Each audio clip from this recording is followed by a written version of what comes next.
Introduction, Impossible Absolute Knowledge. Foucault once suggested that we define philosophy as such with anti-Platonism. Precisely because Plato was the thinker whose work cleared the ground for the field of philosophy, every philosopher, beginning with Aristotle, would define his project by distancing himself from Plato. In a similar way, we can think of philosophy in the last 2 centuries as defined by taking distance from Hegel.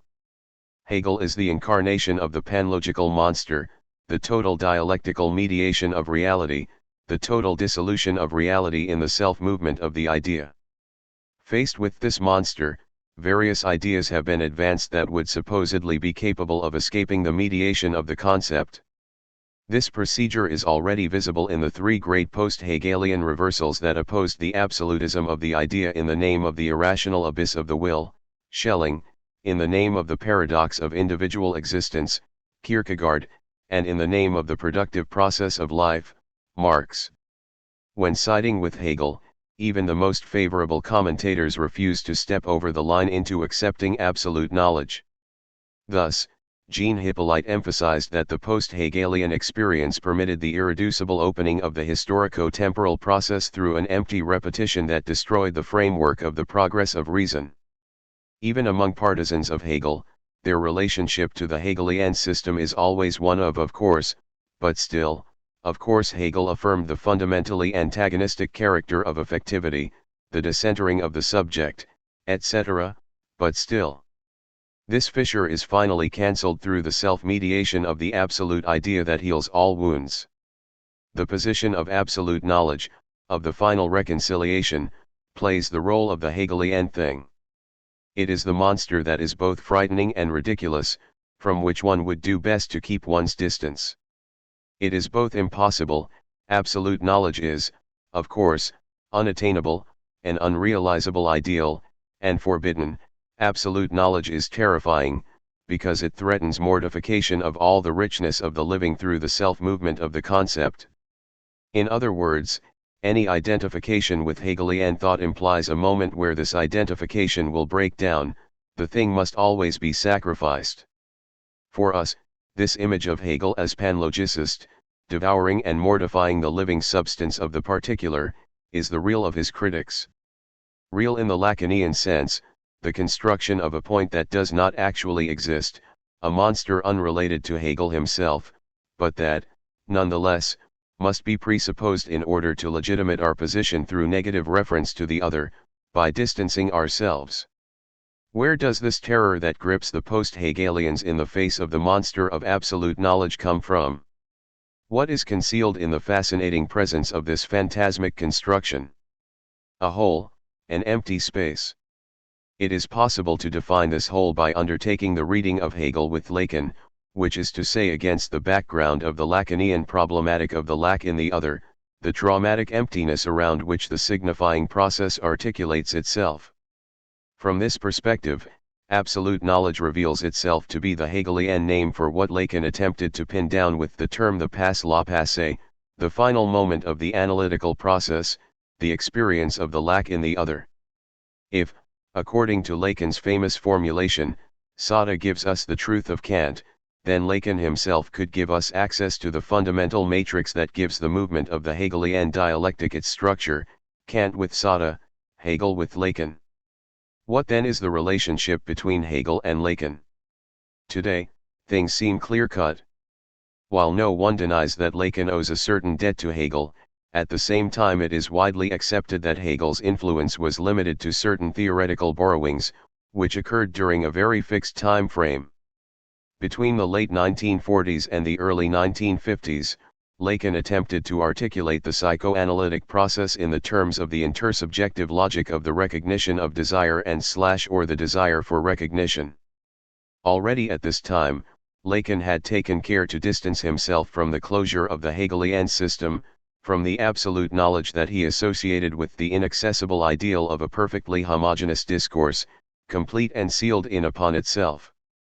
Later on, the introduction of the logic of the pot-out and the concept of the barred other would render this initial reference to Hegel obsolete. Is it possible to imagine a more incompatible contradiction than between Hegelian absolute knowledge, the sealed circle of circles, and the Lacanian barred other, knowledge as irrevocably lacking? Is Lacan not the anti-Hegel par excellence? It is the critiques of Lacan in particular that bring out his debt to Hegel. Lacan has been criticized for remaining a prisoner of logophallocentrism, allegedly because of an underlying Hegelianism that can find textual dissemination within the teleological circle. In response to this critique, Lacanians reply, as they will, by drawing attention to Lacan's break with Hegelianism, struggling to save Lacan by emphasizing that he is not and was never a Hegelian. Now is the moment to take on this debate in a novel way, by articulating the relationship between Hegel and Lacan in an unprecedented manner. To my eyes, Lacan was fundamentally Hegelian, but did not know it. His Hegelianism is not to be found where we might expect it to be, in his overt references to Hegel, but rather in the final stage of his teachings, in the logic of the pot-out, in the importance he placed on the real, on the lack in the other. And, reciprocally, a reading of Hegel through the lens of Lacan gives us a picture of Hegel that is radically different from the commonly accepted view of him as a panlogicist. It will bring out a Hegel of the logic of the signifier, of a self-referential process articulated as the repeated positivation of a central void. This reading changes the very definitions of the two terms involved. It washes away the alluvium of panlogicism and or historicism and uncovers a Hegel of the logic of the signifier. On the other side, it makes it possible to isolate the most subversive of the core elements of Lacanian doctrine, that of the constitutive lack in the other. This is why this book is, at its roots, dialogical. It is impossible to develop a positive line of thinking without including the theses that are opposed to it. In this case, these are the commonplaces regarding Hegel that I've already mentioned, which see Hegelianism as the quintessential example of the imperialism of reason, a closed economy in which the self-movement of the concept sublates all the differences and dispersions of the material process. Similar commonplaces can be found in Lacan. But these are accompanied by a different conception of Hegel, one that is not found in Lacan's direct references to Hegel, which is why I will, for the most part, ignore these references. In my reading, Lacan did not know where he was a Hegelian, because his reading of Hegel followed in the tradition of Kojève and Hippolyte. Therefore, in order to articulate the link between the logic of the dialectic and of the signifier, we must, for the time being, put aside all of Lacan's explicit references to Hegel. It seems that today the terms themselves of the philosophical debate have changed. The debate no longer draws on the post-structuralist themes of decentering the subject, but rather on a kind of renewal of the political, human rights, critiques of totalitarianism, through a theoretical return to a position that could generally be described, in its various different forms, up to and including Habermas's communicative ethics, as Kantian. This return to Kant has allowed for philosophy to be rehabilitated, rescuing it from symptomal readings that had reduced it to an ideological imaginary effect and conferring a new credibility on philosophical reflection, while still avoiding the totalitarianism of reason, which it identifies with post-Kantian idealism, which is to say, while still keeping the horizon of historical progress open. And so, the second part of this work will develop an implicit dialogue with this point of view, at several levels, through references to three fields of philosophy. First of all, the Kantian field itself. Starting with Lacan, I will describe the dimension of Kant that has not figured in the renewal of his thinking, the Kant whose truth is Sata, the Kant whose impossible superego imperative hides the injunction to jouissance, the Kant who was radicalized by Schelling in his theory of original evil. Second, owing to the influence of the return to Kantian philosophy, Marx has been largely forgotten. What can we salvage from Marx after the experience of totalitarianism? There remains the man who invented the symptom, as Lacan argued in the RSI seminar, who can help us understand the fundamentally unconscious nature of ideology, the relationship of the symptom to the fantasy, and so on. Third, according to received Dasein, analytic philosophy is the radical opposite of Hegel. However, I will argue that this novel understanding of the core of the Hegelian dialectic is more present in certain strains of analytic philosophy, Kripke's anti-descriptivism, for example, than it is in the different versions of straight Hegelianism. Using this three-part dialogue as its base, the second part of this book will sketch the outlines of a Lacanian theory of the politico-ideological field that will allow us to diagnose the phenomenon that has been labeled totalitarian, while at the same time pinning down the fundamentally paradoxical nature of democracy. The final thesis of this book is that Lacanian doctrine contains the framework for a theory of the politico-ideological field. This framework has not been fully fleshed out, and this is one of the great enigmas of contemporary thought. Perhaps the solution to this great enigma coincides with the solution of another: why has the true character of Lacan's Hegelianism been consistently misrecognized? This book presents the re-edited text of the doctoral thesis Philosophy Between the Symptom and the Fantasy, completed under the direction of Jacques-Alain Miller and defended in November 1982 in the Psychoanalysis Department of the Université de Paris 8. I extend my thanks to Professor Miller and other colleagues in the Freudian field who provided their support for this work. Notes: Pot out is often translated as not all or not whole, and although the latter comes closer, it doesn't quite capture the meaning of the French original, which contains elements of both. Although it could be roughly translated as enjoyment, jouissance is a more specific term with a sexual connotation. For a more in-depth discussion of how to translate the term, see Dylan Evans, An Introductory Dictionary of Lacanian Psychoanalysis, Routledge 2002, p. 150. Evans defines jouissance as an excessive quantity of excitation which the pleasure principle attempts to prevent. I have generally translated méconnaissance, literally misknowledge, as misrecognition, and also once or twice as misunderstanding, depending on the context.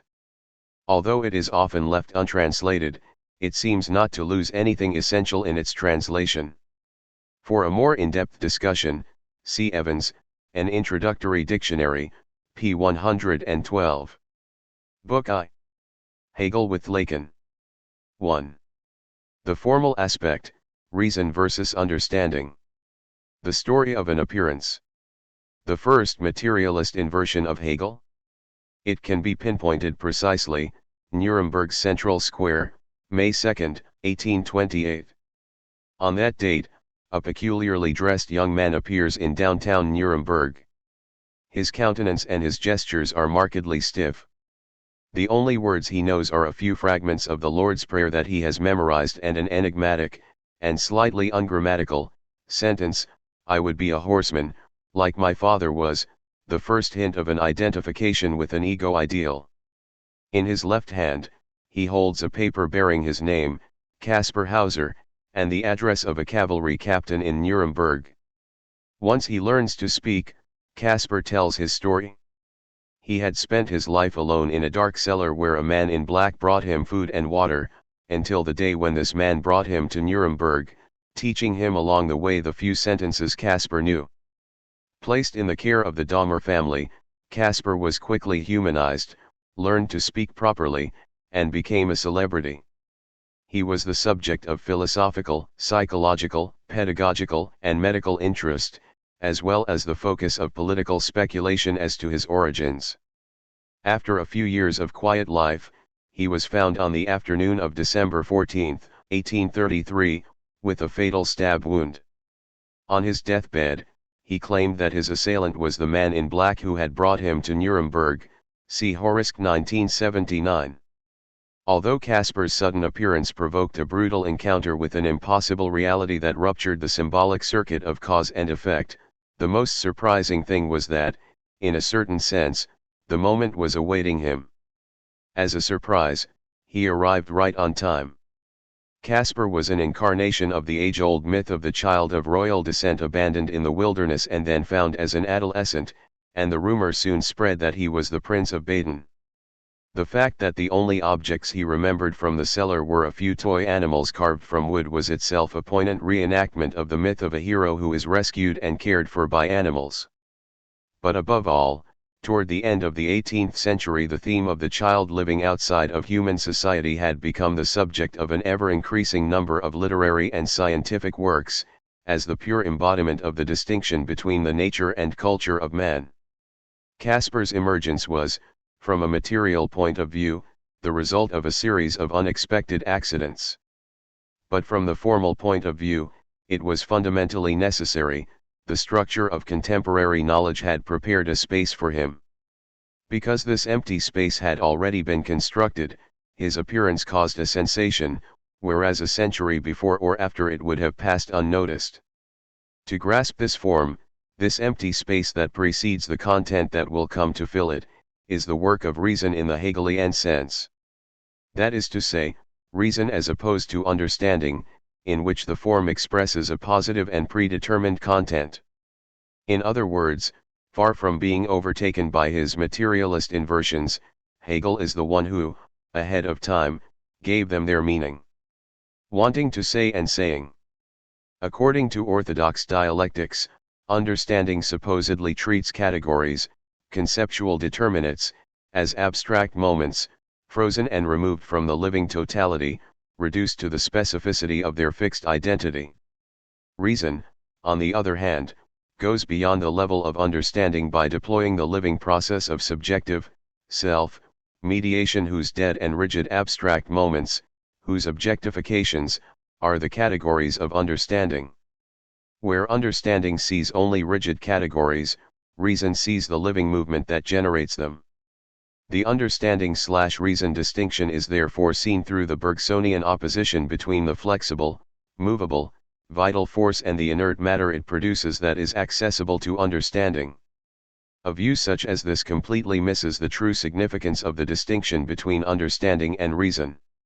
Reason is not something in addition to understanding, a movement, a living process that escapes from the dead skeleton of the categories of understanding. Reason is understanding itself in the sense that nothing is missing from understanding, in the sense that there is nothing beyond it. It is the absolute form outside of which there exists no content.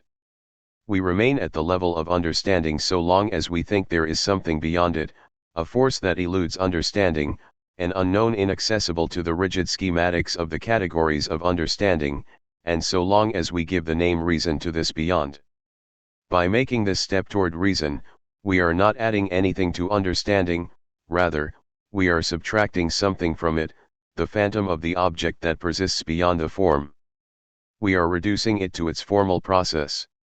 We go beyond understanding when we recognize that understanding is already in itself the living movement of self-mediation that we were searching for outside of it. Already, this can help us to correct a misunderstanding of the Hegelian critique of abstract thought, cf. Hegel 1966.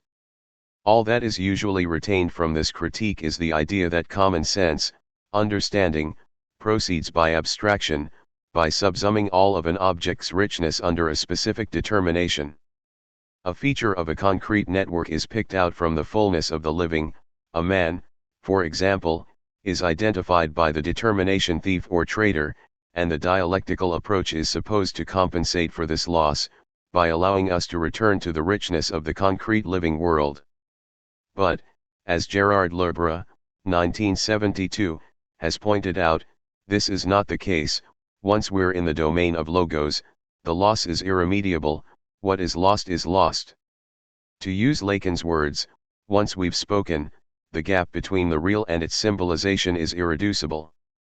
But instead of bemoaning this loss, Hegel's fundamental move is to praise this incredible power of understanding, this capacity to abstract, to divide up the immediate unity of the living world.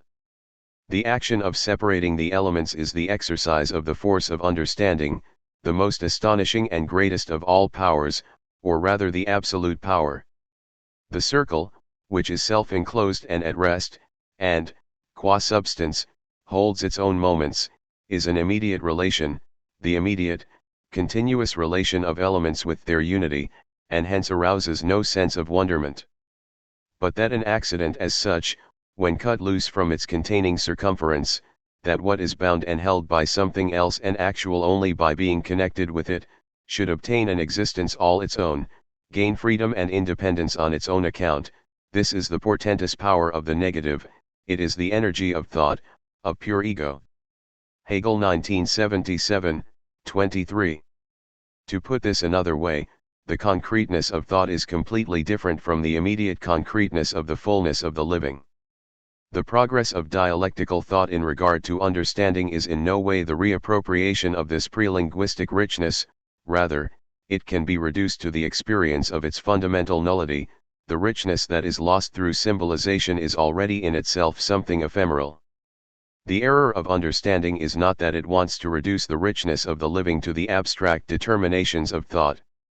Its great error is the very opposition between the richness of the concrete and the abstractness of the network of symbolic determinations, the belief in an original fullness of the concrete living world that supposedly escapes the network of symbolic determinations. Those worn-out formulations, according to which reason puts the rigid categories of understanding in movement and introduces dialectical dynamism, lead to a misunderstanding. Far from passing beyond the limits of understanding, reason marks the point of reduction where all the content of thought is immanent within understanding. The categories of understanding become fluid, and dialectical movement is introduced when we no longer think of them as frozen moments, as objectifications of a living process that is always overflowing from them, that is to say, when we locate their motive force in the immanence of their own contradiction. Contradiction as the agent of dialectical movement has once again become a platitude that is often used to sidestep efforts to give an exact definition of this contradiction. Therefore we must ask, what is, in a strict sense, the contradiction that pushes the dialectical process forward? An initial approach would be to say that it is the contradiction of universality with itself, with its own specific content. Among the specific elements of each universal totality, posited as a thesis, there will necessarily be at least one that negates the universal trait defining the totality in question. This is the symptomal point, the element that, from within the field of this universality, serves as its outside, a point of exclusion from which the field establishes itself.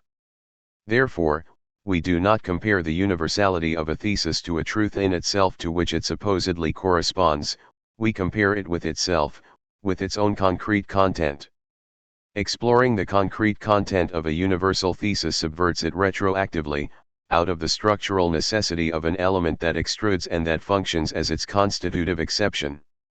Take Marx's Capital, a society of private property in which individual producers are themselves owners of the means of production, when developed fully, to its radical conclusion, gives us its immanent negation, capitalism, which implies the expropriation of the majority of producers who are forced to sell their own labor in the marketplace, rather than the fruit of their labor, and then, capitalism, developed all the way to its radical conclusion, gives us socialism, the expropriation of the expropriators themselves.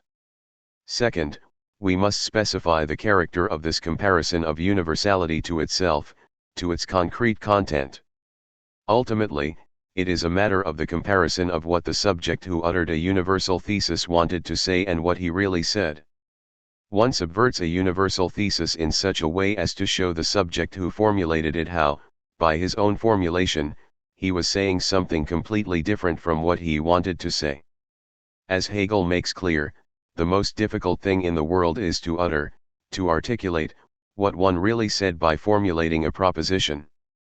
The most basic form of this dialectical subversion of a proposition by self-reference, by putting the proposition in the context of its own formulation, can be seen in Hegel's treatment of the proposition of identity.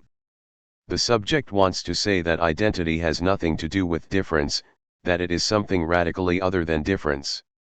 But by doing this, he says the precise opposite of what he wanted to say, he determines identity as radically different from difference. As a result, difference is inscribed into the core itself, into the identity itself of identity. It is thus to an empty identity that they cling, those who take it to be something true, insisting that identity is not difference but that the two are different. They do not see that in saying, identity is different from difference, they have thereby already said that identity is something different. Hegel 2010, 358. This is why, for Hegel, truth is always on the side of what one says and not what one intended to say.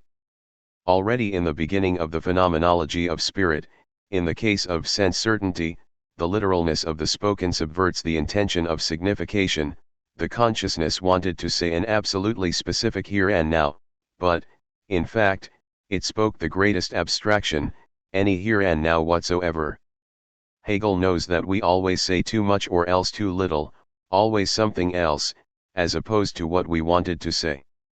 This discord is the energy that powers the dialectical movement, it is this discord that subverts every proposition.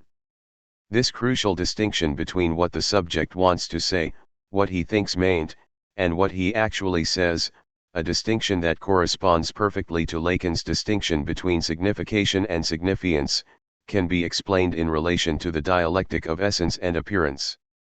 For us, for the dialectical consciousness that observes the process afterwards, the essence is the appearance as appearance die Erscheinung als Erscheinung, which is to say the movement of appearance's self-transcendence, the movement through which appearance is posited as such, as something that, in fact, is only appearance. However, for the consciousness, for the subject caught in the process, essence is something beyond appearance, a substantial entity hidden by deceptive appearances. The signification of the essence, what the subject wants to say when he speaks of essence, is therefore an entity that transcends appearance. But what he actually says, the signifiance, can be reduced to the movement of the self-abolition of appearance. Appearance does not have its own substance, it is a chimerical entity continually in the process of dissolving itself. The signifiance of essence can therefore be reduced to the path traveled by the subject, to the process through which appearance becomes for him appearance of the essence. An exemplary instance of this dialectic can be seen in the Hegelian interpretation of the aporias that Zeno of Elea tried to use to demonstrate the non-existence of movement and of the many. Zeno wanted to say, of course, that movement does not exist, that all that exists is the one, being that is unchanging, indivisible, etc. But what he in fact demonstrated was the contradictory nature of movement. Movement exists only through self-dissolution, which is not the same thing as saying that there is no movement. The crucial point here is to capture the self-referential character of movement. Movement coincides with the movement of its own dissolution. The infinite one, the unchanging absolute, is not an entity that transcends the multitude of the finite, it is instead the absolute, self-referential movement, the movement itself of the self-dissolution of the finite, the many. Zeno's paradoxes. The paradoxes employed by Zeno in his attempt to disprove the hypothesis of movement and the existence of the many, which is to say, that he uses to prove the existence of the one, of unchanging being, via the absurd consequences that result from the affirmation of movement, are especially interesting from the point of view of our argument. Jean-Claude Milner's brilliant fictional detective work, Milner 1985, showed us that Zeno's four arguments, Achilles and the tortoise, the arrow in flight, the dichotomy, the stadium, were arrived at not through a purely formal logical approach, but rather through a kind of literary technique.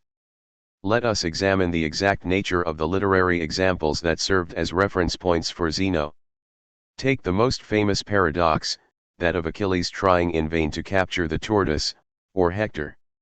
According to Milner, the paradox is drawn from the following passage of the Iliad. As a man in a dream who fails to lay hands upon another whom he is pursuing, the one cannot escape nor the other overtake, even so neither could Achilles come up with Hector, nor Hector break away from Achilles. Homer 1999, 264. How can we not recognize in the paradoxical relationship of the subject to the object the well-known dream in which one is continually approaching an object that remains eternally out of reach? As Lacan already pointed out, the object is inaccessible not because Achilles cannot pass the tortoise, he can overtake the tortoise and leave it behind him, but because he cannot reach it. The object is a limit that is never reached, located between a too early and a too late, reminiscent of the well-known paradox of happiness in Brecht's threepenny opera. By pursuing happiness in too ardent a manner, we overtake it and leave it behind. The topology of this paradox is the paradoxical topology of the object of desire that escapes us, that draws away at our very approach. Similar literary contexts can easily be found in Zeno's other paradoxes. For the paradox of the arrow in flight, which cannot be in motion because at each moment it occupies a specific point in space, Milner finds the model in this description of Heracles in the Odyssey. He looked black as night with his bare bow in his hands and his arrow on the string, glaring around as though ever on the point of taking aim, naked bow in his grip, an arrow grooved on the bowstring, glaring round him fiercely, forever poised to shoot. Homer 2012, 178. Heracles fires and the arrow flies, but in a perpetually repeated manner, in such a way that it is continually beginning its movement over again, and, in this sense, remains immobile through its very movement. Once again, we cannot miss the connection with a very common dream experience, that of immobile movement in which, despite your frenzied activity, you remain in some way blocked, immobile, stuck in a fixed point, where, through your very movement itself, you seem not to move. You are constantly repeating the same gesture, and even though the act is accomplished again and again, its effect is cancelled out. As Milner notes, the location in which this episode occurs is not insignificant. It takes place in the underworld, where Ulysses encounters a whole series of famous tortured figures who are doomed to continually repeat the same action again and again, Tantalus, Sisyphus, etc. For the time being, we can leave aside the figure of Tantalus, whose torture is the physical embodiment of the Lacanian distinction between need and demand. In satisfying one's need to drink, one does not satisfy the demand that is contained within thirst, and this is why thirst persists into infinity. The rock of Sisyphus is directly relevant to our theme. With hands and feet he tried to roll it up to the top of the hill, but always, just before he could roll it over onto the other side, its weight would be too much for him, and the pitiless stone would come thundering down again onto the plain. Homer 2012, 177-8. This is the literary reference point for the third paradox, called the dichotomy. One can never cross distance x, because, before doing so, one must travel half of this distance, etc., onto infinity. The goal, in Sisyphus' case, the top of the hill, becomes further away once reached and moves again. The whole path, once traveled, is revealed to be only the half of it.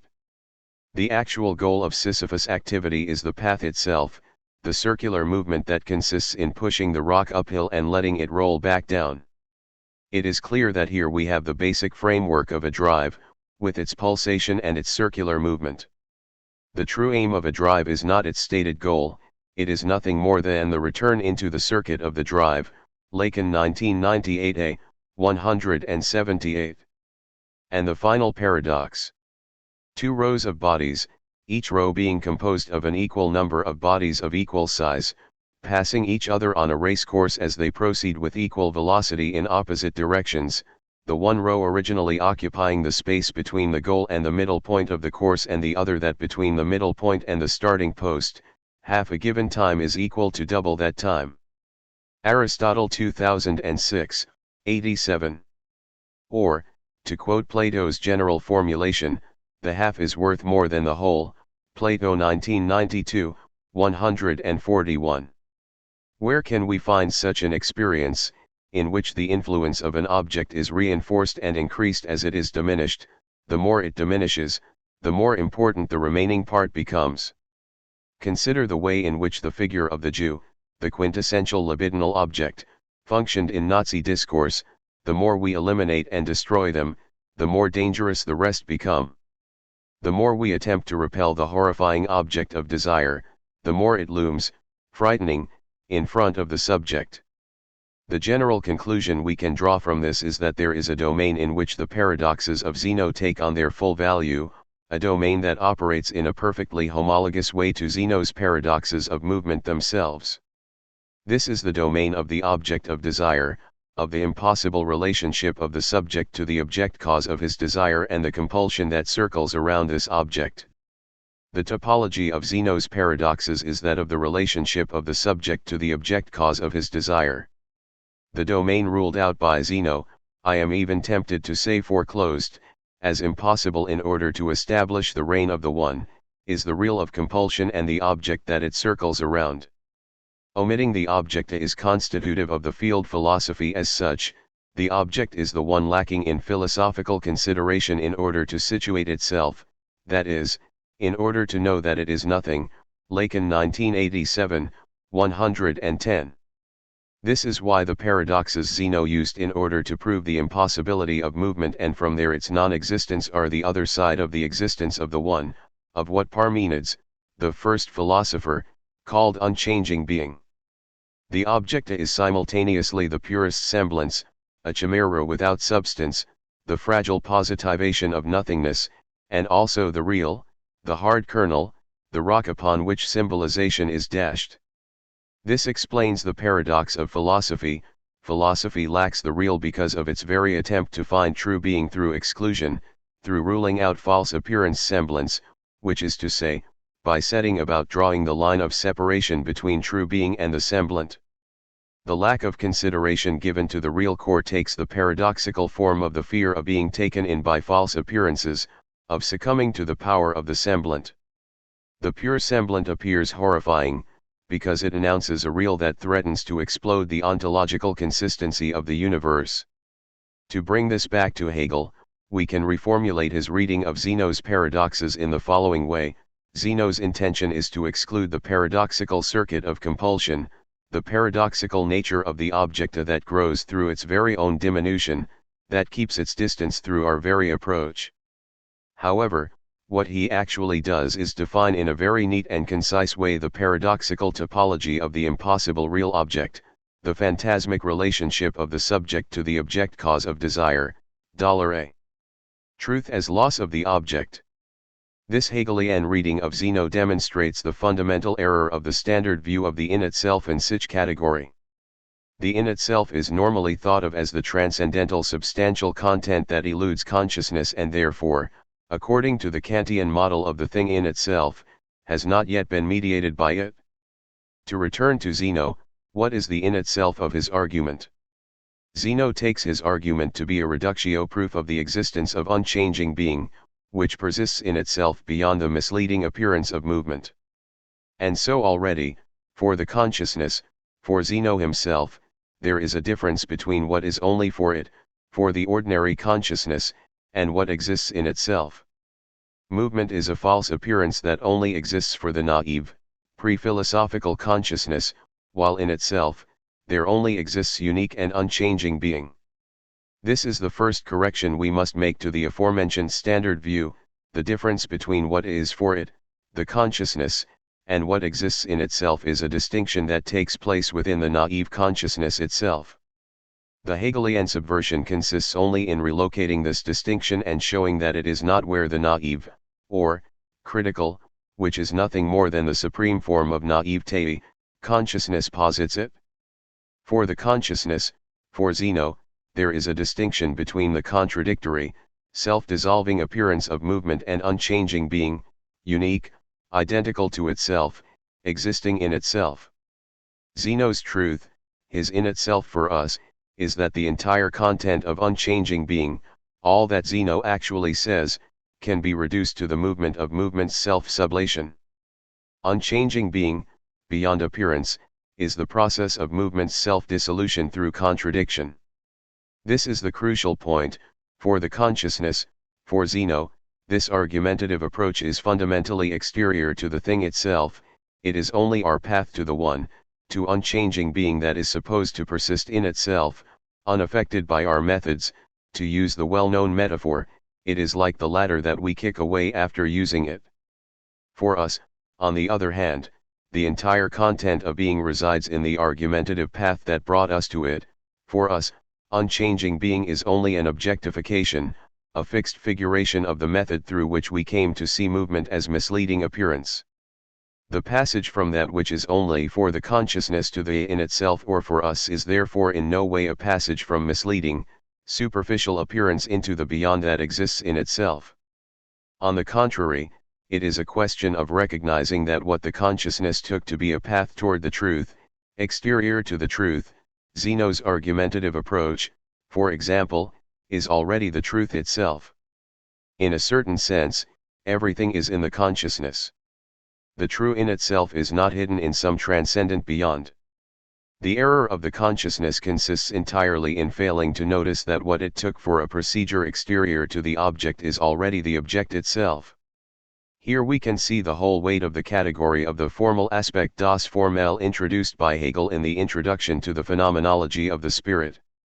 The truth of a moment in the dialectical process consists in its form itself, in the formal procedure, in the path by which the consciousness reached it.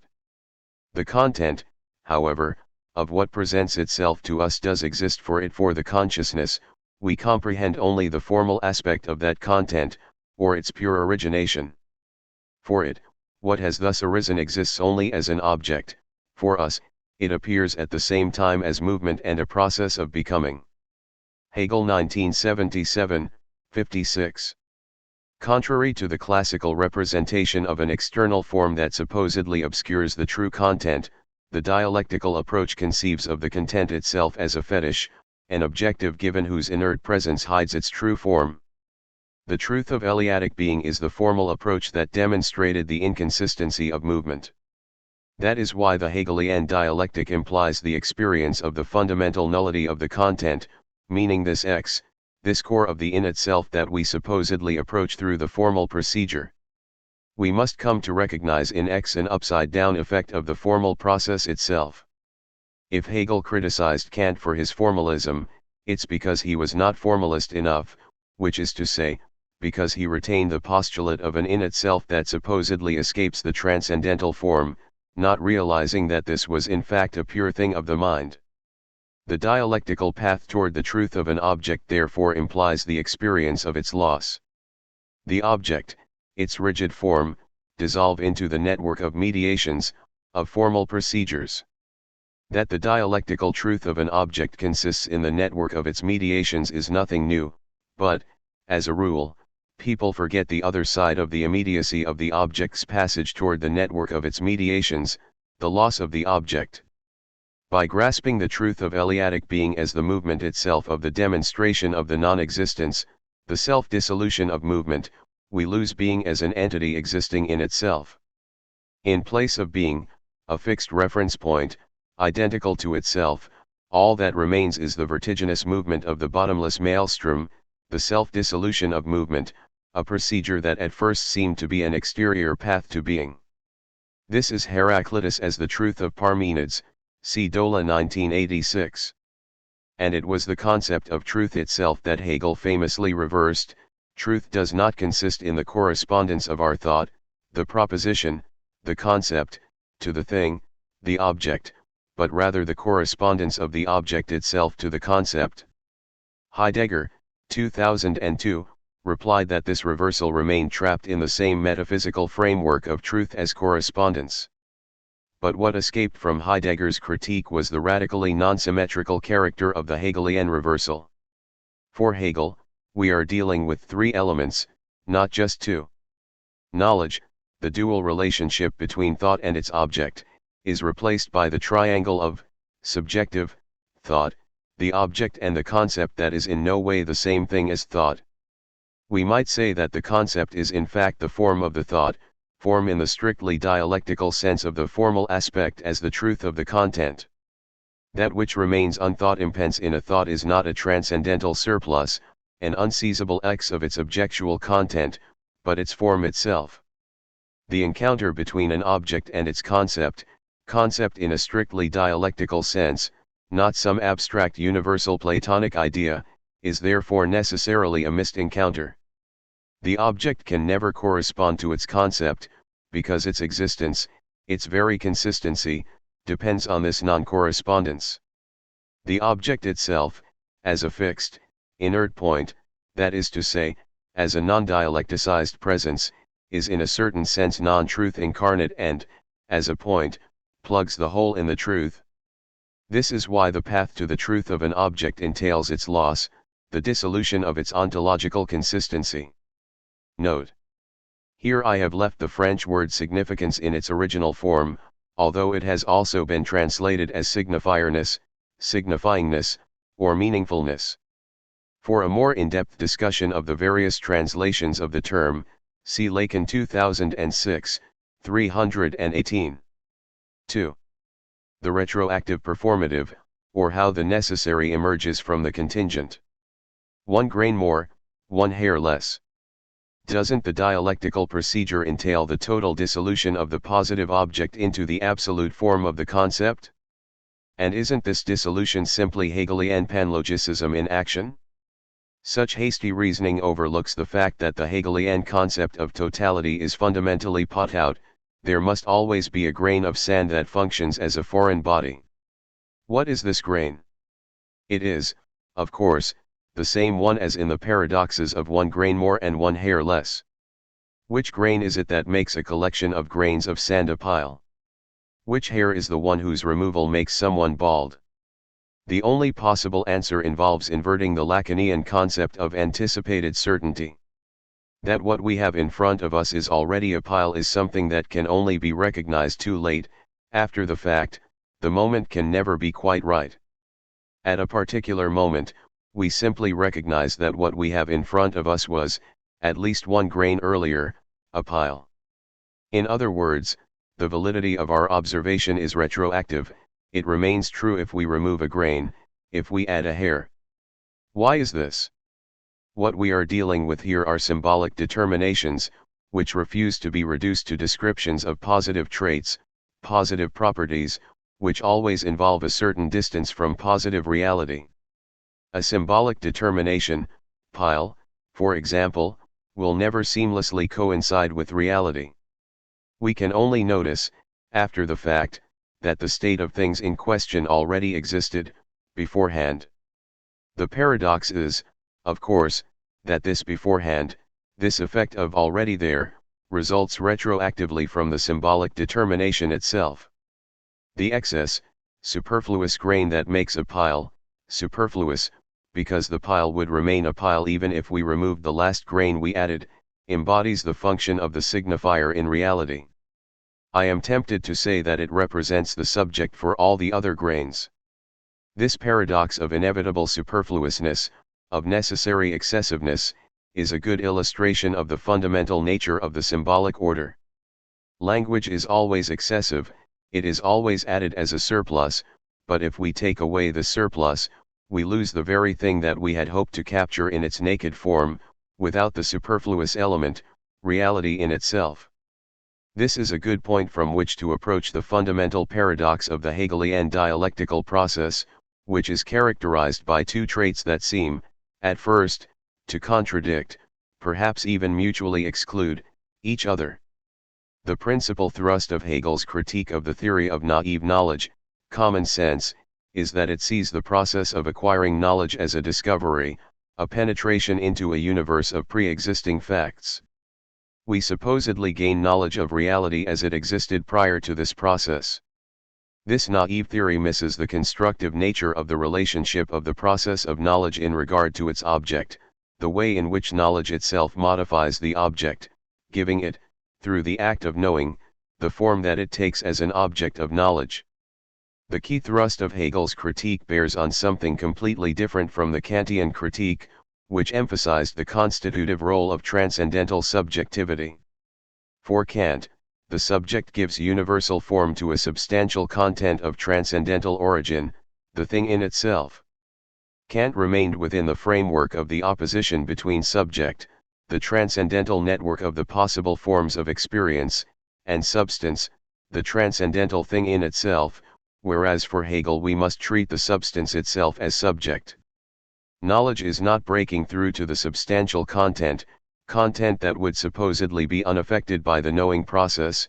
The act of subjective knowledge is already included in its substantial object, the path to the truth is part of the truth itself.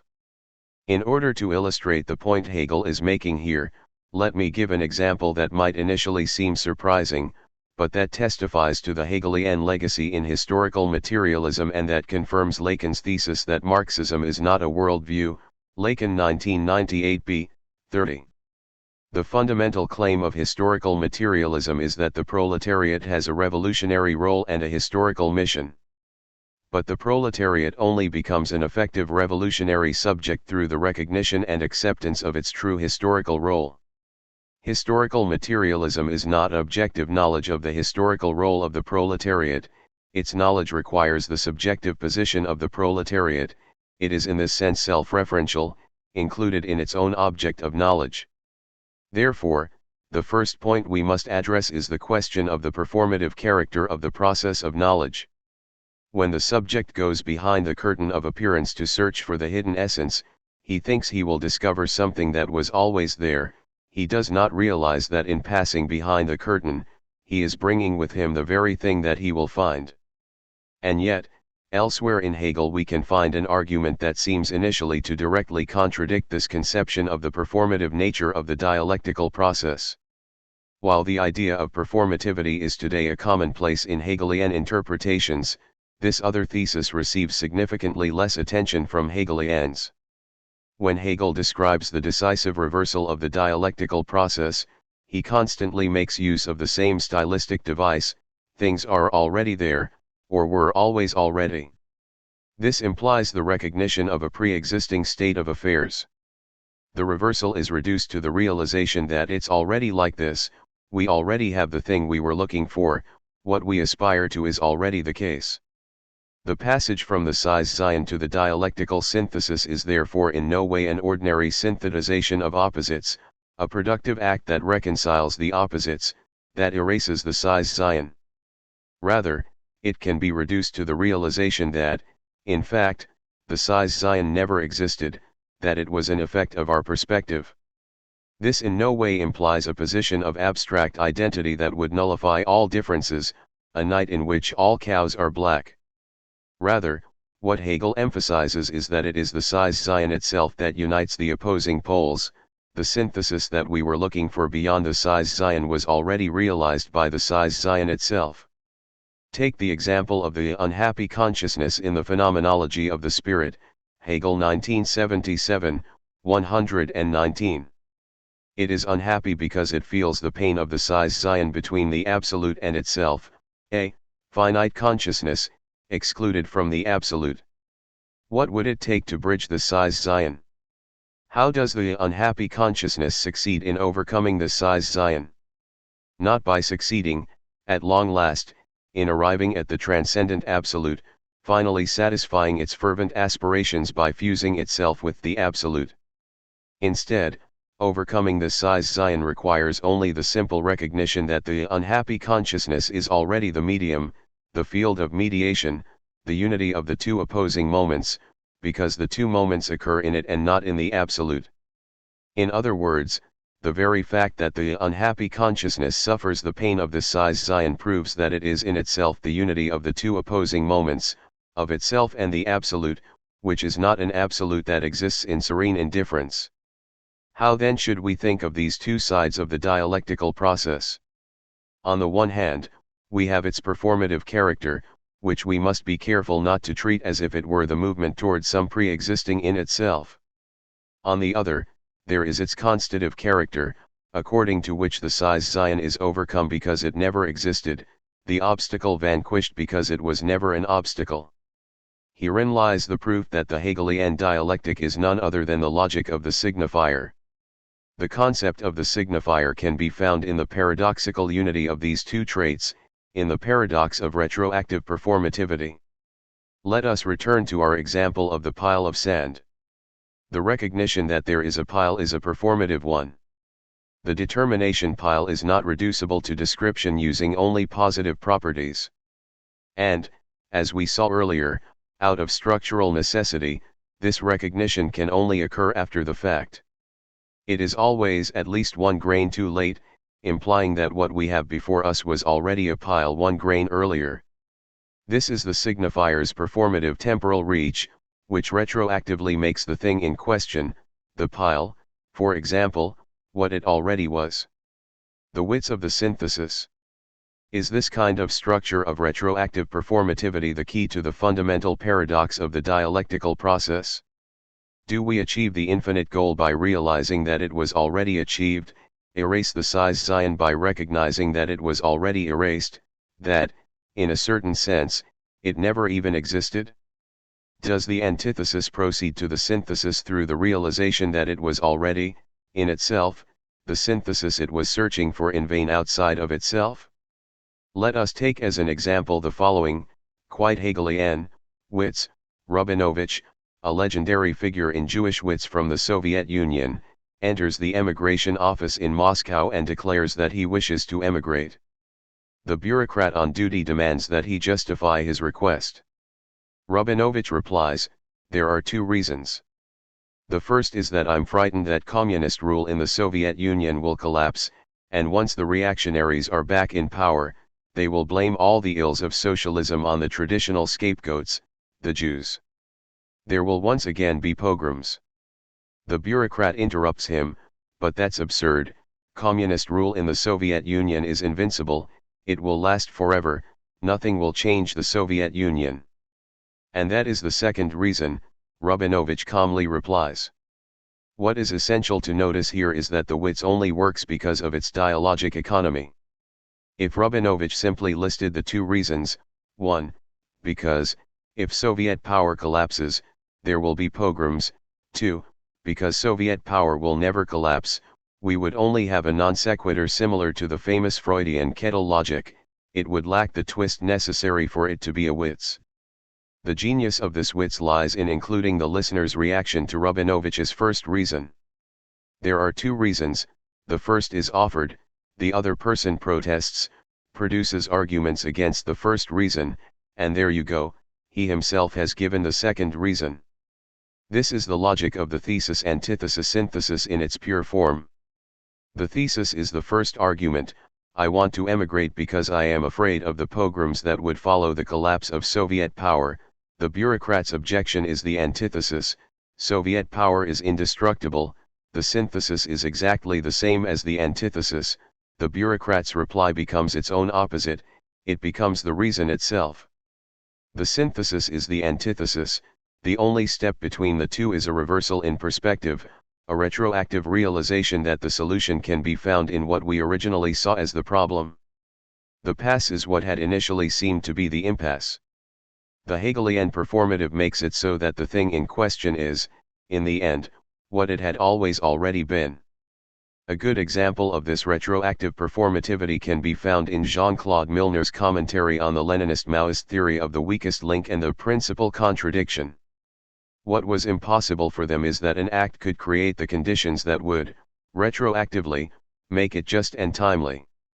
However, it has been shown that this is in fact what happens, and it is not that we must try to see more clearly, but rather that we must blind ourselves sufficiently so as to be able to strike in just the right way, which is to say, in a way that would break things open. Milner 1983, 16. This idea, first we examine the state of affairs and determine the principal contradiction and the weakest link through objective analysis, and then, armed with our correct understanding, we strike at this very point, is an error of perspective. All acts, all interventions, are fundamentally shots in the dark. In a final analysis they are only grounded on themselves. It is through these acts, these interventions, that the point that was struck becomes the weakest link. Hegel, in his interpretation of tragedy, already emphasized this link between acting and blindness. This is why acting is fundamentally tragic and why it can only accomplish its true goal through its own failure, through missing its immediate aim. The above error in perspective is not unrelated to the transfer, in fact it coincides with the retroactive illusion of supposition, the subject who supposedly knows, that is characteristic of the phenomenon of the transfer. For proof of this, we don't need to look any further than the retroactive character of love. When you fall in love, you necessarily fall prey to the illusion that, in a certain sense, you had always already been in love. All of your life leading up until that point comes to seem like a chaos that was waiting for the creative gesture of love, a chaos that is only legible through the arrival of this love that would retroactively give it its signification, which is to say, that would help us detect the signs that foretold its arrival. Love is like the hero in one of the stories from the Arabian Nights who is wandering aimlessly through the desert, and, by pure happenstance, enters a cave. There, 3 wise men awaken from their deep slumber and greet him, "There you are. We've been waiting for you for more than 300 years. If you situate it within a linear sequence of events, the encounter with the loved one appears completely accidental, the result of pure happenstance. But afterwards, one gets the sense that it was, from the very beginning, destined to happen, and one cannot help feeling a little surprised, like in the old joke, my mother was born in Brest, my father in Marseille and I was born in Paris, what a stroke of luck that we ever met. Hegel and the contingent. We can already begin to see how the paradox of retroactive performativity allows us to dispel the mirage of Hegelian panlogicism, of conceptual necessity that governs the contingency of events.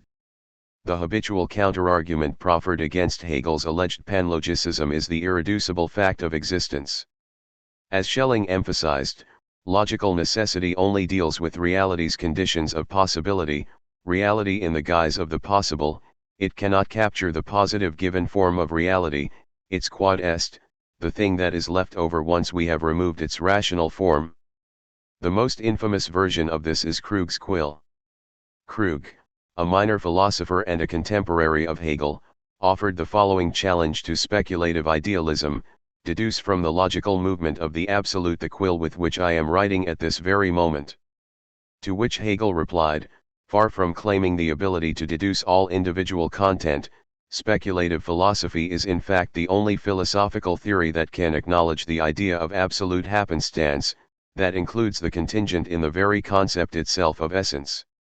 Nature is quintessentially the domain of happenstance. That there are 122 and not 123 breeds of dog, and so forth, is the product of happenstance.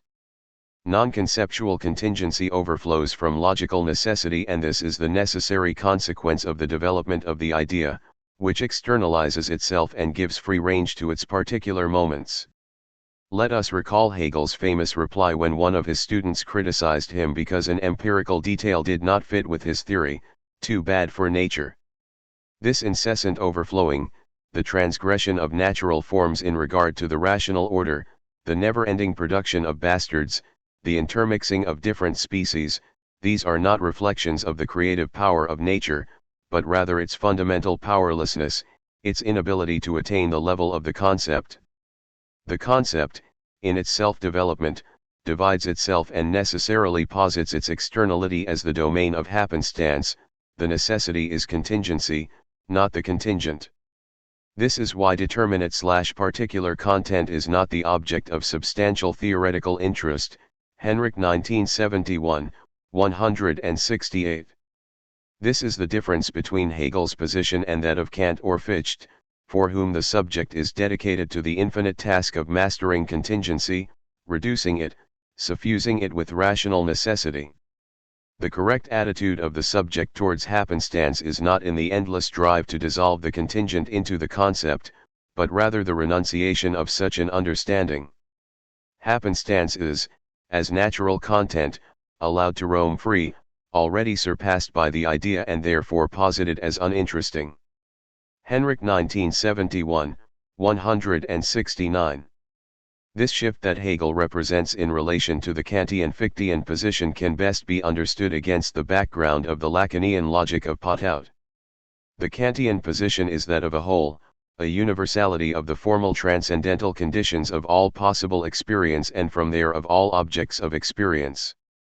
This universality entails an exception: there is something that escapes from the universal framework of the transcendental form, the noumenon, the transcendental thing in itself.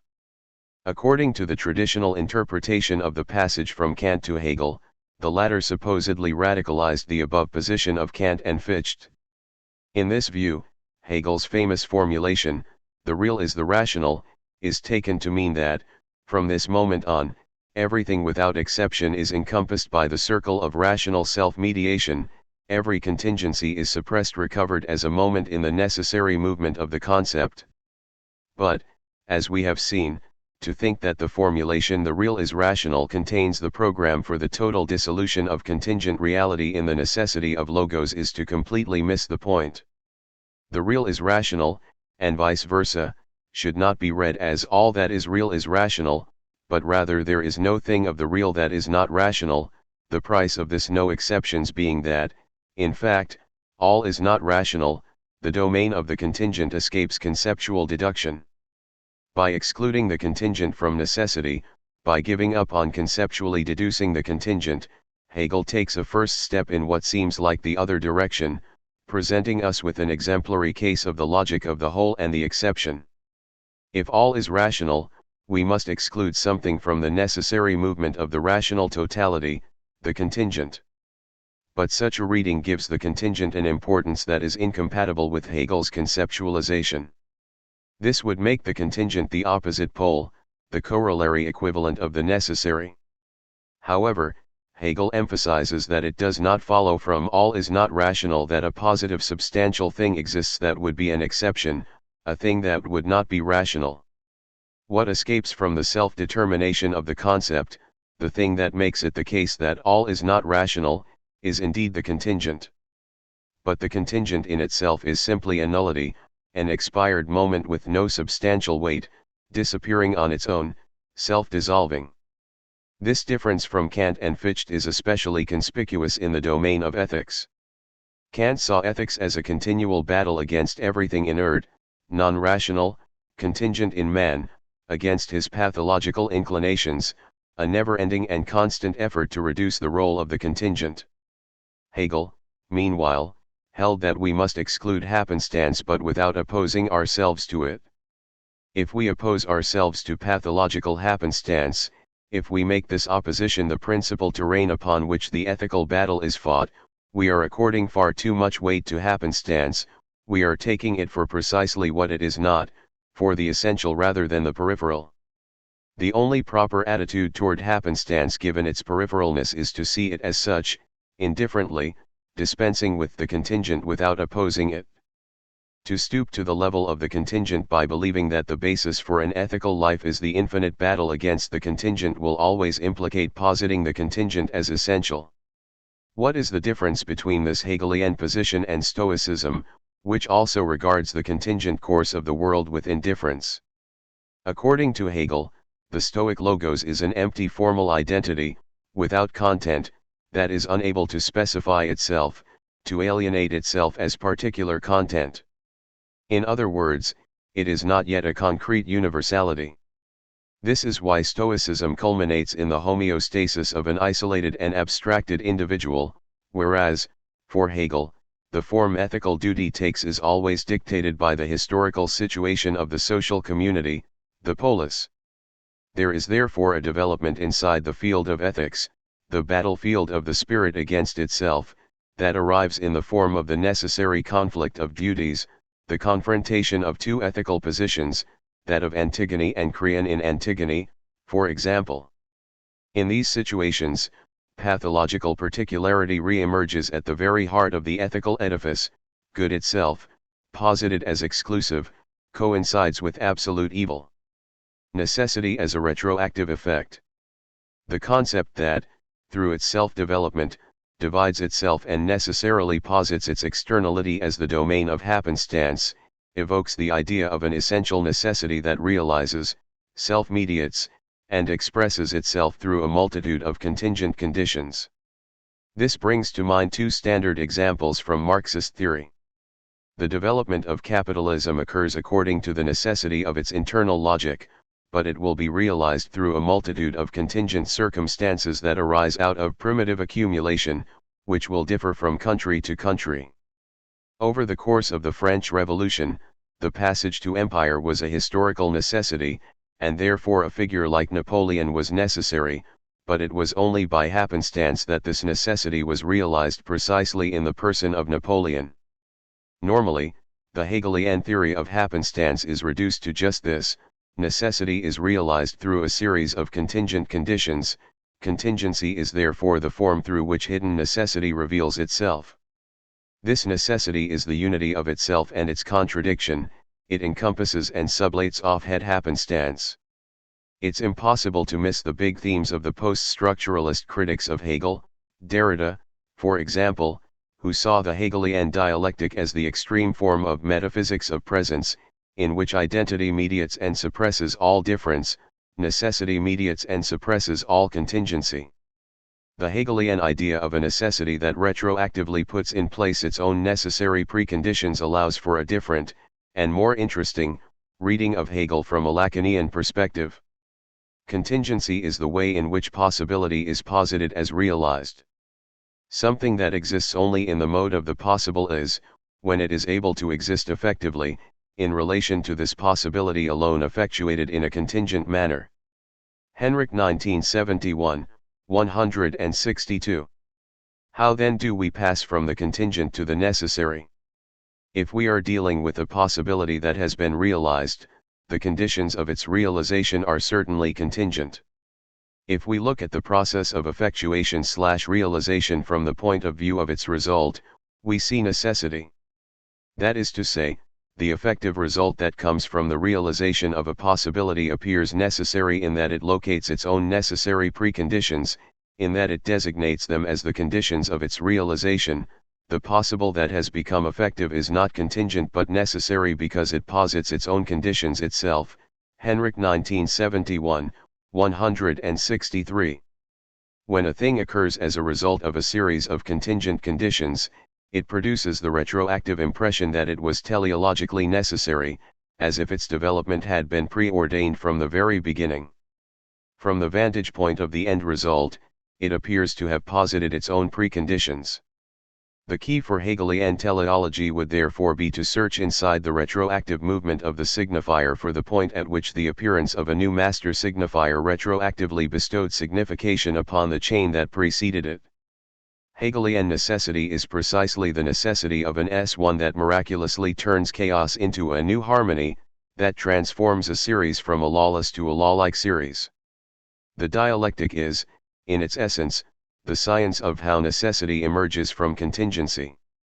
The dialectical unity of happenstance and necessity simply consists in the fact that the emergence of the S1, the gesture that creates necessity, is in itself radically contingent, not because necessity is the all-encompassing unity of itself and its opposite, happenstance, but because necessity itself depends on a radical contingency.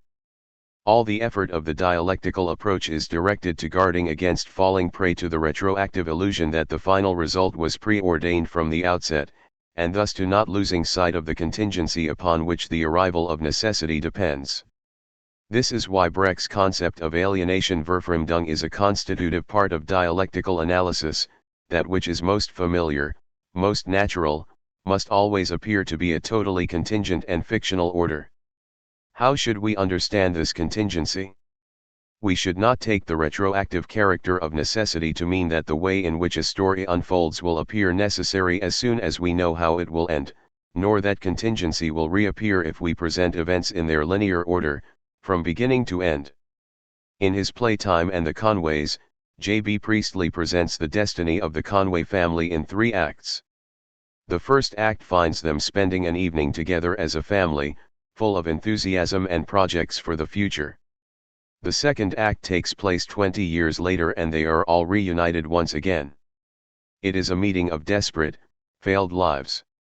The third act takes us back 20 years, to immediately following the action of the first act. The extremely depressing effect this play has is not the result of the passage from the first to the second act, passionate projects, then disillusionment, but rather the transition from the second to the third act, when, after having glimpsed the end result, complete failure, we see the same people full of hope, unaware of what awaits them. Rather than giving rise to a feeling of fatalism, that all is already decided in advance, that the characters are only puppets marching unknowingly toward their sad fates, the process of inverting the linear succession of events and telling the story from ending to beginning brings out the fundamental contingency of the ending. The fact that only this kind of anticipatory knowledge of the ending can denature the appearance of an organic succession of events can be shown a contrario regarding the film Casablanca. It's a well-known fact that even during shooting, the writers kept delaying making a choice between several variants of the final denouement. Should Ingrid Bergman leave with her husband or stay with Bogart? Will Bogart have to die? And so on. When one watches the film, the end the authors settled on, Bergman leaves with her husband, seems natural, as if it was the logical result of the events that led up to it. But a different end, the death of Bergman's husband, for example, would be no less convincing, it would produce the same impression of an organic succession that comes when a story is presented to us in linear order. The final quilting capitonage automatically confers on the preceding events a natural character. If, however, we knew the end in advance, at each turning point in the story the anguishing question would come up, will what must happen actually happen? What if things turn out differently? We find ourselves split. I know what is going to happen, but still. Just as the teleology makes use of evolutionism to support itself, this was Lacan's argument in the Ethics of Psychoanalysis. In the same manner, fundamental contingency is most effectively concealed in a linear narrative. From king to bureaucracy. Structural necessity's dependence on contingency is to be taken literally. It is only through a contingent element, through its inert, given, positive material form, that the formal structure can realize itself. The scattered, as of yet unstructured, network of elements becomes a rational structure through the emergence of a fundamentally irrational element that functions as the S1, the master signifier with no signified, which is in its given material form the pure stupidity of reality, a scrap of contingent waste. Take the Hegelian monarch, for example, a totally arbitrary scrap of reality, determined by the completely arbitrary logic of heredity who, nevertheless, is the embodiment itself of the effective form, the actualization, of the state as a rational totality, which is to say, the figure in whom the state attains its determinate existence Dasein. This type of paradoxical conjunction of a rational totality and an absolutely particular, inert, non-dialectical moment is the object of Hegelian speculative judgment. The spirit is a bone, Napoleon, that arbitrary individual, is the spirit of the world, Christ, that unfortunate individual, crucified between two criminals, is God. Or, to give a more general formulation, the signifier, that tiny, senseless scrap of the real, is the signified, the exuberant abundance of meaning. The greatest speculative mystery of the dialectic is not the mediation of all particular contents through the process of rational totalization, but the way in which this rational totality, in order to actualize itself, must once again incarnate itself in an absolutely particular moment, in pure waste. In short, the speculative mystery is conceptual necessity's dependence on a radically contingent scrap of reality. Hegel was quite right to underline the fact that the concept of the monarch, of a particular individual who is the state, is therefore extremely difficult for ratiocination, i.e. for the reflective approach of understanding, to grasp. Hegel 1991a, 318. In his Elements of the Philosophy of Right, Hegel was probably the last classical thinker to develop the idea of the necessary function of a symbolic, purely formal point of unfounded irrational authority. A constitutional monarchy is a rational whole headed by the strictly irrational instance of the royal person. What is essential, here, is the irreducible chasm between the naturally articulated rational whole of the state's constitution, and the arbitrariness of the person who embodies supreme power, through which power achieves subjectivity.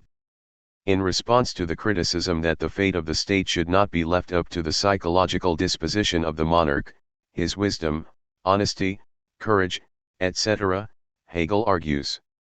His objection is based on the invalid assumption that the monarch's particular character is of vital importance. In a fully organized state, it is only a question of the highest instance of formal decision, and all that is required in a monarch is someone to say yes and to dot the I, for the supreme office should be such that the particular character of its occupant is of no significance.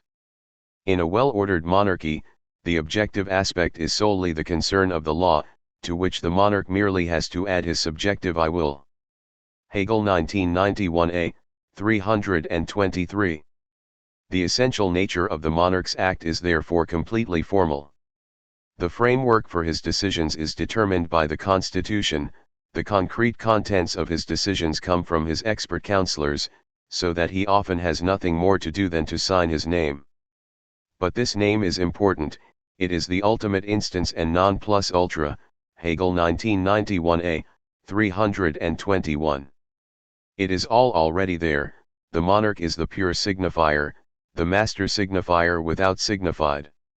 All of his reality, and authority, rests upon a name, and this is why his given reality is arbitrary, why it can be left up to hereditary biological contingency. The monarch is the one who, as the exception, as the irrational summit, makes the amorphous, pot out, masses into the people, into a concrete moral totality. Existing as the pure signifier, he constitutes the whole in its organic articulation organis glidron. He is the irrational surplus necessary for the rational totality, the pure signifier without signified necessary for the organic whole of the signified signifier. Without its monarch and that articulation of the whole which is necessarily and immediately associated with monarchy, the people is a formless mass. The latter is no longer a state, and none of those determinations which are encountered only in an internally organized whole, such as sovereignty, government, courts of law, public authorities, Obrigkeit, estates, etc., is applicable to it. Hegel 1991a, 319. In this sense, the monarch's authority is purely performative. It is not based on any existing features of his person. The councillors, the ministers, the whole bureaucracy of the state, on the one hand, are chosen specifically for their competences, wisdom, know-how, etc. This preserves the decisive gulf between state employees who operate according to their capacities and the head itself, the monarch as the pure point of signifying authority. This gulf prevents a short circuit between symbolic authority and actual competence, the illusory fusion of a rationally founded authority. The multitude of individuals is a folk group, Volksmensch, juxtaposed to one of its individuals who is the monarch. They are many, movement, fluidity, while he is the immediate, the natural. He alone is the natural element, i.e., the point to which nature has fled, its last residue as positive. The royal family is the one positive element, the others are to be abandoned. The other individual, i.e., the citizen, counts only as externalized, cultivated, as that which he has made of himself. Hegel 1983, 161. The paradox of the Hegelian monarch is that in a certain sense, he is the point of madness within the social system. The king is defined by his royal origins, by biological fact, he is therefore the only individual who is already by his very nature itself what he is. Everyone else must make themselves, which is to say, must give content to their determinate existence through their actions. Saint Just was right, as usual, when, in his famous indictment, he demanded the execution of the king not because of what he'd done, but because he was the king. From the radical republican point of view, the ultimate crime is being king. The key Hegelian point here is more ambiguous, perhaps even more cynical, than it might appear. His conclusion is basically the following: if the master is indispensable to politics, we should not stoop to the level of common sense that tells us let him at least be the most able, wise, courageous. On the contrary, we must preserve to the greatest extent possible the distance between symbolic legitimation and effective authority, relegating the position of the master to a point rejected from the whole, where it matters little if he is incompetent, stupid, cowardly, etc.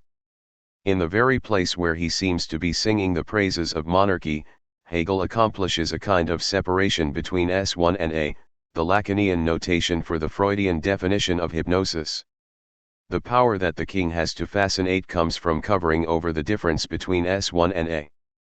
Hegel separates them and shows us, on the one hand, S1 in its tautological folly as an empty name, without content, and, on the other hand, the monarch's physical form as pure waste, the name's appendix.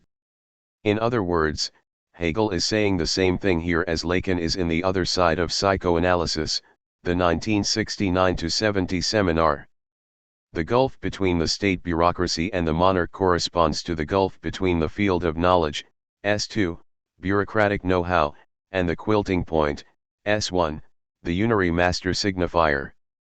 Bureaucratic knowledge needs a unary point to quilt its discourse, to totalize it from the outside, to shoulder the moment of decision and give discourse its performative dimension.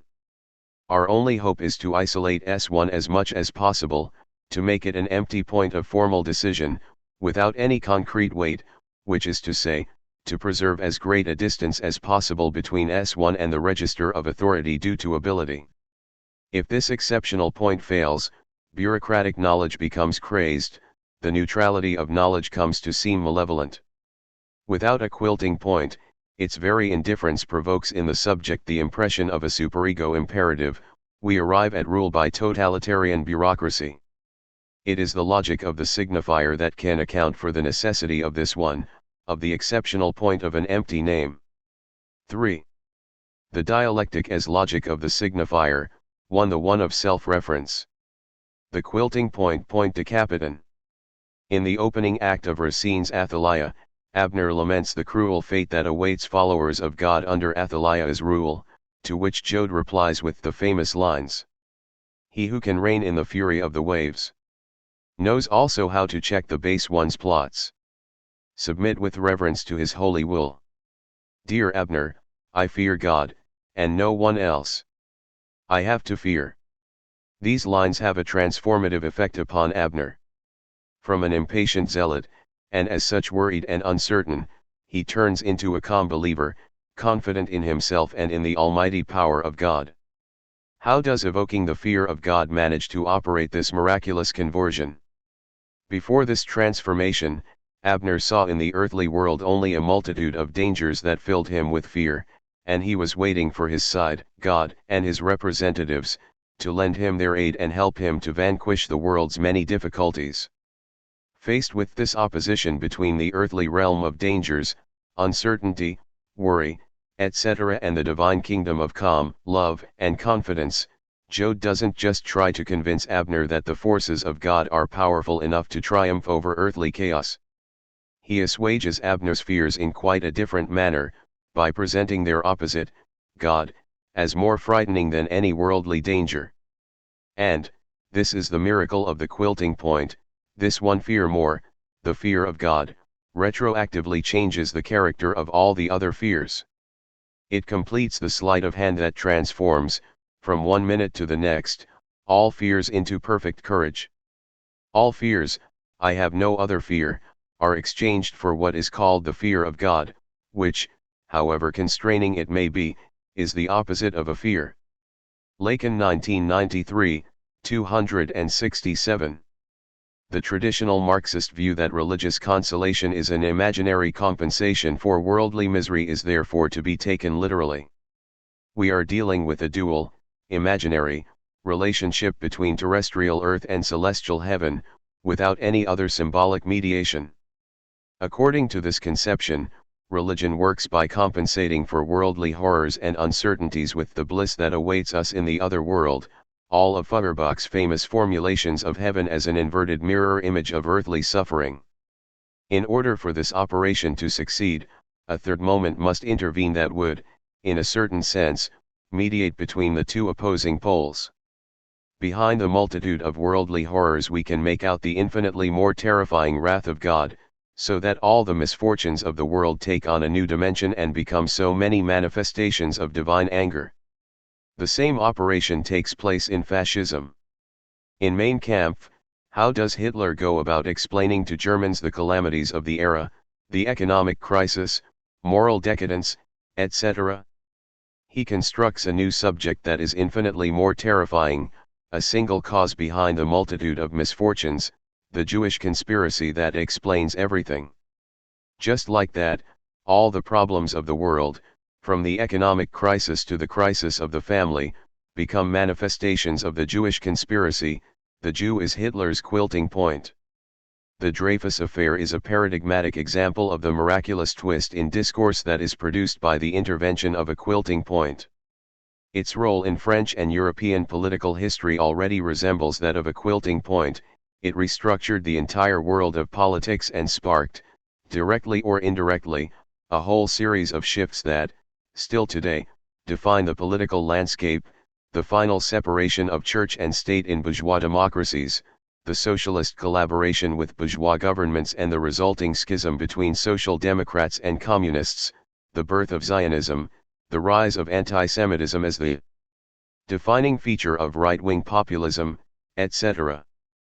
But here, I will focus only on locating the decisive turning point in the course of the affair itself, the intervention that turned a judicial dispute over the legality and fairness of a verdict into the focal point of a political battle that would shake the entire nation. This turning point is not, as it is often thought, the famous J-accuse that appeared in the Aurora on January 13, 1898, in which Zola simply recapitulated all the arguments in defense of Dreyfus and denounced corruption in official circles. Zola's intervention remained inside the framework and language of bourgeois liberalism, calling on the defense of liberties and the rights of citizens, etc. The true turning point only occurred in the second half of 1898. On August 30, Lieutenant Colonel Henry, the new head of the THIRD Bureau, is arrested, accused of having forged one of the secret documents that led to Dreyfus's conviction for high treason. The next day Henry commits suicide in his cell. Public opinion is shocked by this news. If Henry confesses his guilt like this, what other signification could his suicide be given?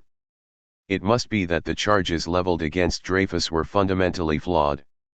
Everyone expected that the trial would resume and that Dreyfus would be acquitted. At that moment, and here I will defer to Ernst Nolte's poetic description. Then in the midst of the confusion and consternation, a newspaper article appeared which altered the situation. Its author was Charles Maurras, a 30-year-old writer hitherto known only in limited circles. The article was entitled "The First Blood." It looked at things in a way which no one had thought or dared to look. Nolte 1966, 56. What is it that Maurras did? He neither introduced new evidence nor refuted the evidence that already existed. What he provided was a reinterpretation that put the whole affair in a completely different light. Henry became a heroic victim who preferred patriotic duty to abstract justice. After seeing how the Jewish treason syndicate was exploiting a legal technicality in order to undermine the foundations of French life and break the strength of the army, Henry quickly told a patriotic white lie in order to stop the nation from going over the edge. What was really at stake in the affair was not the fairness of a sentence, but the weakening and sapping of the French national élan vital by Jewish financiers who hid behind corrupt liberalism, the freedom of the press, the independence of the judiciary, etc. As a result, the real victim was not Dreyfus, but Henry himself, the lone patriot who risked everything for the well-being of France and whose superiors, at the decisive moment, turned their backs on him. This was the first blood drawn by the Jewish conspiracy. Just like that, this intervention changed the entire perspective on the event. The right rallied its forces and patriotic unity quickly won out over disarray. Maurras provoked this reversal by manufacturing a triumph, this myth of the first victim, out of the very same elements that, prior to his article, had provoked the deepest disorientation and astonishment, the false documents and, as a result, the unfair sentence, etc., elements that he did not even try to dispute, far from it. It is no surprise, therefore, that he maintained up until his death that this article was the greatest achievement of his life. The fundamental operation of the quilting point lies in this miraculous twist, in this shift in identities when what had been, at a given moment, the source itself of distress is transformed into proof and evidence of a triumph, just as in the first act of Athaliah, where the intervention of one fear more, the fear of God, transforms all fears into their opposite in one fell swoop. This is a creative gesture in the strictest sense, it is a gesture that shapes chaos into a new harmony, that suddenly makes things legible that up until then had been senseless, even terrifying, confusion. There is a very clear parallel here to Christianity. Not so much God's act of turning chaos into an ordered world, as the decisive turning point that resulted in the definitive form of Christianity, in the form inscribed and revered in our tradition, the break effected by St. Paul. St. Paul centered the entire Christian project on exactly the point that up until then had seemed, to the disciples of Christ, to be a horrifying, impossible, traumatic event that couldn't be symbolized or integrated into their field of signification, his shameful death on the cross flanked by two criminals. Out of the complete and utter defeat of his earthly mission, which destroyed any hope of deliverance of the Jews from Roman oppression, St. Paul fashioned the act itself of his salvation. Through his death, Christ redeemed, saved, humanity. We can shed some more light on the logic of this operation through a brief detour into detective fiction. What is the main charm of detective fiction in terms of the relationship between the law and the transgression of the law, crime? On the one hand we have the rule of law, tranquility and security, but also boredom, the ennui of everyday life. On the other hand we have crime, which, as Brecht already said, is the only adventure possible in the bourgeois world. Detective stories operate through a sleight of hand, which did not go unnoticed at the time by Gilbert Keith Chesterton. While it is the constant tendency of the old Adam to rebel against so universal and automatic a thing as civilization, to preach departure and rebellion, the romance of police activity keeps in some sense before the mind the fact that civilization itself is the most sensational of departures and the most romantic of rebellions. When the detective in a police romance stands alone, and somewhat fatuously fearless amid the knives and fists of a thief's kitchen, it does certainly serve to make us remember that it is the agent of social justice who is the original and poetic figure, while the burglars and footpads are merely placid old cosmic conservatives, happy in the immemorial respectability of apes and wolves. The romance of the police force is thus the whole romance of man. It is based on the fact that morality is the most dark and daring of conspiracies. Chesterton 2012, 77. The fundamental mechanism of detective stories is presenting the detective himself, the one who works in defense of the law, in the name of the law, to re-establish the rule of law, as the greatest adventurer. In comparison to him, the criminals themselves look like indolent petty bourgeois, prudent conservatives. Once again we have this miraculous sleight of hand. There are, of course, a multitude of transgressions of the law, crimes, adventures that break the monotony of loyal and calm everyday life. But the only true transgression, the only true adventure, the one that changes all other adventures into petty bourgeois prudence, is the adventure of civilization, of the defense of the law itself. Lacan saw things in a quite similar manner. For him as well, the greatest transgression, the most traumatic, senseless thing, is the law itself, the mad law of the superego, that inflicts, that demands jouissance. It is not that we have, on one side, the multitude of transgressions, perversions, aggressions, etc. and, on the other, the universal law that regularizes, normalizes the dead end of transgression, that makes the peaceful coexistence of subjects possible. The greatest madness is the other side, the other face, of pacifying law, the face of the law that so often goes unseen, a stupid injunction to jouissance. We might say that the law necessarily splits itself into a pacifying law and a mad law. The opposition between the law and its transgressions is repeated inside the law itself. We have here the same operation as we do in Athaliah. For Chesterton, the law, faced with the transgressions of ordinary criminals, appears as the only true transgression.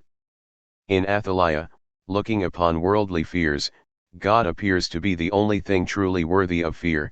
He divides himself into a pacifying God, a God of love, calm, and grace, and a ferocious, enraged God, a God who evokes the most terrible fears.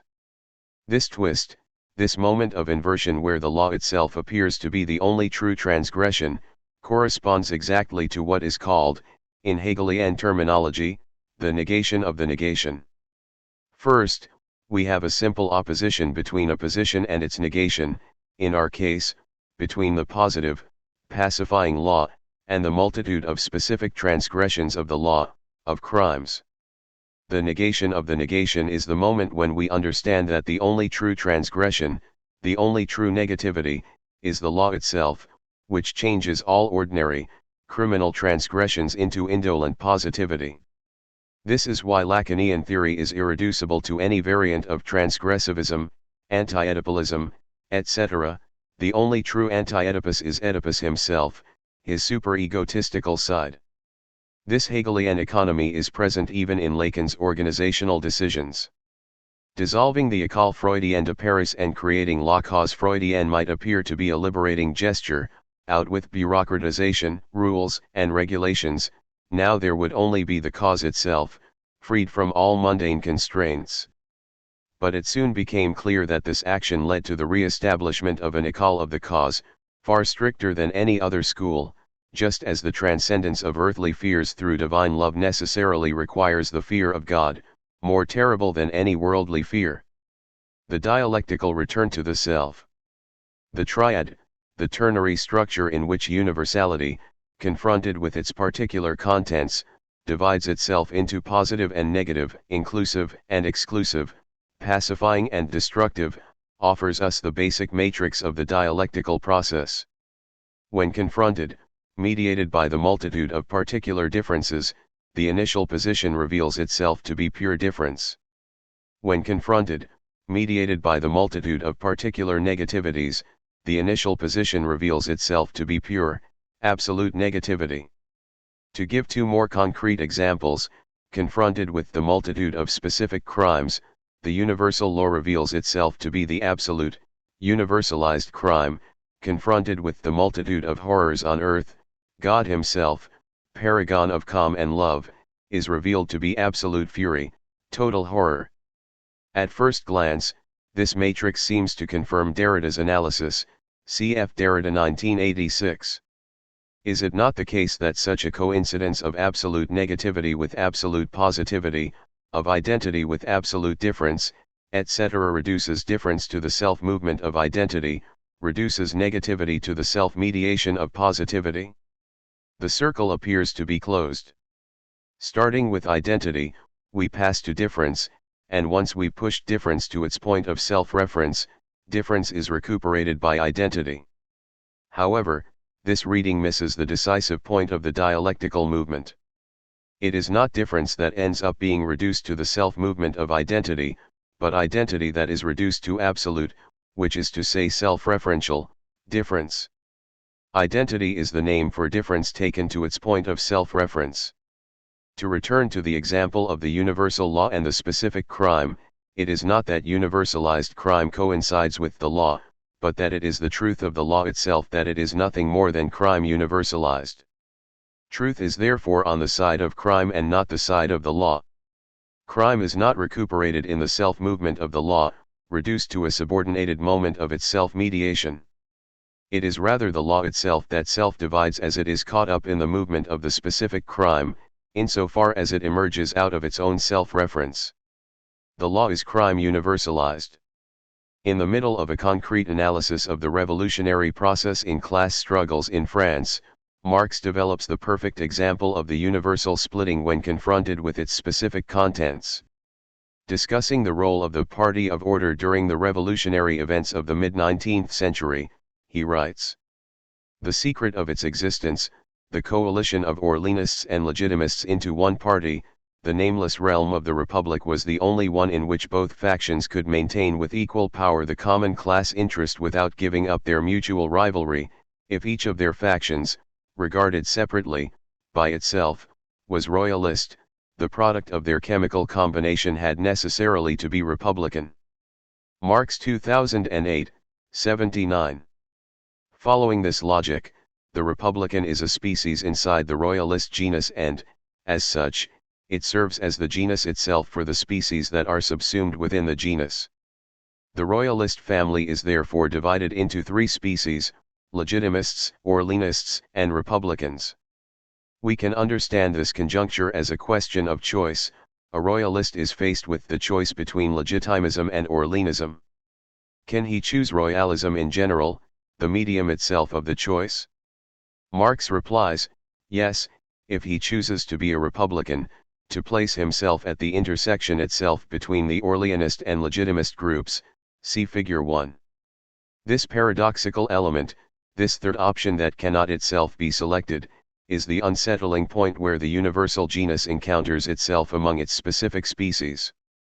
In other words, the proposition the royalist is a Republican is a tautology whose structure corresponds perfectly to that of the proposition God is God, which Hegel exposed as pure contradiction. If anyone opens his mouth and promises to announce what God is, and says that God is God, expectation is cheated, for a different determination was anticipated. Let us take a closer look at what makes such a truth tedious. So, the beginning, the plant is. Makes moves in the direction of saying something, of adducing a further determination. But since only the same is repeated, the opposite has happened instead, nothing has occurred. Such talk of identity, therefore, contradicts itself. Hegel 2010, 359-60. Figure 1. The key to this paradox, which Hegel discusses in the following section, rests with the form of the proposition. Such a form produces an expectation that the second half of the equation will include a determination specification of the initial neutral universality. This expectation demands that the second half of the equation provide a species of genus, a determination of the abstract universality, a marker inscribed in the location, an element of the ensemble. But instead of that, what do we get? Identity, that fastidious point where the ensemble encounters itself among its own elements, where the genus encounters itself among its own species. More precisely, instead of finding itself exactly, what the initial moment stumbles upon is its own absence, the ensemble encounters itself as an empty ensemble. If the first God is the positive God, the genus that encompasses all its species, all its particular contents, the God of calm, of reconciliation and love, then the second God is the negative God, the one who excludes all these predicates, all these specifications, all the particular content, the God of hate and destructive fury, the mad God. In the same way, in the proposition the royalist is a republican, republican embodies royalism in general while excluding all its particular content, the different species of royalism. The only way to actually be a royalist in general is to proclaim oneself to be a republican. This is what Hegel means by the identity of opposites, far from being reducible to a simple aberrant identification of mutually exclusive predicates, such as this rose is at the same time both white and blue. Its target is the self-reference of the universal. The universal is the opposite of itself insofar as it refers to itself as a particular, insofar as it attains its being for itself in the form of its opposite. This contradictory effect can only be produced within the framework of a dialogic economy. The first part, God is, provokes in the interlocutor an expectation that is determined by the form itself of the proposition. We expect a predicate that is different from the subject, a specific determination of divine universality, God is all-powerful, infinitely good and wise, etc. This expectation is disappointed by the second half. God, in which the same term returns. This dialogic economy requires logical temporality, a temporal cut, a lag between the two parts of the tautological proposition, between the moment of expectation and the moment of its disappointment. Without this temporality and this dialogic economy, the proposition A equals A would remain a simple affirmation of identity and would not be experienced as pure contradiction. The universal as exception. The fact that self-reference functions in this manner, with the universal genus encountering itself among its species, the ensemble encountering itself among its elements, implies that we should be able to reduce the structure of the ensemble to a limit case column that of the ensemble to an element. The element can only split off from the ensemble as an emptiness, which is only as its own lack, or as its location as such, or as the mark of its place, which is simply to say that it is cloven. The element must exist in order for the ensemble to exist, it must exclude itself, make itself an exception, it must be a deficit or a surplus. J. A. Miller 1975, 6. Specific difference no longer functions as the difference between elements against the backdrop of the neutral universal, it becomes the difference itself between the universal ensemble and its particular element. In this way, the ensemble ends up placed at the same level as its elements, it functions as one of its own elements, as the paradoxical element that is absence itself, the element that is lacking. Once we are dealing with a differential network of signifiers, we have to insert into the network of differences the difference between the signifier and its absence as a signifying opposition, which is to say, we must consider its own absence as part of the signifier.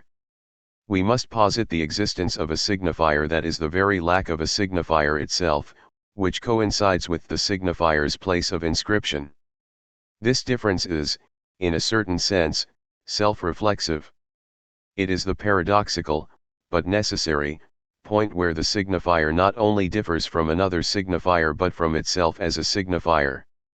We have already arrived at the very heart of the Hegelian dialectic. The fundamental feature of the Hegelian relationship between the universal, the ensemble, and the particular, its elements, can be found in the fact that the universal has only one particular, in the fact that the genus has only one species, which is to say in the fact that specific difference coincides with the difference between the genus and the species. At first, we have abstract universality, and we arrive at the particular not because abstract universality requires the particular as a counterpoint, but because it is already in itself particular, it is pot out, and the thing that eludes it, in that it is abstract, which is to say, it is a universality that we arrive at through the abstraction of the particular, is precisely the particular. Therefore, at the heart of the Hegelian dialectic there is a constitutive discord between the universal and the particular, an encounter that will always be missed, and it is this very contradiction between the universal and its particular that is the true motive force of the dialectic. In relation to the universal, the particular is always deficient and or excessive. Excessive, because it escapes from the universal, because the universal, as an abstraction, cannot encompass it. Deficient, because, and this is simply the same thing from a different perspective, it is never enough to fill the universal. The contradiction between the universal and the particular would be resolved, it would achieve the tranquil stillness of a satisfied encounter, if the disjunction, the division of the genus universal into its specific species, were exhaustive, if it were a division that left no remainder. But, the disjunction/division of the signifying ensemble is never complete, never exhaustive. There will always remain an empty space occupied by the excess element that is the ensemble itself as an empty ensemble. Classifying signification therefore differs from ordinary classification. In it, we find, outside the habitual, normal species of the genus, a supplementary species that acts as the genus itself. We have now arrived quite close to the logic of pot-out. To make a collection of particular elements into a totality, we must add, or subtract, it amounts to the same thing, determining an element as an exception, a paradoxical element that, through its very particularity, embodies the universality of the genus, while at the same time serving as its negation. The universal genus of royalism is only totalized when we add republicanism to it as the embodiment of royalism in general. That royalism functions as a universal implies the existence of at least one thing that functions as its exception. This means that size Zion and division are on the side of the universal rather than on the side of the particular. The standard view is that it is the particular content that introduces size Zion, division, and specific difference into the neutral framework of universality. But for Hegel, it is the universal that constitutes itself through the subtraction, the abstraction, of a particular that embodies it as such. The universal emerges out of a radical size Zion, the size Zion between the richness of the particular and the element that, from inside the particular, embodies the universal. This is also the logic of sexual difference. The ensemble of women is a particular, non-totalized, non-universal ensemble. This multitude acquires its universality, the universality, in fact, of the human genus, once we have excluded an element that begins to function as the immediate embodiment of the human genus, man. If woman does not exist, then man is woman pretending to exist. The universalization of the human genus therefore introduces sexual difference, the difference between its two species. Man represents the moment of size Zion within the non-differentiated feminine collectivity, while simultaneously embodying, in regard to its opposite feminine particular, The moment of its universality. Point 1. The common point shared by pre-Hegelian idealism and materialist nominalism is that both misrecognize this kind of difference, which, far from being reducible to a specific difference against the backdrop of the neutral universality of the genus, constitutes this universality itself. It is a paradox of this kind that is the focus of the category of overdetermination, although normally this is seen as a conjuncture that supposedly escapes from the Hegelian dialectic. Each totality contains a particular paradoxical element that, through its very particularity itself, gives the tone to the entire totality and dyes it with a specific coloration. Here is an example of this from Marx. In all forms of society there is one specific kind of production which predominates over the rest, whose relations thus assign rank and influence to the others.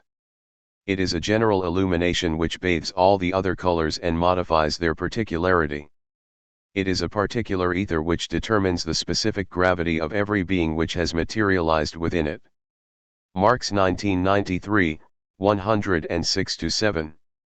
This is what overdetermination is, the determination of the all by one of its elements that, according to the order of classification, is only supposed to play a subordinate role, a paradoxical particular that is part of the structure, but that at the same time structures the entire structure. When, in the totality of production, distribution, exchange, and consumption, Marx assigns this role to production, he is in fact making use of the Hegelian category of opposite determination Gegensatzliche Bestimmung. Production imposes itself on its opposite determination as much as it does on the other phases, Marx 1968. Opposite determination is therefore the point where the universal encounters itself in the domain of the particular, where production chances upon itself among its four species. This is why the Hegelian formula, the truth is the whole, can be misleading if we interpret it as referring to classical holism, according to which any particular content is only a subordinated, passing moment of an integral totality. Hegelian holism is far more paradoxical, it is a holism that can best be described as self-referential. For Hegel, the whole is always a part of itself, it always numbers among its own elements. The progress of the dialectic has nothing to do with the simple differentiation of an initial non-differentiated totality, which would make it nothing more than diversification into a network of increasingly rich concrete determinations. Rather, its mechanism consists in a whole that always adds itself to its own elements, as in the joke cited by Lacan, I have three brothers, Paul, Ernest, and myself. The subjectified structure. It is through this surplus element that embodies universality in its negative form, this element in which universality encounters itself under its opposite determination, that the structure subjectivizes itself. The subject only exists in this discord between the universal and the particular, in the missed encounter between the two. The particular is always lacking, there is not enough of it to fill the extension of the universal. Yet at the same time it is excessive, overabundant, superfluous, because it always adds itself as the surplus element that plays the role of the universal itself. As soon as we do away with this short circuit between the universal and the particular, this Mobius strip in which the universal and the particular end up on the same side, as soon as we have a pure structure of classification in which the universal could divide itself into its particulars without paradoxical remainder, we would be dealing with a flat objective structure, without any representation of the subject. It might seem as if this is the same thing as Lacan's formulation of the subject of the signifier.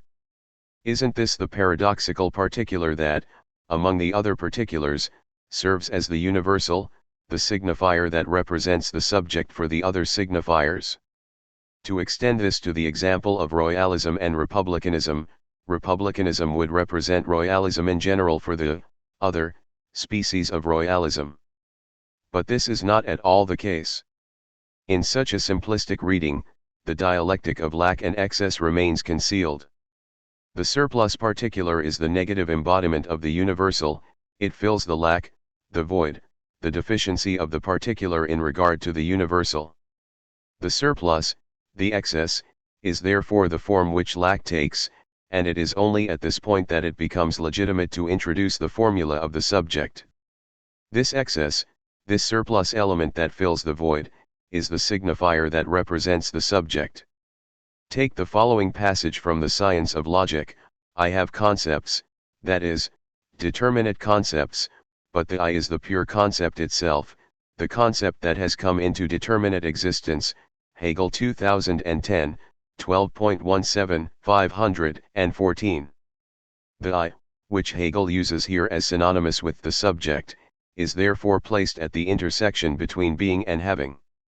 If the universal concept simply had predicates, it would still be a substantial universality, it would not yet be the universality specific to the subject. And this universality is quite paradoxical indeed. The subject is, on the one hand, pure negative universality. As an identity with itself, it abstracts all of its own determinate contents. I am none of my determinations, I am the universality that both encompasses and denies them. Yet at the same time, it is the abstraction that came into determinate existence in the very domain of its determinations. As such, it is the very opposite of universal identity with itself, it is an ephemeral point, its own other, it eludes any determination, it is a point of pure singularity. It is precisely this pulsation between abstract negative universality, the abstraction of all determinate contents, and the ephemeral punctuality of pure singularity, this absolute universality, which is just as immediately absolute singularization. This universality constitutes the nature of the I and of the concept. Hegel 2010, 514-15. Hegelian individuality, far from being located as the opposite of the universal, is in fact the precise designation of the paradoxical point of pulsation, this point where pure ephemeral exactness coincides with the universality that abstracts all determined contents. We can also draw out the subject by returning to the thing that makes the dialectical process work. At first, we have the inscription of the unary trait, outside of which there is nothing, that is to say, there is only the place of inscription. The opposition between the trait and the place is already an opposition at the level of the trait, which is to say, it is an opposition between the unary trait and the lack of the trait. The unary trait is not only one, but more specifically unary. This is why its counterpoint is not another one signifier, but the empty dollar. If the trait and the place, the lack, were not posited at the same level like this, if the place was not inside the field of the S, signifier, as dollar, there would be no reason for the chain to progress to another signifier. The chain of inscriptions is pushed forward precisely because the initial and unary inscription is already in itself, to put it in Hegelian terms, mediated by dollar, because its identity already represents pure difference. The initial inscription therefore contains in itself the, so to speak, absolute discord between the identity of the unary trait and pure difference, between the unary signifier and the subject. This absolute discord pushes the process toward ulterior inscriptions. All the other signifiers are just so many attempts to resolve this discord, to inscribe the place itself in the trait, to inscribe pure difference into the identity of the signifier. CFJA. Miller 1975. These three moments, the positive universal, royalism as a genus, the particular, its different species, Orleanism, legitimism, and the exception that embodies the universal in its negative form, republicanism as the only means of being a royalist in general, require a fourth, a nothingness, an emptiness that is filled by the paradoxical, reflexive, element that embodies the universal within the particular. We have already seen this emptiness at work in Hegel's subversion of the proposition of identity. The tautology of identity with itself is in itself pure contradiction, the lack of a particular determination, where we had hoped to find a specific determination, a predicate, we find a nothing, the absence of determination. Far from indicating a self-sufficient fullness, the tautology opens an emptiness that is then filled by the element exception. This emptiness is the subject, and the element exception represents it to the other elements. If I say God is God, then I am adding something to the divine predicates, all-powerful, wise, good, a nothing, a lack of determination that subjectivizes it. That is why it is only the Judeo-Christian God, the God of the tautology I am, that is subject. The starting point of the dialectical process is therefore not the abundance of self-sufficient substance, identical with itself, but rather absolute contradiction. Pure difference is always already the impossible predicate of the tautology, of identity with itself. This absolute contradiction resolves itself through the exclusion of a reflexive element that embodies the emptiness, the lack of determination specific to tautology. The subject is the emptiness, the lack of a predicate of the universal substance. The subject is the nothing that is introduced by the tautological reference to the self of the substance, this intermittent fourth moment that has vanished from the final result, the completed triad. In the final chapter of his great Logic, Hegel describes the fundamental matrix of the dialectical process. He emphasizes that the process could be seen as having either 3 or 4 moments. The subject is the additional moment that does not count. In this turning point of the method, the course of cognition returns at the same time back into itself. This negativity is as self-sublating contradiction the restoration of the first immediacy, of simple universality, for the other of the other, the negative of the negative, is immediately the positive, the identical, the universal. In the whole course, if one at all cares to count, this second immediate is third to the first immediate and the mediated. But it is also third to the first or formal negative and to the absolute negativity or second negative. Now insofar as that first negative is already the second term, the term counted as third can also be counted as fourth, and instead of a triplicity, the abstract form may also be taken to be a quadruplicity. In this way the negative or the difference is counted as a duality. Hegel 2010, 746. The first moment is the immediate positivity of the starting point.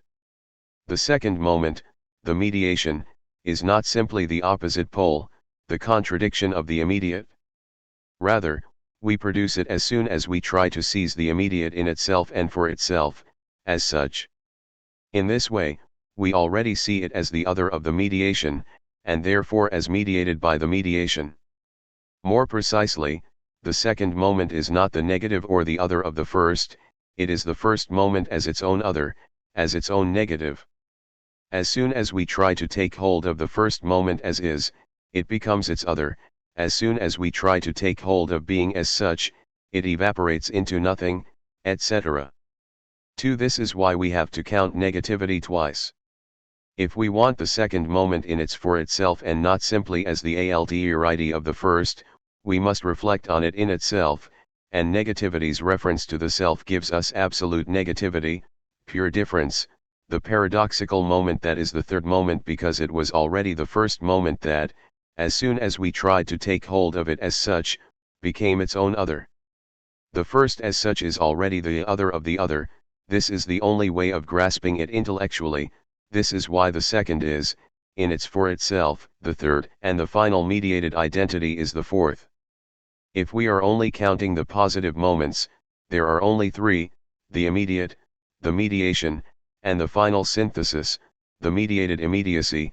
What we lose is the excess, the elusive surplus of the pure difference of the dollar, which does not count, but nonetheless adds itself by making the process work, this emptiness of substance that is at once both the receptacle-receptaculum for all and for each one. Hegel. The Hegelian 1:1. Here we should examine one of the decisive moments of Hegelian logic, the passage from the finite determinate existence Dasein to the being for itself Versuchsein with the being für uns and für eins as its specification.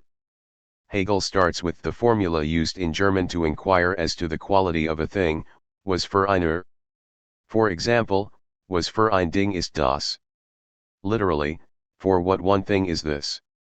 By viewing the one einer not as an indefinite article but as the one of unity, the one as opposed to the other, he asks what is this one that the thing in question is for.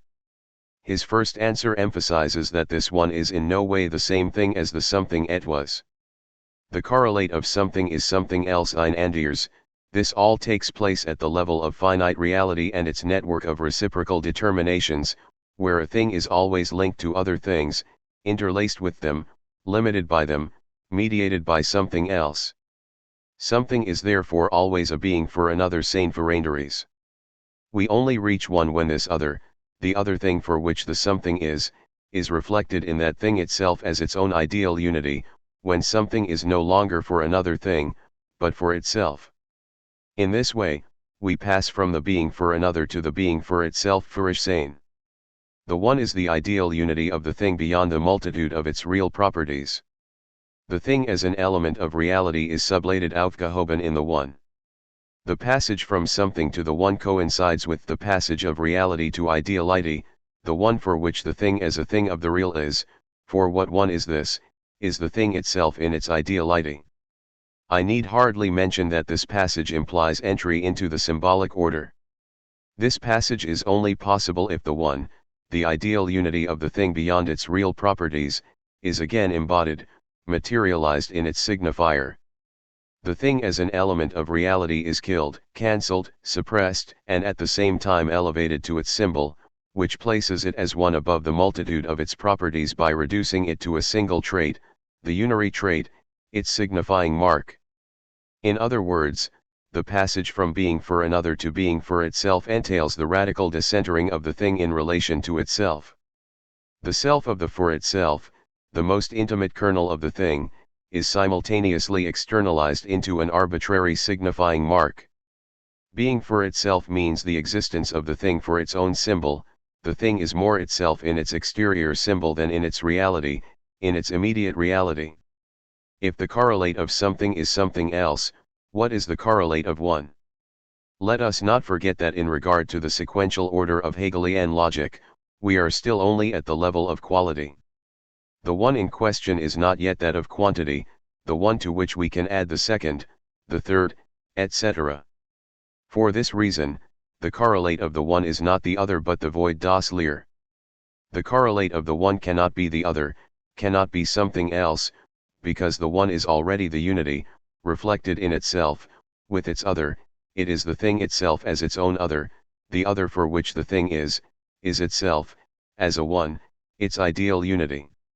For that reason, the correlate of the one can be none other than the void. The one is ideal unity, the reflection in itself of something. The void is the reflection in itself of alterity, a pure alterity that is not something else. However, at this level there is still the possibility for confusion. We normally think of the relationship of the one and the void inside the framework of external coexistence, for example, the atoms and the void around them, between them. And the fact that for Hegel the atomist philosophy of Democritus is the historical exemplification of the category of the being for itself may seem to confirm this. But no, the void is not outside the one. It is at its very core. The one is in itself empty, the void is its only content. Here we can appeal to the logic of the signifier. The one is conceptualized as the pure signifier, without signified, the signifier that does not designate any positive, real property, the signifier whose quintessential example is the proper noun, the tautological signifier that only references the pure unity of the object, its being one etron, the unity that is, for its part, performatively constituted by the signifier itself. And what is this void, if not precisely the signified of the pure signifier? I am even tempted to determine this void, the signified of the one, of the pure signifier, as the subject in the sense of the subject of the signifier. The one represents the void, the subject. For the other signifiers, what others? It is only against the background of this qualitative one as being for itself that we can arrive at the one of quantity, the one as the first element in the chain of counting. No surprise, then, that we find in both Hegel and Lacan the same paradoxical expression, the one das Eins, cf. Lacan 1998a, 141, Hegel 2010, 141.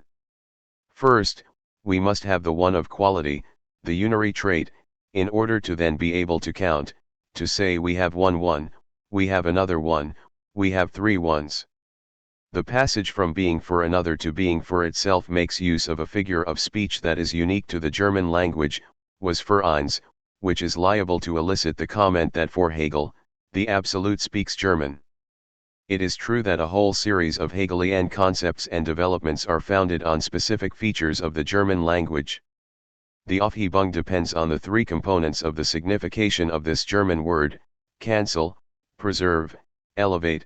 The passage to the category of Grund is accomplished through reading the verb zugrund gehen, falling into ruin, decomposing, as zugrunde gehen, arriving at the foundations, etc., etc.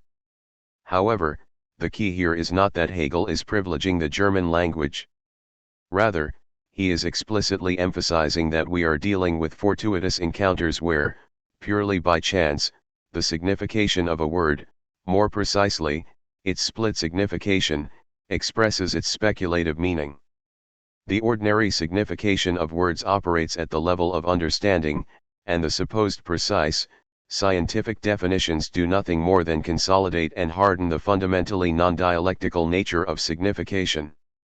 Speculative meaning, at least in principle, belongs neither to words, concepts, nor to propositions, but can only be uncovered through the entire movement of the syllogism.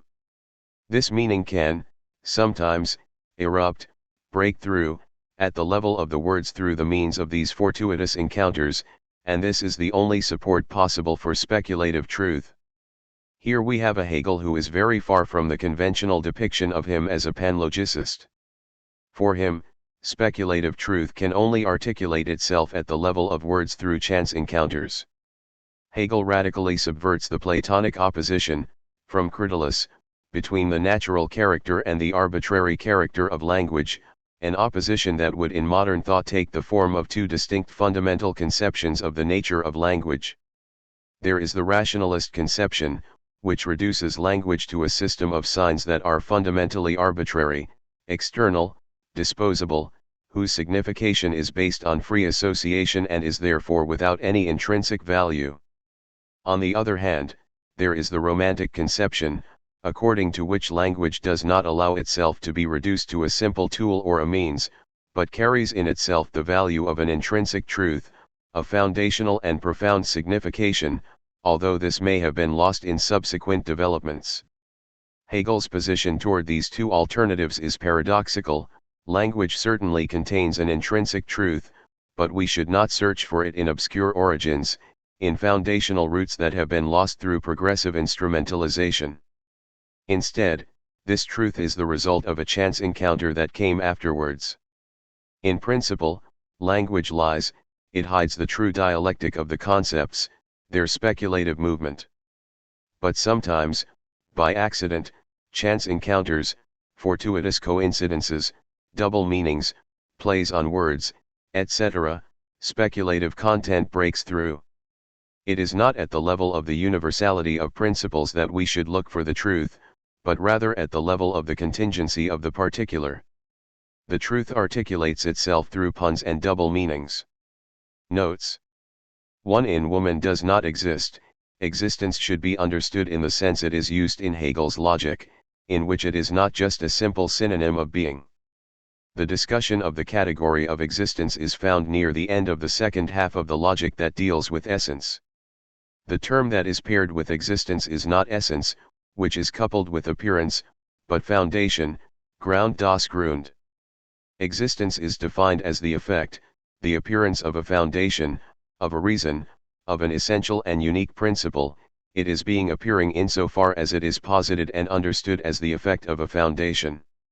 It is precisely in this sense that woman does not exist, she has no unique foundation, she cannot be totalized in the framework of a unique principle of which she would be the expression. 2. It follows from this that the Hegelo-Lacanian view is fundamentally incompatible with recent post-structuralism and postmodernism, which consist of attempts to counter totalitarian, monologic, universalizing, repressive, etc., reason with another reason, one that is plural, polycentric, dialogic, baroque, feminine. Such a move toward a different reason is simply superfluous. It is already the first, monologic, reason that reveals itself to be its own other, as soon as we try to take it as such, in its form, in the strictly dialectical sense, in what it does, and at the level of the process of its enunciation. 4. The dialectic as logic of the signifier, 2. The real of the triad. Lalang and its boundary. It follows from the differential character of the signifier that for each whole there is at least one thing that, as an exception, constitutes this whole. Theoretically, we could constitute as many wholes as there are signifiers, as each signifier can, in turn, play the role of the exception that holds the whole together. This is reminiscent of the quip, "Let us discuss every possible subject, and a few others as well." It is precisely this as well that should draw our attention, the thing that must be excluded in order for the bounded field of every possible subject to constitute itself. What we can never obtain is the ensemble of all signifiers without exception, without exterior. This total ensemble would be an inconsistent ensemble, unbounded, gaping open, a togetherness that does not hold together, and therefore an ensemble that is pot out. This kind of unbounded totality is inconsistent in the manner of a Mobius strip. It is a 1 in 2 in which the whole is the exception, in which the interior and the exterior encounter each other on the same surface. An inconsistent totality such as this has no exterior and is therefore pot out. And this is where Hegelian concrete totality lies. It is precisely such a 1 in 2, an absolute totality, and thus, in other words, contradictory and split. J.A. Miller 1975, 7. This is why formulations of concrete universality coincide so neatly with formulations of Lalang. One might say that abstract universality, which excludes the particular, functions as a whole that bases itself on an exception, while concrete universality is a totality with no exterior, absolute, and therefore contradictory. Moreover, if, as it is claimed, nothing exists that could place a limit on Lalang, we should see this limitlessness as an indication of circularity. Lacking a reference point outside of itself, as a last resort the signifier refers to itself. This is precisely the difference between the differential and the arbitrary. We are dealing with the arbitrary so long as we can place an external limit on signs, and this is what makes them signs, in relation to which they are arbitrary, reality, pure thought, immediate sensory experience, etc. When this limit disappears, when we are no longer able to construct it, we find ourselves in the abyss of circular movement, without the foothold of differentiation. The signifier is only different in relationship to other signifiers, and because what is true for one is true for all, the signifiers never form a consistent whole. The signifying ensemble goes in circles, trying in vain to reach, what? Its pure self, which is to say, itself as pure difference. The inaccessible is not, as it is in the order of the sign, an external reality that is translinguistic. Rather it is the pure signifier itself, the difference between signifiers, their interdiction. It is because of this internal boundary that the movement of the signifier is circular, folded in on itself, which has nothing to do with the exception. We should look for the exception in the expulsion, or, if you will, the expulsion, of this interior limit, the expulsion that allows the ICS, unconscious/inconsistent inconscient/inconsistent, according to the work of Jacques-Alain Miller, and self-referential ensemble to purify itself into a whole and consistent ensemble. In the circular movement of Lalang, in its very limitlessness, which is to say, in its lack of a reference point, we run into a limit.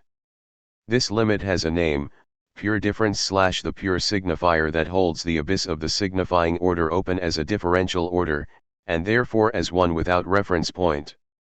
We should therefore make sure not to conflate the relationship of Lalang to the pure signifier, difference itself, with the relationship of the whole to the exception, the at least one, that constitutes it. Difference is precisely what underpins the ICS character of the pot-out ensemble, which is fundamentally distinct from the exception that guarantees the closure of the whole as well as its universality. Not everything can be said is the best example of the difference in question. Philosophy, from Plato all the way to Schelling, has always based the possibility of logos, of the universal speaking, on some kind of ineffable transcategorical surplus. For Plato, the idea of the good, for Kant, the thing in itself, etc., which, as an exception, would guarantee the universality of this speech.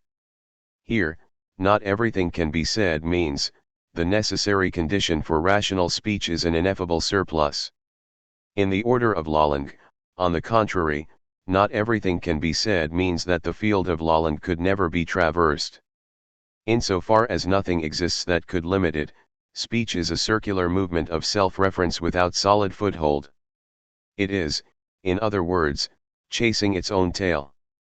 The thing that continually escapes the signifying movement of differentiation is not the unreachable trans-symbolic identity, but difference itself. The impassable boundary already at work in the order of Lalande is an internal boundary, folded back in on itself. What is lacking from speech is not the thing but speech itself.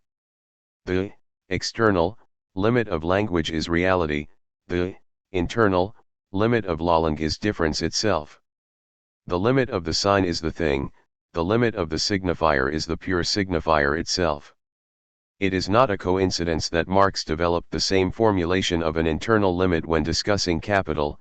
For Marx, the limit of capital is capital itself, which is to say, the very mode of capitalist production. We can only attain the whole through the expulsion, the externalization, of this interior limit, the internal boundary of the ensemble that makes it a whole ensemble, in the exception. To avoid relying on the usual examples, for example, that the sign can signify everything on the condition that it does not signify itself, let us return to Marx and his critique of political economy. The necessary condition for the universalization of the function of commodity is the advent of a commodity exception, labor, whose exercise, and here we have another self-reference, as it is the conjunction of exchange value and use value, is what produces exchange value. This expulsion can also operate at the level of the distinction between interdiction as interdiction and interdiction as a prohibition. With the expulsion of the limit, the interdiction, the immanent blockage that prevents the thing from becoming itself, of fully realizing itself, transforms itself into an interdiction that prohibits something. For example, the interdiction of incest, the blockage, the immanent impossibility of the sexual rapport, becomes the positive prohibition against sleeping with one's mother, the exception that constitutes the universal ensemble of women I can sleep with. This prohibition resolves the dead end, the impasse of interdiction. The truth can be tout, we can resolve the dead end of its pot-out quality, but only if we do not think of it as a equatio to an external object limit, the thing, the concept, etc. Saying that the truth is pot-out specifically means that truth is not to be sought out in the relationship between the signifier and a reference, but within the signifier itself. Where can we find the real in the circular movement of Lalande? This is where the distinction between reality and the real becomes of paramount importance. Reality is, as we have seen, the external limit that allows us to totalize language as a system that is always already bounded and given, while the real is the internal limit of Lalande, the unseizable boundary that prevents it from becoming itself, of attaining its identity with itself, the twist that causes it to return in on itself, to turn in circles. This is the fundamental paradox of the relationship between the symbolic and the real.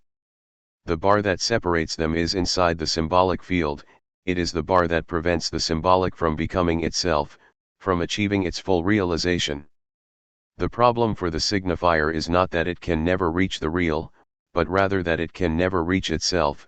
What is missing from the signifier is not just the object that is outside signification, but the signifier itself, the signifier that would be unique to the subject, the non-barred absolute performative.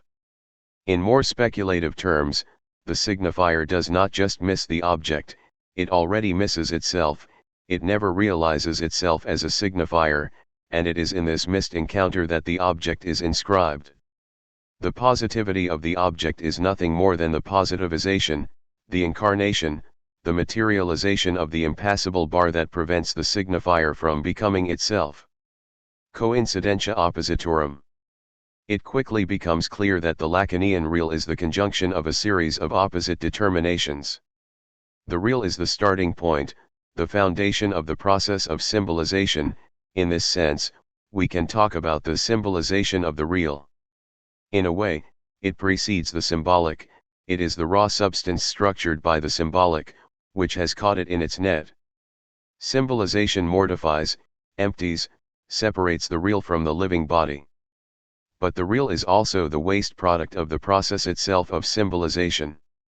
It is the surplus, the remainder that eludes symbolization and as such is produced by it.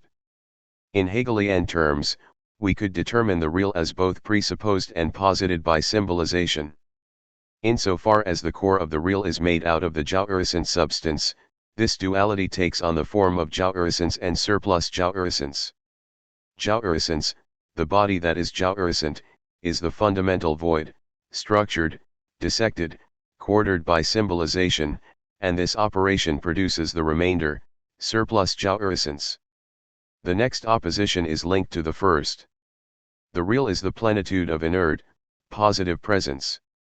Nothing is lacking in the real, lack being introduced by symbolization. At the same time, the real is the void, the hole at the heart of the symbolic, the central lack around which the symbolic structures itself.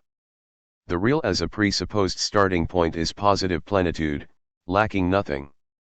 As a product, it is the void encircled by the symbolic. We can see the same opposition at work in negation. At first glance, the real designates the hard core, indifferent to negation, an inert positivity that does not allow itself to be caught in the net of dialectical negativity. But right away we must add that this is because, in its positivity, the real is nothing more than the positivation of the void. The real object is just as precarious as the sublime object, the object that embodies the whole in the other. If it does not allow itself to be denied, if negation cannot reach it, it is because this positivity is itself nothing more than the positivation of an absolute negativity. It cannot be denied because, as a positive, it is already negation incarnated. The third opposition in this series comes from the fact that, unlike reality, we first grasp the real as a hard kernel, that which always returns to the same place, the rock against which symbolization is dashed, or, to use Kripke's terminology, the kernel that would remain the same in every world, in all possible symbolic universes. On the other hand, we have the fundamentally precarious status of symbolic reality that can, at any moment, dissipate, losing its consistency. And as soon as we try to grasp the real object in its positivity, it evaporates through our fingers. It is a pure semblance that can only exist in the shadows, as a failed, non-realized, purely chimerical being, as the promise of itself, an emptiness encircled by the structure. This conjunction between contrary determinations can be most clearly seen in the case of trauma. The traumatic event, the hard kernel that resists assimilation into the symbolic, is never given in its positivity. Its entire consistency depends on a phantasmic construction that obfuscates the void, the entirety of its effectivity consists in its effects. It matters little whether the trauma occurred in reality, its decisive role lies in its structural effects. And it is in fact the concept of traumatism that will make it possible for us to outline the fourth pair of opposite determinations, which is actually the first in a second series, which Jacques-Alain Miller described as the real object's passage from contingency to logical consistency. At first, the real identifies itself with the fortuitous encounter, with the intrusion of the contingent that derails symbolic automatism, the grain of sand that blocks the machine's circuit. However, precisely because it is the intrusion of a contingency that subverts the equilibrated automatism of the symbolic machinery, it never allows itself to be pinned down in its positivity, it can only be constructed, granted the purely logical consistency of an X that eludes the structure, but is at the same time only discernible through its role in the structure, the repetitions, displacements, etc. produced by a traumatic X. This leads to the next opposition.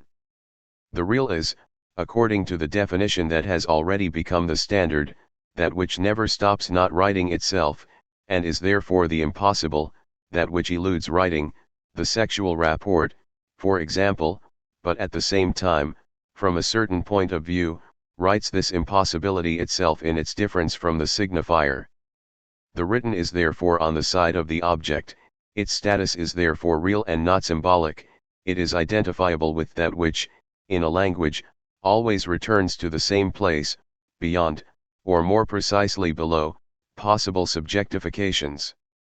As such, it does not represent the subject. And finally, the last opposition in the second series can be presented as follows: if we attempt to place the real against the background of Kripke's critique of the theory of descriptions, the distinction between the quid and the quad, between the properties of a universal symbolic nature that we can predicate to the object and its given form as a that eludes the network of symbolic determinations, the real appears to be the surplus of the quad over the quid, the pure that of an object without properties. The example of traumatism, however, requires us to invert this relationship. Isn't the traumatizing real precisely the paradoxical object that does not exist, but that nonetheless has a whole series of properties?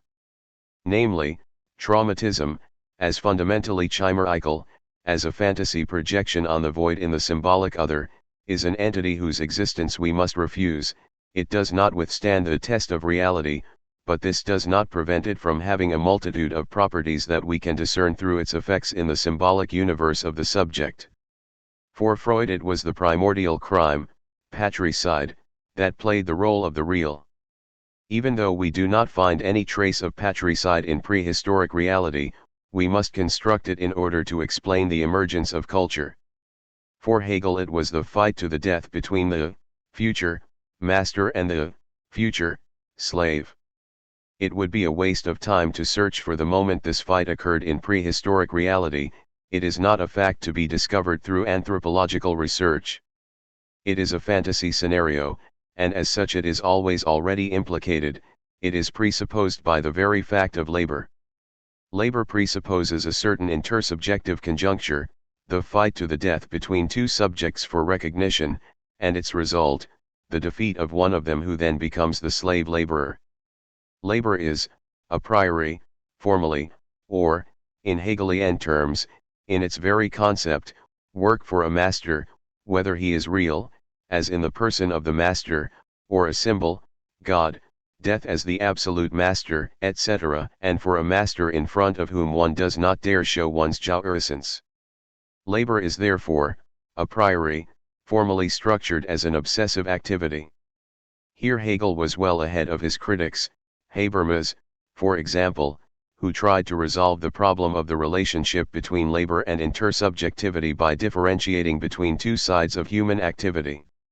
On the one hand, Habermas, 1971, argued, there is labor, the relationship of the subject to the object, to nature, and on the other, symbolic interaction, the relationship of subjects to each other.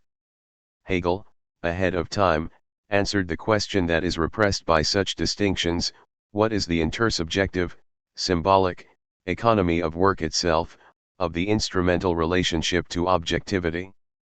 The Hegelian dialectic of the master and the slave goes against Marxism in an analogous manner. In Marxism, social relationships of domination operate at a level determined by the development of productive forces, and therefore of labor, and these relationships operate as a function of the development and the organization of the productive force of labor. For Hegel it is exactly the opposite: labor itself depends on a particular intersubjective conjunction. What makes this opposition even more interesting is that Marxists often refer to the chapter on the master and the slave as the section of the phenomenology of the spirit where Hegel comes closest to historical materialism. The truth is on the side of the slave laborer, etc. The missed encounter is the object. Let me pick up where I left off. We have a series of opposite determinations that coincide with the concept of the real and that could be grouped into two triads: that of the presupposed/posited, the starting point and the remainder, the inert plenitude that lacks nothing and the lack itself, the hard kernel and pure semblance, and that of the structure's remainder/the structure itself, contingency and logical consistency, that which does not allow itself to be written and the written itself, a thing without properties and at the same time an object with properties that does not exist. While a few of these oppositions can be located on the diachronic axes of the different stages of Lacan's doctrine, in the way that, as Jacques-Alain Miller showed, the emphasis shifts from the contingent to logical consistency, the key issue is the following: how do we think about their simultaneous conjunction, because it is precisely this immediate conjunction of opposite determinations that defines the concept of the real. Perhaps the only philosophical precedent for this would be the Hegelian critique of Kant, of the Kantian thing in itself Ding und sich, in which Hegel showed how the thing in itself, the surplus of objectivity over thought, that inaccessible, transcendent X, passes immediately into the pure immanence of thought and immediately coincides with the thing of thought Gedankendenken, with the void of our thinking that is all that is left over once all the phenomenal determinations of the object have been taken away. We should distinguish between the imaginary, the symbolic, and the real modes of the coupled opposites. The imaginary mode is the complementary relationship in which the two poles complete each other in a harmonious whole, each one providing the other with what it lacks, which is to say, each one filling the lack in the other. For example, the fantasy of the harmonious sexual relationship in which the woman and the man would constitute an accomplished whole. The symbolic mode is a differential relationship, in which each pole's identity is reduced to its difference from the others. Far from filling the lack in the other, from completing it, a given element serves as the lack, as the absence in its other. Through its very presence it presentifies the other's lack, and, in this sense, we could say that each of these elements returns the other's own lack to it. The real is, in the end, the immediate conjunction of these opposites, the 0 point of the dialectical process when an opposite passes immediately into its other. For example, the unity of being and nothing, at the beginning of Hegel's logic, is neither a complementary relationship nor a differential relation, being consisting only in the difference with nothingness and vice versa, but only in the way in which being, when you try to grasp it as such, in itself, is nothing. This reference to Hegel is particularly important because it may be that the Hegelian dialectical process offers us the key to the logic at work in the conjunction of these opposite determinations. That is to say, in order to pierce the secret of this conjunction, we must start with the Lacanian thesis according to which the real can only be inscribed on the basis of an impasse of formalization, Lacan 1998b, 93. The real is, of course, that which never stops not writing itself, the rock against which formalizing inscription is dashed. However, it is through this impasse, the very impossibility that we could touch it through the written, that we can locate its empty space. In other words, even though the inscription of the real is impossible, we can inscribe this impossibility. The implication of this reversal of the impossibility of inscription into the inscription of impossibility is that the real does not persist in some beyond, as a transcendental X, inaccessible to its inscription. Rather, it coincides, radically, with its own impossibility. The real is nothing more than the impasse, the failure of its own inscription. We don't just miss the real object but, as Lacan said, the essence of the object is failure, Lacan 1998b, 58. Let us return to traumatism. Its whole effectivity consists in the series of its structural effects, in the series of impasses and missed encounters that it produces in the symbolic structure. Its missed encounter with symbolization retroactively encircles its empty space. We can see the same mechanism at work with regard to jouissance. The entirety of its effectivity consists in the surplus jouissance, in the remainder, in the waste product produced by the symbolic process, in the signifying mortification of the jouissant body. Instead of thinking that we missed the object, we should understand the object as this missed encounter. This also allows us to make sense of Jacques-Alain Miller's thesis that the subject itself should be seen as one of the responses of the real. The subject, of course, does not have its own signifier, its real status is defined by the impossibility of its signifying representation. But in no way does this mean that the subject is a positive, transcendent entity that persists ineffably beyond the signifying chain. The subject is nothing more than the impossibility of its signifying inscription, it is the retroactive effect of the missed encounter with its signifying representation. Herein lies the temporal paradox of the subject of the signifier. It is represented by a signifier, missed by the signifier, and it is this missed encounter that is the subject. Here we have the Hegelian distinction between the substance and the subject, what is truly at stake in the thesis that the substance must be seen as subject. We remain at the level of substance so long as we grasp the X that causes the failure of symbolization as a positive, transcendental entity. We pass to the level of subject once we realize that, despite the failure of symbolization, there is nothing beyond it that is not the empty space surrounded by the missed encounter itself. It may seem that by thinking of substance as the big other, as the signifying order on which the subject depends, from whose whole the subject emerges, we end up in contradiction with Lacan.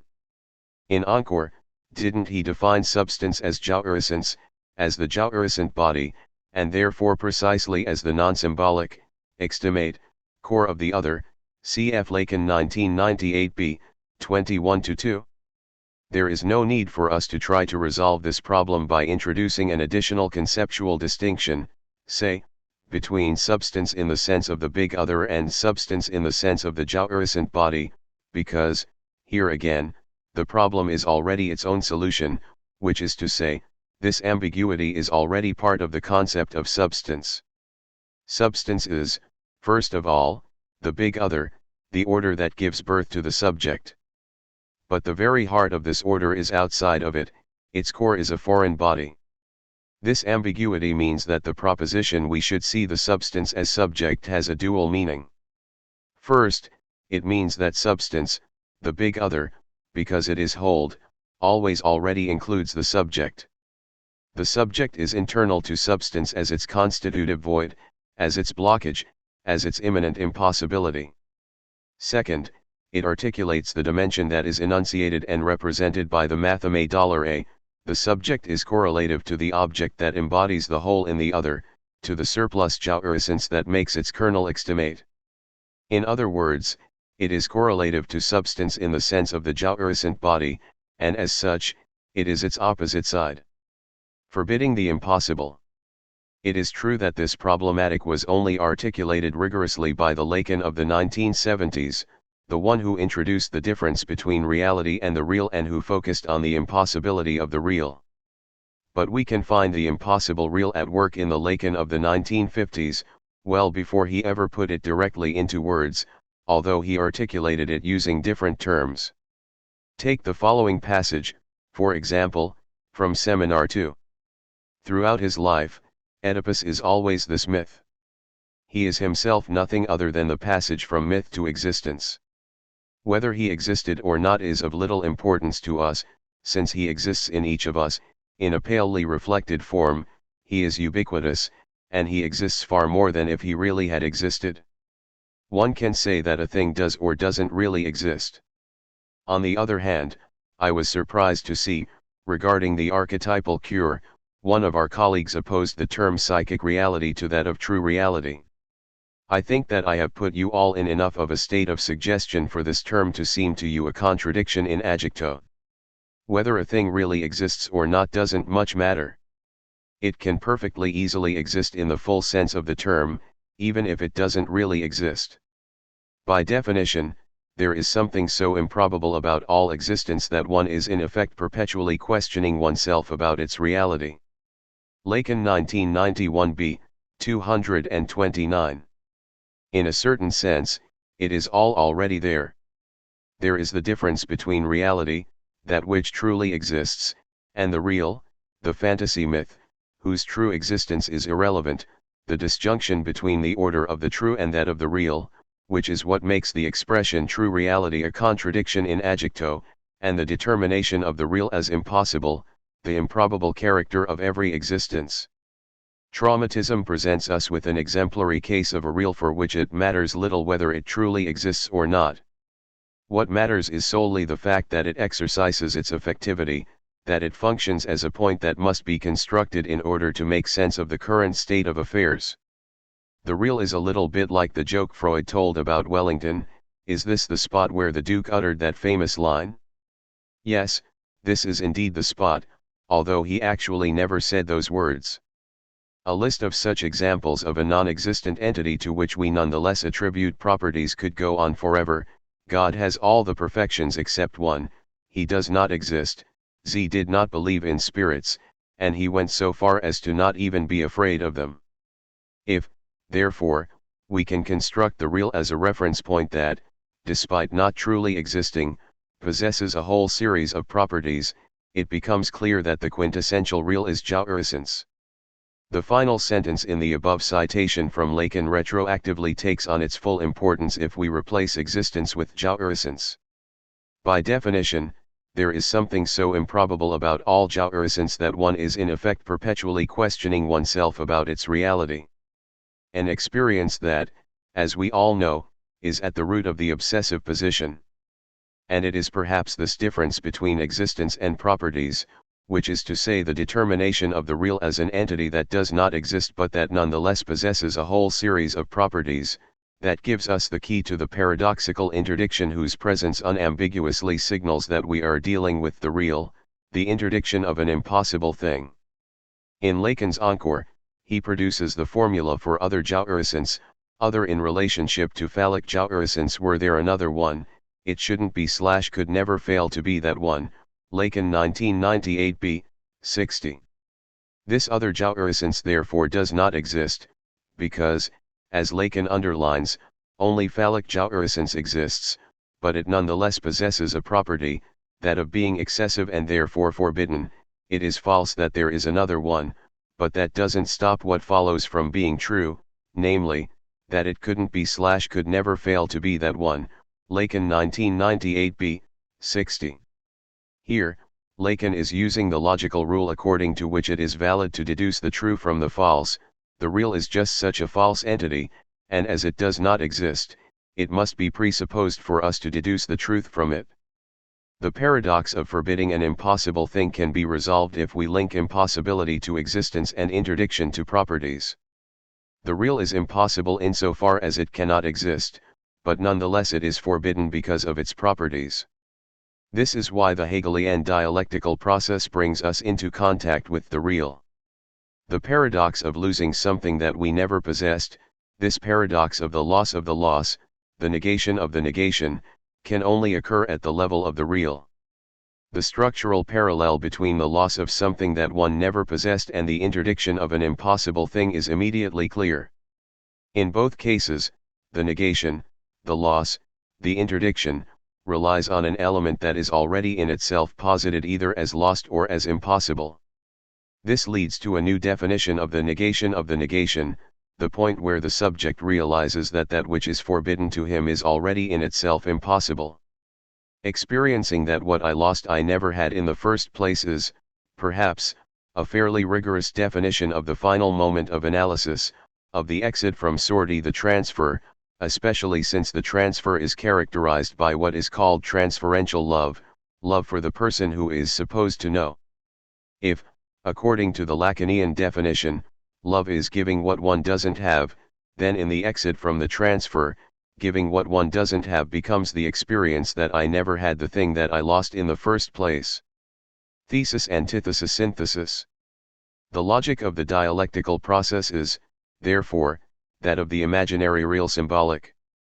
Its imaginary departure point is the complementary relationship of opposites.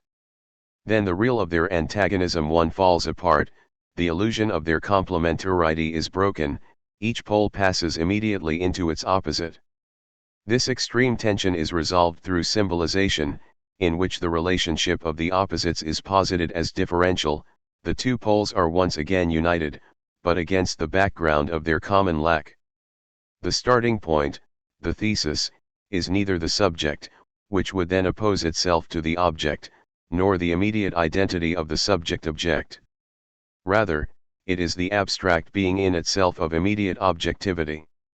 It is absolutely incorrect to think that the thesis contains the antithesis somewhere within its depths, and that, therefore, we could deduce the antithesis from the thesis. Quite the contrary, the antithesis is what the thesis lacks in order to accomplish its concretization. The thesis is already the abstraction, it already presupposes its mediation, it can only function in opposition to the antithesis. However, this in no way means that they are mutually fulfilling, that the relationship is a complementary one between two opposing poles, between the thesis and the antithesis, of the type there is no, without, there is no man without woman, no cold without heat, no north without south, no love without hate, etc. What Hegel calls the unity of opposites goes well beyond the appearance of a complementary relationship of this kind. The position of an extreme is not simply the negation of the other, it is, in its abstraction of the other itself. At the moment where an extreme tries to radically oppose itself to the other, it becomes that other. The most pure being is the void, the most general will is the individual will, because it excludes the diversity of many individual wills, etc. This is how we end up in the immediate exchange between the extremes, between the alternate poles, love, hate, good, bad, anarchy, terror, that immediately pass into each other. This immediate passage takes us beyond the level of external negativity. Each of these extremes is not only the negation of the other, it is also the negation turning back in on itself, its own negation. The impasse of this immediate exchange between the thesis and the antithesis is resolved by the synthesis. We have already said that it is lack, specifically, its abstract nature, that pushes the thesis to the antithesis. The imaginary order is defined by the complementarity of the thesis and the antithesis in an equilibrated whole, through the mutual fulfillment of the lack in the other. What is lacking from the thesis is given to it by the antithesis and vice versa. This is what is normally thought of as the unity of opposites. This illusion of a complementary relationship is broken by the immediate passage from one extreme into the other. How could one of these extremes fill the lack in the other, when it itself is, in isolation from the other, the other? Relief is only offered by the synthesis. Within the synthesis, this imaginary opposition is symbolized, the thesis and antithesis are transformed into symbolic alternates. The two extremes we began with are once again posited, returned to their position, but this time as sublated aufgehoben, internalized, and symbolized, as elements in a signifying network. If an extreme does not provide the other with what it lacks, what can it send it, if not just lack itself? The thing that is holding the two extremes together is not the mutual fulfillment of a lack, but their common lack. The terms opposed by the set of signifying alternates become one against the background of the common lack that each one sends to the other. This is also the definition of the symbolic exchange. Before anything positive can be exchanged, the space of the object of exchange is already occupied by this lack.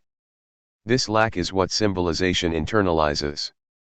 Therefore, the synthesis does not function as an affirmation of the identity of extremes, an affirmation of their presupposed common foundation that would be the field in which their opposition takes place, but, on the contrary, as the affirmation of their difference as such. The two extremes are tied together through their difference, as each of their identities can only be formed through their differentiation from the other. The synthesis liberates difference from the compulsion of identity, because it means that we no longer have to look for the resolution of the contradiction in the identity of the extremes. Rather, the resolution comes from the affirmation of their differential character, their identity itself being nothing more than the effect of a network of differences. The passage from one extreme to the other, contradiction in its pure form, is precisely an indication of a submission to the compulsion of identity. Contradiction is non-identity under the aspect of identity. The dialectical primary of the principle of contradiction makes the thought of unity the measure of heterogeneity. As the heterogeneous collides with its limit, it exceeds itself. Dialectics is the consistent sense of non-identity. Adorno 1973, 5. Specifically, the synthesis is the resolution, the suppression, of the contradiction. The contradiction is the non-identical under the appearance of identity, and the synthesis resolves this contradiction not through a new encompassing unity, an even more vast identity, but simply by elevating the framework of identity, affirming the constitutive role that difference plays in identity. The traditional view is that Hegel, it is true, allowed for heterogeneity, difference, size Zion, etc., but did not allow them to persist because he kept them within the framework of identity. This view, which takes the form of course I know that, Hegel affirmed the size Zion, that he exploded identity, but still, he reduces difference to the framework of identity, is fundamentally flawed. It is only through the synthesis that difference can truly be recognized. And so, the rational kernel, if I may permit myself the use of this notorious expression, of the Hegelian triad reveals itself to be this process of the symbolization of imaginary opposites. Through this decisive passage of the antithesis/opposition, of exterior negativity, into absolute negativity, which brings us back to the initial position, we can see the passage of the immediate/external negation of a thing into its symbolization, which posits it once again, but this time as symbolized, founded on a particular loss, on incorporated, internalized negativity. Can we not see in this triad the very same movement that occurred in Freud's dream of Irma's injection, cf. Freud 2010, 131? In the first phase of the dream, Freud is playing with his patient, Lacan 1991b, 159, there is a dual, specular, imaginary relationship between Freud and Irma. This phase ends with the eruption of the terrifying image of the back of Irma's throat. An anxiety-provoking apparition of an image which summarizes what we can call the revelation of that which is least penetrable in the real, of the real lacking any possible mediation, of the ultimate real, of the essential object which isn't an object any longer, but this something faced with which all words cease and all categories fail, the object of anxiety par excellence. Lacan 1991b, 164. After this encounter with the real there is a radical shift in tone, which Lacan describes as the coming into operation of the symbolic function, 1991b, 168, the arrival at the formula for trimethylamine. Jacques-Alain Miller was quite correct when, as a subtitle for this chapter of Seminaire 2, he simply put, the imaginary, the real, and the symbolic, Lacan 1991b, 161. Notes. 1. In the framework of a non-antagonistic relationship, each moment receives its identity against the background of its complementary relationship to other moments. Woman is woman in her relationship to man, together they make a whole, etc., while in an antagonistic relationship, the relationship to the other prevents the moment in question from attaining its own identity. The other cuts, truncates, our identity.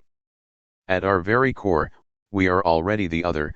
The relationship between the sexes becomes antagonistic when a woman sees her relationships with the opposite sex as the thing that prevents her from realizing herself as a woman. For more on this concept of antagonism, see Lacan and Mauve 2001. A neologism coined by Lacan, to refer to these non-communicative aspects of language which, by playing on ambiguity and homophony, give rise to a kind of jouissance. Lalling is like the primary chaotic substrate of polysemy out of which language is constructed, almost as if language is some ordered superstructure sitting on top of the substrate. Evans, An Introductory Dictionary, p. 100. The standard translation of Lacan's famous statement is the sexual relationship does not exist, or there is no sexual relation, but it seems that Rapport captures what Lacan is saying slightly more precisely than relationship. There are many kinds of alienated relationships, relationships in which no true intimacy occurs, relationships of power, formal relationships, etc., whereas a rapport implies a somewhat more personal connection. Extimate is a translation of the Lacanian neologism extime, which refers to the external quality of even the greatest intimacy. For more in-depth discussions, see J.A. Miller, Extimite, in M. W. Alcorn, Jr., M. Bratcher, R. J. Korthel, and F. Massadir Kenny, eds, Lacanian Theory of Discourse. Subject/structure/and Society, New York University Press, pages 74-87, and P. Kinsberry, The Extimacy of Space, Social and Cultural Geography 2/8, 2007 235-58. 5. Das Ungeschichte Henmachen, How is Lacan a Hegelian? The three stages of the symbolic. Now that we have fleshed out the relationship between the Hegelian dialectic and the logic of the signifier, we are in a position to locate Lacan's Hegelianism. Let's start by looking at the three successive stages in the evolution of Lacan's understanding of the symbolic.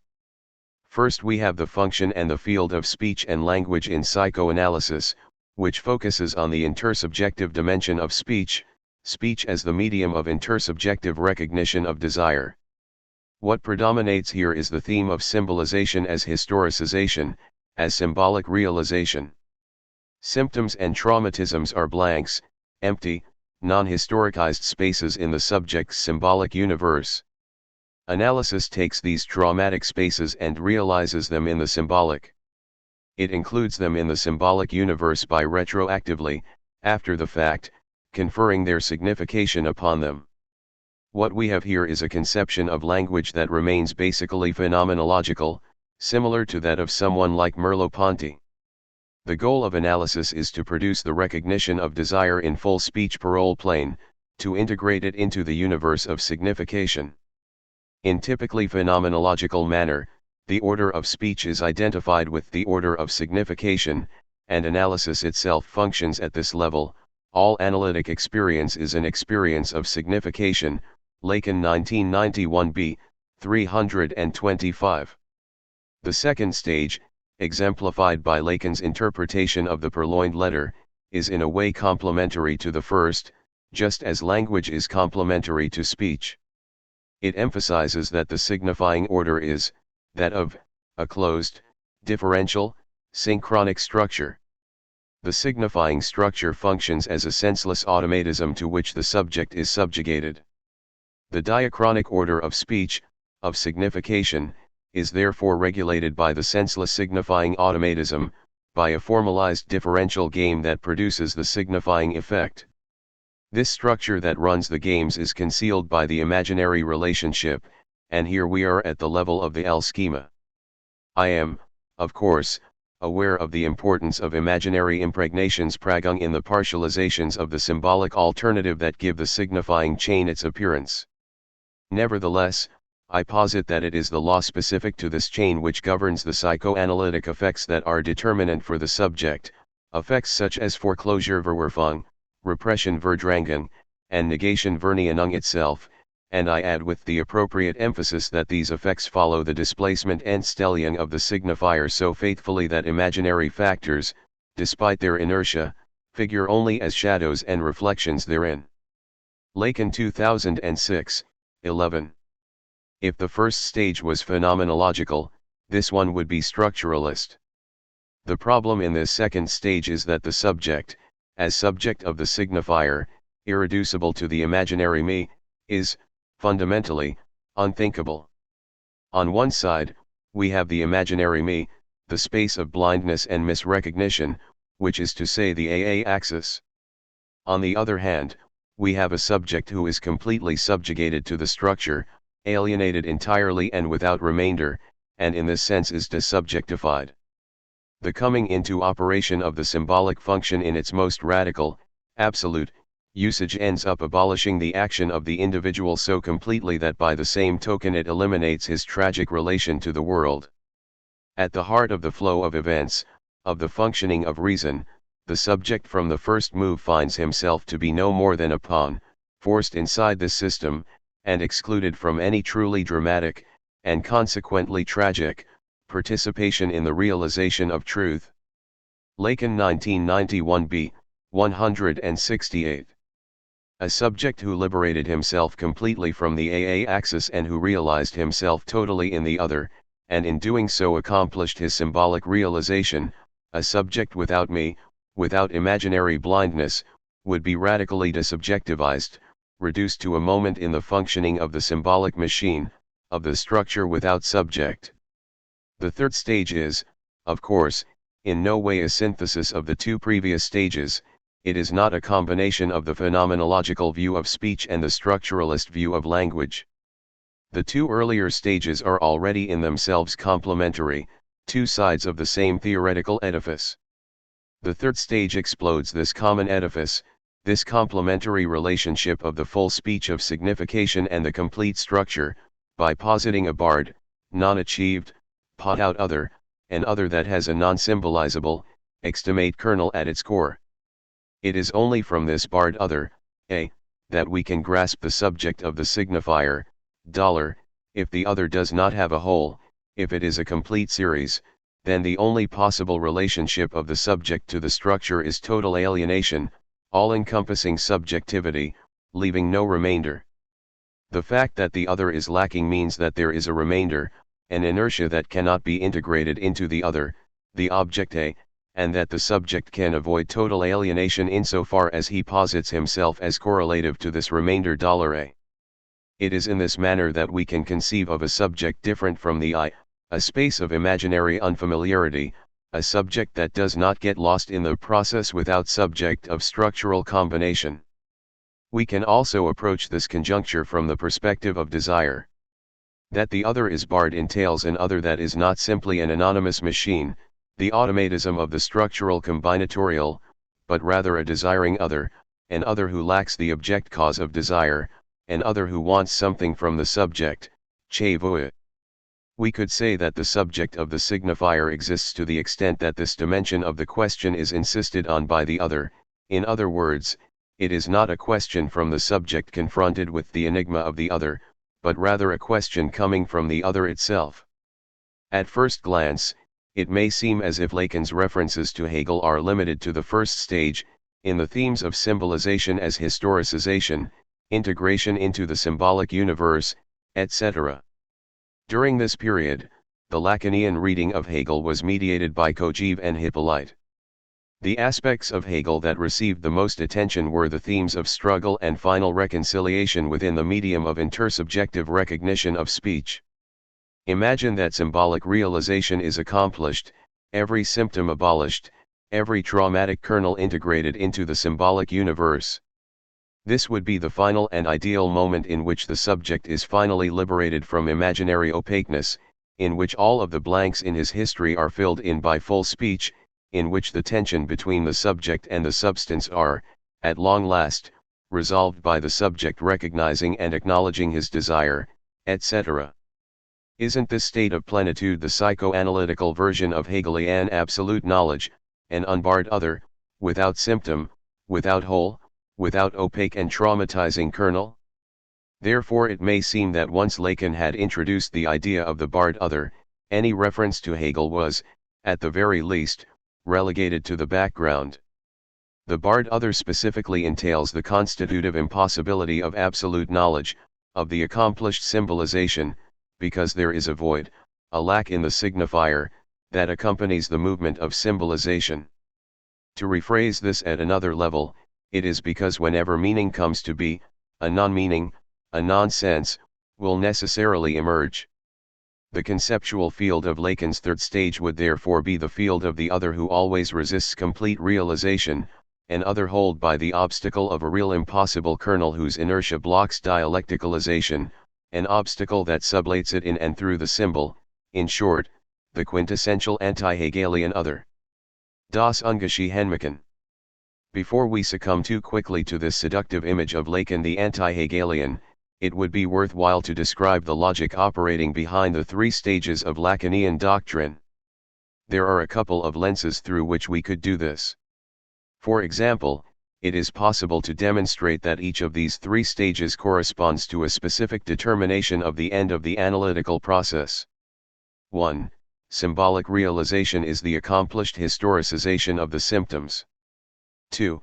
The experience of symbolic castration, the original repression, is the dimension that gives the subject access to his desires at the level of the other.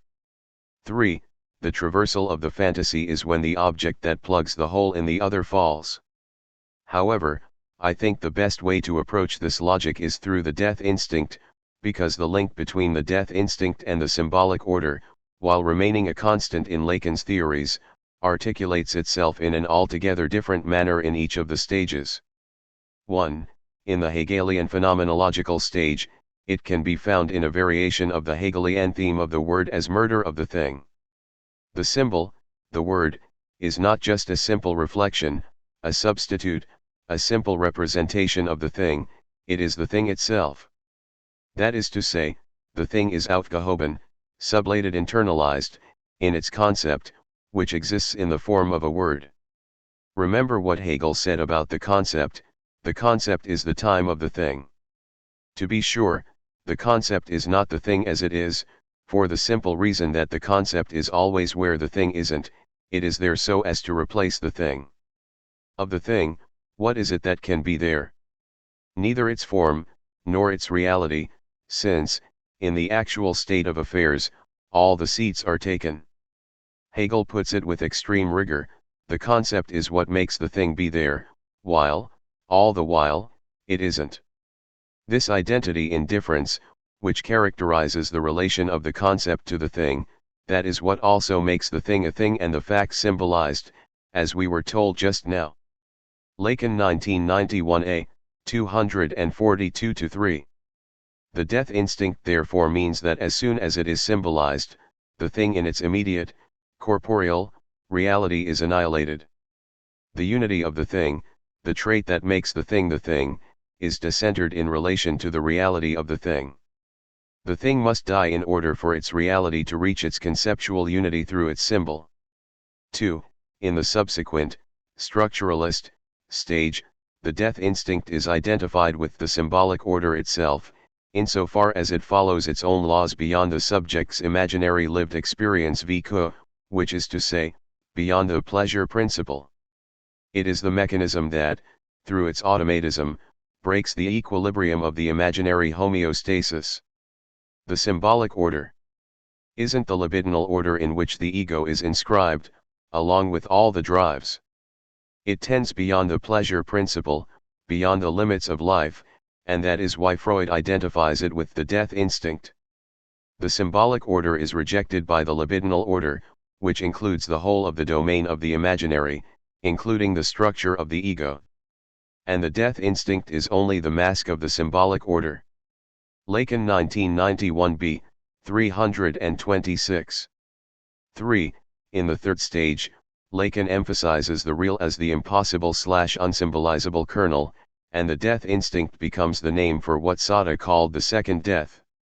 This is the symbolic death, the annihilation of the signifying network, of the text in which reality is inscribed and through which it is historicized.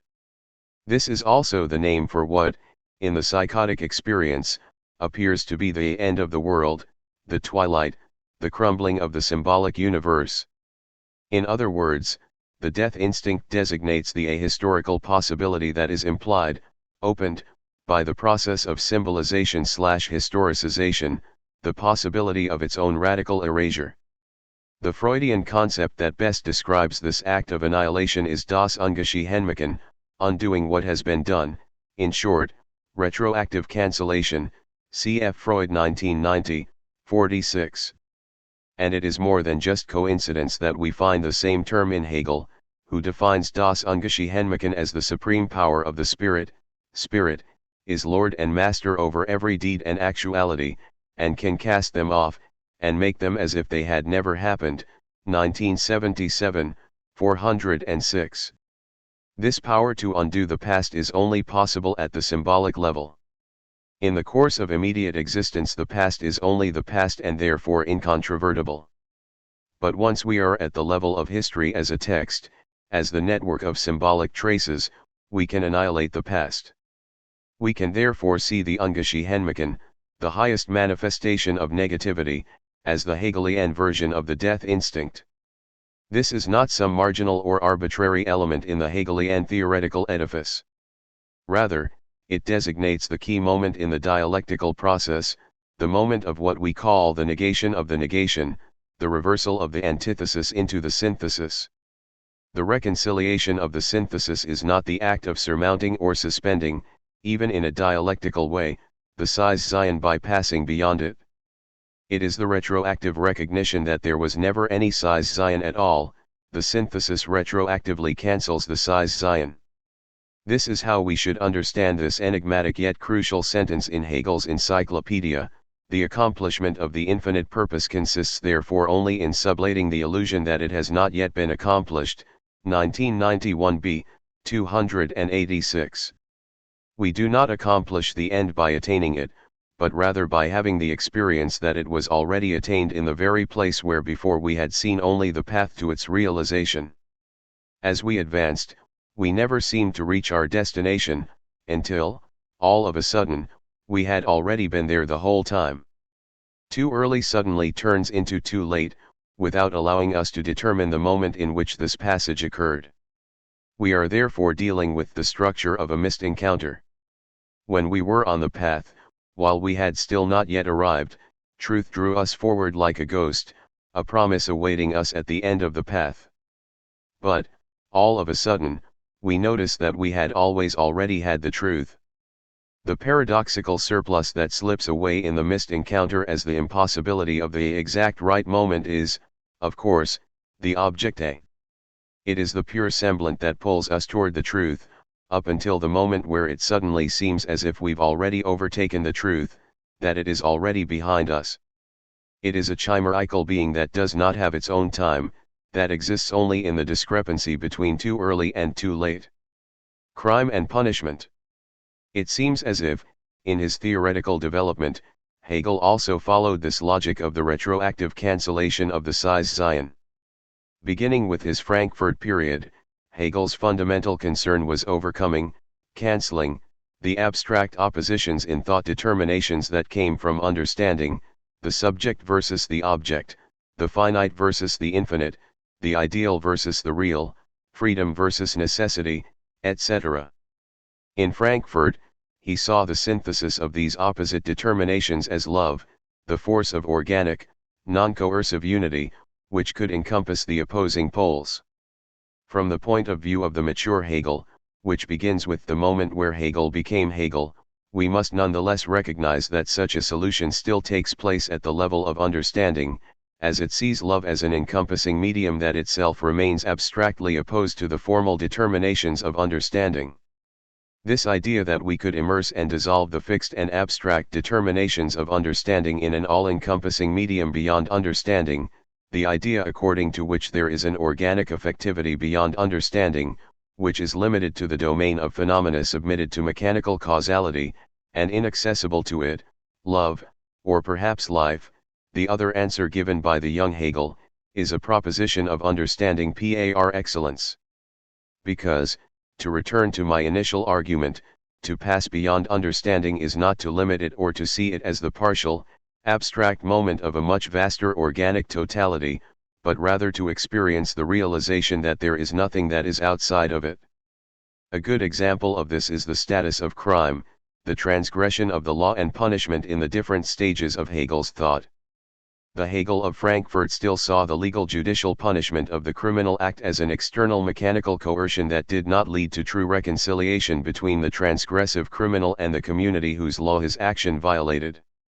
Coercive judicial punishment is a mechanical reaction to crime that only repairs the external damage done by the crime, instead of an organic reconciliation that truly heals over the wounds. In other words, it responds to the crime by repeating the same act, this time directed against the criminal himself.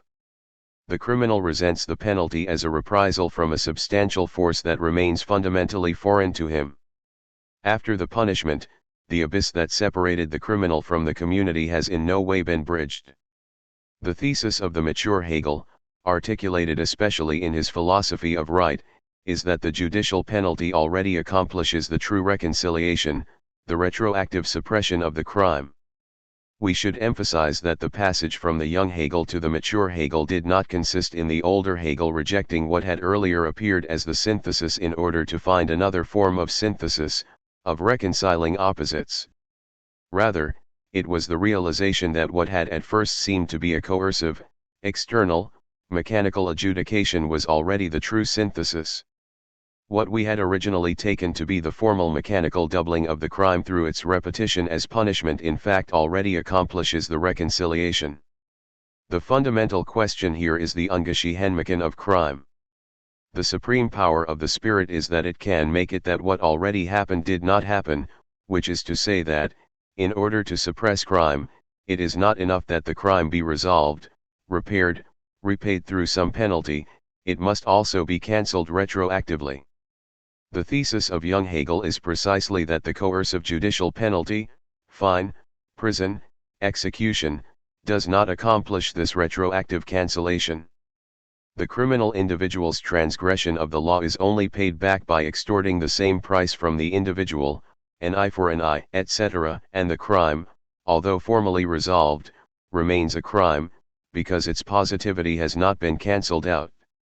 True reconciliation does not pass through judicial penalties, but rather through Christian love and compassion, the forgiveness of sins, which liberates the criminal from his crime.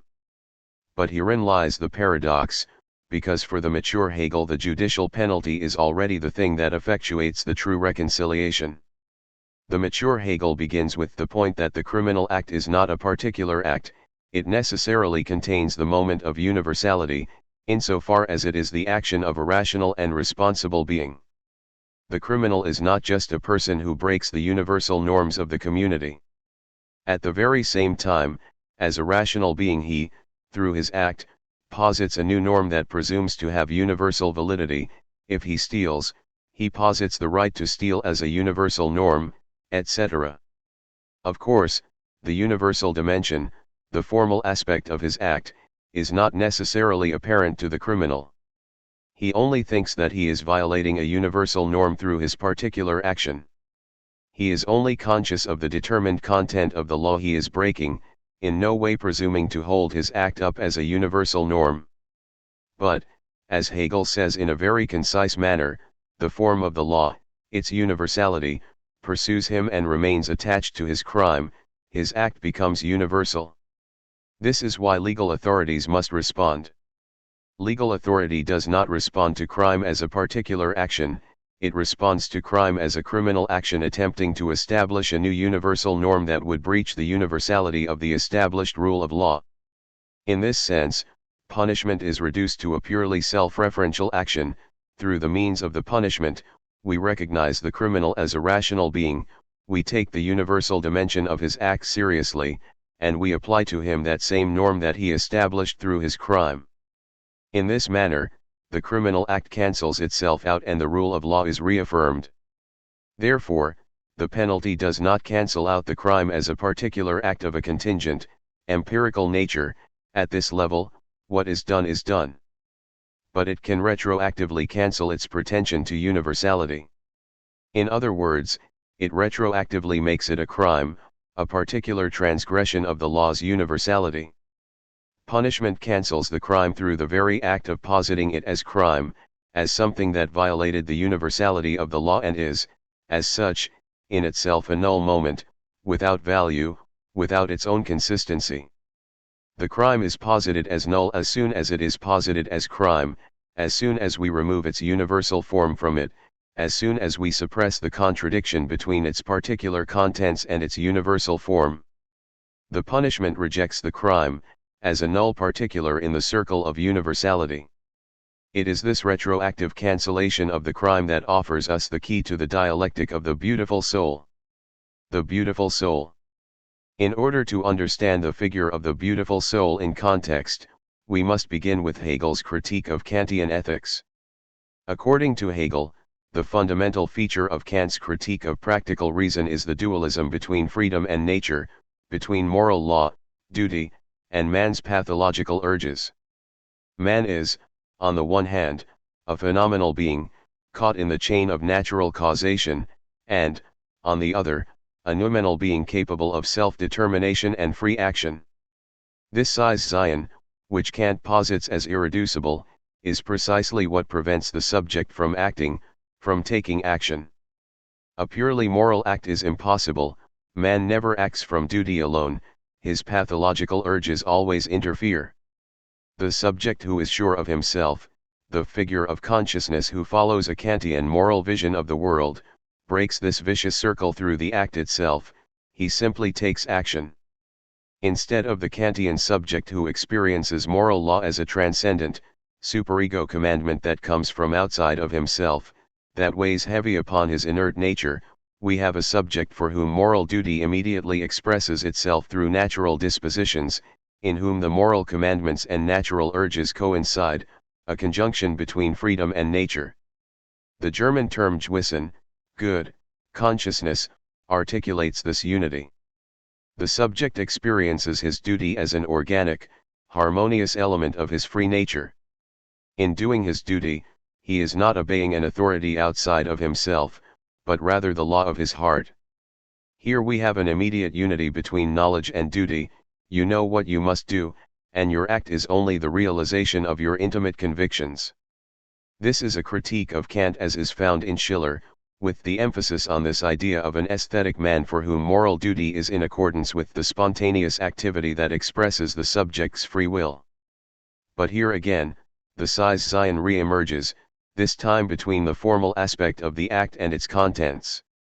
In the form, the subject aims at universality, he posits his conviction as universal, while awaiting recognition from the social world.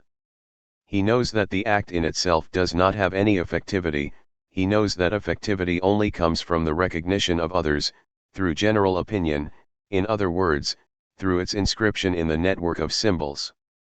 The act is therefore decentered in relation to itself, it only becomes an act once it has been acknowledged as an act.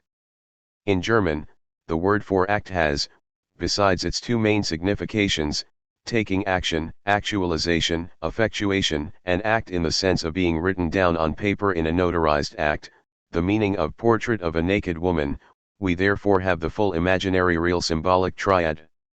We look at the picture of the naked woman, and become aroused, we take action, then comes the Don Juanesque moment of true jouissance, we add another conquest to the list.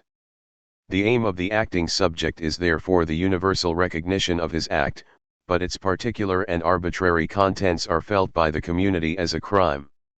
The thing that characterizes the acting consciousness is precisely this confusion of the universal and the particular, in which his individual will is posited as universal. As Hegel says, only the rock is innocent, as soon as we act we fall into sin, we impose the particular contents of our act as universal. It is in reaction to the necessarily sinful nature of the act that the beautiful soul emerges. Instead of acting, it talks, it expresses profound convictions that deplore the sad state of the world and its injustices. It does not want to get its hands dirty, it wants at all cost to keep a distance between itself and the prosaic world. The beautiful soul is a tender, aestheticized soul, too refined for the banality of the social world.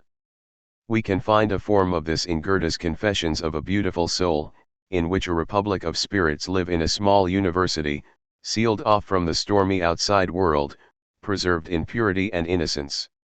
Nonetheless, the Hegelian critique of the beautiful soul is more than just the simple criticism of talking instead of acting, of being satisfied with deploring the state of the world without changing anything about it.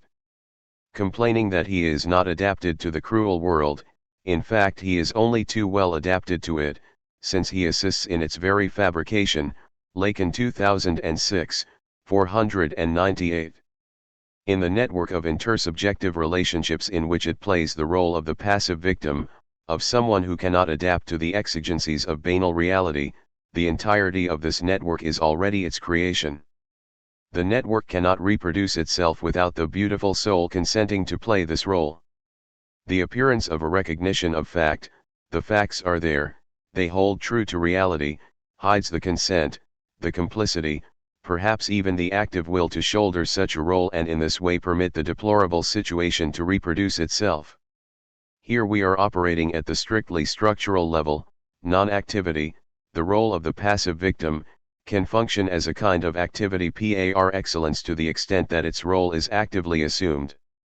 We can use this to make sense of the following slightly enigmatic passage from Hegel. Action qua actualization is thus the pure form of will, the simple conversion of a reality that merely is into a reality that results from action, the conversion of the bare mode of objective knowing, i.e., knowing an object, into one of knowing reality as something produced by consciousness. Hegel 1977, 385. This is Hegel's fundamental insight. The true meaning of an act is not the particular character of the act as such.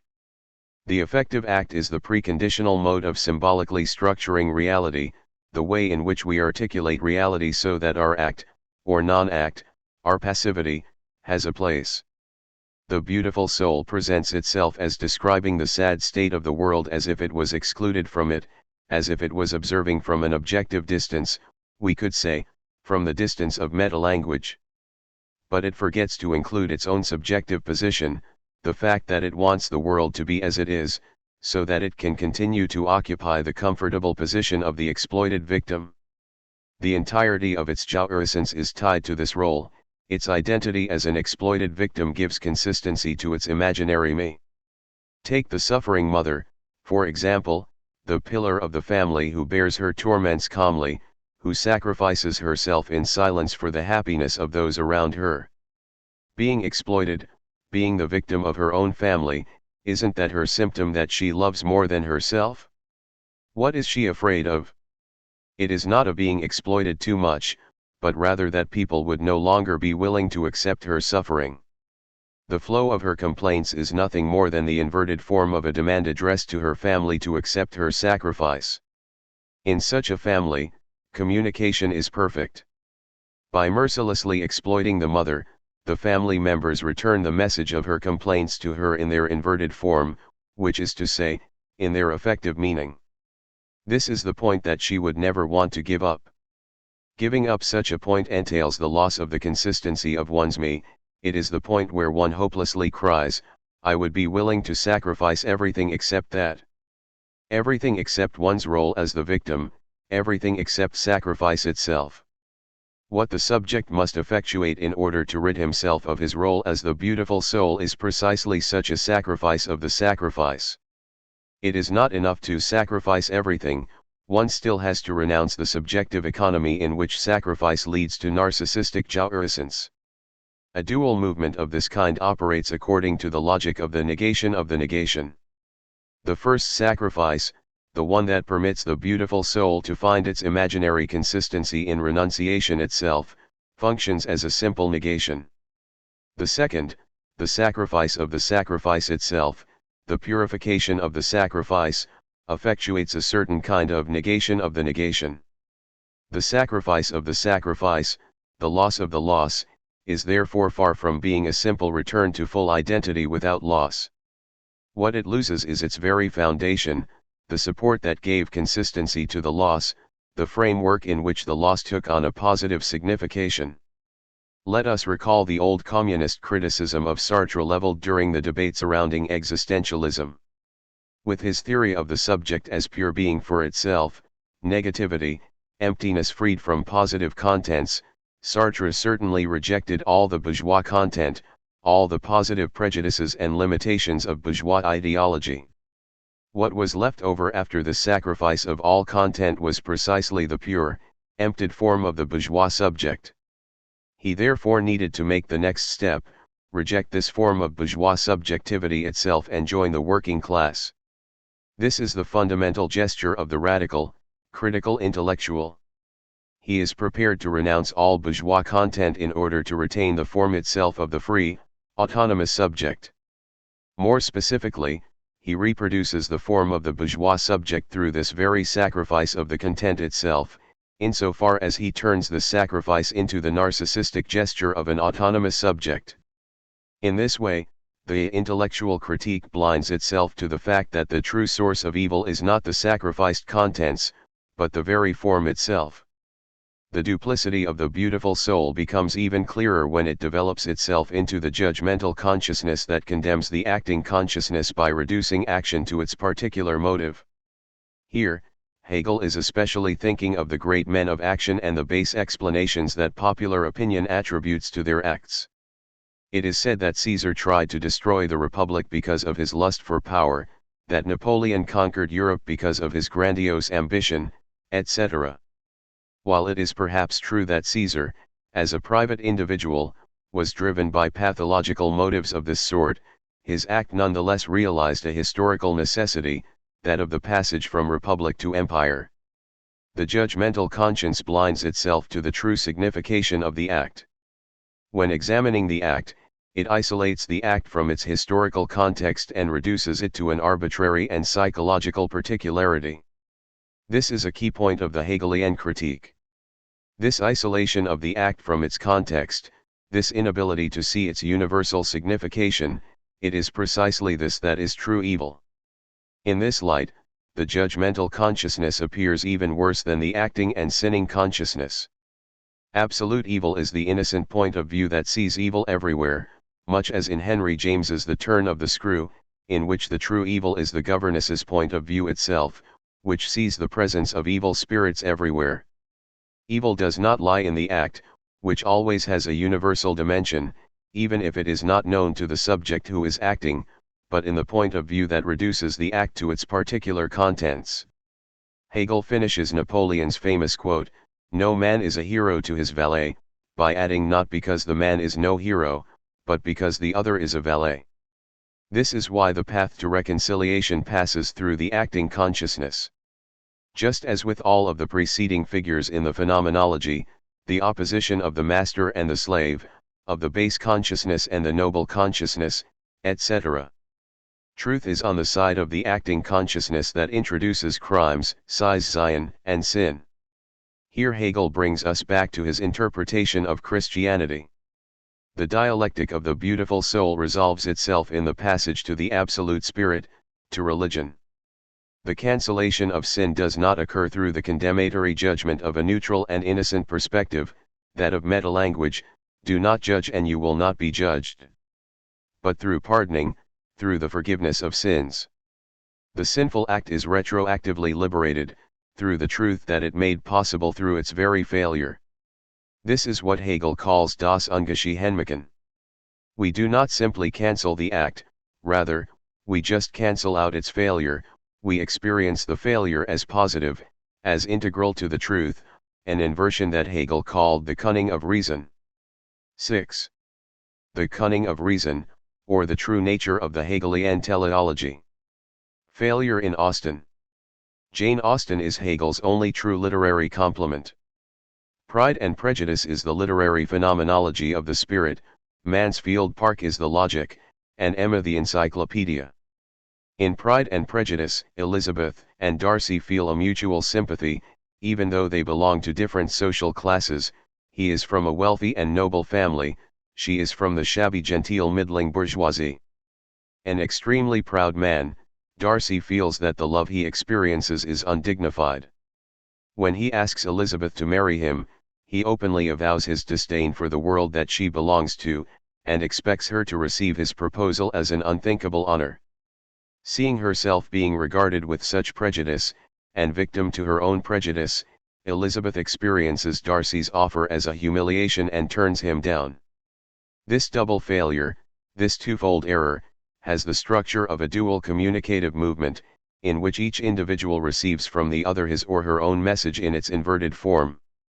Elizabeth wants to present herself to Darcy as a cultivated young woman, full of spirit, but the message she receives from him is "You are just a vain and trivial person." Darcy wishes to present himself to her as a proud gentleman, but receives the message back from her "Your pride is nothing more than despicable haughtiness."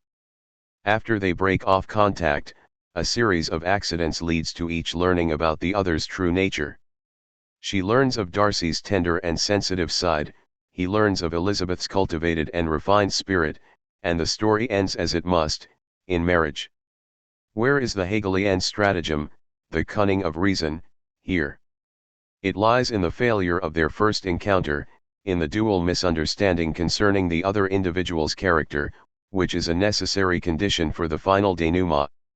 We cannot access truth directly, we cannot say, if, from the beginning, she knew his true nature and he hers, the story could have ended in marriage right away. For the sake of argument, imagine that the lovers' first encounter was a success, and that Elizabeth accepts Darcy's initial offer. What would happen in this case? Instead of two people united by true love, they would be a banal married couple, a haughty wealthy scion and a vain young girl. In trying to spare them their passage through error, we would miss the truth itself. Only through the transference work Durcharbeitung of error could each of them see the other in a true light, for Darcy, to free himself from his pride, for Elizabeth, to overcome her prejudices. Elizabeth sees in Darcy's pride the mirror image of her prejudices and he, in Elizabeth's vanity, sees the mirror image of his pride. In other words, Darcy's pride is not a positive given independent of his relationship to Elizabeth, it is brought about through the perspective of her prejudices, and, vice versa, Elizabeth is only vain to Darcy's prideful eyes. We fall prey to the teleological illusion the moment that we reduce the relationship between mutual misunderstanding and final triumph into that of a means to an end. As if the final goal, the triumph of true love, was guiding the process in advance, as if the dual misunderstanding was, ahead of time, playing the role of a means of creating love. Yes, truth emerges out of error, but that in no way implies that this error, this fall into illusion, could be reduced to Machiavellian cunning on the part of truth, which would have used this stratagem in order to achieve its ends and its ultimate victory. It is quite literally the error itself that creates, that opens, the, still, empty space of truth. This is undoubtedly the cunning of reason at work, but the true problem consists in giving a precise characterization of what cunning of reason means. Normally, the cunning of reason is reduced to a relationship of technical manipulation. Instead of acting directly on the object, we use another object as an instrument. We give the other object free range, and through the interaction between the objects themselves, their mutual friction and erosion, the goal becomes realized, while all the while we keep a safe distance from the events. The idea is that the Absolute has the same relationship to the actions of historical subjects. The Absolute is like Adam Smith's invisible hand of the market, each subject pursues their own personal selfish ends, and it is through this activity that, unbeknownst to the actors themselves, the common interest is achieved. In history, subjects take action with the aim of accomplishing a wide variety of goals, utilitarian, religious, moral, etc., but, in truth, without knowing it, they are nothing more than tools in the realization of the divine plan. The first thing we should take note of, and this is often overlooked, is that Hegel's discussion of the cunning of reason is, in general, a critique of it. More specifically, he demonstrates that the position of the subject of the cunning of reason is fundamentally impossible. The cunning of reason is always doubled in itself. For example, the worker exploits natural forces, allowing them to accomplish ends that are exterior to these forces, such as the end of the pleasure produced by the consumption of the product obtained. For him, the goal of production is the satisfaction of his needs. However, the true goal of the process of social production is not the satisfaction of individual needs, but the transformation of nature into machines and tools, which is to say the development of productive forces as objectifications of the spirit. Hegel's thesis is therefore that the manipulator is always already manipulated. Unbeknownst to him, the worker who thinks that he is exploiting nature through the cunning of reason ends up realizing the interests of the objective spirit. But we did not need to wait for Hegel for the idea of the cunning of reason to emerge. Kant, disappointed and troubled by the outcome of the French Revolution, the Terror, etc., sought recourse to the idea of nature's secret plan, a divine project that would guide history's development. In order to salvage the idea of the historical process's rational character, the belief that this process is guided by the regulating idea of an ideal state that we are progressively approaching, Kant had to posit, after the excesses of the French Revolution, which were affirmations of pure subjectivity, a trans-subjective absolute that would guarantee the teleology of the historical process. This line of thinking contains an obvious paradox: the absolute uses moral subjects, it makes use of them as unknowing means to the realization of its hidden ends.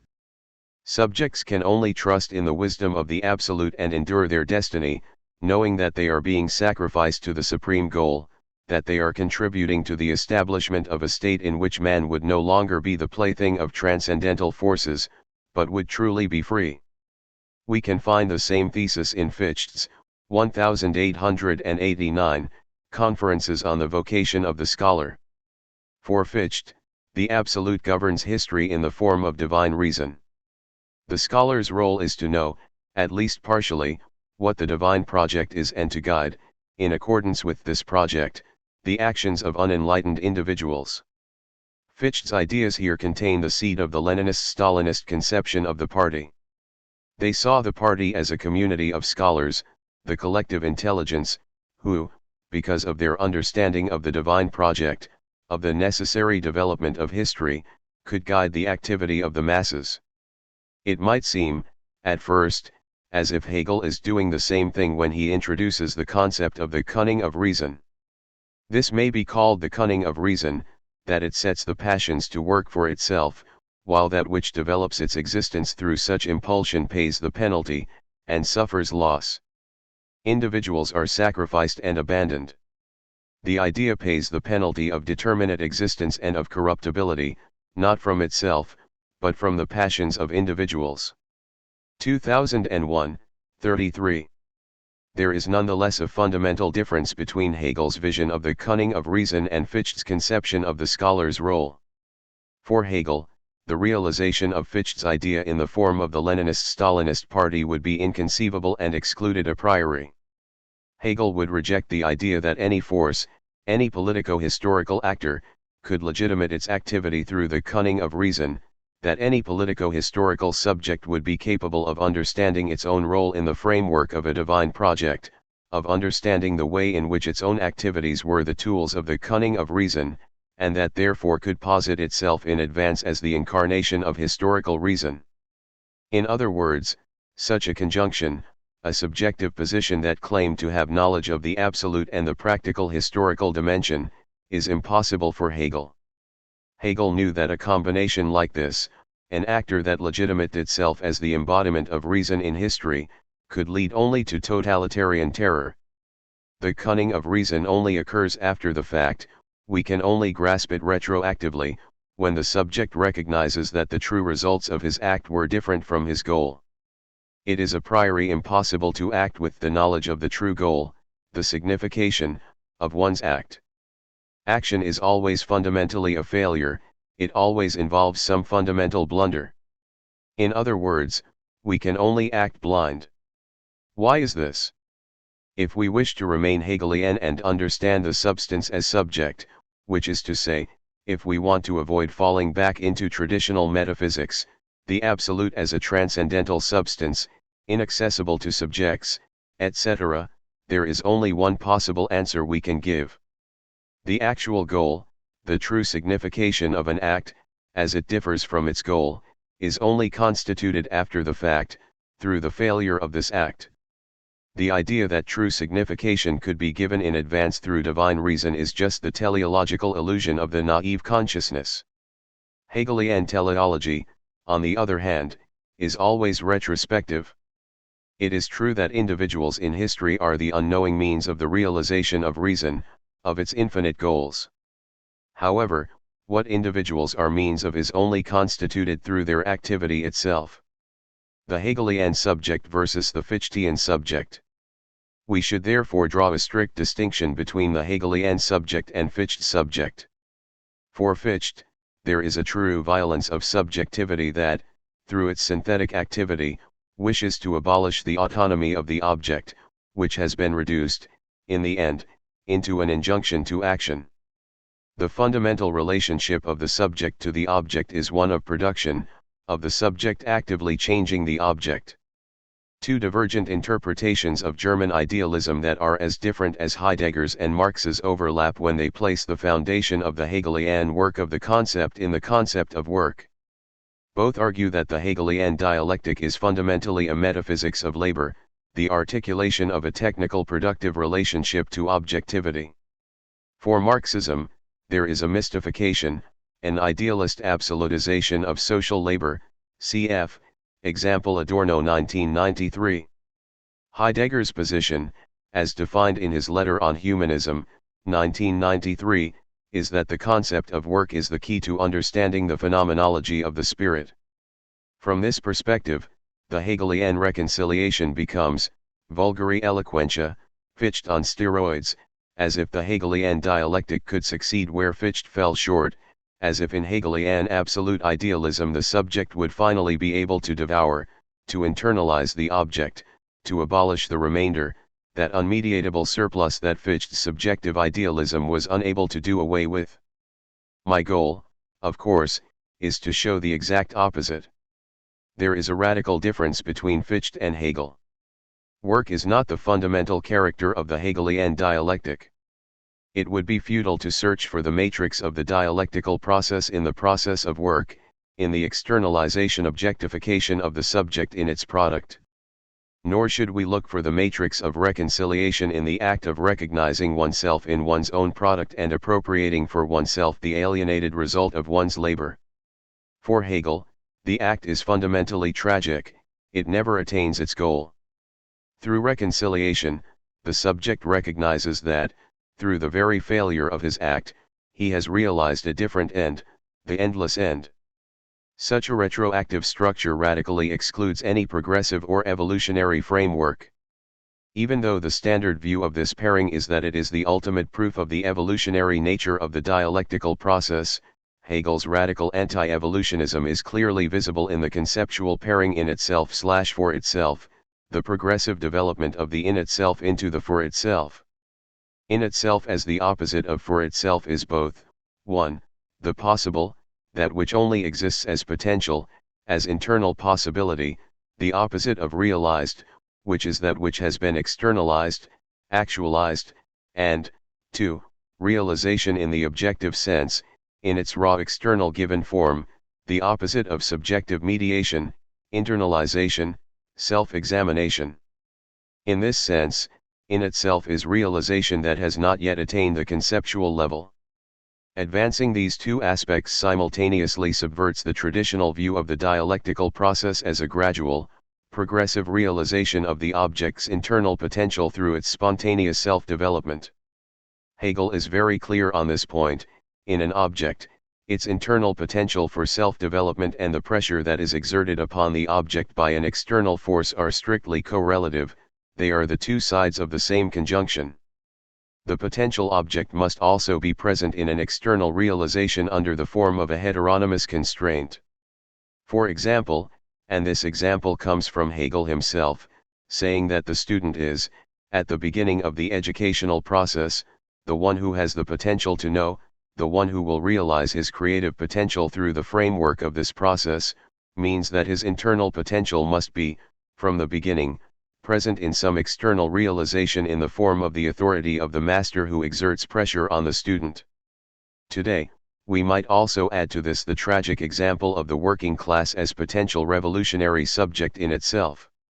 Saying that the revolutionary character in itself, in its potential in the working class, exists, is strictly equivalent to saying that this possibility has already been actualized, present, realized in the party, which knew it in advance and therefore put pressure on the working class to direct it toward the realization of its potential.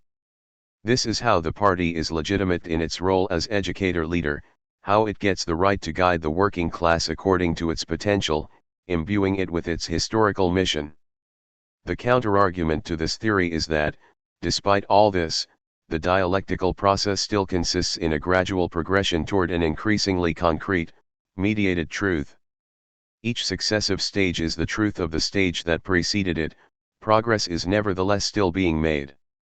Let us take the first passage of the Hegelian system, the passage from being to void, and try to determine the exact meaning of the proposition that the void, the nothing, is the truth of being. First, we posit being as the subject, in the grammatical sense, then we try to attribute some or other predicate to it, determining it in some or other way. But every attempt fails. There is nothing we can say about being, there is no predicate that we can attribute to it. The void, the nothing, as the truth of being, is only this impossibility given substance, realized. It is essential to recognize the way in which impossibility is realized in each, Hegelian, passage from one moment to the subsequent moment as the truth of the first moment. We are never dealing with a simple descent toward an increasingly deep and concrete essence. The logic of the passage is always that of a reflexive realization of the failure, the impossibility, of the passage itself. Take moment X. If we attempt to determine it more deeply, by uncovering its hidden essence, we will find that we cannot. The next moment, then, is the realization of this failure. In trying to reach the hidden truth of X, to determine the essence that was supposedly hidden behind its appearance, we miss this truth, and this failure is the truth of X. Let us return to the Hegelian critique of Zeno's argument that movement does not exist. By showing the contradictory character of movement, Zeno wants to prove the existence of calm, immobile, self-identical being beyond the false appearance of movement. However, if this being is in itself empty, Zeno can only describe the movement itself of movement's self-sublation. This is why Heraclitus' movement is the truth of the Eleatic being. The passage to being beyond the appearance of movement fails, all that remains is the movement itself of this passage, the reflexive, self-referential movement of movement's self-sublation. The reconciliation. The wits about Rabinovich, Christ's death, and the closure and dissolution of the unconscious in transference all draw on the same basic matrix, one which illustrates the manner in which truth emerges out of failure, in which failure makes itself an immanent constituent of truth. In order to understand the logic of this, we must completely reject the classical view of the Hegelian process according to which there is, first, a positive point of departure, the thesis, followed by the negation, the Zion, the thesis reversing itself into the antithesis, and finally, at a higher level, the thesis comes to include the antithesis once again. The synthesis is not a return to the initial thesis, in a certain sense, it is only through the synthesis that we get rid of, that we free ourselves from, the perspective of the thesis. Let us return to the wits about Rabinovich. In this wits, the synthesis is exactly the same as the antithesis, it is the bureaucrat's argument itself, Soviet power is eternal and indestructible. The only thing we have to do is notice that the counterargument to the initial argument is already the true argument for emigration. The whole passage from the antithesis to the synthesis can be reduced to this change in perspective. The same thing is true with the death of Christ. The thesis is Christ's earthly mission, the liberation of the Jews. The antithesis is its defeat, which, nonetheless, only looks like a failure from the perspective of the thesis. The synthesis repeats the antithesis, the defeat of Christ's mission on earth, his death on the cross, but from another perspective, one in which it appears as a triumph, the accomplishment of Christ's true mission, the reconciliation of man and God, the finite and the infinite. The process is once again the same in the case of transference as the inaction of the reality of the unconscious, Lacan 1998a, 136. The end of analysis can, essentially, be reduced to a simple change in perspective, the experience of the way in which the transfer, the retreat, the closure, of the unconscious, simultaneously realizes its enactment. The return to the thesis in the synthesis is therefore not the return to the same thesis, the thesis that was negated by the antithesis, but rather it is the antithesis itself that becomes, so to speak, its own thesis. In a certain sense, nothing happens in the dialectical process. The passage from one stage to the next always implies that this was already the case. We do not pass from the thesis to the antithesis by developing the thesis, by demonstrating the way in which the thesis presupposes the antithesis. Rather, the whole passage consists in the recognition that the thesis is already in itself its own antithesis, its own contradiction. Being, when we try to determine it, to understand it, as is, in its own specific contents, is already the void. In the same way, we do not pass from the antithesis to the synthesis by attempting to understand the way in which the thesis and the antithesis are both part of the same totality, in a way in which they would mutually imply and complete each other. The antithesis is a reflexive concept, the true antithesis is not the antithesis as the contradiction of the synthesis, but the antithesis between antithesis and synthesis itself. We remain inside the antithesis for as long as we believe that something is missing from it, that its two poles should be unified by an additional synthesis. We overcome the antithesis when we recognize that nothing is missing from it, that the antithesis itself was already the synthesis that we were searching for outside of it. We can therefore say that disalienation, the reconciliation of the subject with the alienated substance, changes nothing besides the subject's perspective.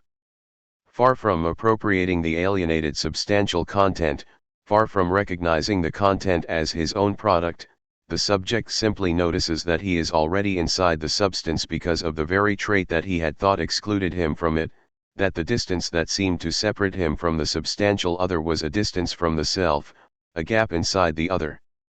Through this lens, we can see how Hegelian disalienation radically differs from Marx's. Marx's view of disalienation is in line with Fichte's productivist perspective of a subject who produces his own world, who posits objectivity as the objectification of this world, a world from which his own product alienates itself, twisting itself into a strange force. Disalienation is therefore understood as the act through which the subject casts off the illusion of an autonomous objective world, recognizing his own product and appropriating its contents. From this perspective, Hegelian reconciliation looks like hidden positivism, Marx. It is easy to show that nothing changes in disalienation of the Hegelian kind, the realization remains the same as it was before. But this view has already missed the key point of Hegelian reconciliation. That nothing changes is precisely what Hegel is trying to say. In other words, the thing that changes radically in Hegelian reconciliation is the mode in which reality is symbolized. To say that, during such a change, reality remains as it was implies the idea of a reality that is simply external to the symbolic, which is to say, an understanding of the symbolic as the means to designate pre-existing facts. Hegel does not cancel out, he does not abolish, the Zion into which Fichtean philosophy had fallen. Hegel does not overcome the obstacle of inert objectivity, the obstacle that, for Fichte, continued to resist subjectifying internalization.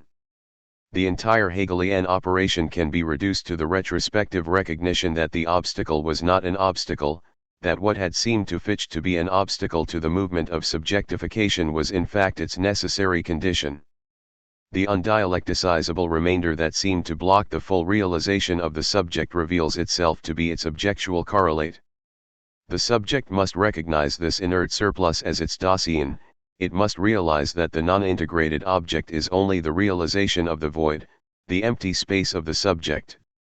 Thus, our proposition remains the same as Fichte's, the inert object marks the limit that blocks the subject's full realization.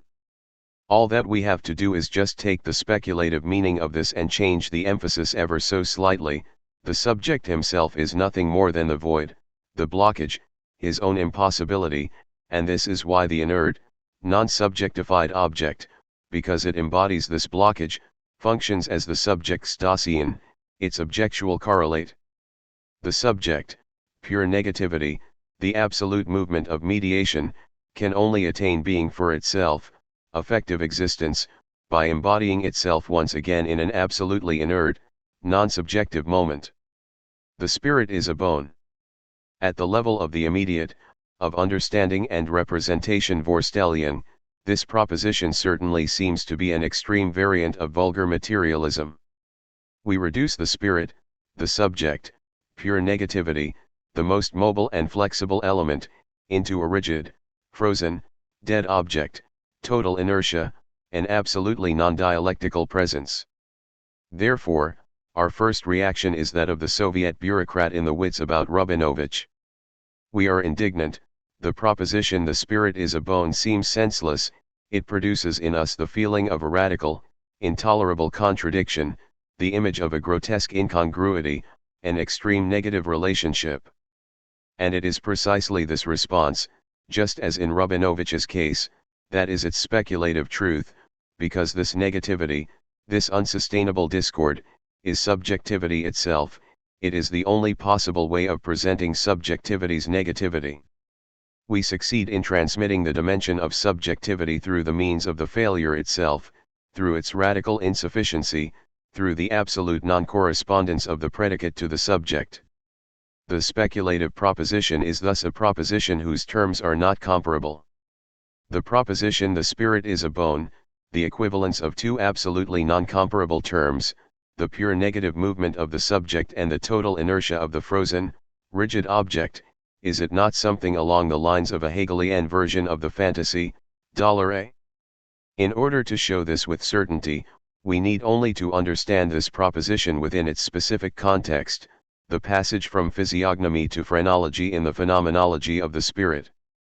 Physiognomy, the language of the body, the expression of the subject's internality through gestures and facial expression, is still linguistic, signifying representation.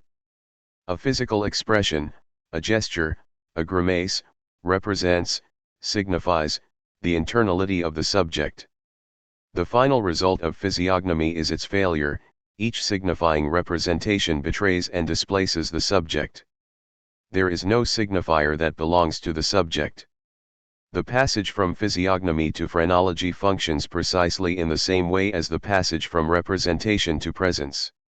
The skull, unlike gestures and facial expressions, is not a sign, not an expression of an internality. It does not represent anything. It is, in its own inertia, the immediate presence of the spirit. In physiognomy, spirit is supposed to be known in its own outer aspect, as in a being which is the utterance of spirit, the visible invisibility of its essence. In the determination yet to be considered, that of phrenology, however, the outer aspect is lastly a wholly immobile reality which is not in its own self a speaking sign but, separated from self-conscious movement, presents itself on its own account and is a mere thing. Hegel 1977, 195. Take the bone, the skull.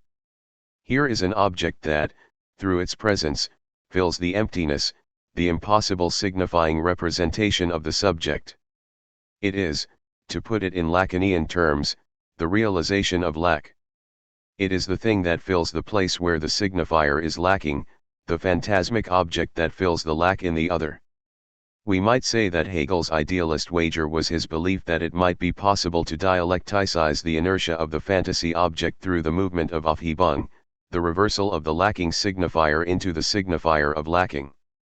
We know that the signifier of this Aufhebung is the phallus, and, this is the greatest surprise of all from Hegel, at the end of the section on phrenology, Hegel himself uses the phallic metaphor to designate the relationship between the two levels on which the proposition the spirit is a bone can be read, the traditional reading of picture thinking and the speculative reading. The depth which spirit brings forth from within, but only so far as its picture thinking consciousness where it lets it remain, and the ignorance of this consciousness about what it really is saying are the same conjunction of the high and the low which, in the living being, nature naively expresses when it combines the organ of its highest fulfillment, the organ of generation, with the organ of urination. The infinite judgment, qua infinite, would be the fulfillment of life that comprehends itself. The consciousness of the infinite judgment that remains at the level of picture thinking behaves as urination. Hegel 1977, 210. Wealth is the self. When a figure of consciousness appears in the phenomenology of the spirit, the question we must always ask is, where does it repeat itself, where is the ulterior, richer, more concrete figure who, insofar as it is a repetition of the original figure, might offer us the key to understanding it, cf. Labarrière 1968. For example, the passage from physiognomy to phrenology is taken up again in the chapter on the alienated spirit, in the form of the passage from the language of flattery to wealth. The language of flattery is the middle term in the triad noble consciousness, language of flattery, wealth. The noble consciousness is in the position of extreme alienation. It posits all its contents in the common good, which is incarnated by the state. The noble consciousness serves the state with a sincere and total devotion and acts accordingly. It does not speak, its language is limited to a few counsels concerning the common good. Here, this good is a thoroughly substantial entity, but in the passage to the next stage of development, it subjectivizes itself. Instead of the substantial state, we have a monarch who can say I am the state. This subjectivation of the state entails a radical change in the way the state is served. The heroism of silent service becomes the heroism of flattery. Hegel 1977, 310, italics mine. The medium of the activity of consciousness passes from action to language, in the form of flattery addressed to the royal person who embodies the state. The obvious historical backdrop for this passage is the transition from medieval feudalism, with its notions of honor, loyal service, etc., to absolute monarchy. This is much more than a simple corruption, a degeneration from silent and devoted service into hypocritical flattery. The paradoxical expression "the heroism of flattery" should not be taken as the ironic juxtaposition of two contradictory notions, rather, Hegel means heroism in the full sense of the word. We have to understand the concept of heroic flattery in the same register as the idea of voluntary servitude, because it leads to the same theoretical impasse. How can flattery, normally seen as a non-ethical activity par excellence, a pursuit of the pathological interests of gain and pleasure, obtain an ethical status, the status of a duty that goes beyond the pleasure principle? The key to this enigma, according to Hegel, is the role played by language. Of course, language is the medium itself of the path of consciousness in the phenomenology, to the point that we could define each step of this path, each figure of the consciousness, by a specific linguistic modality. Starting at the very beginning, in sensible certainty, the dialectical movement is put in motion by the discord between what the consciousness wants to say and what it actually says. However, the language of flattery presents us with an exception to this series. It is only here that language does not reduce itself to the medium of the process, but as such becomes, in its very form, what is at stake in the struggle. Here it has for its content the form itself, the form which language itself is, and is authoritative as language. It is the power of speech, as that which performs what has to be performed. Hegel 1977, 307. This is why we should not seek to understand flattery at the psychological level, as hypocritical and greedy adulation. What it represents is, instead, the dimension of a type of alienation that belongs to language as such. It is the very form of language that introduces this radical alienation. The noble consciousness betrays the sincerity of its internal convictions as soon as it begins to speak. As soon as we speak, truth is on the side of the universal, of what we actually say, and the sincerity of our personal sentiments comes to be pathological in the Kantian sense, radically non-ethical, coming from the domain of the pleasure principle. The subject can believe that the flattery he utters is simply feigned and nothing more. He can think that flattery is only an external rite that has nothing to do with his personal and sincere convictions. The problem is that as soon as he thinks he is being insincere, he is already the victim of his own insincerity, given that he does not realize that his true place lies in this empty externality. What he thought was his most personal conviction was nothing more than the vanity of his null subjectivity. To put it in more modern terms, the truth of what I say is tied to the performative function of speech, to the way in which it affirms, creates, the social bond, not to the psychological sincerity of what I said. The heroism of flattery takes this paradox to its extreme. Its message is, while I am aware that what I'm saying is a complete disavowal of my most personal convictions, I know that this form that has been emptied of all sincerity is truer than my convictions, and in this sense, I am sincere in my desire to give up my convictions. This is how flattering the monarch against one's own convictions can be an ethical act. You submit yourself to a constraint that destabilizes your narcissistic homeostasis, you externalize yourself completely. By speaking the empty words that deny your personal convictions, you heroically give up the thing that is most precious to you, your sense of honor, your moral consistency. Flattery radically hollows out personality. What's left is the empty form of the subject as that empty form. We can find an altogether parallel logic in the passage from the Leninist revolutionary consciousness to the Stalinist post-revolution consciousness. Here again, after the revolution, loyal service to the cause necessarily turns into the heroism of flattering the leader, the subject who supposedly embodies revolutionary power. Here again, the truly heroic dimension of this flattery consists in the fact that, in the name of loyalty to the cause, one is willing to sacrifice honesty and even sincerity itself, adding to it the additional coercion that one is ready to admit to this insincerity itself and announce that one is a traitor. Beto Lacan was absolutely right when he said that it is not enough to say that Stalinism was a fundamentally linguistic phenomenon. We must go so far as to reverse this proposition and say that, in a previously unnoticed sense, language itself is already a Stalinist phenomenon. In the Stalinist right, in the empty flattery that holds that community together, in the neutral, completely depsychologized voice that confesses, is the realization, in its purest form that has so far existed, of a dimension that marks perhaps the essential feature of language. There is no need to return to pre-Socratic foundations in order to penetrate into the origins of language, the history of the Communist Party of the Soviet Union. Bolsheviks' short course is sufficient. Where is the objectual correlate of this completely emptied subject? The Hegelian response, in the money that he gains in exchange for his flattery. At this level, the proposition the wealth is the self performs the same operation as the spirit is a bone. In both cases we have a proposition that at first appears senseless, an equation whose terms cannot be compared. In both cases, this passage has the same logical structure: the subject, who loses himself completely in the linguistic medium, the language of gestures and facial expressions, the language of flattery, finds his objectual correlate in the inertia of a non-linguistic object, the skull, money. The paradox, the obvious senselessness of the idea that money, an inert, external, passive object that I can hold in my hand, would be the immediate incarnation of the self, is no less difficult to accept than the proposition that the skull would be the immediate realization of the spirit. Their difference lies in the different starting points of the dialectical movement.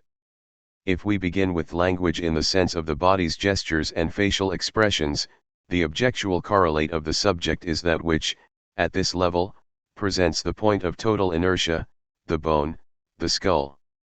But if you start with language in the sense of the medium for social relationships of domination, the objectual correlate that offers itself is money as social power in its material form.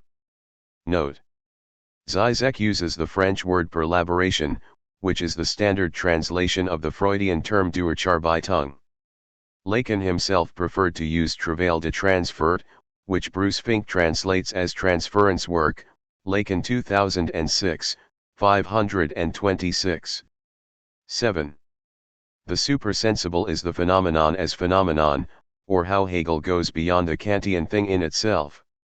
Kant and McCulloch. It is a commonplace, common-sense truth that we must be wary of excessive, overly radicalized, absolute good because it can suddenly transform itself into evil. Even moderate religious doctrine warns us that the devil's subtlest temptation is inducing us into doing evil in the name of good itself, that an exclusive obsession with the good can lead to hatred of the worldly and the secular. Cf. Umberto Eco's The Name of the Rose. For the most part, however, such wisdom obscures a far more unsettling converse truth: evil itself, when radicalized, elevated to the point of a non-pathological, in the Kantian sense, attitude, a principled attitude beyond possible costs or benefits, becomes an ethical position, becomes good. At the end of Mozart's Don Giovanni, the Count's statue comes to save him. All he must do is repent and renounce his escapades, and he will be spared the torments of hell. Even though he knows what awaits him, Don Giovanni turns down the offer that would have saved him. He does not deviate from his evil path, even though this choice is senseless from the point of view of the pleasure principle.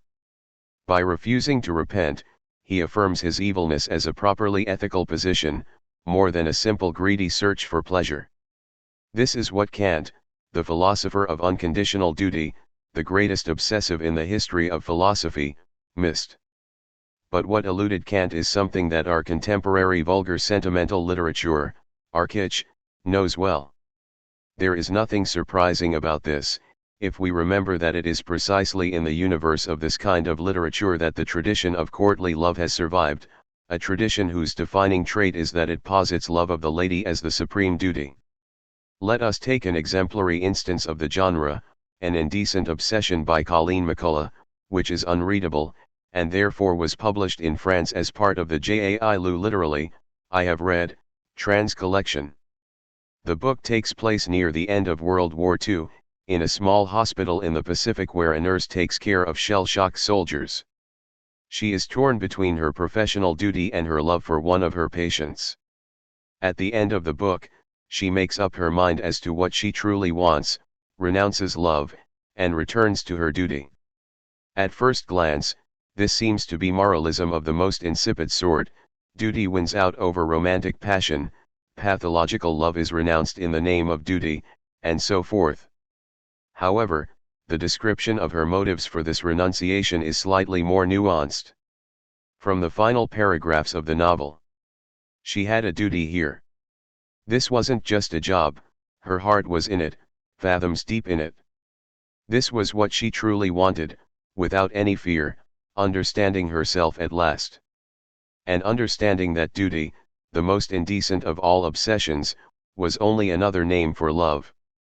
McCullough 1981, 324. What we have here is a true Hegelian dialectical turn. The opposition of love and duty is sublated aufgehoben when one experiences duty itself as another name for love.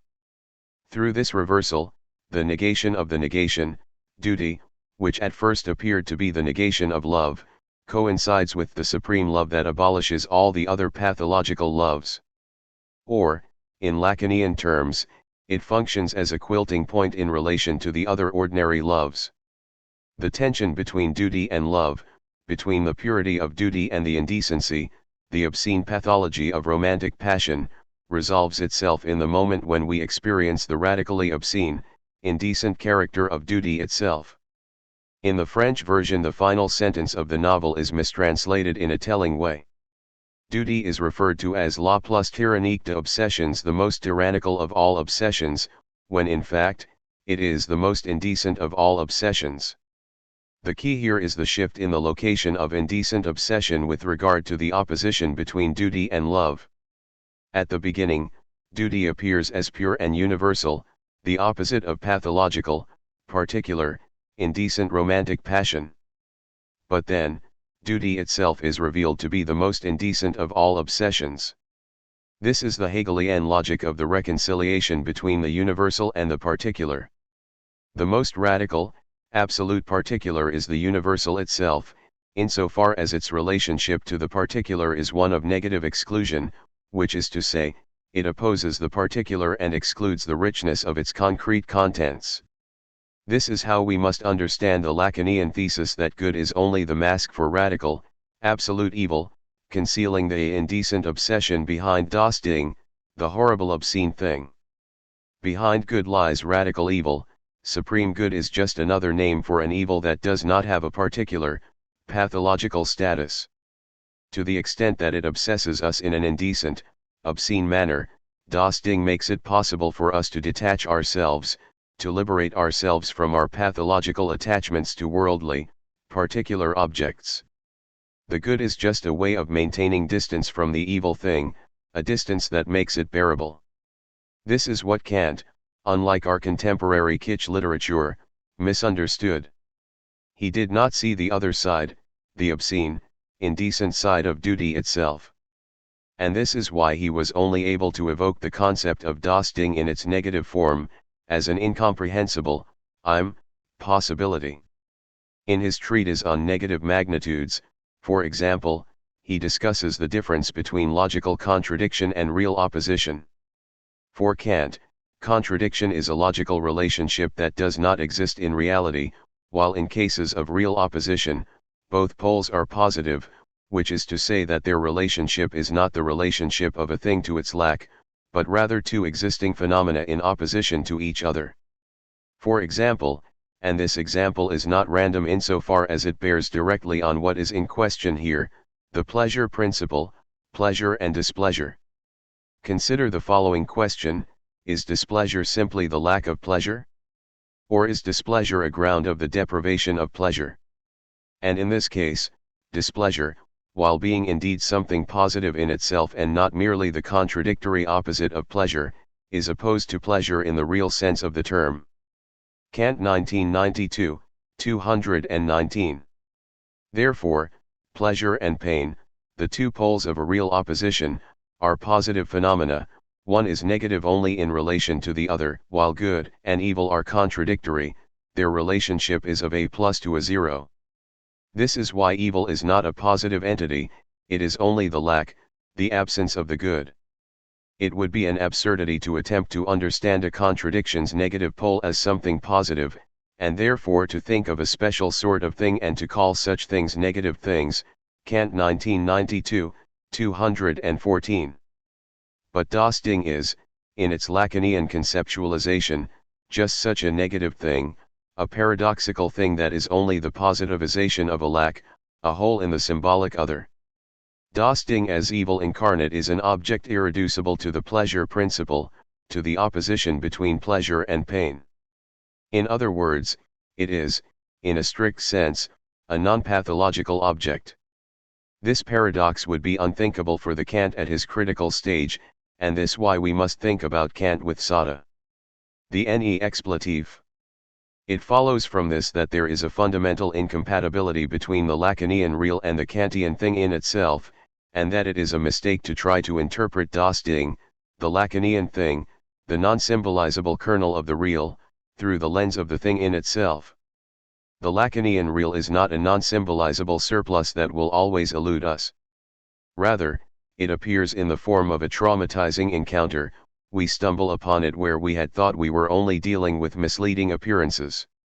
Such an encounter, a paradoxical junction in which appearance itself unknowingly touches upon the truth, was unthinkable for Kant, and it is why we must read him alongside Sada.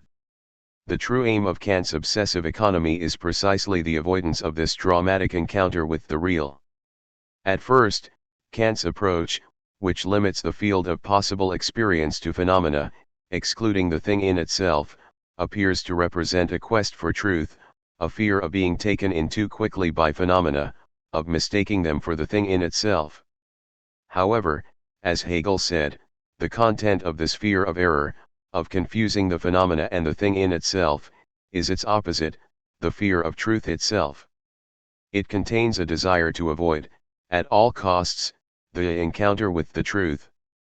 If the fear of falling into error sets up a mistrust of science, which in the absence of such scruples gets on with the work itself, and actually cognizes something, it is hard to see why we should not turn round and mistrust this very mistrust. Should we not be concerned as to whether this fear of error is not just the error itself? Hegel 1977, 47. The relationship between appearance and truth is therefore dialectical. The most radical illusion is not the act of mistaking misleading appearance for truth, for the thing itself, but rather the refusal to recognize the truth because you claim that you are only dealing with appearance, illusion, fiction.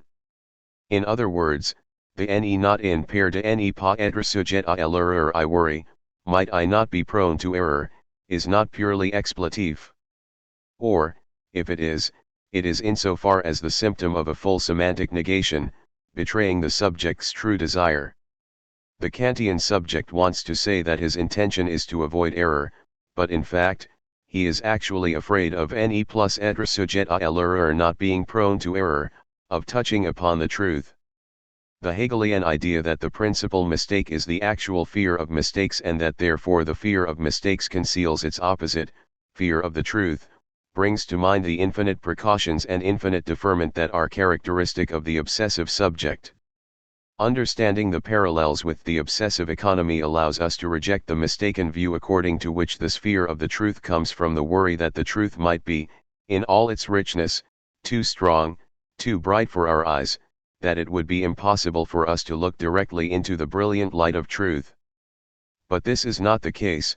Behind the fear of truth is the fear of the void at the heart of truth, rooted in a premonition that the truth is already in itself put out, hold, a relationship to the truth that is just like the obsessive's relationship to jouissance. By establishing a whole series of rules, obstacles, detours, etc., the obsessive attempts to delay the encounter with the thing that embodies jouissance, seemingly because he thinks the experience of jouissance would be too strong, too traumatic for him, but actually because he is afraid that jouissance would not satisfy him, that the encounter with the thing would be a horrible letdown. The surplus is therefore only the form in which lack appears, fleeing from the thing that would give us too much jouissance betrays our premonition that the thing would be disappointing. The supersensible is the phenomenon as phenomenon. In his chapter Force and Understanding in the Phenomenology of the Spirit, the chapter in which the consciousness passes into the consciousness of self, Hegel undermines the very foundation of Kant's obsessive economy by stating the following: the essence that we search for is nothing more than appearance as appearance. By implying that there is something behind itself, something that is manifested through it, that it conceals a truth while also giving us a clue as to this truth, the phenomenon simultaneously conceals and reveals the essence hidden behind its curtain. But what is it that is actually hiding behind the phenomenon? Simply the fact that there is nothing to hide. The thing that is concealed is the act of dissimulation, which in fact dissimulates nothing. The thing that must be hidden is the fact that the supersensible, the essence that we thought we could glimpse, is nothing more than the phenomenon as phenomenon. Is the supersensible then just a pure illusion of the consciousness, similar to a simple optical illusion? Is it that we see that there is nothing behind the curtain, while the consciousness falls into error? For Hegel, we should never contrast the state of things as we see them correctly and the viewpoint of the errant consciousness. If there is an illusion, we cannot subtract it from the thing, for it is at the very heart of it. If there is only a void behind the phenomenon, then this is where the subject constitutes itself, from the basis of its own misrecognition. The illusion that there is something hidden behind the curtain is itself reflexive. The thing hidden behind the phenomenon is the very possibility itself of this illusion. There is nothing behind the curtain except the subject's belief in the existence or presence of something. In order for the illusion to be false, it must find itself in an empty space behind the curtain. It opened a space where it was possible, an empty space that it filled, with what we call the sacred, for example, and where illusory reality could construct itself. We can see there is nothing there where the conscience thought it saw something, but our knowledge can only be produced by this illusion. Our knowledge is a moment inside it. When we have dissolved the illusion, there remains the empty space where it was possible. There is nothing beyond the phenomenon except this emptiness, and this emptiness is the subject.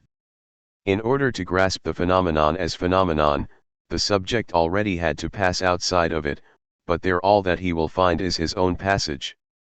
Normally, this argument of Hegel's is just seen as ontologically elevating the subject to the position of the substantial essence of the totality of being. First, the consciousness thinks that behind the curtain of phenomena there is a hidden, transcendental essence. Then, when the consciousness passes into the consciousness of self, it experiences that the essence behind phenomena, their animating force, is the subject himself. Such a reading identifies the subject immediately as the essence behind the curtain, and so omits the way in which Hegel saw the passage from the consciousness to the consciousness of self as an experience of a radical failure. The subject, the consciousness, wants to penetrate into the secret behind the curtain, but his effort fails because there is nothing behind the curtain, a nothingness that is the subject. Lacan is saying precisely the same thing when he states that the subject, of the signifier, and the phantasmic object are correlative, even identical. The subject is the empty space, the nothingness behind the curtain, and the object is the inert, non-dialecticizable content that fills this void. The entirety of the subject's dossier is given to him by the fantasy object that fills this void.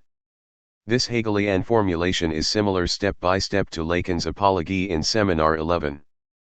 In the classical tale of Zeuxis and Parrhasius, Zeuxis has the advantage of having made grapes that attracted the birds. The stress is placed not on the fact that these grapes were in any way perfect grapes, but on the fact that the eye of the birds was taken in by them. This is proved by the fact that his friend Parrhasius triumphs over him for having painted on the wall a veil so lifelike that Zeuxis, turning toward him, said, "Well, and now show us what you have painted behind it." By this he showed that what was at issue was certainly deceiving the eye, trompe-l'œil. A triumph of the gaze over the eye. Lacan 1998a, 103. We can trick animals with an appearance that imitates reality and replaces it. But to trick a human being, To deceive in a uniquely human way, one imitates the dissimulation of reality. What is hidden is the act of hiding that seems to hide something. There is nothing behind the curtain except the subject who has already passed behind the curtain. It is manifest that behind the so-called curtain which is supposed to conceal the inner world, there is nothing to be seen unless we go behind it ourselves, as much in order that we may see, as that there may be something behind there which can be seen. Hegel 1977, 103. This is how we should understand the Hegelian distinction between the substance and the subject. The substance is the positive, transcendental essence, supposedly concealed behind the curtain of phenomena. Grasping the substance as subject means to experience that the so-called curtain of phenomena only hides the fact that there is nothing to hide, and that this nothingness behind the curtain is the subject. In other words, appearance at the level of the substance is indeed misleading, it offers us the false image of a substantial essence. Whereas at the level of the subject, appearance is misleading precisely because it feigns being misleading, it pretends that there is something to hide, it conceals the fact that there is nothing to conceal, it does not pretend to be telling the truth when it is really lying, it pretends to be lying when it is in fact telling the truth. In short, it deceives us by assuming the form of deception. Like in the famous story of the two Jews, in which one lies by telling the truth about the destination of his trip, a phenomenon can tell the truth precisely by presenting itself as a lie. In his commentary on the Apology, Lacan gives the example of Plato's criticism of the illusion of painting. The point is not that painting gives an illusory equivalence to the object, even if Plato seems to be saying this. The picture does not compete with appearance, it competes with what Plato designates for us beyond appearance as being the idea. It is because this picture is the appearance that says it is that which gives the appearance that Plato attacks painting, as if it were an activity competing with his own. Lacan 1998a, 112. For Plato, the true danger was appearance that presents itself as appearance, because this is nothing less, and Hegel knew this, than the idea. This is the secret that philosophy must hide in order to preserve its consistency. And Hegel, working at the highest level of the metaphysical tradition, gives us a glimpse of this secret. In this way, he was an important precursor to psychoanalysis. Note: in French grammar, the ne expletive is an optional double negative that retains the negativity of a single negative. 8. Two Hegelian wits, which help us understand why absolute knowledge is divisive. The signifying reflection. Let us wrap up the first section of this book with the following quite Hegelian wits that provides an excellent example of the way in which the truth can emerge from misunderstanding, how truth is the same thing as the path to itself. A Pole and a Jew are sitting in the same carriage in a train. Something is bothering the Pole and he keeps fidgeting in his seat. Finally, he can't hold it in any longer and blurts out, "Tell me how it is that you Jews are able to get so rich by bleeding people down to their last cent." The Jew answers, "Okay, I'll tell you, but I won't do it for free. Give me 5 zlotys. After pocketing the coins, he begins, "First, you have to take a dead fish, cut off its head, and pour its guts into a glass of water. Then, when the moon is full, you bury this glass in a graveyard. And," the Pole asks greedily, "if I do that I'll be rich." "Not so fast," the Jew replies, "there is more to it, but if you want to hear the rest you'll need to give me 5 more zlotys." The money is exchanged and the Jew continues his story, soon asks for more money, etc., up until the Pole finally explodes, "You cheat. You think I'm not onto you. There's no secret, you just want to take all my money." The Jew calmly replies, "There you go, now you understand how the Jews." Every aspect of this little story is worth interpreting, starting with the very beginning. The fact that the Pole can't stop looking over at the Jew means that he is already in the process of transferring onto the Jew. For him the Jew embodies the subject who supposedly knows the secret of how to extract every last cent from people. The fundamental lesson is that ultimately the Jew did not trick the Pole, he kept his word, he fulfilled his part of the deal by showing him how Jews, etc., etc. The decisive twist takes place in the gap between the moment in which the Pole gets angry and the Jew gives his final answer. When the Pole explodes, he is already speaking the truth, he just doesn't know it yet. He sees how the Jew took his money from him, but he only considers this to be some kind of Jewish trick. To put this in topological terms, he does not yet see that he's already passed onto the other surface of the Mobius strip, that the trick itself contains the answer to the initial question, given that the reason he paid the Jew was precisely to teach him the way in which Jews. The mistake lies in the Pole's perspective. He was waiting for the Jew's secret to be revealed at the end of the story. He thought that the story the Jew was telling was just a path toward the final secret.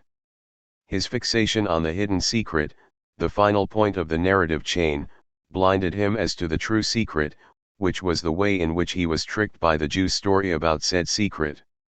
The Jew's secret lies in the Pole's desire, and therefore our own desire. It lies in the fact that the Jew knows how to make use of our desires. This is why the conclusion of this little story corresponds perfectly to the final moment of analysis, the exit from the transfer and the traversal of the fantasy, the two stages of which are split between the final two moments of the joke's denouement. The Pole's explosion of anger marks the point where he exits the transfer, where he realizes that there is no secret and thus the Jew ceases to be the subject who supposedly knows. The Jew's final comment articulates the traversal of the fantasy. Isn't the secret that causes us to follow the Jew's story so attentively the object A, the chimerical thing of fantasy that provokes our desire, all while being retroactively posited by the desire itself? In this sense, the traversal of the fantasy coincides precisely with the experience that the object, the pure semblant, does nothing more than positivize the whole in our desire. In addition, this story is also a perfect illustration of the unique and irreplaceable role of money in the analytical process. If the Pole was not paying the Jew for his story, he would not reach the level of anger necessary for him to exit from the transfer. It is puzzling that, as a general rule, we do not recognize the structure of this wits in another, much more famous, story. I am talking, of course, about the wits of the entrance to the law in Chapter 9 of Kafka's The Trial and its final reversal when the man from the country who is waiting asks the guard. Everyone seeks the law, the man says, so how is it that in all these years no one apart from me has asked to be let in? The doorkeeper realizes that the man is nearing his end, and so, in order to be audible to his fading hearing, he bellows at him, no one else could be granted entry here, because this entrance was intended for you alone. I shall now go and shut it. Kafka 2009b, 155. This reversal is quite analogous to the twist at the end of the story of the Pole and the Jew. The subject finally understands that he was included in the game from the beginning, that the door was already designed for him alone, in the same way that in the story of the Pole and the Jew, the point of the Jew's story is, ultimately, just to catch the Pole's desire. And, I should add, it is the same as in the story from Arabian Nights I mentioned earlier, in which the hero's accidental entrance to the cave turns out to have been long awaited by the wise men. We could even rework Kafka's story about the entrance to the law in a way that would make it all the more similar to the wits of the Pole and the Jew. Let us imagine that, after a long wait, the man from the country suddenly exploded in anger and started to scream at the guard, "You dirty liar! Why are you pretending to guard the entrance to unknown secrets, when you yourself know that there is not a single secret behind that door, because that entrance was designed for me alone, it serves only to capture my desire?" To which the guard would calmly reply, "There you go. You've finally discovered the true secret of the entrance to the law." In these two cases, the logic of the final twist is strictly Hegelian, functioning similarly to what Hegel called the sublation of the bad infinity. Both cases start out the same way: the subject is confronted with an inaccessible, transcendental, substantial truth, a forbidden secret that is infinitely deferred.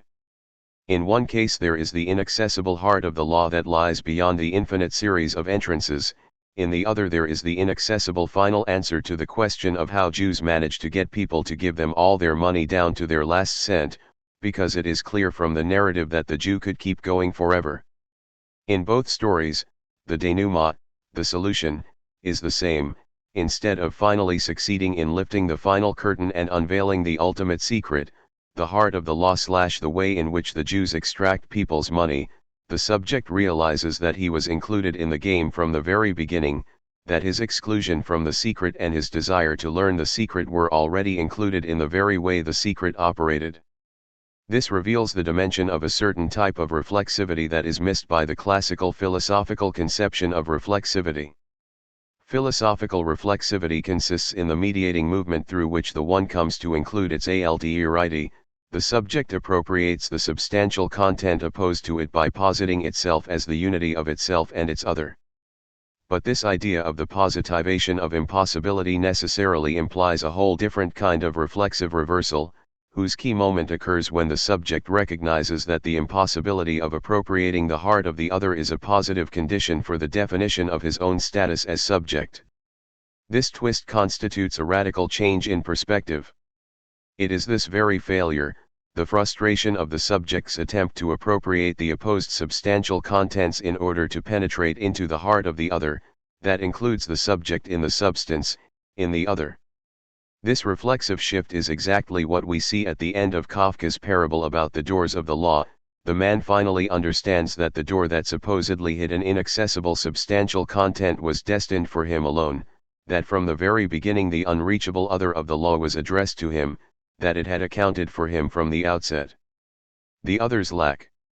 It would therefore be a mistake to think that the dialectical relationship between knowledge and truth is a progressive approach guided by knowledge of the truth, in which the subject recognizes the falseness and insufficiency of some figure of his knowledge, and so progresses to another figure that is closer to the truth, etc., until finally knowledge and truth come together in absolute knowledge. In such a perspective, truth is a substantial entity, and in itself, and the dialectical process takes the form of simple asymptotic progress, a gradual approach to the truth, something along the lines of Victor Hugo's famous quote, "Science is asymptotic to truth. Ever approaching but never touching it." The Hegelian conjunction of the truth with the path toward the truth implies, on the contrary, that we are always already in contact with the truth.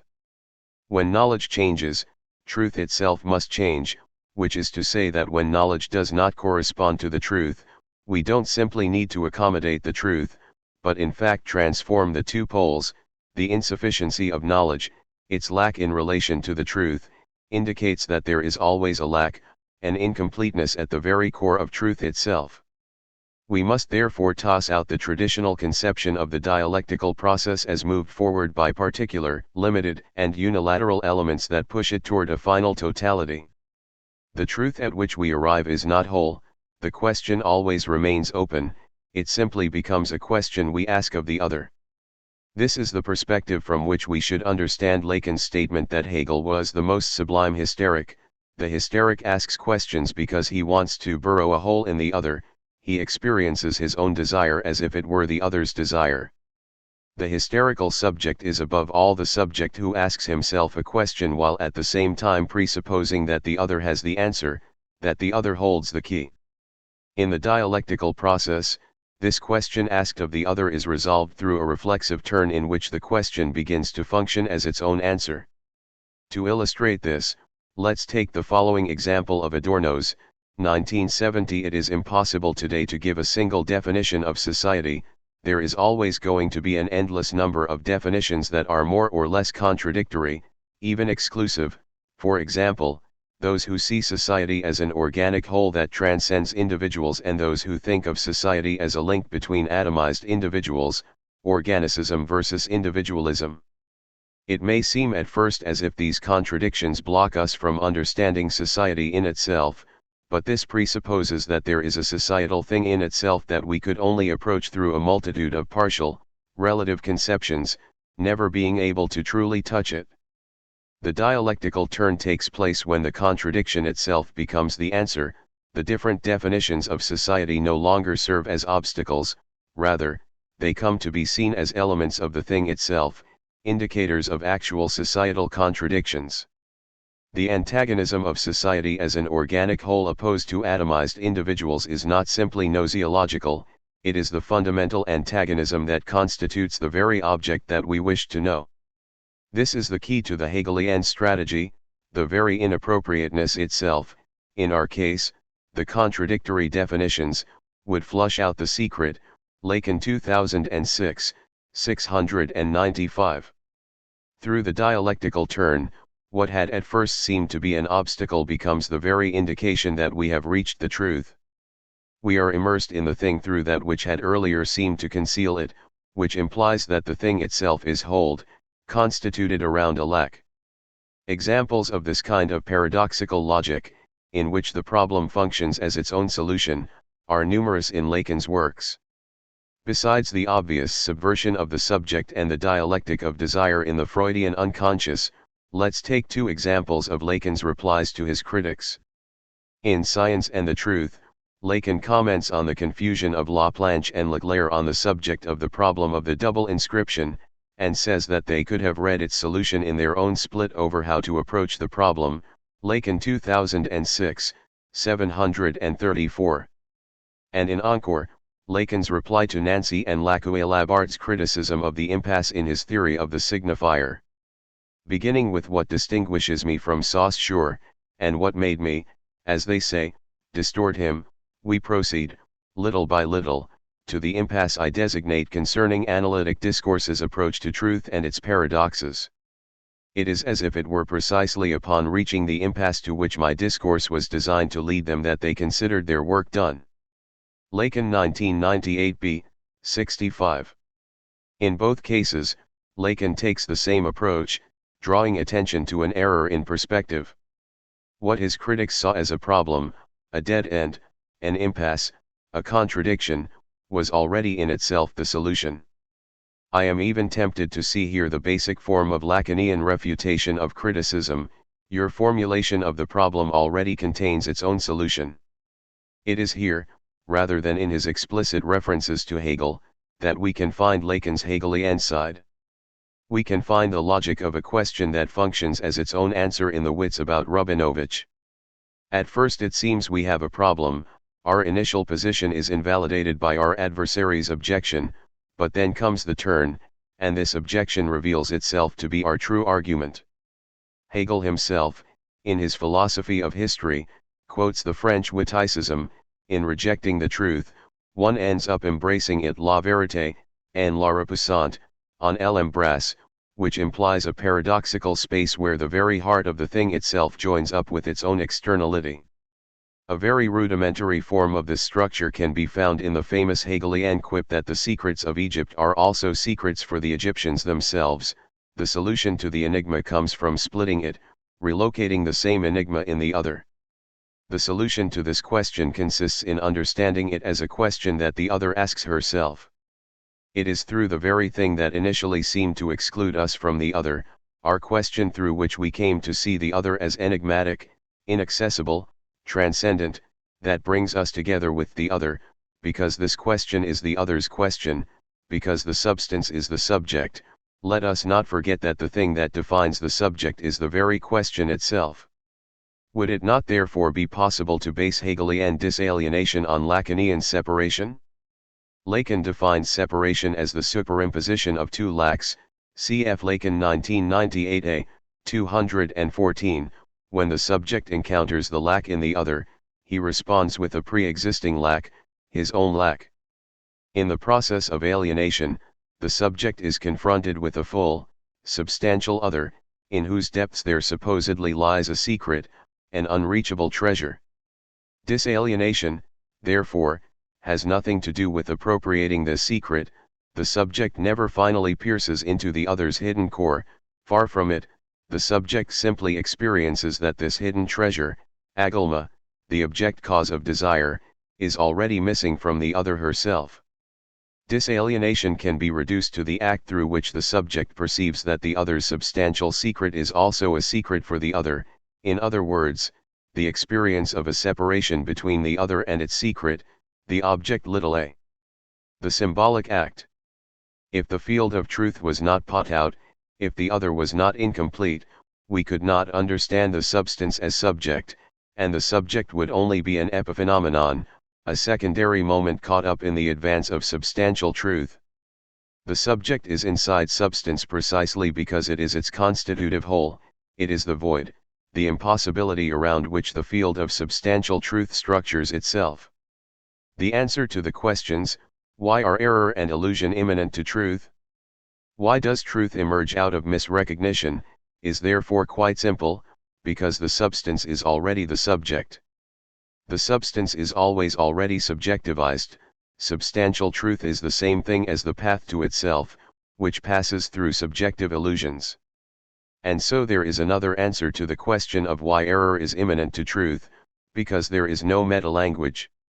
The idea that we could take our own error into account from the outset, put it in its proper place, and thus keep a safe distance from it is the supreme mistake of the belief in the existence of a meta-language.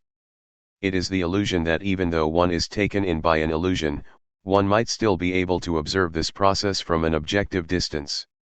By trying not to identify oneself with error, one makes the greatest error and misses the truth, because truth itself is constituted through error. In other words, to return to the Hegelian proposition that the fear of error is error itself, true evil is not the evil object, but the perspective that perceives it as evil. This logic of error as integral to truth can be found in Rosa Luxemburg's description of the dialectic of the revolutionary process. Arguing with Edouard Bernstein about the revisionist fear of seizing power too early, prematurely, before the objective situation on the ground was fully ripe, she replied that initial seizures of power are necessarily premature. The only way for the proletariat to arrive at its maturity, to reach the opportune moment of seizing power, was to form itself, to train itself for the seizure of power, and the only way to do this was precisely through these premature attempts. If we wait for the opportune moment, we will never reach it, because the opportune moment, which cannot arrive if the revolutionary subjects have not yet reached the subjective condition of maturity, can only arrive through a series of premature attempts. The opposition to seizing power prematurely reveals itself to be an opposition to seizing power in general. As such, let us recall Robespierre's famous quote about revisionists, that they want revolution without revolution, cf. Luxemburg 2011. Under closer inspection, we can see that the decisive thrust of Rosa Luxemburg's argument is precisely that a meta-language of the revolutionary process could never exist. The revolutionary subject does not direct the revolutionary process from an objective distance, as she herself is constituted through this process, and it is because revolutionary timing passes through the subjectivity that a timely revolution can only come after failed, premature attempts. Rosa Luxemburg's position is that of the hysteric confronted with the obsessive meta-language of revisionism. In her view, one must leap into action, even prematurely, in order to reach, through this very error, the correct path. One must be taken in by one's own desire, even if this desire is impossible, in order for something to actually happen. This is why the propositions we must grasp the substance as subject, there is no meta-language, and truth emerges from error are just variations on the same theme.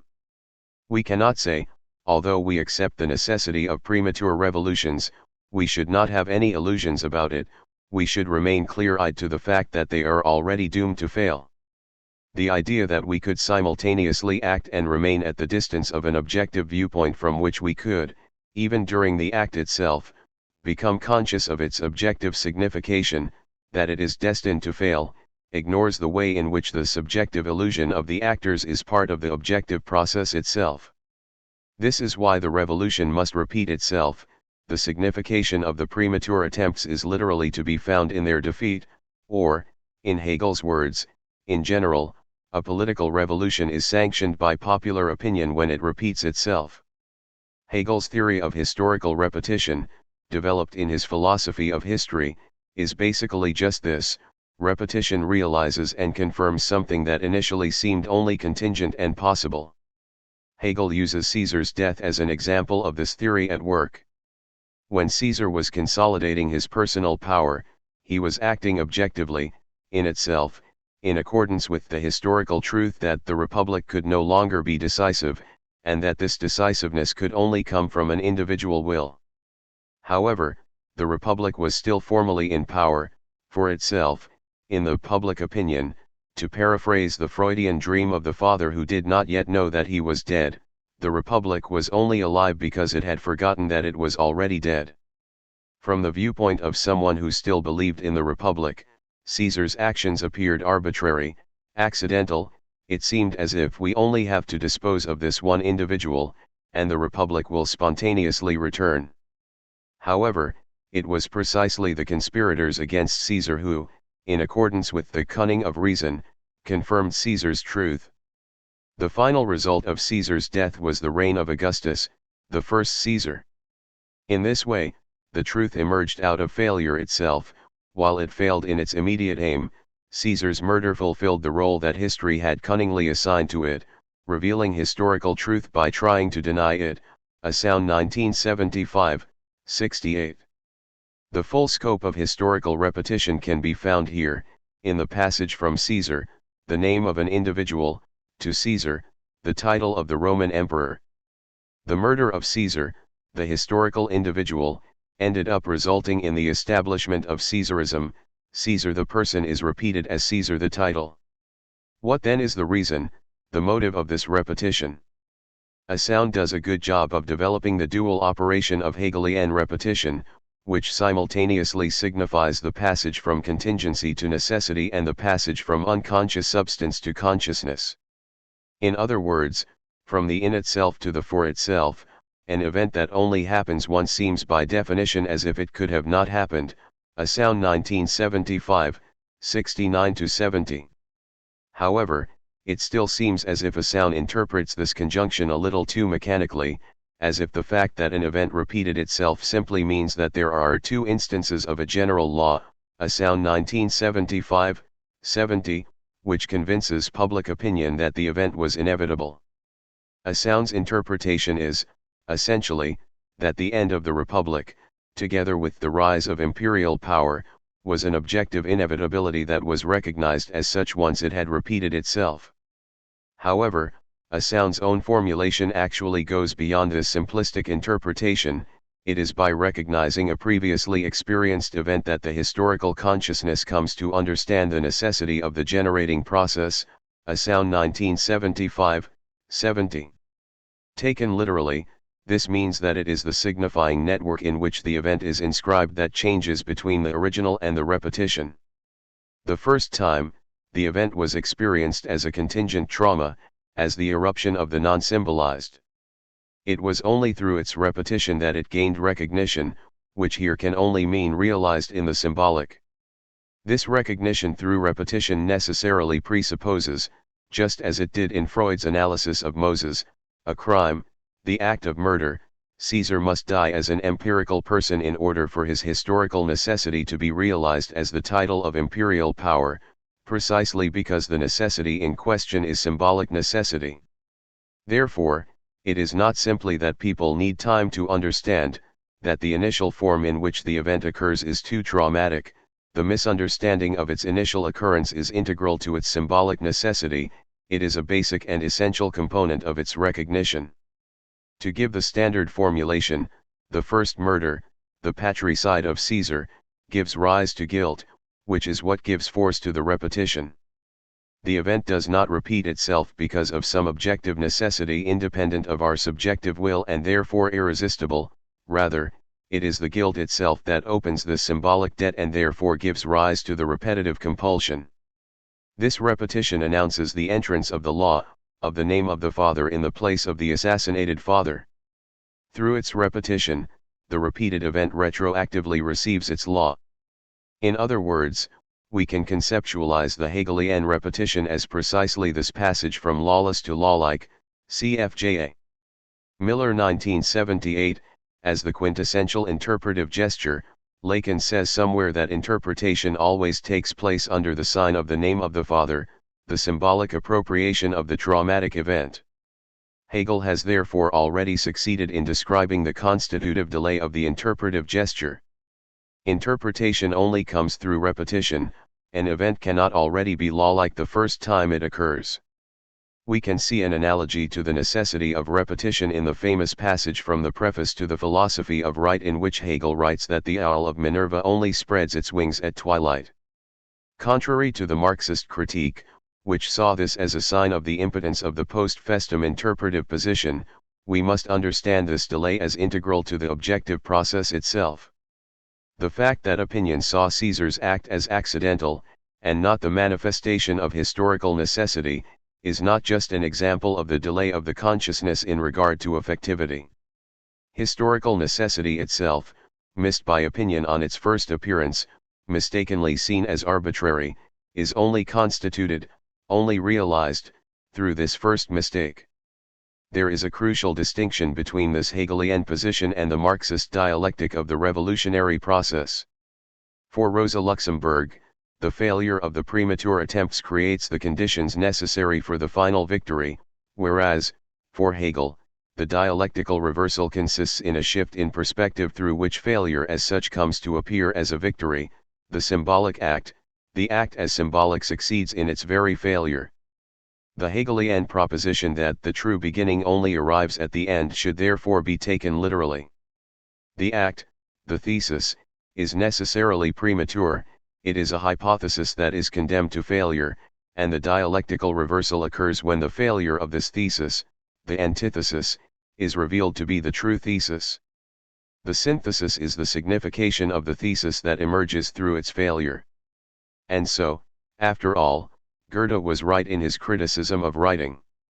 At the beginning there is the act implies a constitutive failure, it misses, it falls short, and the original gesture of symbolization is to posit this pure waste as something positive, to experience this loss as a movement that opens a free space, that lets be. Take the traditional criticism according to which the Hegelian dialectic reduces the process to its logical skeleton, omitting the contingency of the delays and outpacings, all the inertia of reality that spoils and troubles the dialectical game, which is to say, that does not let itself be taken in by the movement of the Aufhebung. This critique completely misses the point.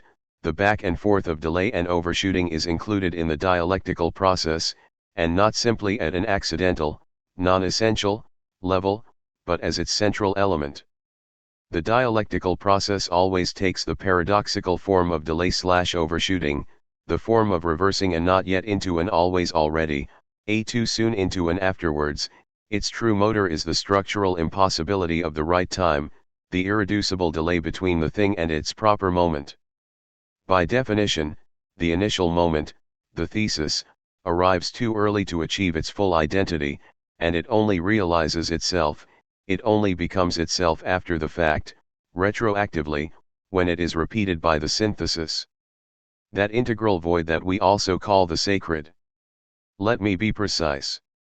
It is not that we should see the connection between the failure of the act and symbolization in a way that reduces the latter to some kind of supposed imaginary compensation along the lines of, when the act of intervention in reality, fails, we try to compensate for this loss through a symbolic restitution, attributing a profound signification to events. For example, the powerless victim of natural forces makes them divine, turns them into personified spiritual forces. Such a quick passage from the act to its profound signification misses the intermediate step particular to symbolization, the moment in which the loss, before it flips itself into an imaginary compensation and is given its profound signification, becomes in itself a positive gesture. We can pin this down precisely as the distinction between the symbolic le symbolique in a strict sense, and what we call symbolic signification la symbolique. In the standard view, one passes directly from reality to symbolic signification. A thing is either itself, identical in itself in its raw, inert presence, or it has a symbolic signification. Where is the symbolic in all this? In order to locate it, we must make the crucial distinction between symbolic signification and the very place it occupies, the empty space that is filled by signification. The symbolic is above all a space that was initially empty, but that gradually came to be filled by a tangle of symbolic significations. The crucial feature of the Lacanian conception of the symbolic is this logical priority, the fact that the empty space predates the elements that come to fill it. Before it could become a tangle of symbols carrying any kind of signification, the symbolic was a differential network structured around an empty, traumatizing space. Lacan designated this as the space of das Ding, the sacred space of impossible jouissance. Using Heidegger's vase as an example, Lacan showed how das Ding is above all an empty space surrounded by signifying articulation, an empty space that can be filled with whatever we want, even Jungian archetypes. Hegel already emphasized the primacy of the sacred as an empty space in relation to its contents. In this complete void, which is even called the Holy of Holies, there must yet be something, we must fill it up with reveries, appearances, produced by the consciousness itself, since even reveries are better than its own emptiness. Hegel 1977, 88. This is why the Hegelian loss of the loss is in no way a return to full, lossless, identity. Far from it, the loss of the loss is precisely the moment when the loss stops being the loss of something and becomes the inauguration of an empty space in which the object, something, can survive, the moment when the empty space is recognized as predating its contents, the loss opens the space for the arrival of the object. In the loss remains a loss, it is not abolished/cancelled in the ordinary sense of the term. The recuperated positivity is that of the loss as loss, the experience of the loss as a positive, perhaps even productive, condition.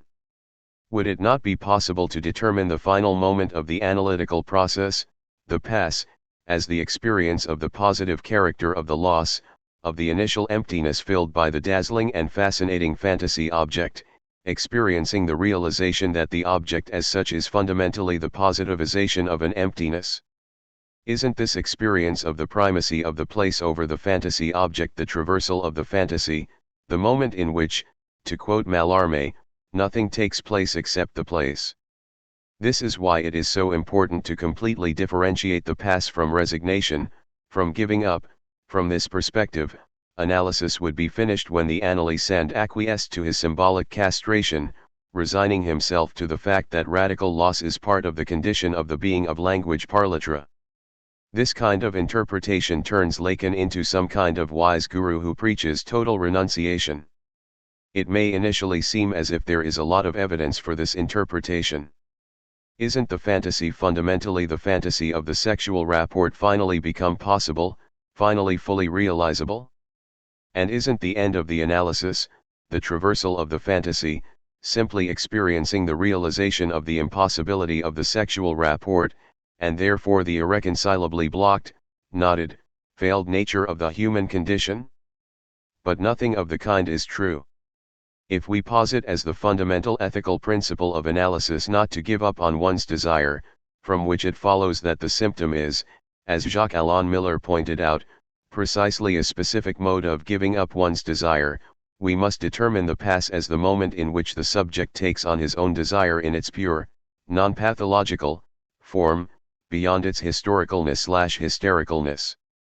The best example of a post-analytic subject is not the dubious figure of a wise guru, but rather Oedipus et Colonus, a grumpy old man who asks for everything, who does not want to give up anything.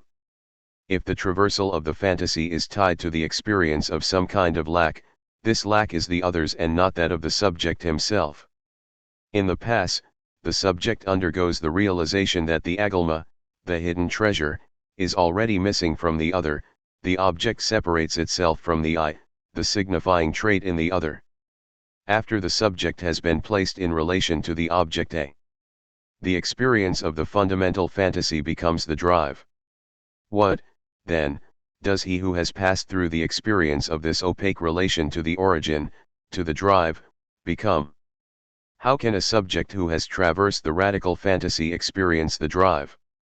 This is the beyond of analysis, and has never been approached.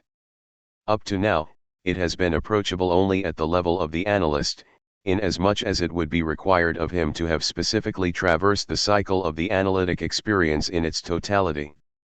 Lacan 1998a, 273. Isn't the incessant drive of Hegelian absolute knowledge aka savoir absolu sa, the infinitely repeated journey down the already traveled path, the ultimate example of how to live one's drive one's history/hysteria are gone? It is no surprise, then, to see Lacan, in chapter 14 of Seminar 11, articulating the circuit of drive in terms that directly evoke the Hegelian distinction between the finite end and the infinite end. Lacan makes use of a distinction in the English language between aim and goal, cf 1998a, 179. The circuit of drive can be determined specifically as the back and forth between aim and goal.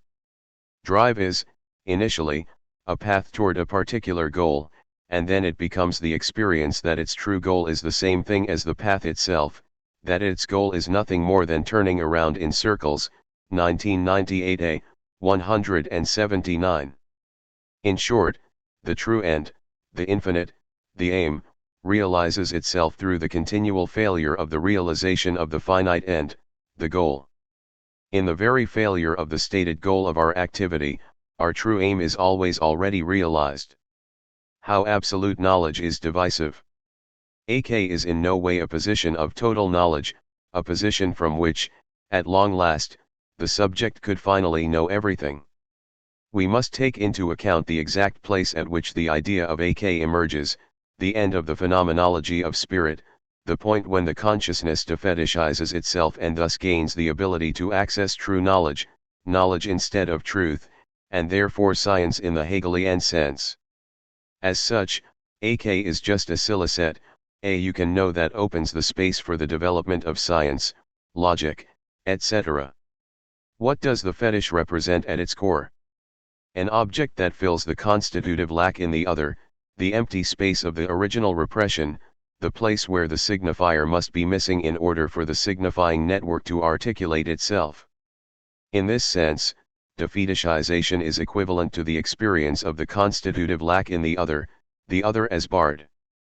Perhaps defetishization is even more difficult to accomplish because the fetish reverses the traditional relationship between the sign and the thing. We normally understand the sign as something that represents, replaces, the missing object. When the fetish is an object, it is a thing that replaces the missing sign. It is easy to detect absence, the structure of coreferential signifiers, where we thought there was the full presence of a thing, but it is much harder to detect the inert presence of an object in the place where we thought there were only signs, an interplay of representations referring back to each other, nothing more than traces.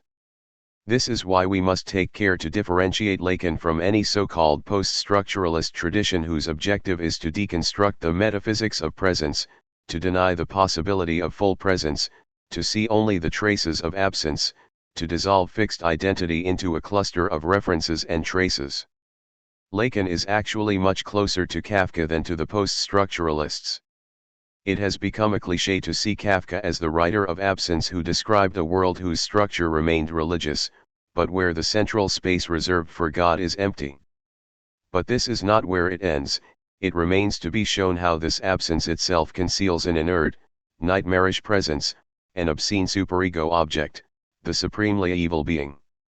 It is from this perspective that we must reinterpret the two features of AK that initially seem to possess a certain kind of idealistic resonance, AK as the abolition of the object, in which it does away with objectivity as outside the subject and opposed to it, and AK as the abolition of the other, removing the dependence of the subject on an instance that is external and decentered.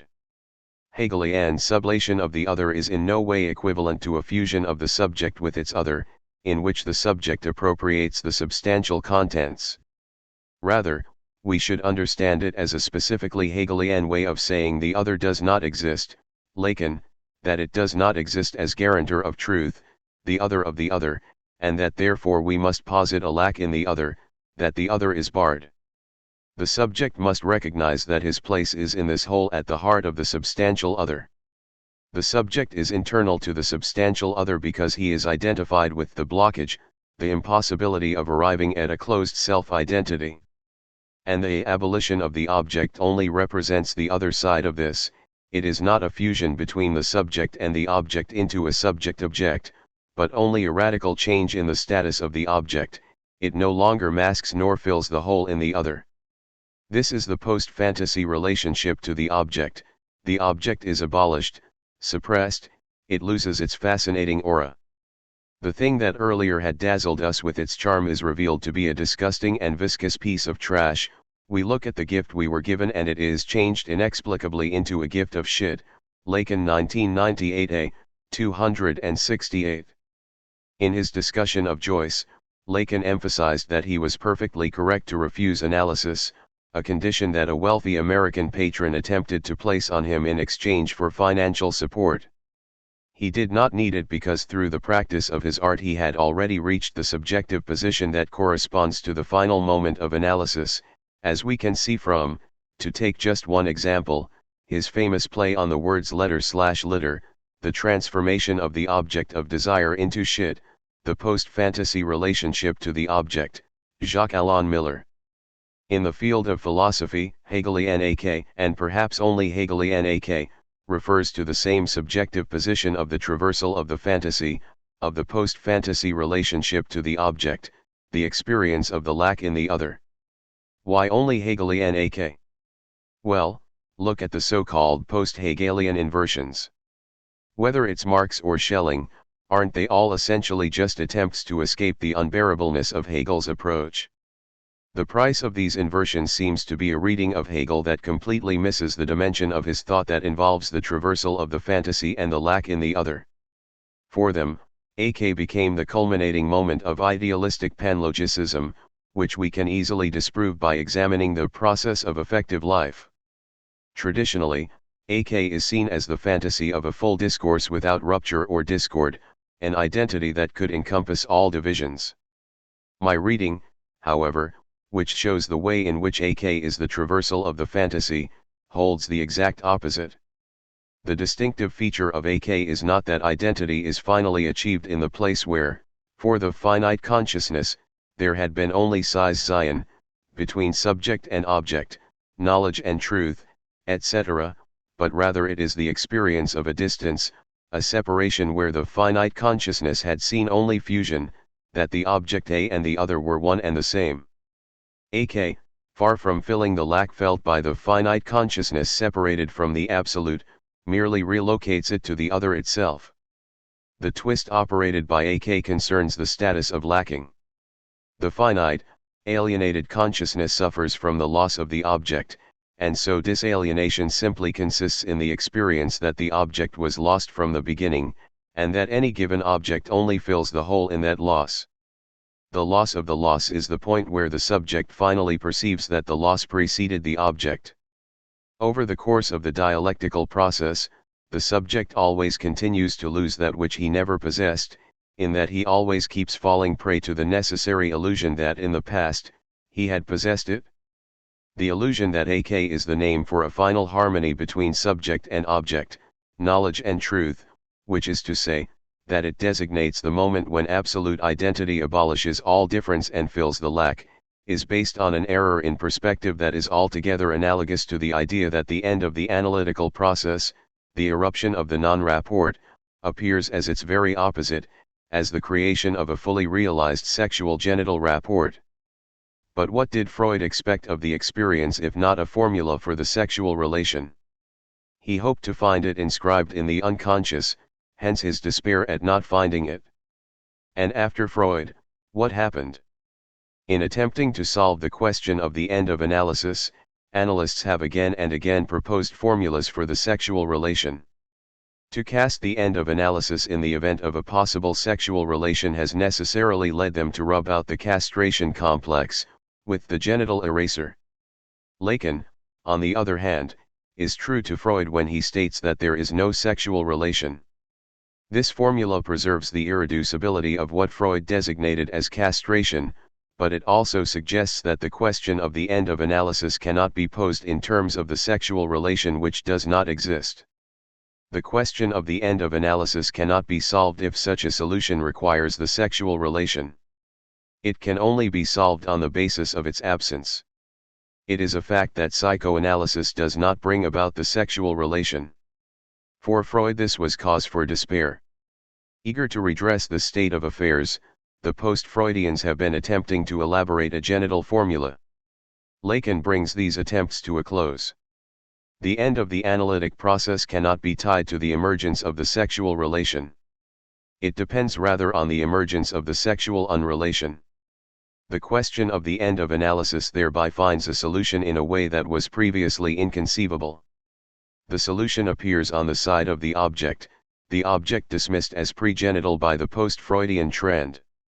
It is not the object that obstructs the emergence of the sexual relation, as the expectation of its eventual coming might lead one to believe. On the contrary, the object is that which stops up the relation that does not exist, thereby giving it the consistency of the fantasy. Inasmuch as the end of analysis supposes the advent of an absence, it depends on breaking through the fantasy and on the separation of the object. J. A. Miller, 1988. Therefore, the massive presence of the pregenital object, the object that, through its inert fantasy presence, appears to block the achievement of a full, mature, genital, sexual rapport, obscures the fundamental blockage, the emptiness of the impossible sexual rapport. Far from masking another presence, it only blinds us, through its own presence, to the space that it has filled. Where does this error in perspective come from? From the fact that the void is strictly co-substantial with the very movement of its own dissimulation. It's true that the fantasy masks the emptiness of there is no sexual rapport, but at the same time it serves as this void. The fantasy object masks the open, self-supported, emptiness. The same thing goes for the Hegelian object, the objectual fetish figure.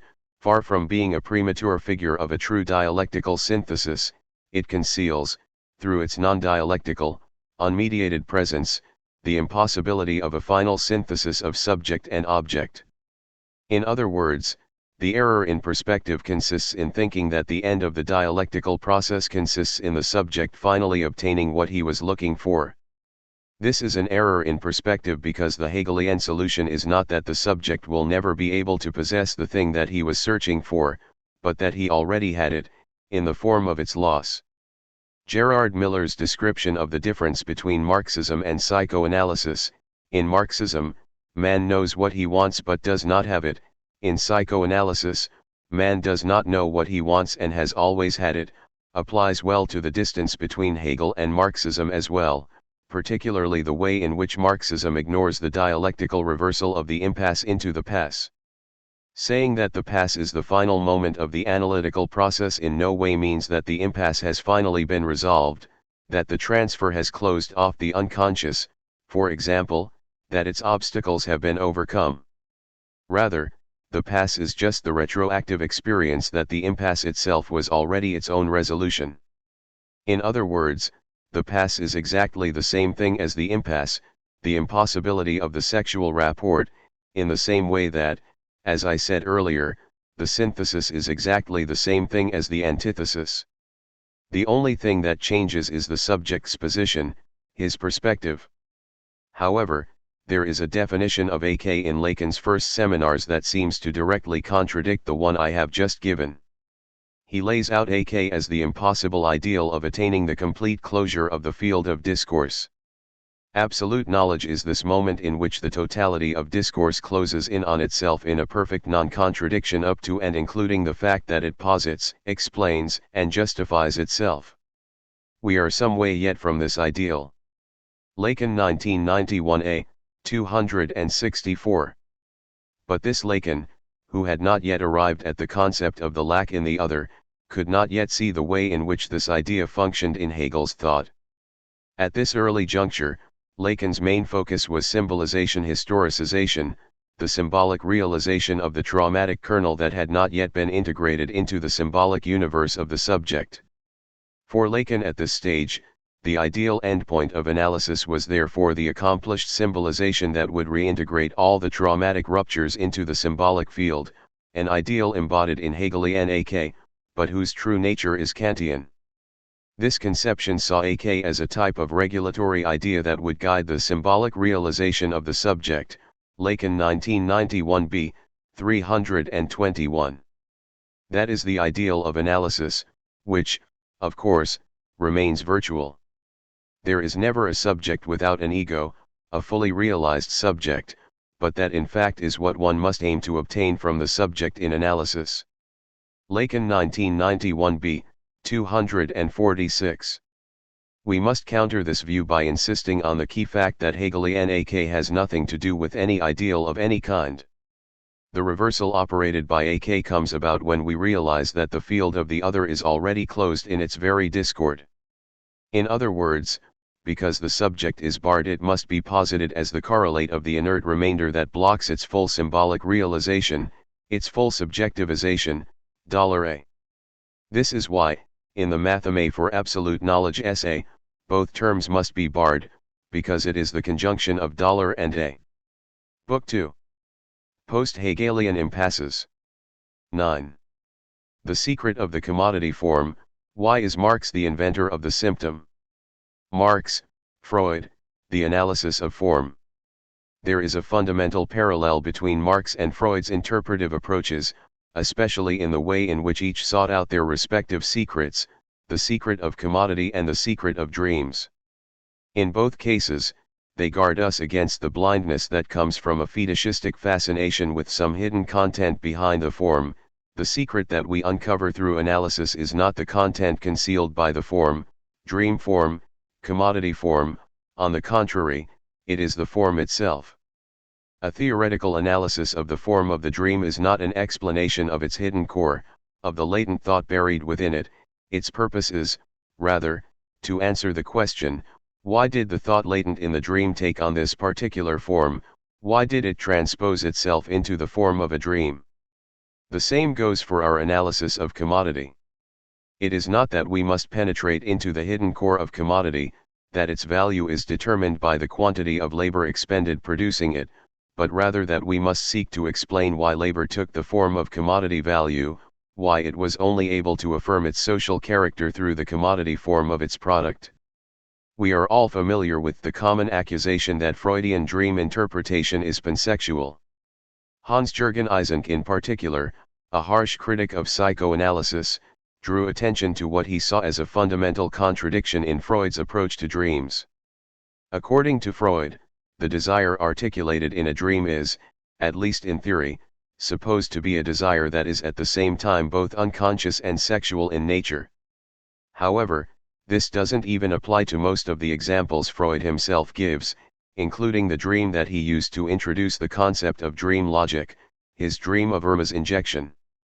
The thought latent in this dream was Freud's attempt to rationalize away the guilt he felt about the failure of Irma's medical treatment by thinking it wasn't my fault, there were so many reasons for what happened. However, the desire, the signification of the dream was neither sexual in nature, it was mostly a problem of professional ethics, nor unconscious. This worry had troubled Freud at a very conscious level and was therefore a self-examination of his own conscience.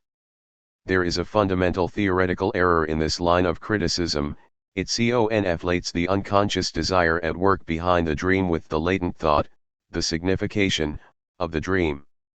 However, as Freud emphasized in several places, there is nothing unconscious about the thought latent in the dream in itself. It is an altogether normal thought that can be articulated by the syntax of ordinary language. Topologically, it belongs to the conscious/preconscious system. Ordinarily, the subject is conscious of it, perhaps even excessively so. It might gnaw away at him constantly. Under certain conditions, this thought can be ejected from the conscious and pulled into the unconscious, which is to say, submitted to the laws of the primary process, translated into the language of the unconscious.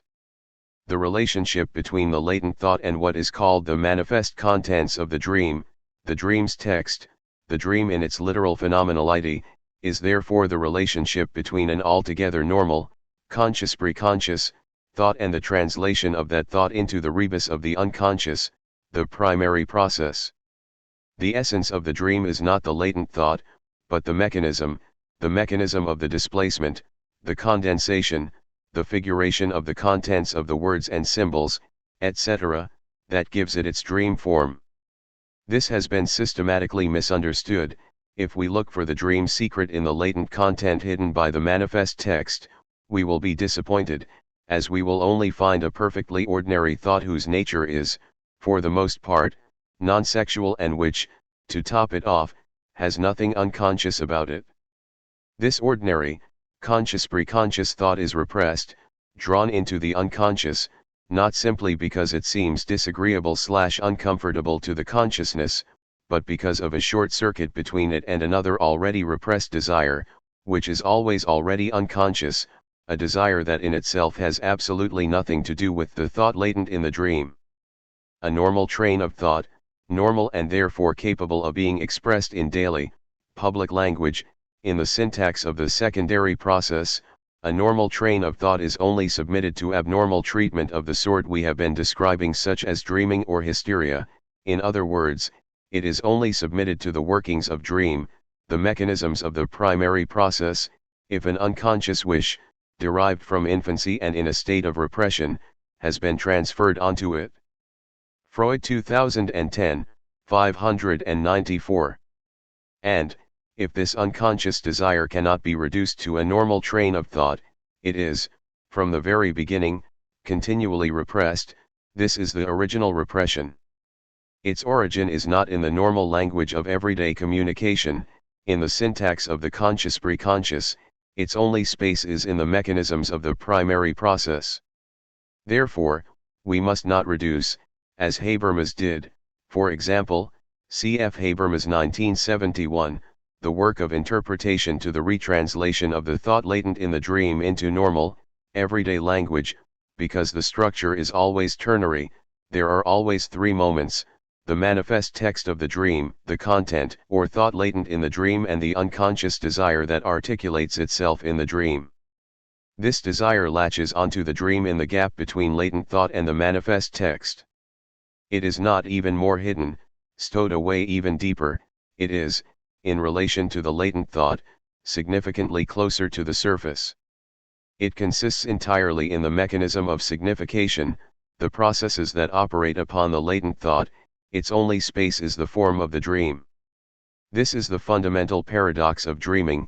The unconscious desire, the thing that is supposedly the most obscure, articulates itself precisely through the process of obscuring the dream's kernel, its latent thought, this process that disguises the core content by translating it into the rebus of dream.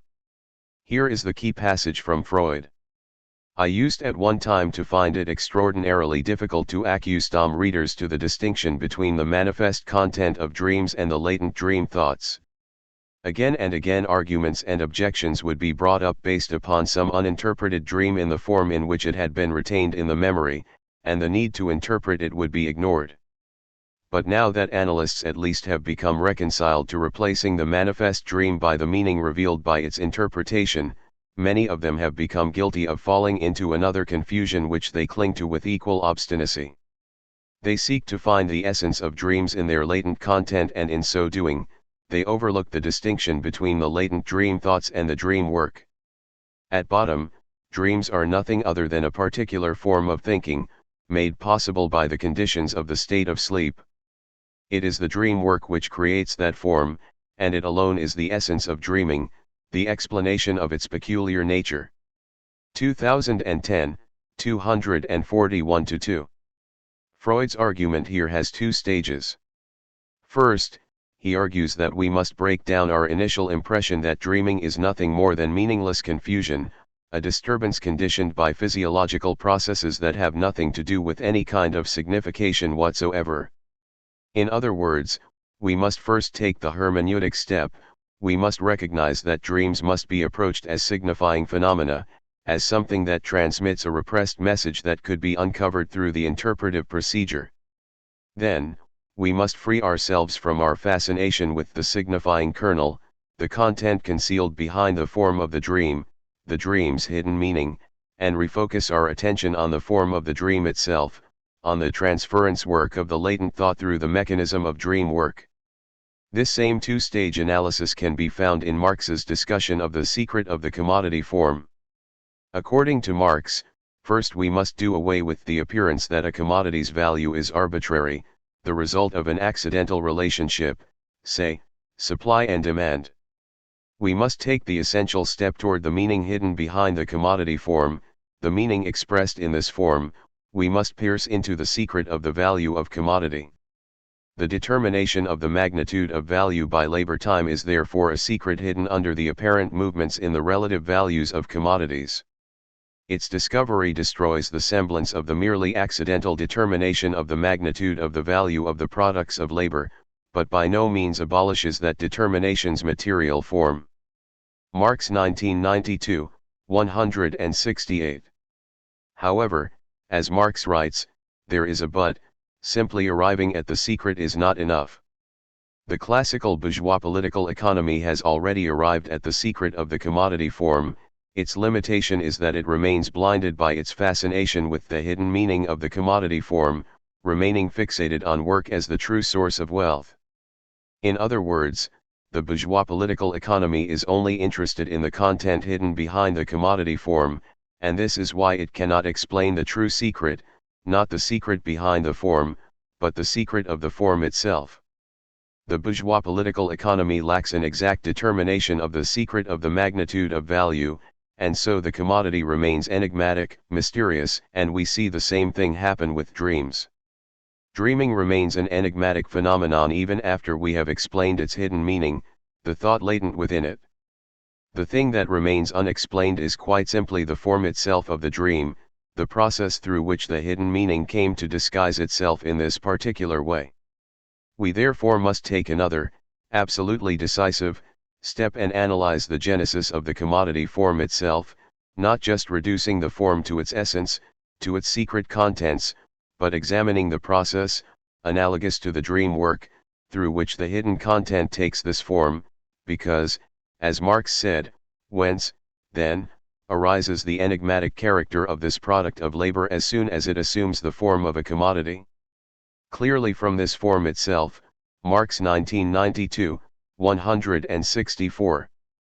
The classical political economy is unable to make this crucial step toward the genesis of the form, and this is its fundamental shortcoming.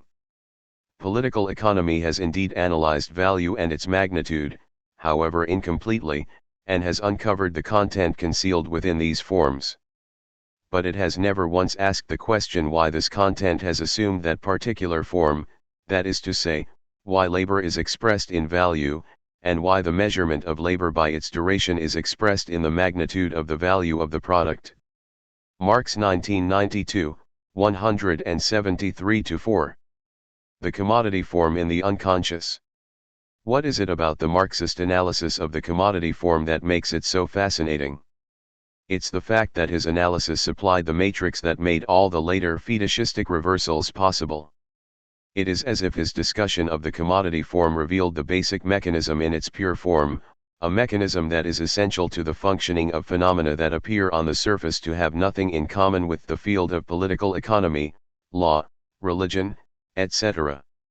There is much more in the commodity form than simply the commodity form, and its power to fascinate comes from this surplus. Alfred Sohnrethel, one of the fellow travelers of critical social theory, is certainly the thinker who went the furthest in describing the universal scope of the commodity form. His fundamental thesis was that in the innermost core of commodity structure there was to be found the transcendental subject, Sohnrethel 1978, 13. The commodity form prefigured the anatomy, the skeleton, of the transcendental Kantian subject, the transcendental network of categories that constitute the a priori framework of objective scientific knowledge. This is the paradox of the commodity form. As a worldly, pathological in the Kantian sense, phenomenon, it offers us the solution to the most fundamental question in the theory of knowledge: how could it be possible for there to be universally valid objective knowledge? After a series of meticulous analyses, Sohnrethel came to the following conclusion: the categorical apparatus presupposed by scientific procedure, of Newtonian science, the conceptual lens through which it approaches nature, is already present in social affectivity, it is already at work in the act of commodity exchange. Before thought arrived at pure abstraction, abstraction was already at work in the social affectivity of the market. The exchange of commodities involves a dual abstraction, the abstraction of the changeable nature of commodity during the act of exchange and the abstraction of its concrete, particular, empirical, Tangible determination. In an exchange, a commodity is posited as undifferentiated despite its specific qualities. Once its specific nature, its use value, has been abstracted, a commodity has the same value as another commodity. Even before we arrived at the idea of a purely quantitative determination, the sine qua non of modern natural science, pure quantity was already at work in the form of money, the commodity that made it possible to measure the value of all the other commodities, whatever their specific qualitative determinations might be. Well before physics articulated the concept of a purely abstract movement that occurred in geometric space, independent of any qualitative determinations, everyday acts of exchange had already realized just such a pure abstract movement that was unaffected by the concrete tangible qualities of the object in motion, the transfer of property. Sohn-Rethel then demonstrated the same thing in regard to the relation between substance and accidents, in regard to the notion of causality in Newtonian science. In short, for the whole run of categories of pure reason. This is why the transcendental subject, the foundation for all a priori categories, ends up faced with the very worrisome fact that its formal genesis came out of a worldly, pathological, process. This is a scandal, an impossible non sequitur from the transcendental perspective, given that the formal transcendental a priori is, by definition, independent of all contents. And this scandal corresponds perfectly to the scandalous character of the Freudian unconscious, which is similarly unbearable for the transcendental philosophical point of view. In fact, if we closely examine the ontological status of what Sohn-Rethel called the real abstraction, reale abstraction, the act of abstraction contained within the practice of commodity exchange, the parallel between this status and that of the unconscious, that signifying chain that exists on an other stage, becomes abundantly clear. The real abstraction is the unconscious of the transcendental subject, the very thing that provides the foundation for objective universal scientific knowledge. On the one hand, there is nothing real about real abstraction in the sense of actual properties of things. The determination of value is not part of the object commodity in the way that the particular properties that make up its use value, form, color, taste, etc., are. As Sohn-Rethel emphasized, real abstraction has the character of a postulate implied by the real-world practice of exchange. Its nature is that of an as-if ALSOB.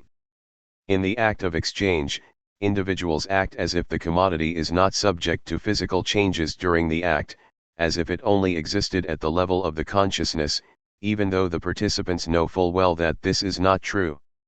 This postulate is even more evident when we examine the materiality of money. We know full well that currency is subject to wear and tear, that its physical form changes with time, but nonetheless, in the social reality of the market, we treat it as immutable substance, a substance over which time has no power, and which stands in antithetic contrast to any matter found in nature. Sohn-Rethel 1978, 59. This brings to mind the fetishist disavowal, "Of course I know, but still." We should therefore add to the list of the most common examples of this formulation, "Of course I know that my mother does not have a phallus, but still, of course I know that Jews are people like the rest of us, but still," the example of money. Here we are touching upon a problem that Marx did not resolve, that of the materiality of money. Not the empirical, tangible materiality of money, but its sublime materiality, its other body that is indestructible and not created, that exists beyond the degradation of the physical body. Money's body is just like that of the Sadian victim who endures every torture only to emerge immaculately beautiful, cf. Reiha 1986. The immaterial corporality of a body without body is the definition itself of the sublime object, and it is in this sense alone that we can make the argument that money is a pre-phallic, anal object, as long as we do not forget that the postulated existence of this sublime body depends upon the symbolic order. The indestructible body without body that cannot be worn down by use presupposes a guarantee from a symbolic authority. Its weight and metallic purity are guaranteed by the issuing authority so that, if by wear and tear of circulation it has lost in weight, full replacement is provided. Its physical matter has visibly become a mere carrier of its social function. A coin, therefore, is a thing which conforms to the postulates of the exchange abstraction and is supposed, among other things, to consist of an immutable substance, a substance over which time has no power, and which stands in antithetic contrast to any matter found in nature. Soenrethel 1978, 59. If, then, real abstraction does not operate at the level of reality, of the object's existing properties, it is nonetheless not a thought abstraction, a process that takes place inside the thinking subject. Unlike an internal process, the abstraction of the act of exchange is irreducibly external, decentered, or, to use Soenrethel's rather succinct formulation, the abstraction of exchange is not thought, but it has the form of thought. 1970, 98. Here we have a possible definition of the unconscious, a form of thought whose ontological status is not that of thought, which is to say, one that remains irreducibly external to thought, an other stage outside of thought, where the form of thought has already been articulated beforehand. As a formal order, the symbolic is precisely such a third way in relation to the dual empirical reality of the external/internal of subjective lived experience.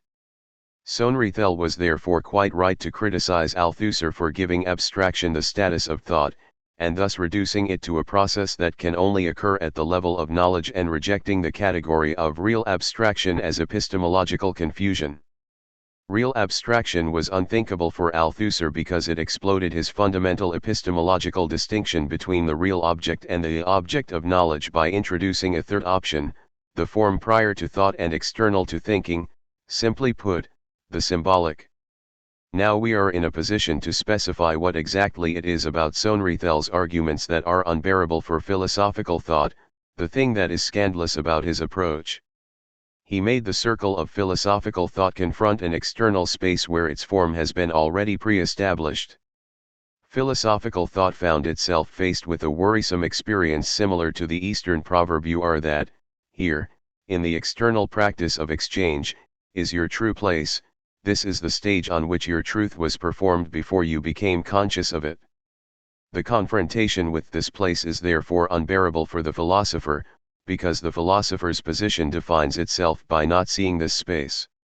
It cannot become aware of this space without falling apart, without losing its consistency. This does not mean that, unlike the philosophical theoretical consciousness, the practical consciousness, the consciousness of the subjects involved in the act of exchange, does not involve a similar constitutive misrecognition. This consciousness practices its own blindness. The individual involved in carrying out the act of exchange proceeds in the manner of a practical solipsist.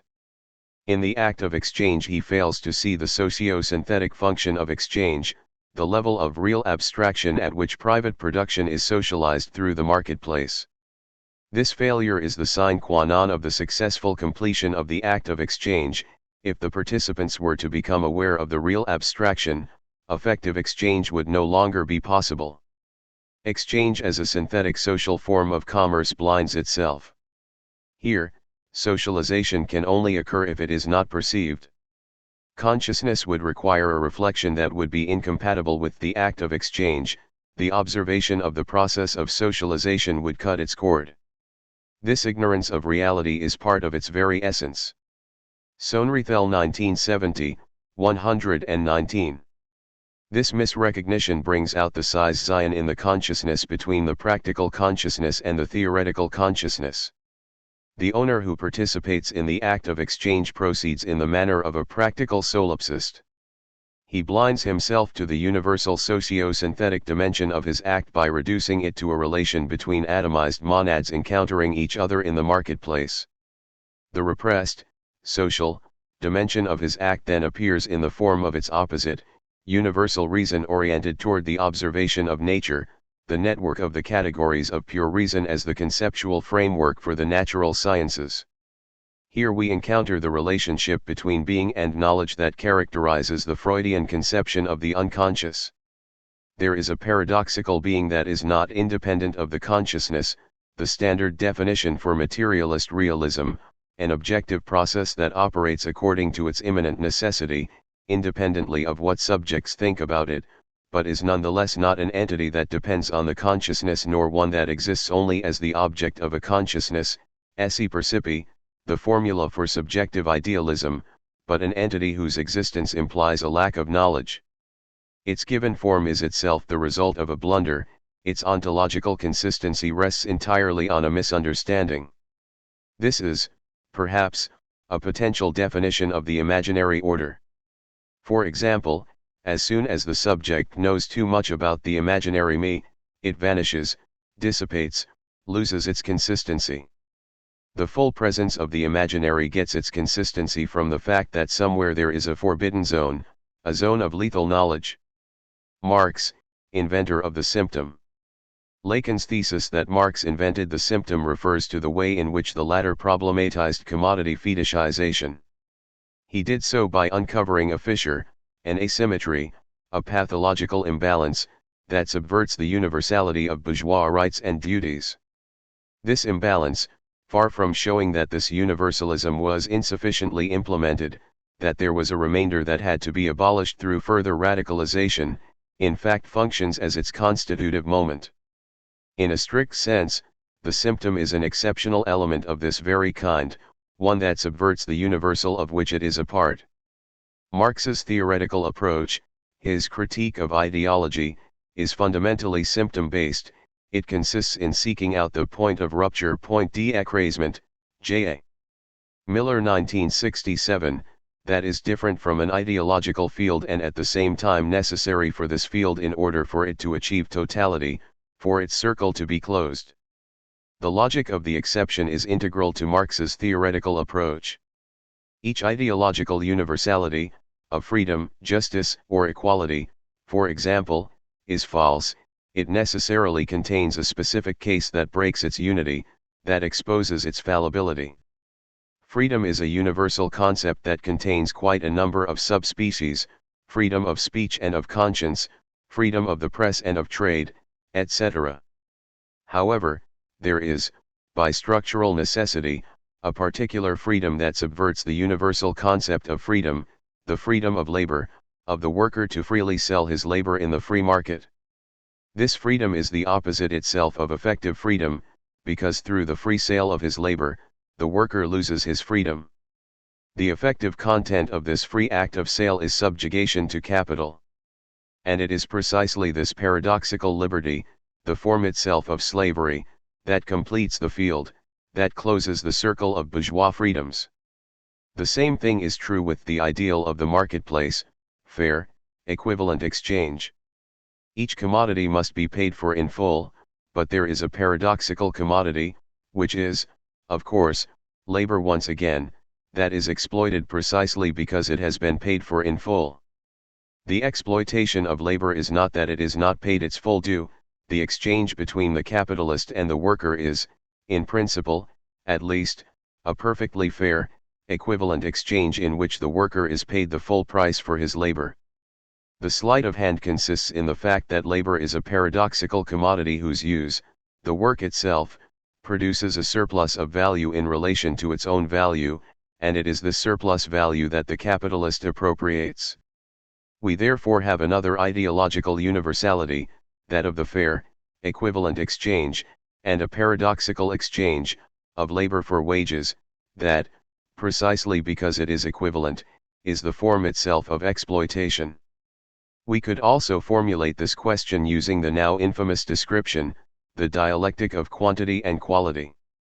Suppose we have a quality, a property, a universal trait.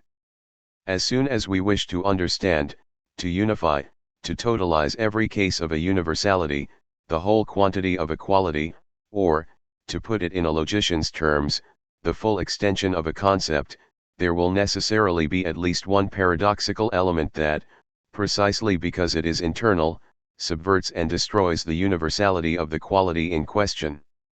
When, in pre-capitalist society, the production of commodities was not universal, when natural production predominated, the owners of the means of production were still, in theory, producers themselves. This is artisanal production, in which the owner himself works and sells his products on the market. At this level of development there is no exploitation, in principle at least, if we leave aside the exploitation of apprentices, etc. And market exchange is equivalent, each commodity is paid its full value. However, as soon as market production begins to universalize, as soon as it begins to become the predominant model in the economic framework of society, there is a qualitative leap. A new and paradoxical commodity starts to appear in the marketplace: labor, workers who are not themselves owners of the means of production and who must, as a result, sell not the products of their labor but their labor itself in order to survive. With the arrival of this new commodity, equivalent exchange becomes its own negation. It inverts itself into the form itself of exploitation, of the appropriation of surplus value. The qualitative development itself, the universalization of the production of commodities, therefore produces a new quality and leads to the appearance of a new commodity that functions as the internal negation of the universal principle of the equivalent exchange of commodities. The utopia of petit bourgeois socialism is precisely the belief in the possibility of a society in which relationships of exchange are universalized, marketplace production predominates, but nonetheless workers remain owners of the means of production. An economy that has universalized the production of commodities but that does so without exploitation is, precisely, a universality without symptom, without the paradoxical exception that serves the role of its internal negation. This is also the Marxist critique of Hegel, of the Hegelian idea of a rational totality. As soon as you try to grasp the existing social order as a rational totality, you must add a paradoxical social element that, while being internal to this rational totality, functions as its symptom and subverts the principle's universal totality. In the society of Marx's era, the irrational element of the societal structure was, of course, the proletariat, which functioned as the unreason of reason itself, Marx, as the moment in which universal reason encountered its own unreason. For more on the proletariat as symptom, cf. also Navo 1983. When Lacan attributes the discovery of the symptom to Marx, he is even more specific. Lacan argues that the discovery comes in Marx's conceptualization of the passage from feudalism to capitalism. The origin of the notion of the symptom is not to be sought in Hippocrates, but in Marx, in the liaison that he makes the first between capitalism and what? The good old days, what one calls the feudal time, Lacan ND, 33. In order to understand this link, we must begin with its theoretical underpinning, the Marxist concept of commodity fetishism. Fetish and commodity. The fetishistic character of commodity consists in the fact that, the definite social relation between men themselves which assumes here, for them, the fantastic form of a relation between things, Marx 1992, 165. The value of a commodity is, in truth, just the representation of a certain type of network of social relationships between the producers of various commodities. This value gets its form as a quasi-natural property from another commodity thing, money. We say that the value of a commodity is such and such an amount of money. The key moment in the process of fetishization is not the infamous replacement of humans with things. A relationship between men takes on the form of a relationship between things. Instead, it can be found in a particular mistake that touches on the relationship between the structured network and one of its elements. Something that is actually a structural effect of the network of relationships among elements appears as if it were an immediate property of an element, a property it would possess independent of its relationship to other elements.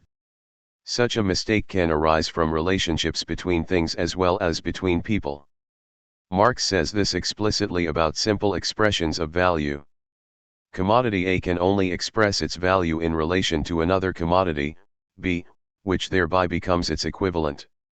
Because of the value relationship, the physical body, which is to say the existing properties, the use value, of commodity B becomes a mirror for the value of commodity A, Marx 1992, 144. Marx expands on this idea in a footnote. In a certain sense, a man is in the same situation as a commodity. As he neither enters into the world in possession of a mirror, nor as a Fichtean philosopher who can say I am I, a man first sees and recognizes himself in another man.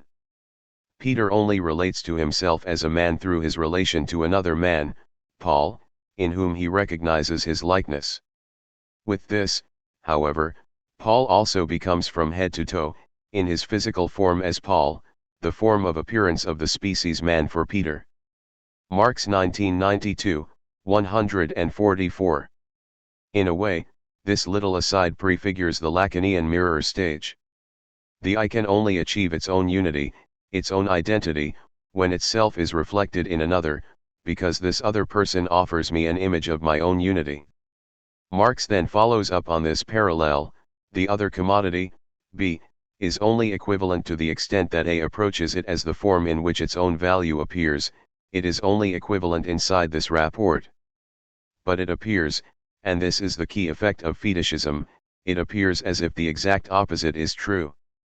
A appears to develop a relationship to B as if B's property of being an equivalent was not a determination of reflection, Marx, of A, as if B was already in itself an equivalent. The property of being an equivalent seems to belong to it even outside its relationship with A, just another of its existing, natural properties that constitute its use value. Marx again offers a quite interesting aside. Determinations of reflections bestimiungen of this kind are altogether very curious. For instance, one man is king only because other men stand in the relation of subjects to him. They, on the other hand, imagine that they are subjects because he is king. Marx 1992, 149. Being king is an effect of the network of social relationships between the king and his subjects, and here is the effect of the fetish: insofar as you are caught up in these social ties, you fall victim to a mistake and your understanding of the relationship flips. You think that you're a subject, you act like a subject toward the king, as if the king was already, in himself, outside his relationship to his subjects, king, as if being king was a natural property of the royal person. This, of course, reminds me of Lacan's famous statement that the insane person is not just the beggar who thinks he is king, but also the king who thinks he is king, which is to say, who identifies himself immediately with the designation king. There is therefore a parallel, a deep similarity, between the two modes of fetishism, and now the key question becomes, what is the relationship between these two levels? In fact, this relationship is not a simple parallel. We cannot say that in societies in which market production predominates, which is to say, basically, capitalist societies, what goes for commodities goes for people as well. In fact, just the opposite is true. While commodity fetishism is the rule in capitalist society, in capitalism relationships among people are non-fetishistic, they are relationships between free actors, each of whom acts according to his or her own self-interest. The predominant and determining type of relationship is not that of domination and servitude, but rather a contract between free subjects who are equal in the eyes of the law, modeled directly on market exchange.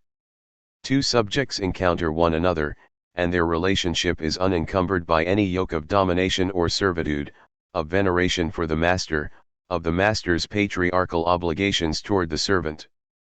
When I meet you, it is as if we are two people whose behavior is determined through and through by selfish interest, each of us acting like a good utility maximizer.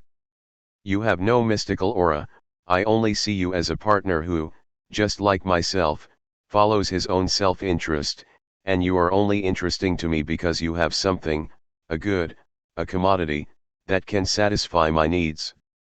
Thus, the two forms of fetishism are incompatible. Where commodity fetishism rules, there is a total defetishization of relationships among people, and, on the other hand, in places where the fetishism of human relationships is the norm, which is to say, in pre-capitalist societies, commodity fetishism has not yet developed because natural production rather than market production predominates. Let me call the fetishism that exists between people by its true name.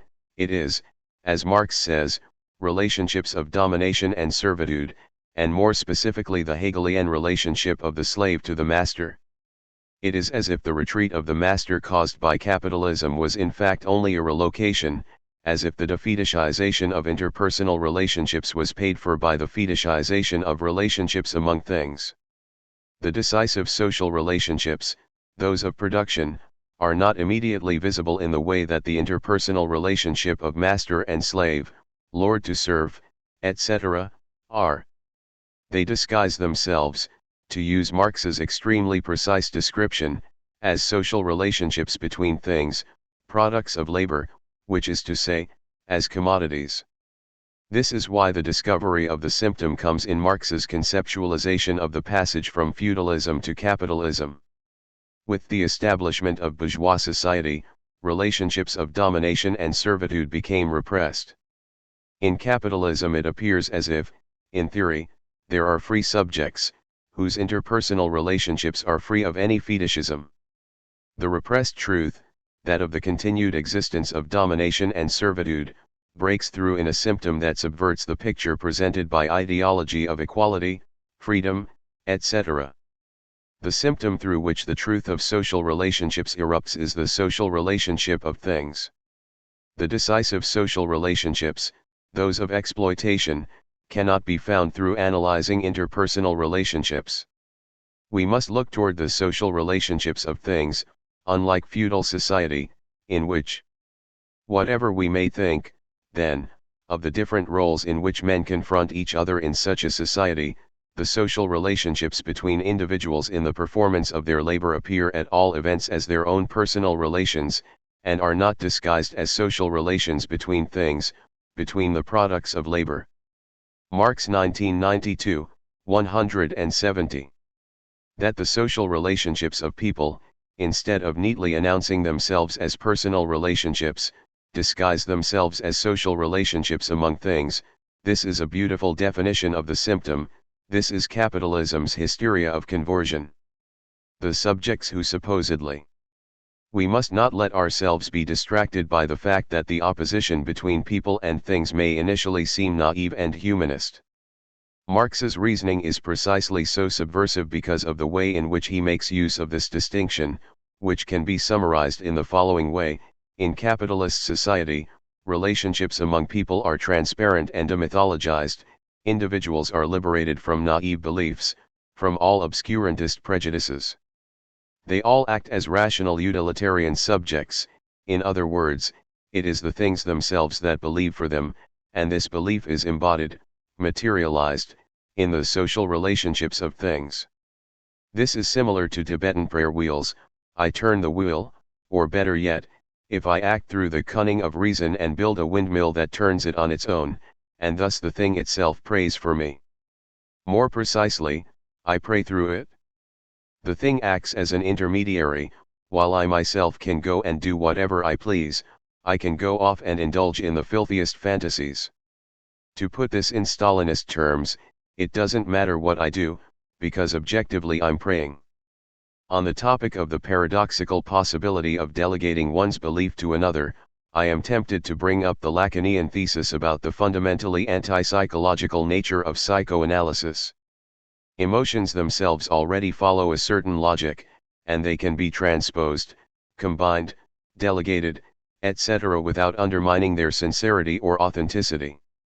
Not only can I delegate belief to the other, but also the most spontaneous emotions, like, for example, laughter or crying. On the subject of the role of the chorus in ancient tragedy, Lacan remarked: when you go to the theater in the evening, you are preoccupied by the affairs of the day, by the pen that you lost, by the check that you will have to sign the next day. You shouldn't give yourselves too much credit. Your emotions are taken charge of by the healthy order displayed on the stage. The chorus takes care of them. Therefore, you don't have to worry, even if you don't feel anything, the chorus will feel in your stead. Lacan 1997a, 252. The chorus feels terror and pity for us spectators, so that we can watch the spectacle even if we are tired, or preoccupied with our daily concerns. By placing the chorus in the position of an intermediary, we can still objectively feel the appropriate emotions. In so-called primitive societies, we can find an analogous phenomenon in the form of paid criers, women who are paid to cry at funerals. Through these women, one honors the obligations of being in mourning through the other, so that we can focus on more important and lucrative affairs, such as how the inheritance will be divided. And this phenomenon does not cease to exist after the so-called primitive stage of social development. Think, for a moment, about the television shows where canned laughter is part of the show. After the supposedly hilarious jokes or gags there is a burst of laughter or applause. This is certainly the modern-day equivalent of the ancient chorus. This is living antiquity. What's the point of this laughter? The first answer, that it reminds us that we have to laugh, it compels us to laugh, is not sufficient, although it does present an interesting paradox in the sense that laughter could be some kind of duty. The only appropriate answer is that the other laughs for us. This, of course, involves the assumption that our position, the position of ourselves, was already in advance the position of the other. Otherwise, how could we explain the efficacy of such a substitution? In this manner, we were objectively quite amused, even though in reality, silent and tired, we just sat there staring at the screen. Marx is much more subversive here than most contemporary critics. Take Umberto Eco, for example. In The Name of the Rose, the hidden secret at the center of the monastery's labyrinth is revealed to be a supposedly lost section of Aristotle's Poetics on Comedy. The lesson seems clear: the foundation of totalitarianism is blind belief and fanaticism, the supreme evil is the obsessive fascination with the good, which we must subvert through the liberating distance of laughter, which undermines every fixed, dogmatic proposition. There is no idea more ill-suited to contemporary real, post-Stalin, socialism than this. The reigning ideology in this system is the very fact that no one takes it seriously, except a few dissidents who criticize power for not following its own rules. The cynical ironic distance is a sine qua non component of the way in which it functions. The famous carnavalesque liberating laughter is through and through on the side of power. The question that we must now ask about an ideological conjuncture like this is, in what way is belief, a necessary condition for the establishment of a social order, at work here despite what I've said so far? In order to answer this, we must first introduce the idea of the subject who supposedly believes, the correlate of the subject who supposedly knows, cf. Mocknick 1986. In order to pin down exactly who the subject is, let me give an example characteristic of contemporary socialist countries, where there is always a shortage of something, toilet paper, for example. At first, stores are well stocked with toilet paper.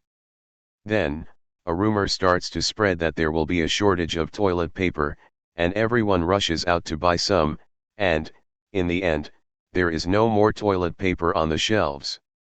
This may seem to be a simple case of a self-fulfilling prophecy, but the mechanism at work is actually slightly more complicated than that.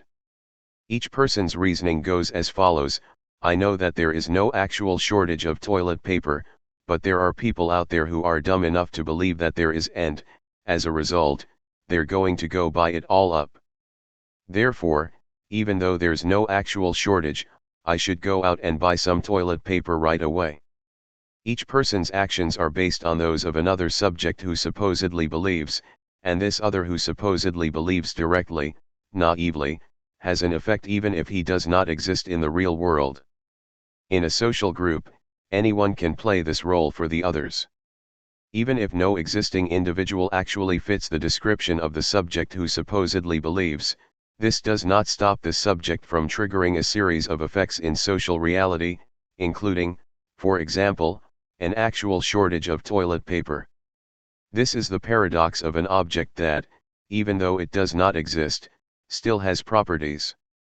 This is a new version of too clever by half. The true fool is the person who is too smart to buy into the rumors and continues to stick to the true fact that there is a sufficient supply of toilet paper. In the end, he will wind up paperless. I cannot overemphasize how important the category of the subject who supposedly believes is for a certain kind of psychoanalytical practice. I am tempted to say that the main difference between true Freudian analysis and revisionist methods is that in the latter the analyst plays for the analysand the role of the subject who supposedly believes, instead of embodying the subject who supposedly knows. To wit, the analysand's reasoning goes as follows: I need analysis to help with my psychological problems, but I don't believe in the maternal phallus, castration, or any of that nonsense. But, the analyst, he believes, and perhaps, despite everything, he might be able to help me because he believes. The lesson we can draw from this about society is that belief, far from being internal and intimate, is always materialized in our affective activity. It is around our belief that the fantasy that governs social affectivity is articulated. Take the example of Kafka. We are told that in the irrational world of his novels, Kafka depicted modern bureaucracy in an exaggerated, fantastical, and subjective manner. But this ignores the key fact that this exaggeration is precisely the place where the fantasy at work in the libidinal operational of real-world bureaucracy itself is inscribed. The so-called Kafkaesque universe is not a fantastical image of social reality, but, on the contrary, it is the staged representation of the fantasy that is already at work at the heart of social reality itself. Of course we know that bureaucracy is not all-powerful, but our affective conduct is already regulated by a belief in its omnipotence. Unlike the standard ideological critiques that seek to deduce an ideology out of the conjunction of actual social relationships, the analytic approach aims to find the ideological fantasy that presides over actual society. What we call social reality is an ethical construct that bases itself on an as if. We act as if we believed that bureaucracy was all-powerful, as if the president represented the will of the people, as if the party embodied the objective interests of the working class, etc. If this belief, we must keep in mind that there is absolutely nothing psychological about it, it is materialized in the objective, real way society operates, is lost, the texture of society itself dissolves. But the subject who supposedly believes is only the first of three subjects that we can construct using the model of the subject who supposedly knows. After the subject who supposedly believes comes the subject who is supposedly jouissant, cf. Dola 1986, the other as possessing a jouissance that is unlimited, unbearable, traumatic.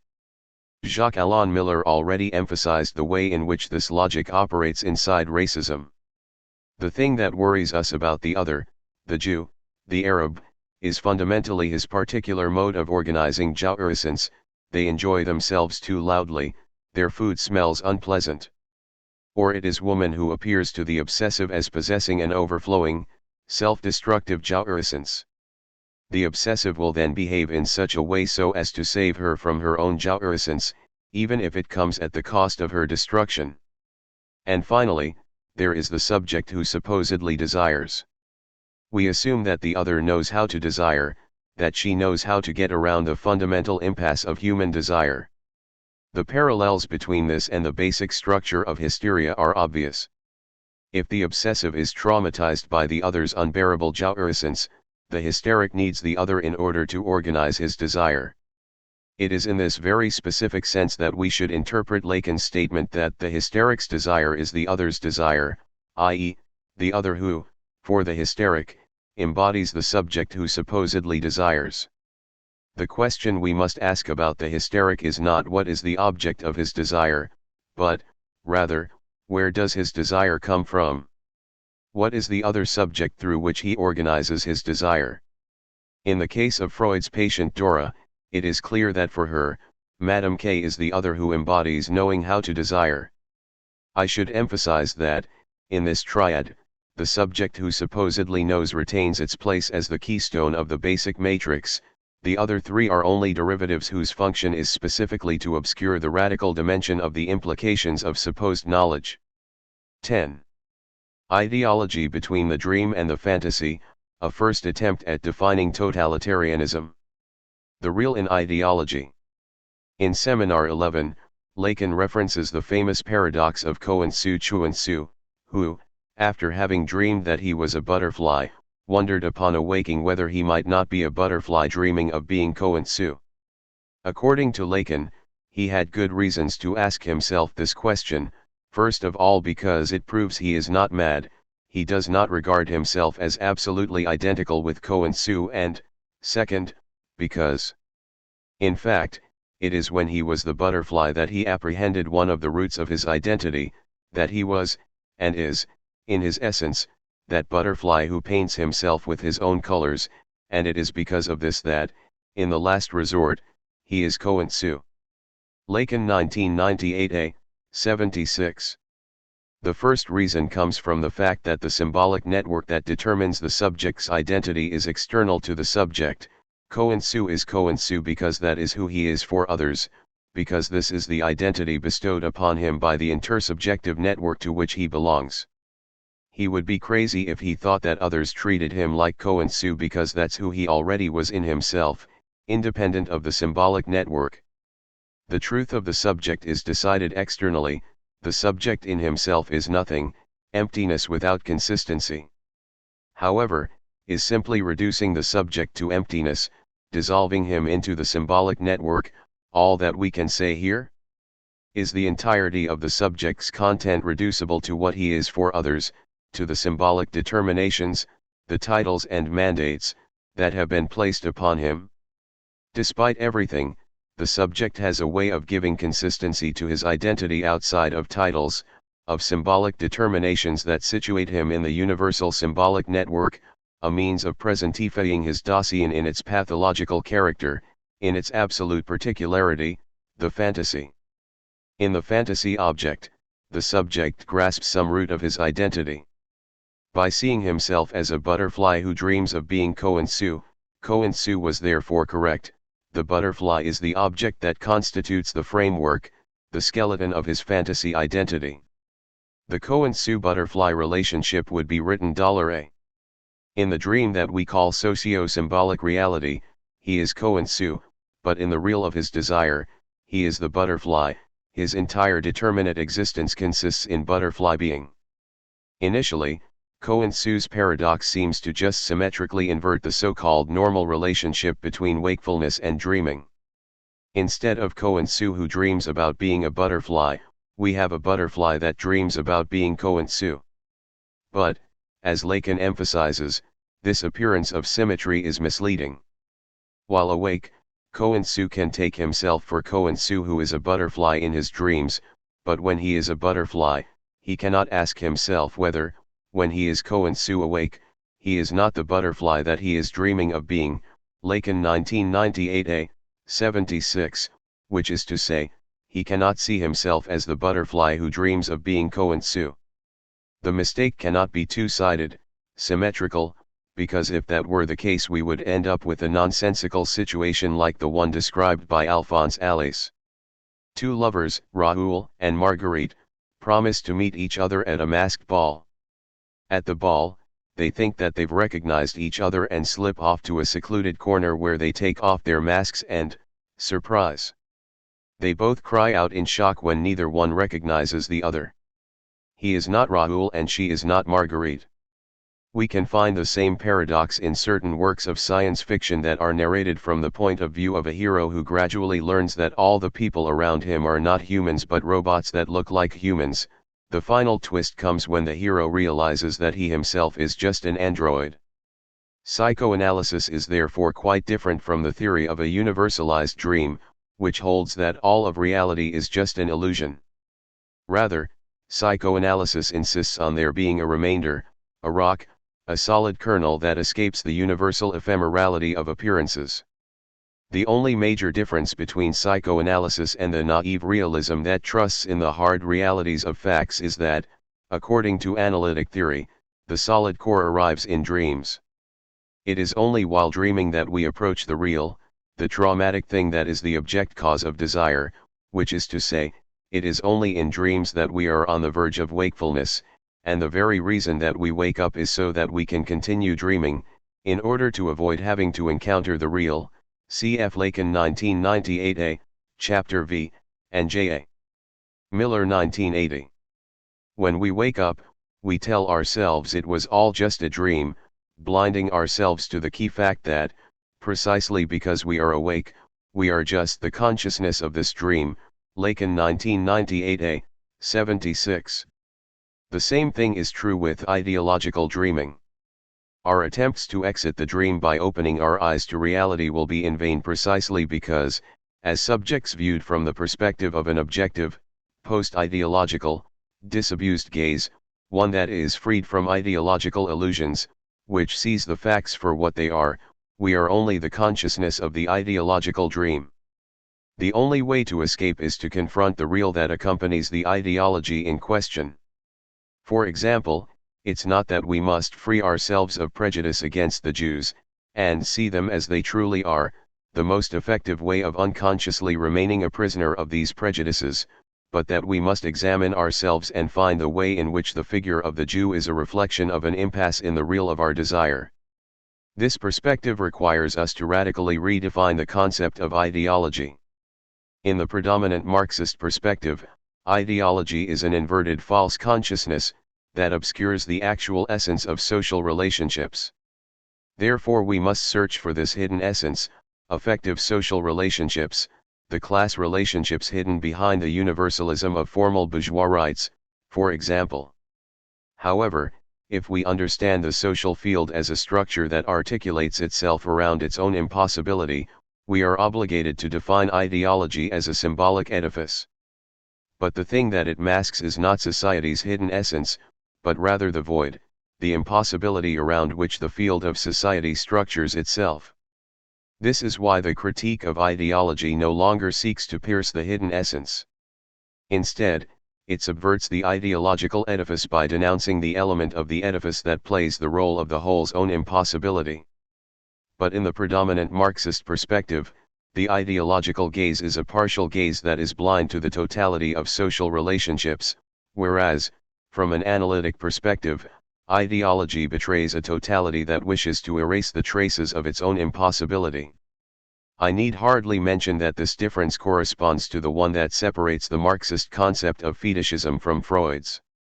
In Marxism, the fetish masks the existing network of social relationships, whereas, for Freud, the fetish masks the lack, the castration, around which the symbolic network articulates itself. The fact that the real is that which always returns in the same place leads to another, no less important, difference between the two perspectives. From the Marxist point of view, the ideological procedure is a process of false externalization and universalization par excellence, in which a conjunction that emerged out of the concrete historical constellation is posited as an eternal, universal condition, and a particular interest is posited as the universal interest. From this perspective, the point of the critical ideological approach is to denounce this false universality, to uncover the bourgeois man in the concept of man, to find the way in which bourgeois universal rights make capitalist exploitation possible, how the patriarchal nuclear family is a historically limited construct and in no way a universal constant, etc. However, it seems as if, from the analytical perspective, we should change our terms and recognize that the most cunning ideological operation is that of hasty historicization. In the end, isn't the true point of the historical relativization and critique of analysis for its focus on the patriarchal family, Oedipism, and familyism, that this line of criticism allows us to avoid the solid kernel of the family that these carry, the real of the law, the rock of castration? In other words, if hasty universalization puts forward a quasi-universal image whose function is to blind us to its historic symbolic determination, hasty historicization blinds us to the solid core that always returns the same through diverse historicization/symbolizations. This is the dimension of the real that is missing from the Marxist theoretical edifice, centered as it is on the symptomal reading of ideological text. Let us try to pin down this lack through impasses in the Marxist concept of surplus value. Surplusjouweressence plus de jouwer and surplus value. The proof of the solid foundation for Lacan's move to model the concept of surplusjouweressence on the Marxist concept of surplus value, which is to say, the proof that Marxist surplus value does, in fact, effectively prefigure the logic of the object little as surplusjouweressence, is already there in the key formulation Marx gives in the third book of Capital, in which he attempts to pin down the historical logical limit of capitalism, the limit of capital is capital itself, which is to say, the capitalist mode of production. This formulation can be taken two ways. The first, standard historical evolutionary reading, sees this limit through the lens of the infamous model of the dialectic of productive forces and relationships of production as homologous to the dialectic of content and form, cf. the preface to the Critique of Political Economy. This model operates like a snake that sheds its skin once it has become too tight. We posit the constant growth of productive forces, which as a rule is reduced to technical developments, as the fundamental motive force behind the development of society, as its natural, automatic constant. This growth is then followed, after a delay of variable length, by a change in the relationships of production. There are therefore periods in which these relationships are well equilibrated to the forces, but then the forces develop and outgrow the framework of relationships. This framework then becomes an obstacle to their further development, until finally there is a revolution that re-equilibrates the relationships and the forces by replacing the old relationships with new ones better suited to the new situation. From this perspective, capital as its own limit simply means that the relationships of capitalist production, which had at first made the rapid development of these productive forces possible, become a hindrance to their own further development when the forces have outgrown the existing framework and require a new form of social relationships. Of course, we need only look to the passages of Capital in which Marx discusses the relationship between the formal and real subsumming of production to capital in order to see that he himself did not believe in such a vulgar evolutionary representation. For Marx, formal subsumption precedes real subsumption, which is to say, capital first subsumes the process of production as it was when it founded, artisan production, etc., and it is only then that capital gradually begins to transform the forces of production, giving them the structure that suits it best. Unlike the above-mentioned vulgar representation, it is the form of the relationships of production that drives the development of the productive forces of its content. Here I will ask a very naive question: at what point, even if it's just a theoretical one, can we say that the relationships of capitalist production have become a barrier to the development of the forces of production? There is also the reverse of this question: when can we say that the forces of production and relationships of production are in harmony within the framework of capitalist production? A strict analysis offers us one answer, and one answer alone: never. It is precisely in this that capitalism differs from earlier modes of production. Previously, it was possible to talk about periods of equilibrium, during which the processes of production and reproduction spun peacefully, and periods in which the contradiction between the forces and the relationships worsened, whereas contradiction, the forces/relationships discord, is part of the very concept of capitalism itself, in the form of the contradiction between the social mode of production and the individual mode, deprived of appropriation.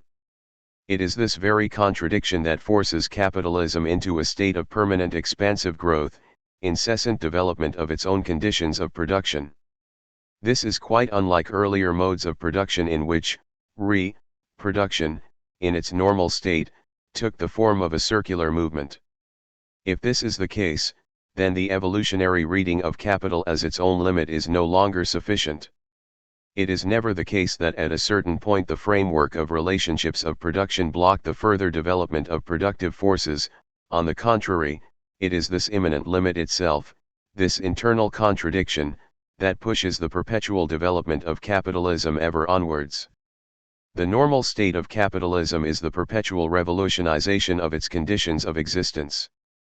From the very outset it is rotten, marked by contradiction, distortion, immanent disequilibrium, and it is for this very reason that it changes incessantly, that it never stops developing. Every day the fundamental, constitutive contradiction of capitalism must be resolved anew, and incessant development is the only way this can occur. Far from serving as its brakes, this limit is the motive force behind capitalist development. This is both the paradox of capitalism and its most fundamental resource: it is capable of transforming its own difficulty, its very powerlessness, into the source of its power and growth.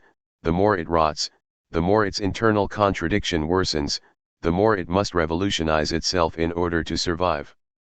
And now the link between surplus value, the cause that drives the process of capitalist production, and surplus jouissance, the object cause of desire, becomes clear. The paradoxical topology of the movement of capital, the fundamental barrier that resolves and reproduces itself through frenzied activity, excessive power as the form itself of a fundamental powerlessness, the immediate passage, the intersection of the limit and the excess, of lack and surplus, aren't these all just the object cause of desire, the surplus, the remainder that translates a constitutive lack? Of course, Marx knew all this, and yet, in the decisive passage from the preface to the Critique of Political Economy, he acts as if he didn't. He describes the passage itself from capitalism to socialism in terms of the aforementioned vulgar dialectic of forces of production and relationships of production. When the forces develop past a certain point, capitalist relationships become an obstacle to their own further development, which makes it necessary for the socialist revolution to come along and put the relationships in equilibrium with the forces, to re-establish the relationships of production and make it possible for the accelerated development of the forces of production to be an end in itself. Isn't it obvious from this that Marx himself was unable to master the paradox of surplus jouissance? History has taken ironic vengeance upon this misunderstanding, because today there exists a society to which this evolutionary dialectic of forces and relationships seems to apply, real socialism. In fact, it is already a cliché to say that real socialism made the process of rapid industrialization possible, but that, as soon as productive forces attained a certain level of development, the level that led to the passage to post-industrial society, the social relationships of real socialism became barriers to development. The totalitarian fantasy, the totalitarianism of fantasy. This opens the possibility of a whole new approach to the passage from utopian socialism to what is called scientific socialism. If Marx truly discovered the symptom and developed the logic of the social symptom as the fundamental barrier in a given social order, which seems to call for its own practico-dialectical revolutionary dissolution, he still misunderstood the full weight of the fantasy in the historical process, of the inertia that does not allow itself to be dissolved dialectically and whose manifestation takes the form of the regressive behavior of the masses who seem to act against their own true interests and allow themselves to be hoodwinked by various forms of conservative revolution. The enigmatic character of these phenomena can be found in the dumb jouissance they exhibit. Social theory attempts to dismiss the worrisome character of this jouissance by designating it as mass hysteria, devolution, regression, lack of consciousness, etc. Where is the fantasy here? The purpose of the fantasy scene is to realize the sexual rapport, to dazzle us with its fascinating presence, thus concealing the impossibility of the sexual rapport. It's the same thing with the social fantasy, with the fantasy construction that supports the ideological field. In the end, we will always be dealing with the fantasy of a class rapport, a utopia in which the diverse societal groups coexist in harmonious, organic, complementary relationships. The most basic depiction of the social fantasy is the social body, which serves to avoid the rock of the impossible, the antagonism around which the social field structures itself. And the right-wing anti-liberal ideologies that serve as the foundation for the regressive behavior of the masses are characterized precisely by their use of organicist metaphors. Their leitmotif is society as a body, an organic totality of members that was later corrupted by the intrusion of liberal atomization. We can already find this fantasy in so-called utopian socialism. Lacan said that the illusion specific to Sada's perverted fantasy was the utopia of desire, Lacan 2006, 775. In the sadistic scene, the cis-zion between desire and jouissance is abolished, an impossible operation, insofar as desire is based on the interdiction of jouissance, which is to say, insofar as desire is the structural inverse of jouissance, and so is the gap that separates jouissance from pleasure. Through pleasure's negative, pain, we could supposedly reach jouissance within the very field of pleasure. The word utopia should also be taken in a political sense. Sada's famous Yet Another Effort, from the philosophy in the boudoir, should be understood as in line with utopian socialism. Sadism is one of its most radical variations, because, from Campanella to Fournier, utopian socialism's project always involves a utopia of desire, it always involves the fantasy of finally being able to dominate, to regulate, jouissance. With the passage from utopian to scientific socialism, Marx foreclosed the dimension of fantasy. Here, the term foreclosure must be understood as carrying the full weight of the role it plays in Lacanian theory. It is not simple repression, but rather the exclusion, the rejection of a moment outside the symbolic field. And we know that the thing that is foreclosed from the symbolic returns in the real, in our case, in real socialism. Utopian, scientific, and real socialism form a kind of triad. The utopian dimension, forbidden by scienticism, returns in the real, the utopia in power, to borrow the very fitting title of Mikhail Heller and Alexander Nekrich's book about the Soviet Union.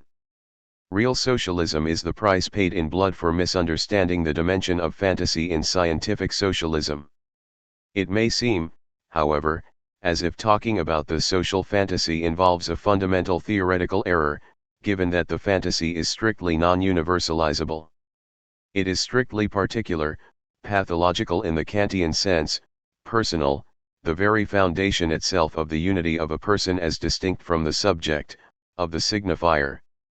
The fantasy is the unique way each of us tries to finish with the thing, to settle our score with impossible jouissance, which is to say, the way in which we use an imaginary construct in our attempt to escape the primordial impasse of the being of language, the impasse of the inconsistent other, the whole at the heart of the other.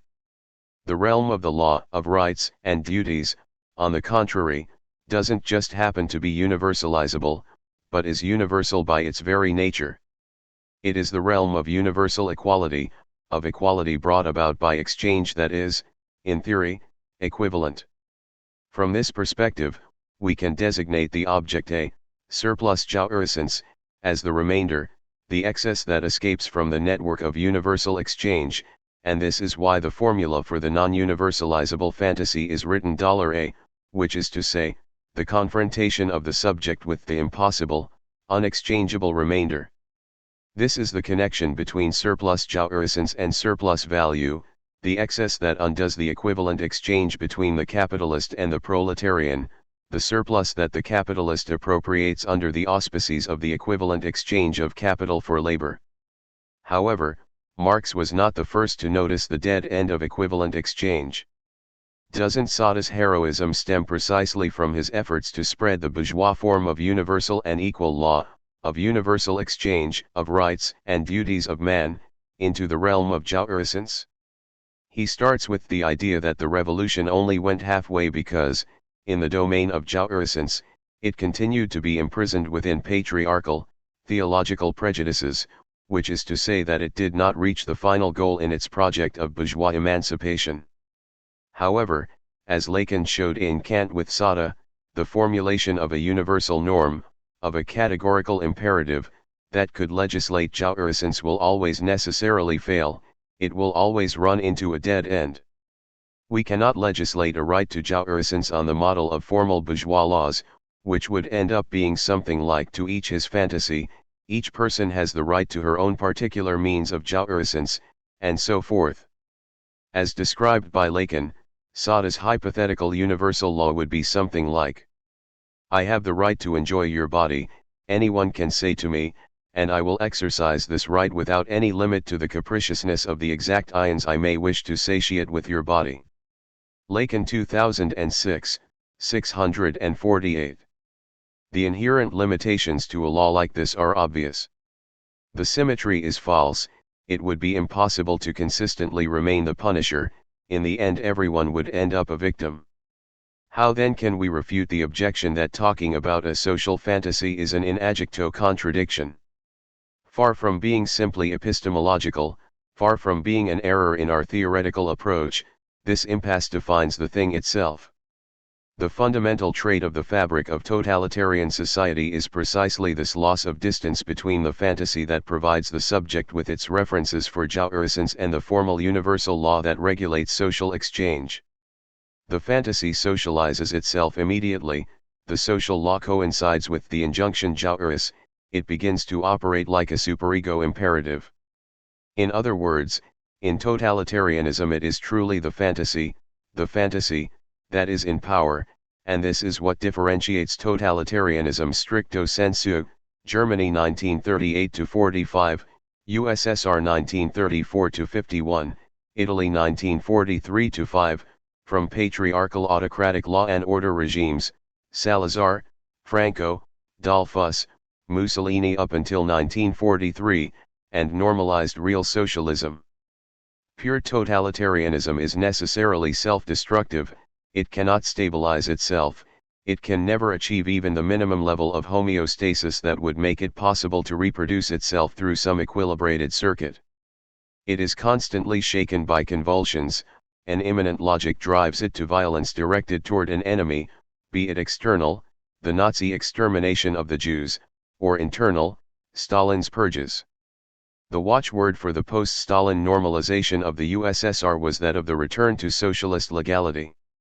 They recognized that the end to the vicious circle of the purges was the reaffirmation of a law that could introduce a necessary minimum distance from the fantasy, the need for a formal symbolic system of rules that would not be immediately impregnated with jourisance. This is why we can define totalitarianism as a social order in which, even though there is no law, no explicitly established law that is universally valid, anything that one does can at any moment be seen as illegal, forbidden. Positive legislation does not exist, or, if it does exist, it is completely arbitrary and non-obligatory, but despite this, one can find oneself at any moment in the position of having broken an unknown or non-existent law. The paradox of the interdiction that founds the social order is that the forbidden thing is already impossible. Totalitarianism inverts this paradox by placing its subjects in the no less paradoxical position of transgressors of a non-existent law. Such a situation, in which a phantom law is constantly being transgressed, is a wonderful illustration of Dostoevsky's famous statement, Lacan's version of which brings out its significance in its entirety: if God, positive law, does not exist, everything is forbidden. Lacan 1991b, 128. 11. Divine psychosis, political psychosis, a second attempt at defining totalitarianism. Argue, but obey. In his famous answer to the question what is enlightenment, Kant tacked an unsettling qualification onto the end of the motto Sapere Ode, introducing a size Zion at the very heart of the Enlightenment: argue as much as you want and about whatever subject you please, but obey. Insofar as you are an autonomous subject capable of reflection addressing an enlightened audience, you can reason freely, put any and every authority into question. But insofar as you are a cog in the machinery of society, you must unreservedly obey the orders of these very same authorities. In order to see how this size Zion is specific to the Enlightenment as such, let us return to the beginning, to the Cartesian cogito. The other side of universal doubt and the methodological approach is provisional morality. Descartes lists a series of maxims regulating the conduct of ordinary life during philosophical inquiry, the first of which already lays down the rule to obey the laws and customs of my country, adhering firmly to the faith in which, by the grace of God, I had been educated from my childhood. Descartes 2008, 35. The true point of this blind obedience is, of course, to make it possible for the thinker to take his distance from the contingent, pathological contents of social life. When you accept the rules without question, you experience their blunt inanity, their stupid senselessness. The law is the law, one renders unto Caesar what is Caesar's, which opens the space for you to reflect freely. Far from being a remnant of the pre-Enlightenment era, the Kantian prohibition on questioning the legitimacy of the origin of power, cf. doctrine of right, is in fact the necessary other side of the coin. This machine that we must obey offers a clear parallel to Pascal's description of the automatism of custom, that is, the symbolic right. Custom only has to be followed because it is custom, not because it is reasonable or just. Pascal 2008, 110. The authority of the law is therefore an authority without truth, a pure semblance that does not need to be true in order to function, grounded only upon the act of its own formulation. This is why we must not ask questions about the origins of the law. Once we've asked this question, we have already questioned its authority, because we've asked for reasons to obey that would be different from obeying simply because it is the law. Custom is the whole of equity for the sole reason that it is accepted. That is the mystical basis of its authority. Whoever tries to trace this authority back to its origin, destroys it. Pascal 2008, 24. And it was Pascal who radicalized the importance of custom in relation to the Enlightenment. It is an Enlightenment illusion to think that we could simply distance ourselves from the machinery of custom and thus carve out a free space for our internal reflection. The error consists in not realizing the way in which the internality of our reasoning depends already, unbeknownst to us, on the force of custom, in its dead letter, in its senselessness, basically, in the fact that the signifier governs the field of the signified. Custom provides the strongest and most firmly held proofs. It inclines the automaton, which unconsciously drags the mind with it. It is that which makes so many Christians, that which makes the Turks, the heathens. Pascal 2008, 148. However, Pascal's preemptive critique of the Enlightenment does not pose a problem for Kant. It only bears on the pre-critical Enlightenment belief that the opposition between free reasoning and social machinery coincides with that of theory and practice. In theory, you can reason as much as you want, whereas in social life you must obey. Kant, however, affirms the primacy of practical reason over pure reason, which means that our internal freedom is already subject to a far heavier and crueler law than external social laws, the ethical imperative. The Kantian moral law is also a necessary law, one that can hold without being true. This is the paradox of a transcendental fact, a fact whose theoretical truth cannot be demonstrated, but whose validity must nonetheless be presupposed in order for it to be possible for our activity to have moral meaning. Kant therefore carried the Protestant split between external legality and internal morality all the way to the concept itself, opposing pathological social laws and the moral imperative. It is precisely when we distance ourselves from the field of social legality, of customs in their raw given form, that we fall under the yoke of a far more inflexible master. As Kant says, the moral law is the ratio cognoscendi of freedom. You know that you are free because you are capable of rejecting the pathological motives of your own activity in the name of moral law. We never escape the master is part of the definition itself of human nature. Man is an animal which, if it lives among others of its kind, requires a master. Kant 1991, 46. We can draw the contrast between social laws and the moral law in a variety of different ways. Social laws structure the conditions of social reality. The law contains the real of an unconditional imperative that is unconcerned with the limits of the possible. You can because you must. Social laws appease, they make the homeostasis of cohabitation possible, while the law disrupts, constantly unsettling social equilibrium. Social laws prohibit, the law inflicts. Social laws represent the external pressure of society upon an individual, while the law is extimate. It is what is in us that is more than us, a foreign body at the very heart of the subject. Here we can see clearly just how insufficient is the dominant form of social psychology, according to which morality should be understood as the internalization of societal repression. On the contrary, social laws are a means of freeing oneself from the unbearable pressure of the moral imperative by externalizing it. Once the law has been externalized, you can take your distance from it, and its worrisome power to disturb your inner equilibrium is tamed. We have laws not because they reign in our unlimited egotism, but rather to save ourselves from the impasse of the law. The obscenity of the form. It is already a commonplace of Lacanian theory to interpret the Kantian imperative as the obscene injunction of the superego, but what exactly is this obscenity? Normally, Kant is criticized for his formalism, for reducing moral law to an empty form that draws all its effective contents from the pathological domain of experience. We focus on the impossibility of reaching the pure form of the law, which is to say the complete exclusion of the pathological object as a possible motive for our activity. There is always a residuum of pathological particularity that persists, that alters and sullies the pure form of the law, and the Lacanian name for this remainder is the object a. But a critique of Kant along these lines is the exact opposite of what Lacan meant by Kant with Sada. Far from being the pathological remainder, the object a, surplus jouissance, erupts precisely at the point where the law purifies itself of all its pathological contents, all its material for jouissance mediare a jouir, and becomes the empty form. Just as how, for Marx, surplus value emerges as the motive for production at the point where universal exchange value erases particular, pathological use value. The object a is the form of the law in its role as the cause of desire.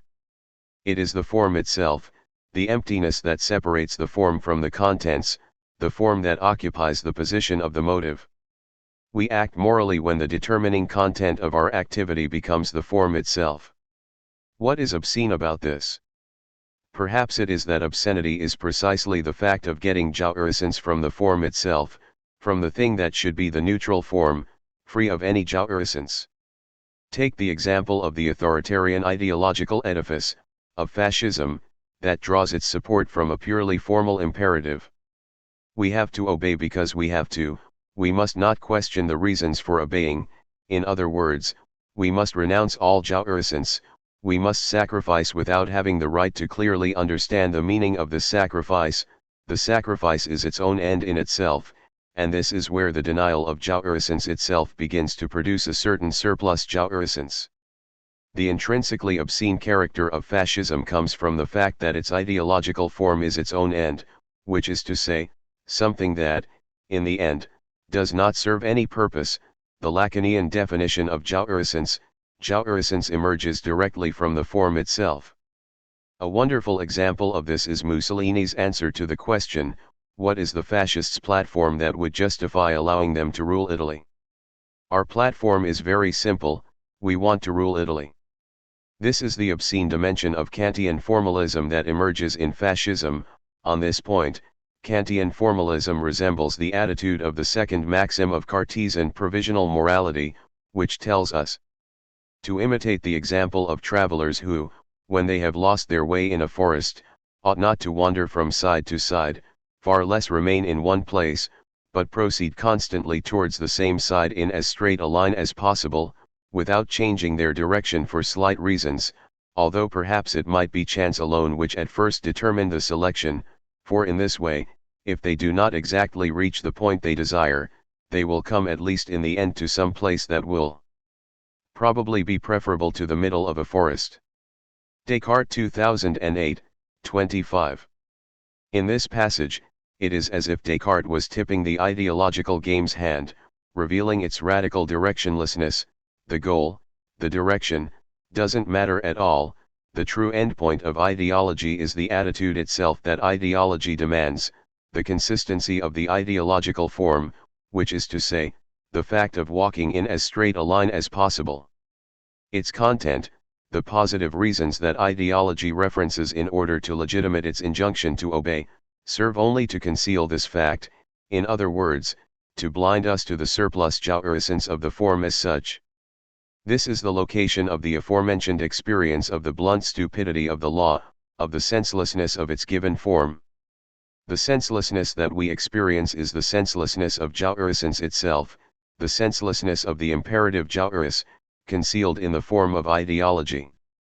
The true importance of this experience is therefore not that we free ourselves from the pathological particularity of social laws, because the thing that is truly senseless is not the pathological content of the law, but its very form when it comes to be seen as its own end in itself.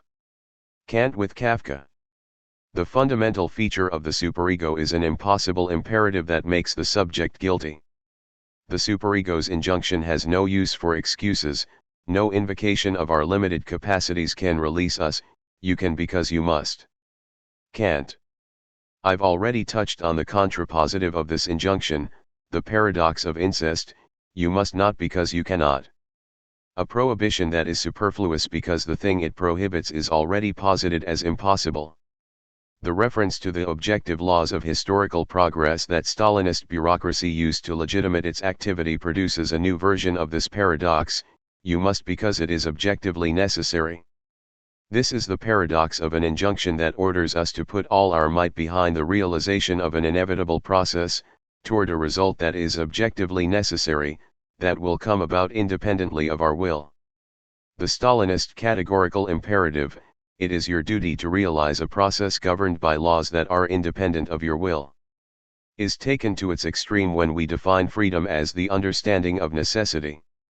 In the East German Philosophical Dictionary, freedom is defined as the subject freely desiring the thing that he understands is necessary.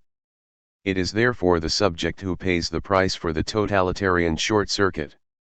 The purest example of this is a person standing accused in one of the political show trials, who is confronted with an impossible choice. His confession is clearly in conflict with the facts of the matter. The party demands that he confesses to false accusations. Moreover, the party's order operates like a superego imperative, which means that it constitutes the symbolic reality for the subjects.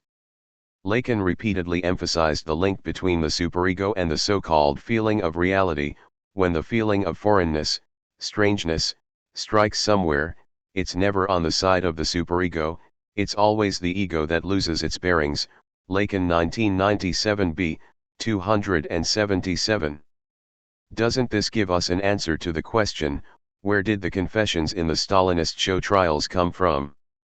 For the accused, it was as if there was no reality outside the superego of the party, outside its obscene and malevolent imperative. The only alternative to the superego imperative was the void of an abominable real. The confession that the party demanded was the only way for them to avoid the loss of reality. Let us take a basic example.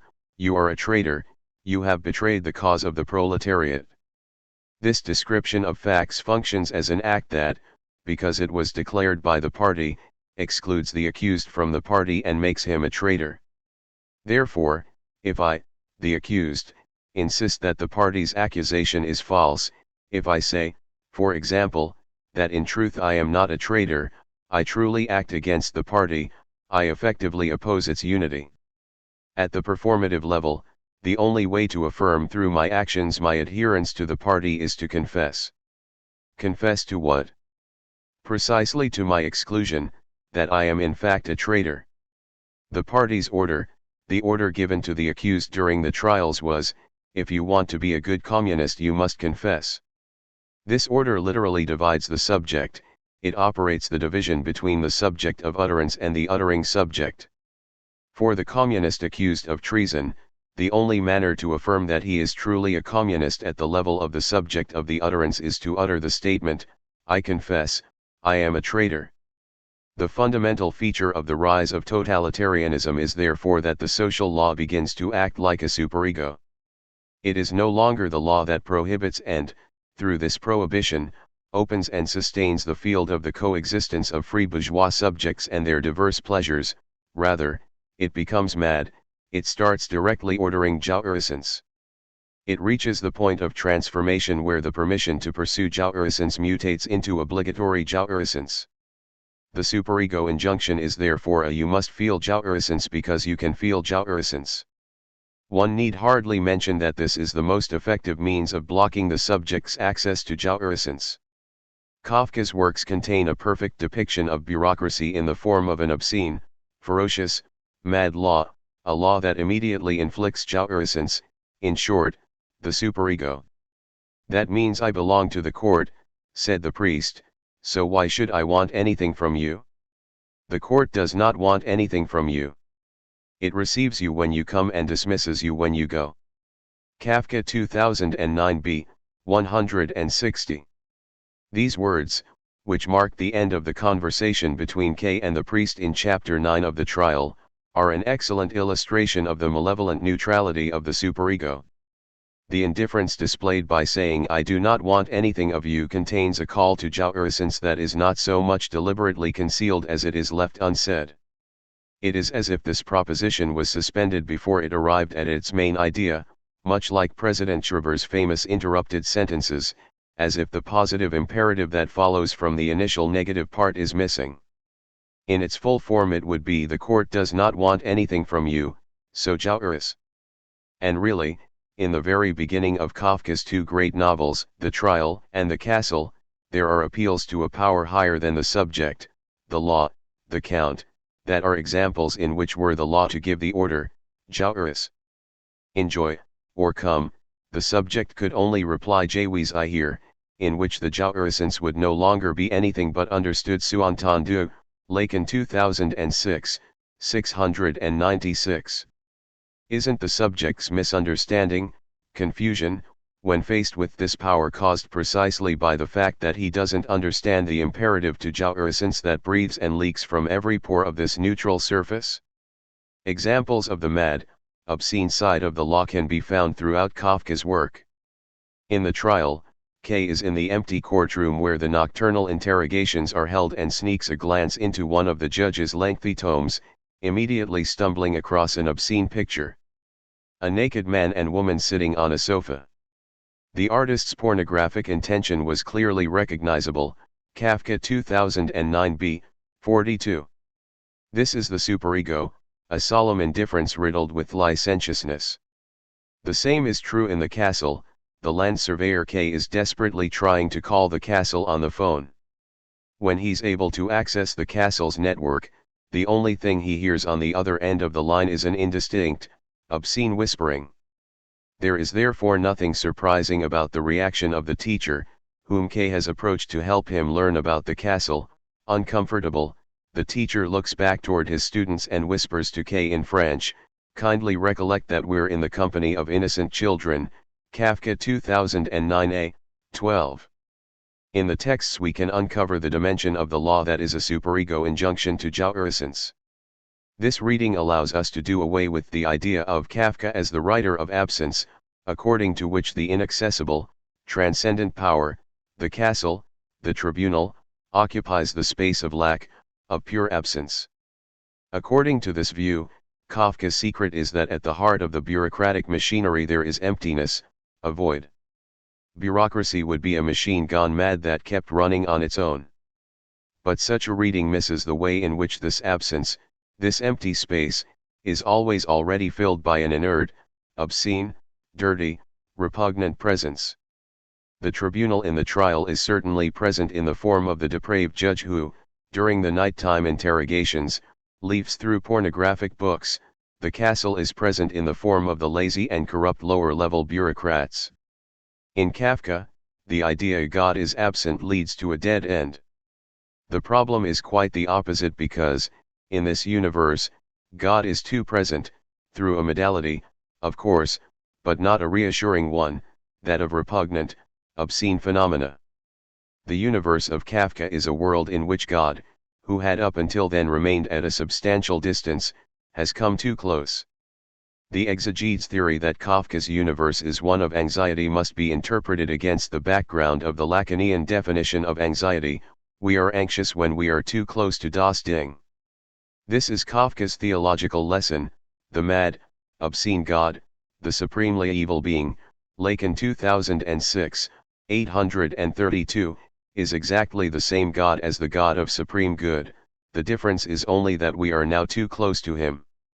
This is why Kafka wrote that when it comes to the origins of human nature, the bureaucracy is closer than any social institution, 1977, 327. What is this original human nature if not the fact that from the very beginning man is a being of language? And what is the superego, the mode in which bureaucratic knowledge operates, if not, to borrow from Jacques-Alain Miller, the thing that presentifies the pure form of the signifier as the cause of subject's size Zion, which is to say, the intervention of the signifying order in all of its senselessness and deregulation. The law is the law. Therefore, totalitarianism grounds itself upon the final, unexplained, inexplicable mainspring upon which the existence of the law hangs. The tough thing we encounter in the analytic experience is that there is a law. And that indeed is what can never be completely brought to completion in the discourse of the law. It is the final term which explains that there is one. Lacan 1991 b. 129. If the spirit is the love and the letter of the law, we have to invert Duhamel's famous quote, "True love can come only from the authority of the law, specifically and irreducibly and constitutively misunderstood, traumatic law, the law of a blind automatism." This is what is scandalous about Pascal. The experience of faith, the most internal feeling, deeper and more constant than any argumentative proof, is based on some external dead letter, on submission to a custom that the subject does not understand. In the end, in the case of belief, the automaton unconsciously drags the mind along. We try to cover over the fact that the abyss of custom is the mystical foundation of law through the ideological imaginary lived experience of the law's meaning, rationalizing its authority through appeal to justice, goodness, utility, etc. There are so many attempts to cover over the unbearable void of the signifier without signified, to replace it with a full signified that would guarantee the law's truth. It would therefore be a good thing if the laws and customs were obeyed because they were laws. But the people are not open to this doctrine. And so, as they believe that truth can be found and that it lies in laws and customs, they believe them and take their antiquity as a proof of their truth, and not simply of their authority, without truth. Pascal 2008, 110-11. We can find the same idea in the trial, near the end of the conversation between K and the priest. "I don't agree with that opinion," K said, shaking his head. "If one accepts it, one has to take everything the doorkeeper says as the truth. But that isn't possible, as you yourself have demonstrated at great length." "No," said the priest, "one doesn't have to take everything as the truth, one just has to accept it as necessary." "A depressing opinion," said K. "It means that the world is founded on untruth." Kafka 2009b, 159. What we have therefore is the law's necessity/authority without truth.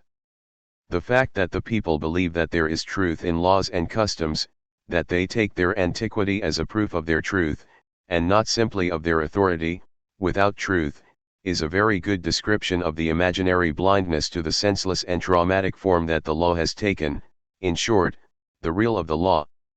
If, then, custom contains the automatism of a blind and misunderstood law, why don't we identify it directly with the law? Why don't we reduce it to an imaginary form in which law appears? In every ideological edifice, there is a paradoxical point that requires us to distinguish the two, as Brecht's learning plays show us. The fundamental moment in these learning plays is Einverstandnis, the giving of consent, when a subject consents to an obligation imposed on him by the community, generally involving sacrificing his life.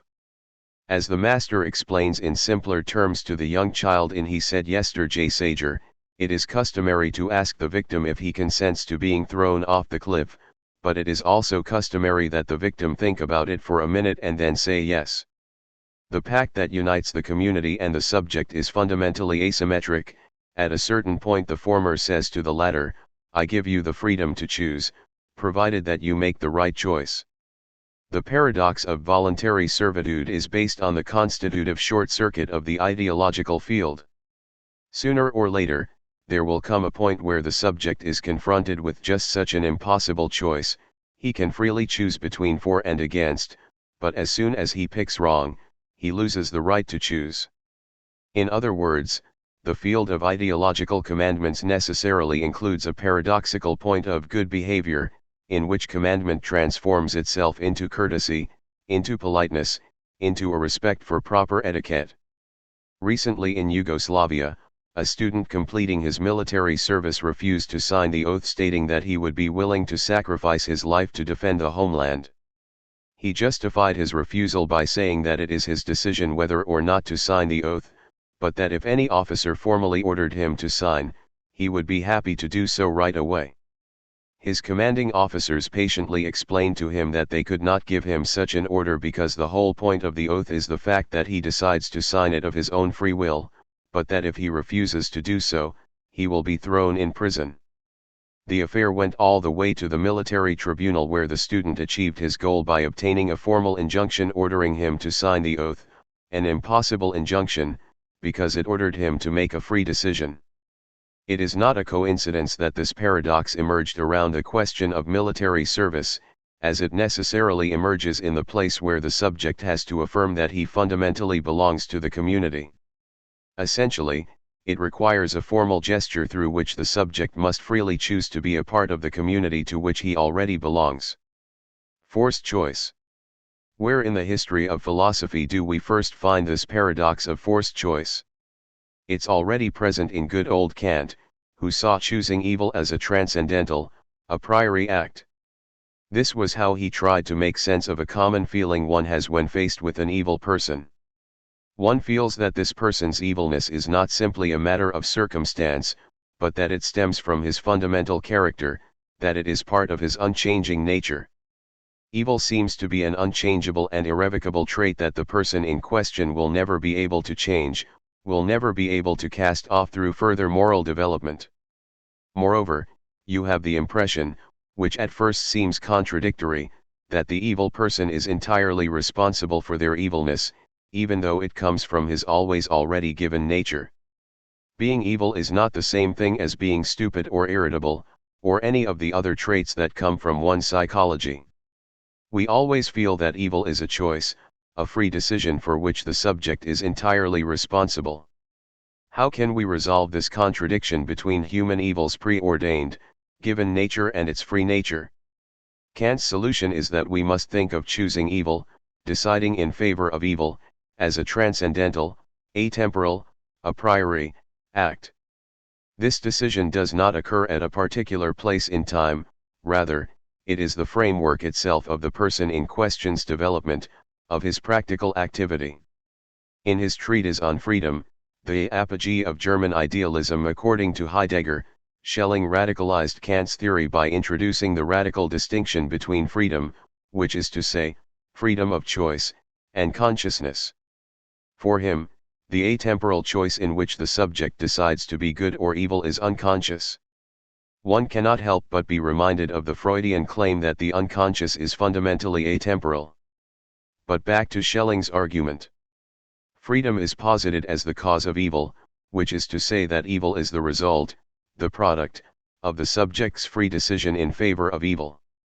However, if freedom is the cause of evil, how can we explain psychological and moral faults that do not seem to depend on our conscious will? The only possible solution is to claim that evil is a fundamental choice, one that precedes our conscious choices, and therefore an unconscious choice. Schelling's solution goes against Fichte's subjective idealism, which reduced free action to action which reflects one's consciousness of self. Schelling starts his argument with the relatively common psychological observation, "Sometimes I feel responsible even in the absence of determined will on my part, a sinner without actual sin, guilty even though I didn't do anything." Psychoanalysis is quite familiar with this feeling of irrational, excessive guilt. At first this guilt seems inexplicable, but for analysts it masks an unconscious desire, and Schelling interprets this feeling in a quite similar way. Irrational guilt stems from an unconscious choice, an unconscious decision in favor of evil. Everything happens as if we had already made up our minds before we awakened into consciousness. The memory of our culpability induces an anamnesis that reveals to us our own evil will, our choice to be evil that preceded our conscious decisions. Human freedom, conscious of a world in which chaos and suffering already exist, cannot question its own guilt without admitting that it is tied to its own fundamental, unconscious choice of evil.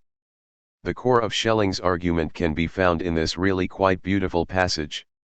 In original creation, as has been shown, man is an undetermined entity, which may be mythologically presented as a condition antecedent to this life, a state of innocence and of initial bliss. He alone can determine himself. But this determination cannot occur in time, it occurs outside of time altogether, and hence it coincides with the first creation even though as an act differentiated from it. Man, even though born in time, is nonetheless a creature of creation's beginning, the centrum. The act which determines man's life in time does not itself belong in time but in eternity. Moreover, it does not precede life in time but occurs throughout time, untouched by it, as an act external by its own nature. Through it man's life extends to the beginning of creation, since by means of it he is also more than creature, free and himself eternal beginning. Though this idea may seem beyond the grasp of common ways of thought, there is in every man a feeling which is in accord with it, as if each man felt that he had been what he is from all eternity, and had in no sense only come to be so in time. Thus, the undeniable necessity of all actions notwithstanding, though everyone must admit, if he observes himself, that he is in no wise good or bad by accident or choice, yet a bad person, for instance, seems to himself anything but compelled, since compulsion can only be felt in becoming, not in being, but performs his acts willfully, not against his will.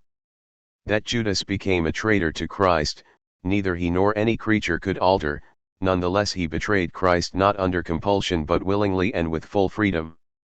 To be sure, this free act which becomes necessity cannot occur in consciousness, insofar as it is mere self-awareness and only ideal consciousness, since the act precedes it as it precedes being and indeed produces it. But, nevertheless, it is not at all an act of which no consciousness remains to man.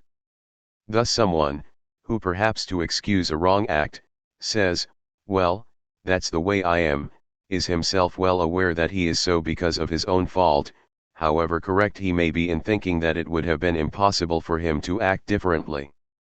How often does it not happen that a man shows a tendency to evil from childhood on, from a time when, empirically viewed, we can scarcely attribute freedom and deliberation to him, so that we can anticipate that neither punishment nor teaching will move him, and who subsequently really turns out to be the twisted limb which we anticipated in the bent twig. But no one questions his responsibility, and all are as convinced of the guilt of this person as one could be if every single act had been in his control. This common judgment of a tendency to do evil, a tendency which in its origin is entirely unconscious and even irresistible, as being a free deed, points to an act and thus to a life before this life. Schelling 1992, 64-5. Need I add that Schelling's description of original choice corresponds perfectly to the Lacanian concept of the real, a construct, in this case an act, that never took place in reality, but that must nonetheless be presupposed in order for us to make sense of things as they are? This brings us back to the poor student. The impasse he encounters is just the same as the one present in Schelling's free act. Certainly, in the actual course of his temporal life, he never chose his homeland, but he is treated as if he had already made this decision and shouldered the corresponding obligations, which is to say, as if his decision were atemporal, always in the past, as if he had already chosen the thing that had been, from the very beginning, imposed upon him, the fact that he belongs to the homeland. This paradox of forced choice, in which the subject chooses, through a real action that is presupposed, retroactively constructed, the very thing that is imposed upon him, this paradox of the subject who supposedly chooses, is fundamental to the subject of the signifier's subjugation to the communal other. This is why the puzzled officers were correct in treating the student as if he was crazy. There is nothing crazy about the paradox of forced choice. On the contrary, the crazy person is the person who acts as if he really had a free choice, as if he could truly make this decision freely, forgetting the radical consequences implied by his status as a subject. Here we have a variation on the other has no other. There is no choice of choice. The field of choice always contains a forced choice. If, at this point, we make the wrong choice, we lose the very freedom to choose itself. And the location of the barred subject is precisely the location of the impossible void of this false choice. The subject is like the retroactive result of his own choice. The paradox of Munchausen, who lifted himself up by his own hair, is inscribed in the very condition of being subject. Radical evil. I have already underlined the way in which Schelling's theory is simply the radicalization of Kant. This is why Lacan was altogether correct when he located the starting point of the movement of ideas that culminated with Freud in Kant's philosophy, specifically in his critique of practical reason, cf. Lacan 2006, 644-5.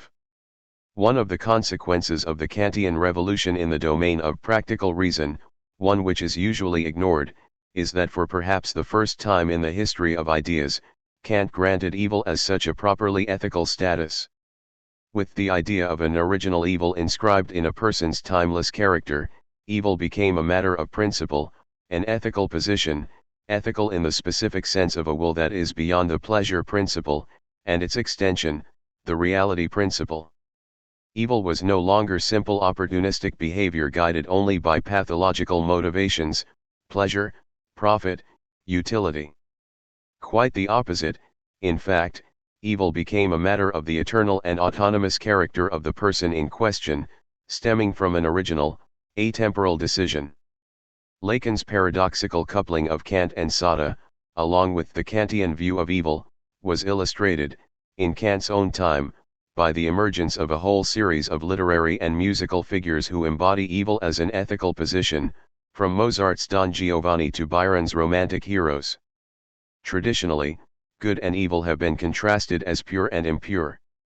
According to a long tradition that goes back all the way to Stoicism and Plato, a good person is one who is able to purify his will of everything that is natural, of all sensuousness, all venality, all self-serving motives, etc., whereas an evil individual is one who remains immersed in sensuality, prisoner of the network of the heterogeneous and heteronymous motives of lust, power, and other worldly pleasures. Schelling went against this whole tradition, arguing that an evil will possesses the same pure and chaste character, the same liberation from any natural heteronymous motive, as we find in the supposedly moral will. In the natural, immediate, spontaneous being there will always be something innocent, perhaps even good. This is why the requirement of purity, the negation of natural spontaneity, is much more clearly delineated in the evil than in the good. Schelling explicitly describes the distinction between evil, true evil, diabolical evil, and pleasure. Anyone who is familiar with the mysteries of evil, which we must ignore in our hearts, but not in our heads, knows that the greatest corruption is also the most spiritual. It rids itself of everything natural, all sensuality, all licentiousness, and becomes cruelty. The most diabolical evil is far more removed from jouissance than is the good. Schelling 1856-61, 468. Schelling emphasizes just how terrifying the encounter with such a pure will can be. Whether it is good or evil, a pure will is always fascinating and alluring, captivating in an almost magical way. The existence of a pure will is almost miraculous, like a decision made for no reason whatsoever, one that felt no need to justify itself and only seems to base itself on, to put this in contemporary terms, the act of its own utterance. The contradiction between the pure, spiritual will and the impure will, which is bogged down in the empirical and determined by a chain of natural causes, is similar to the distinction between the principle of identity and the principle of reason. The impure, heteronymous will acts according to the principle of sufficient reason. Its actions are always triggered by some external motive, the representation of an object, a potential profit, a glimpsed pleasure. Because of this, we can place it in the chain of cause and effect, in the natural order of the connection of things. If we can control its causes, we can master it. This is Bentham's formula. Pure, free will, however, operates according to an unfathomable principle. Contemplating its existence, you get a vertiginous feeling, as if you were gazing into the vicious circle of a whirlpool, a maelstrom. In an act of pure will, it is as if the principle of sufficient reason is temporarily suspended, put into parenthesis. If we ask for the motive behind an act of pure will, the only answer that we can get is the tautology "I want to because I want to." When a free act of pure will occurs, it is always unexpected. It is, to put it in Lacanian terms, an S1, a master signifier. The fascinating, quasi-mystical, hypnotic power that a free act of pure will holds over humans is the same fascinating power as the master signifier emerging from the S2 chain, breaking through the network of knowing about cause and effect and seeming to rely on no authority but its own. The importance of what Schelling does here is that he shows us the abyss, the traumatic, radically contingent, other side of the eruption of a new master signifier. Instead of being simply a relic of German idealism, Schelling's theory of the tautology abyss contained within the free act is still just as relevant to contemporary philosophy. Donald Davidson, for example, in his essay How is Weakness of the Will Possible?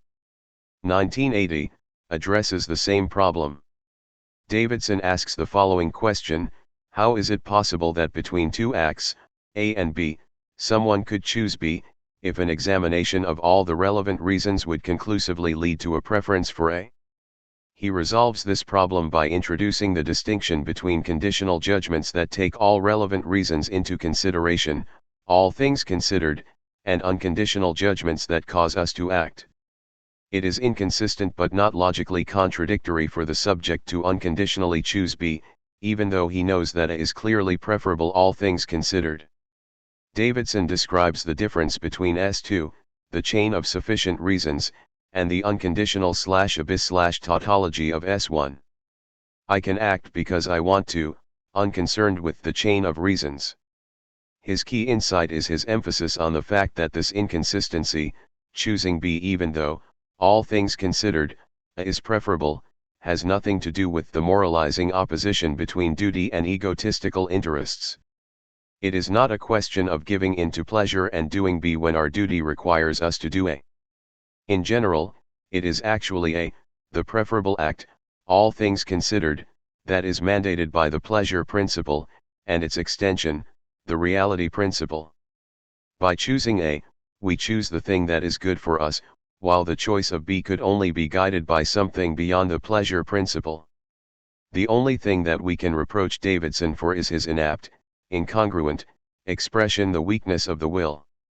In fact, it is quite the opposite. What we have here is an example of the power of our will, of its ability to break through the chain of sufficient reasons through an act of pure freedom, justified only by itself. Divine prehistory. Schelling's theory of an original evil that is inscribed in the subject's timeless character and thus independent of contingent circumstances is simply the radicalization of Kant. Schelling's original insight was the step he took that would have been unthinkable for Kant, for whom the idea of the absolute, of God, remained that of the supreme good, of perfection lacking in nothing. The effective form of Schelling's argument was to base the possibility of human original evil, which is chosen atemporally, in a lack in the other, the absolute, itself, in a fissure at the core of God, in the chasm between the actual, existing God who takes the form of Logos, and the ground Grund, the opaque, dark, impenetrable, real das Reale of God, that which, in God himself, is not yet God, his blind drive das Trieb. In the beginning, not in the beginning of time, the temporal beginning that coincides with the birth of the Son, of the Divine Word, but rather the absolute beginning, the 0 point of divine prehistory. God is absolute indifference, an undesiring desire, tranquility and beatitude, pure feminine jouissance, an unlimited, non-totalized whole, the last stage of mystical ecstasy, pure expansion in a void that has no consistency, no foundation, and is therefore an abyss ungrund in the proper sense of the word. Divine prehistory begins with an initial contraction Zusammenziehung, with its own constriction. This is how God gave himself a solid, dense foundation, consistency as a oneness, how he made himself into something that exists, into a subject. This contraction is the supreme act of divine egoism, it is the very opposite itself of love, of pacifying calm. It is a return back onto the self, a destructive fury that annihilates everything that comes into contact with the Divine One. This is the fate of all life, that it first desires limitation, and wants to go from breadth to closeness, in order to perceive itself. After that, if it is in constriction and has felt constrained, it again desires to go back into breadth, and would like to return straight away into the peaceful knot in which it was before. Schelling 1942, 209. All divine life prior to the birth of the Son, before the appearance of the Word, can be summarized by this back and forth between the void of limitless expansion and the force that opposes it, which contracts and limits itself, which folds back in on itself. In the course he taught from 1986 to 1987, Jacques-Alain Miller developed the thesis that, for the Neoplatonists, the initial division of the one of jouissance was, to put it in Lacanian mathemes, the division between phi and a. Isn't Schelling's account of the initial division of the divine ungrund between contraction and expansion the same as the division between the phi of phallic jouissance and the of expansion, of limitless dispersion? The verb to contract is ambiguous, as it can also be used to refer to disease. Pure divine will contracts its heaviness, its ground, its solid and dense consistency, it contracts them like a madness, like a divine illness. The birth of the Son is the way that the Word found to resolve this unbearable antagonism. It is with the emergence of the Word that time begins.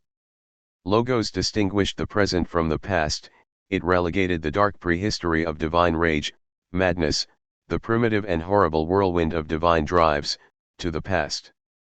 The Logos, the Word of the Son, is here identified with the divine light whose outpouring let things be, gave them their being.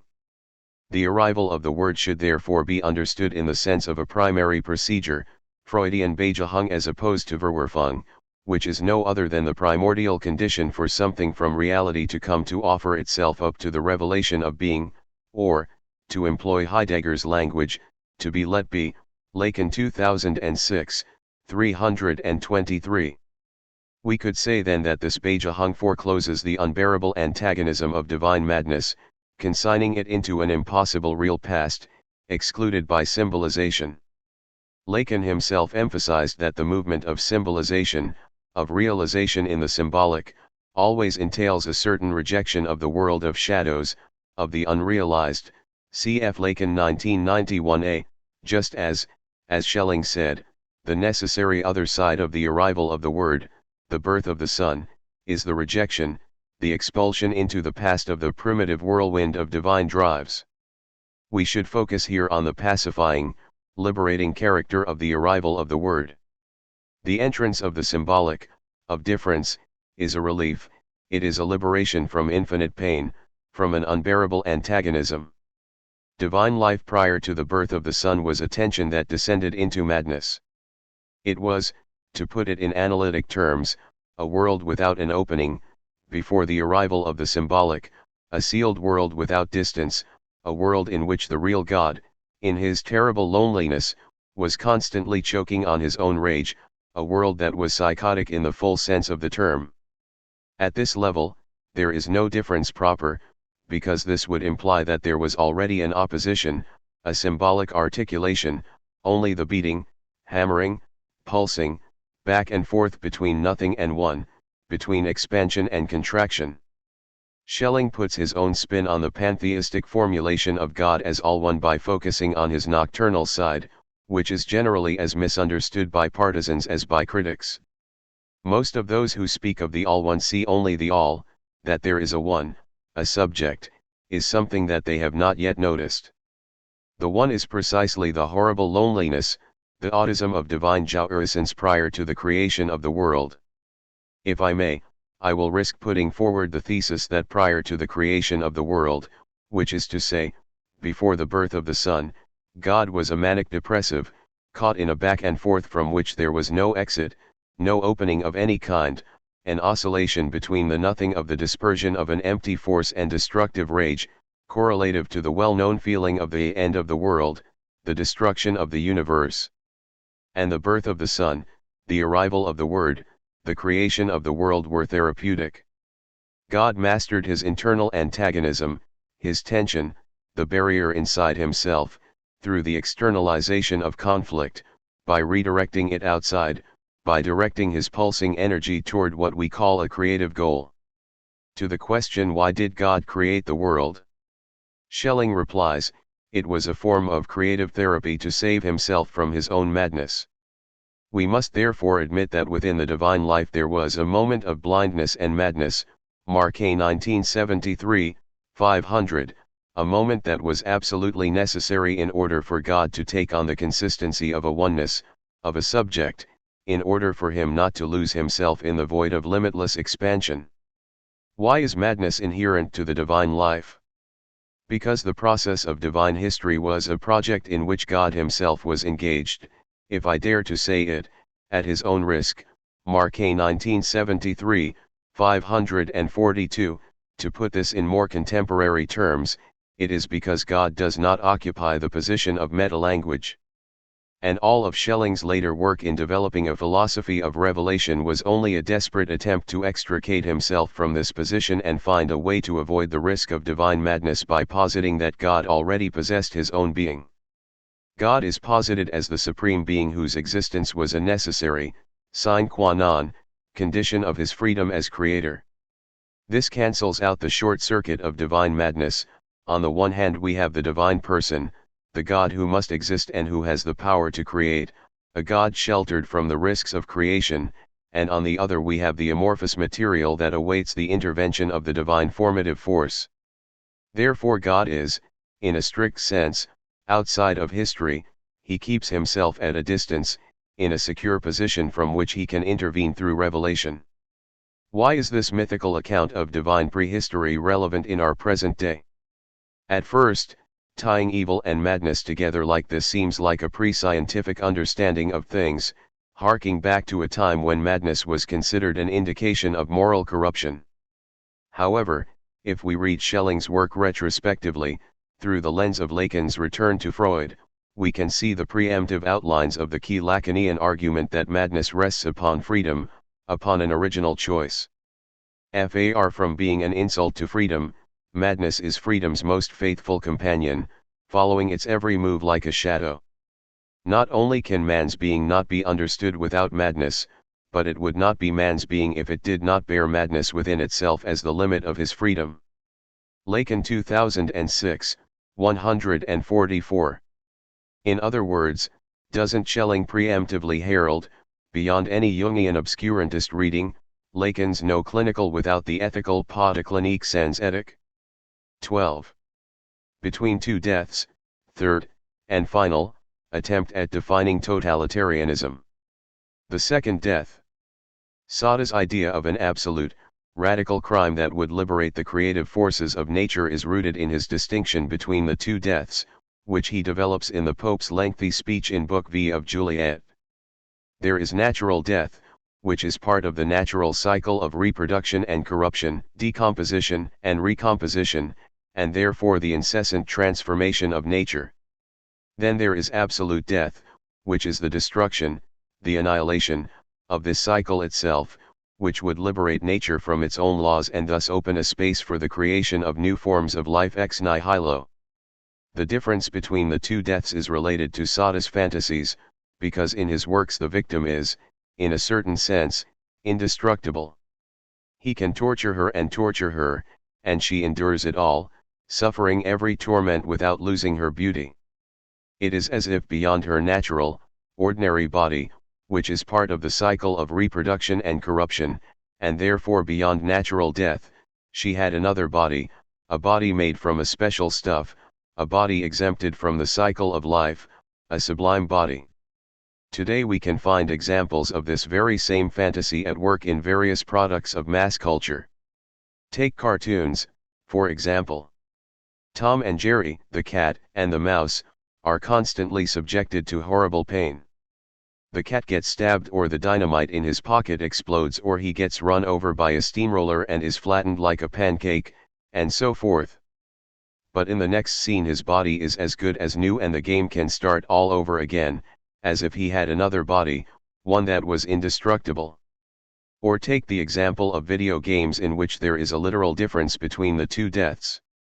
Normally, the way these games work is that the player, or, more specifically, the avatar that represents the player, has several lives, often 3. He is threatened by some danger, like a monster that wishes to eat him, and if the monster catches him he loses a life.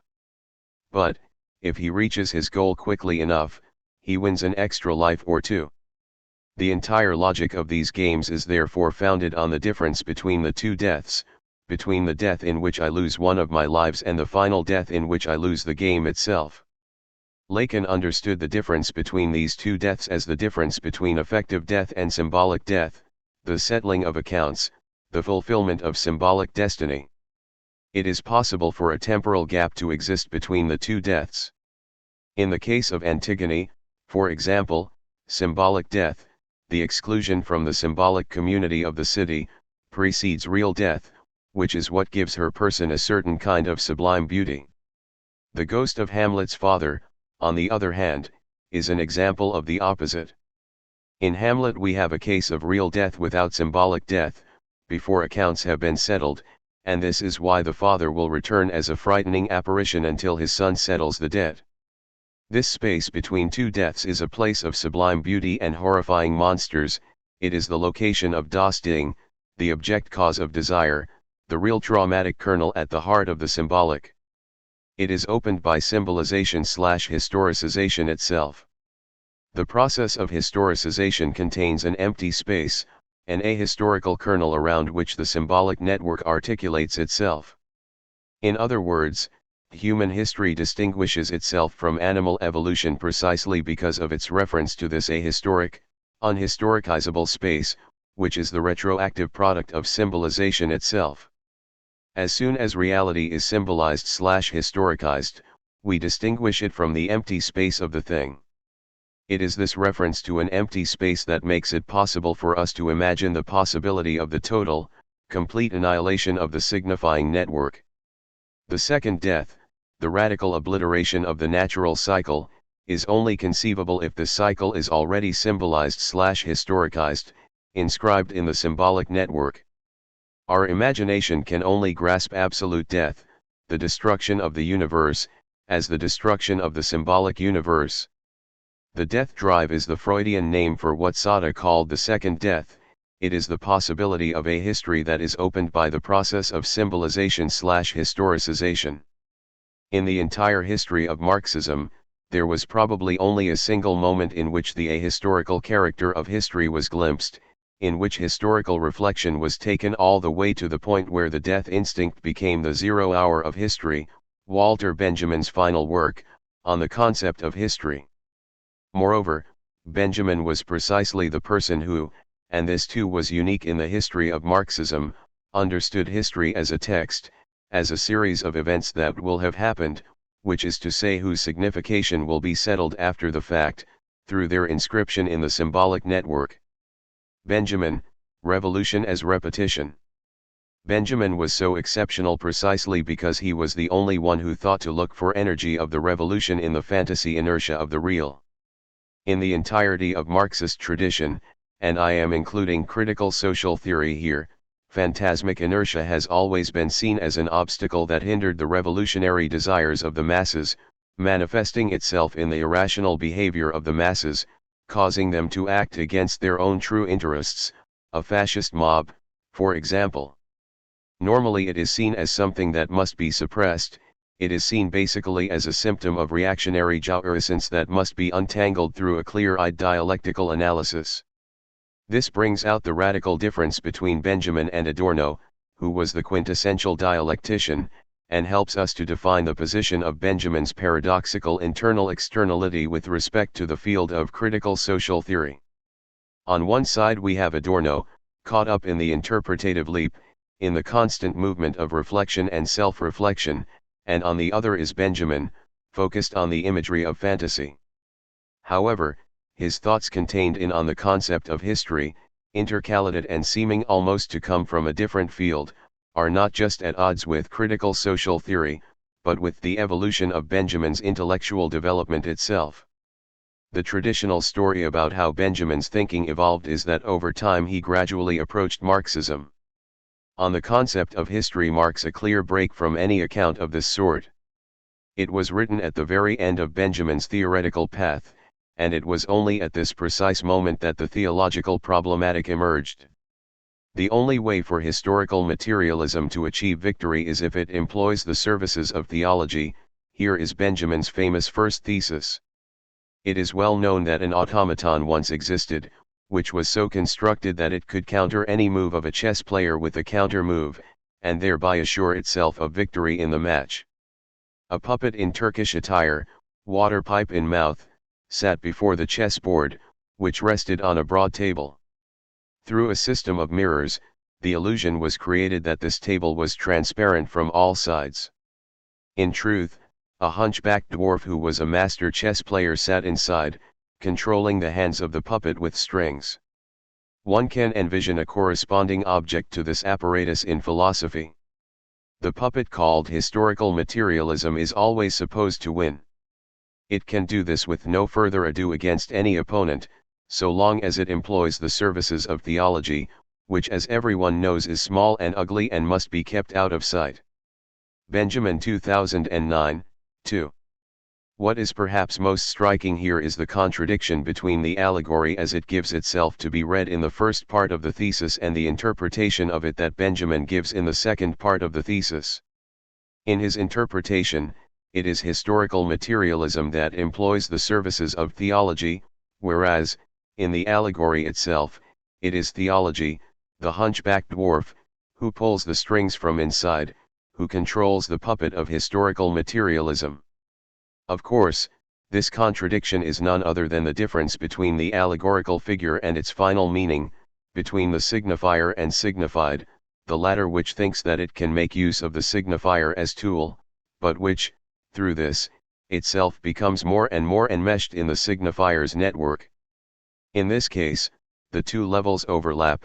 The formal structure of Benjamin's allegory does not function any differently from its contents, theology in relation to historical materialism which thinks that it can simply make use of theology, but which in fact gets caught in its net, because this theology, if I may permit myself this forelust, does a good job of representing the instance of the signifier.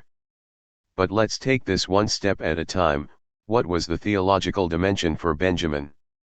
If this following fragment from Benjamin's papers is any indication, it is a completely unique experience. In Ingedenken, we discover the experience that forbids us to conceive history as thoroughly atheological. Walter Benjamin cited in A. E. Benjamin and Osborne 1994, 105. We cannot translate this Ingedenken as simple remembrance or reminiscence. A more literary translation, transposing into thought inside of something, doesn't work either. Even if it does in fact refer to a certain kind of appropriation of the past, we cannot adequately understand Ingedenken if we remain within the framework of hermeneutics. Benjamin's aim is the exact opposite of the fundamental axiom of hermeneutical understanding. A text must be interpreted within the entire context of its time. For Benjamin, it is a question of isolating a fragment of the past from the continuum of history, thus exploding a specific life out of the epoch, or a specific work out of the life work. A. E. Benjamin and Osborne 1994, 19, an interpretive procedure whose contrast with the hermeneutical process is reminiscent of the Freudian distinction between interpretation and detail and interpretation en masse, cf. Freud 2010, 128. This rejection of hermeneutics is not some lapse into pre-hermeneutic naivete.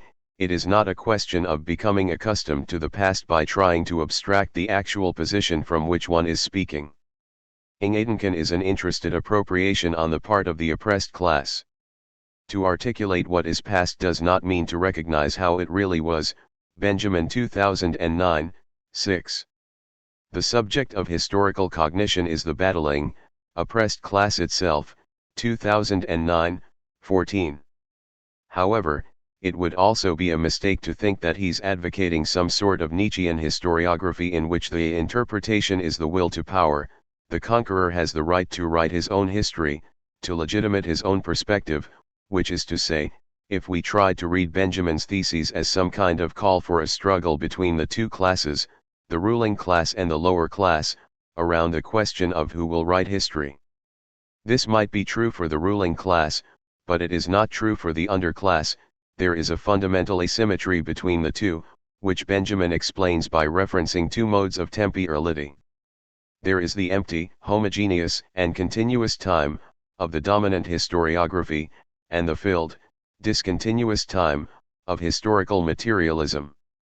The traditional historiographic perspective, which limits itself to only that which actually happened, making history into a sealed, linear, homogeneous course, is already a priori, in its form, the perspective of those who have won. It sees history as the closed continuum of progress that resulted in the existing system of domination, all while abstracting things that are missing from history, that which had to be denied in order for us to establish that which really happened.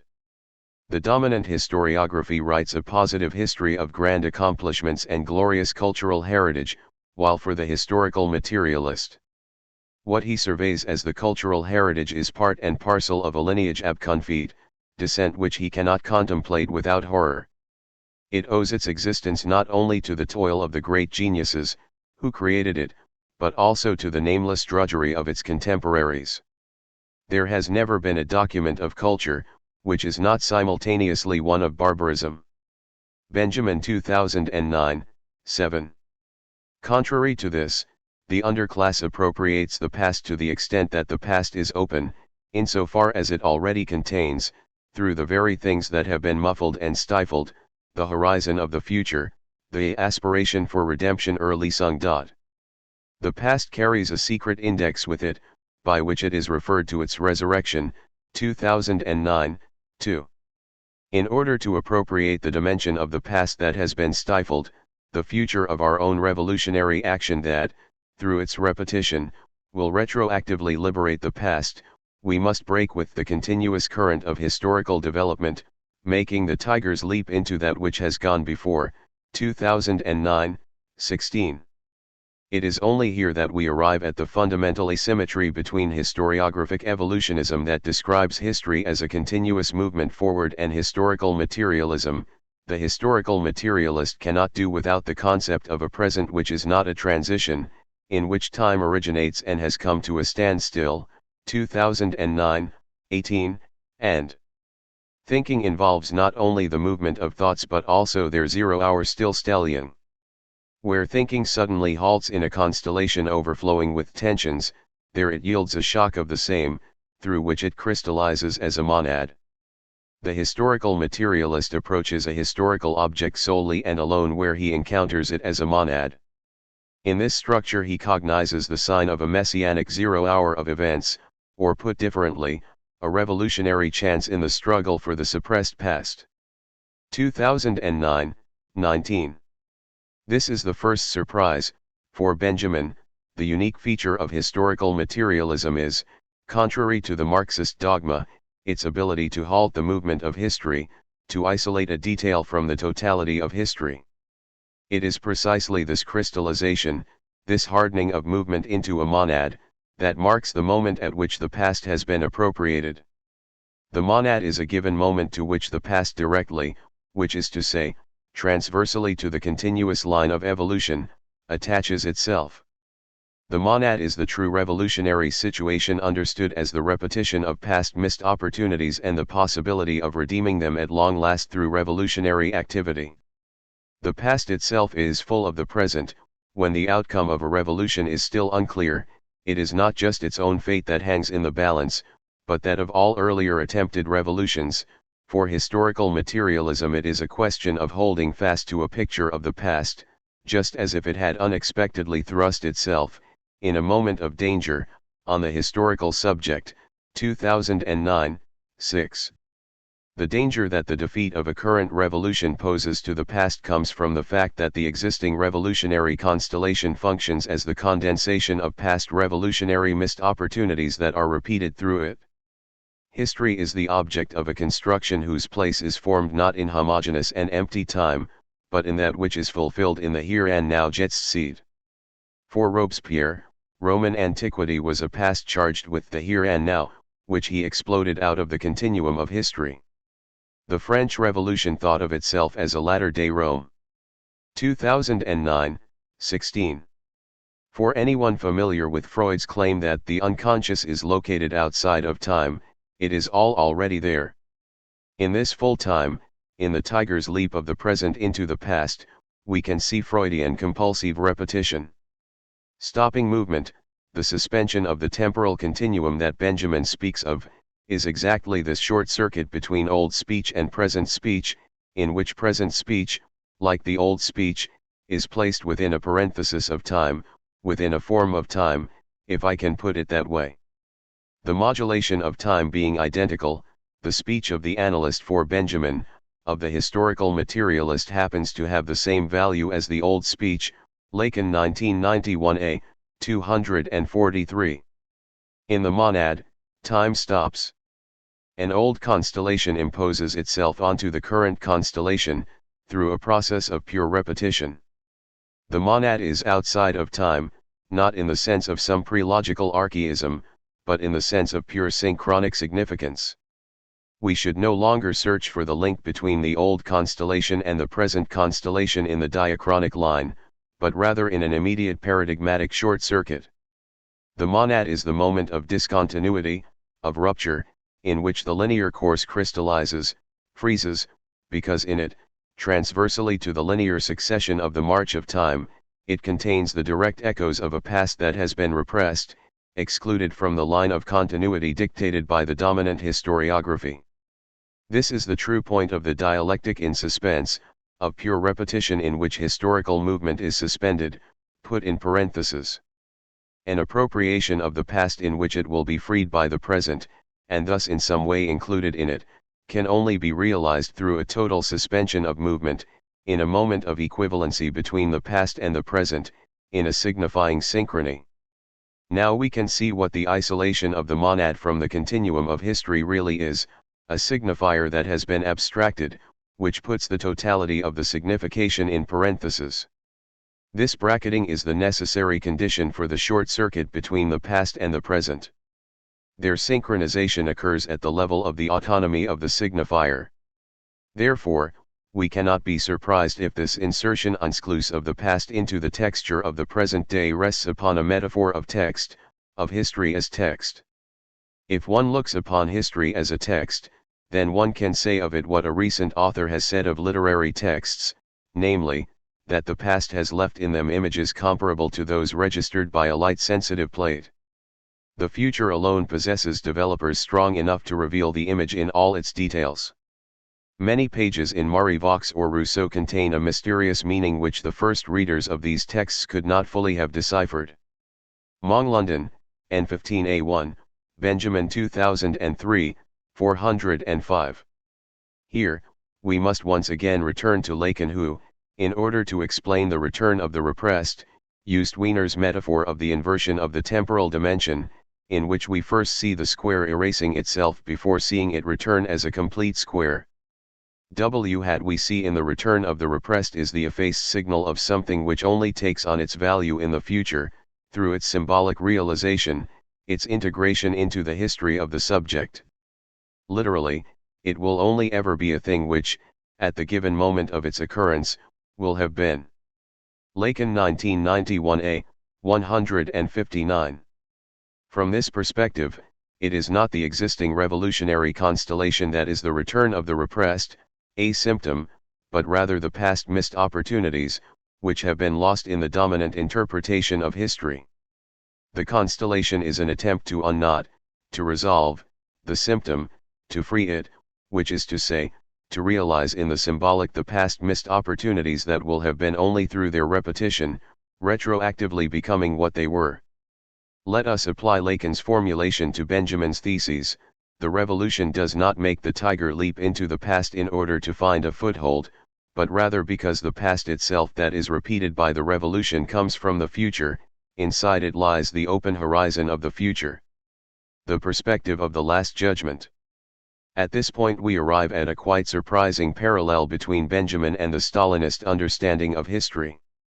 As soon as we view history as a text, as its own story, its own narration, as something that receives its signification retroactively, and this temporal delay and retroactive effect are inscribed in the actual event itself, which, literally, is not but will have been, we necessarily, and at the very least, implicitly, come to understand the historical process from the perspective of a last judgment, an ultimate settling of accounts, a final point in which symbolization/historicization is achieved, the end of history in which each event will arrive at its definitive signification, its last meaning.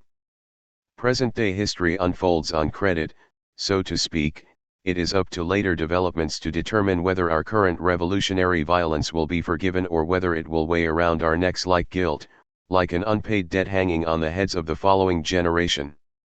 Let us recall Merleau-Ponty who, in Humanism and Terror, an essay on the communist problem, defended the Stalinist show trials because, even though the victims were undoubtedly innocent, their sacrifice would be justified by the later progress of society that they had made possible.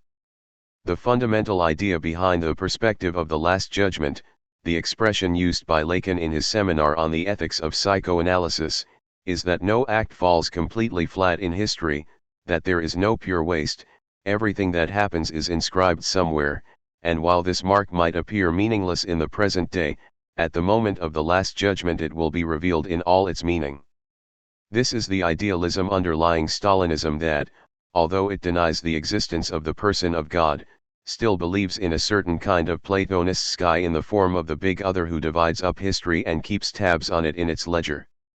If it were not for this bookkeeping, if historical events and actions were not inscribed in the big other's ledger, we could not make sense of key concepts in the Stalinist discourse like objective guilt, which is precisely guilt before the big other of history.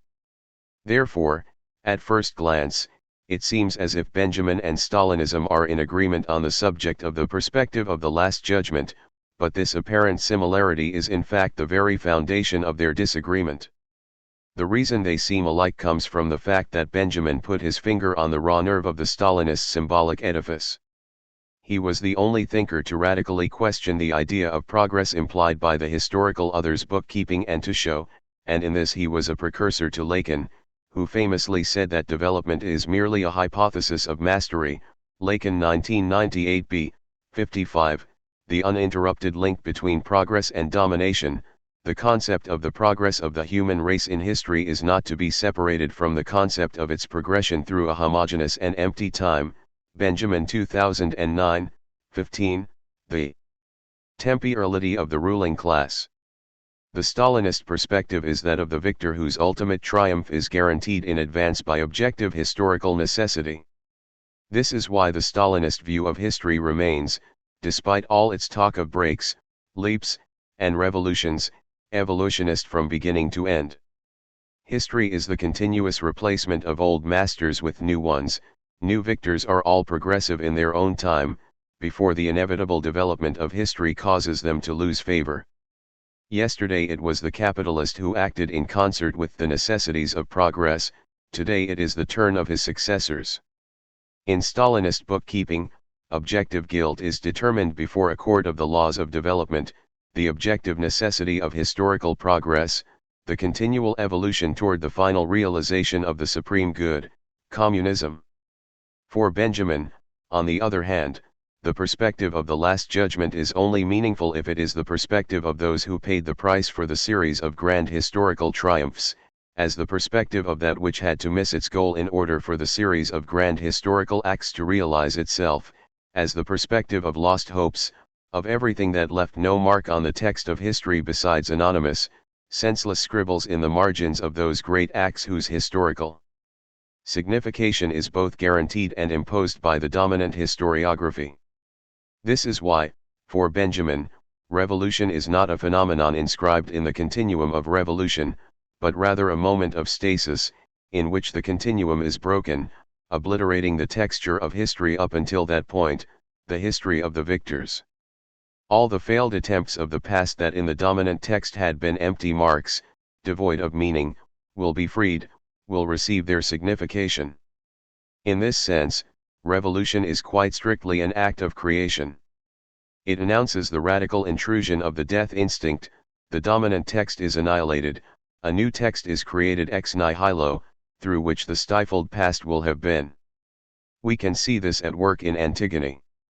If the Stalinist perspective is that of Creon, of the supreme good as embodied by the common good of the state, Benjamin's perspective is that of Antigone. For Benjamin, revolution is a question of life and death, and, more precisely, of the second death, of the symbolic death.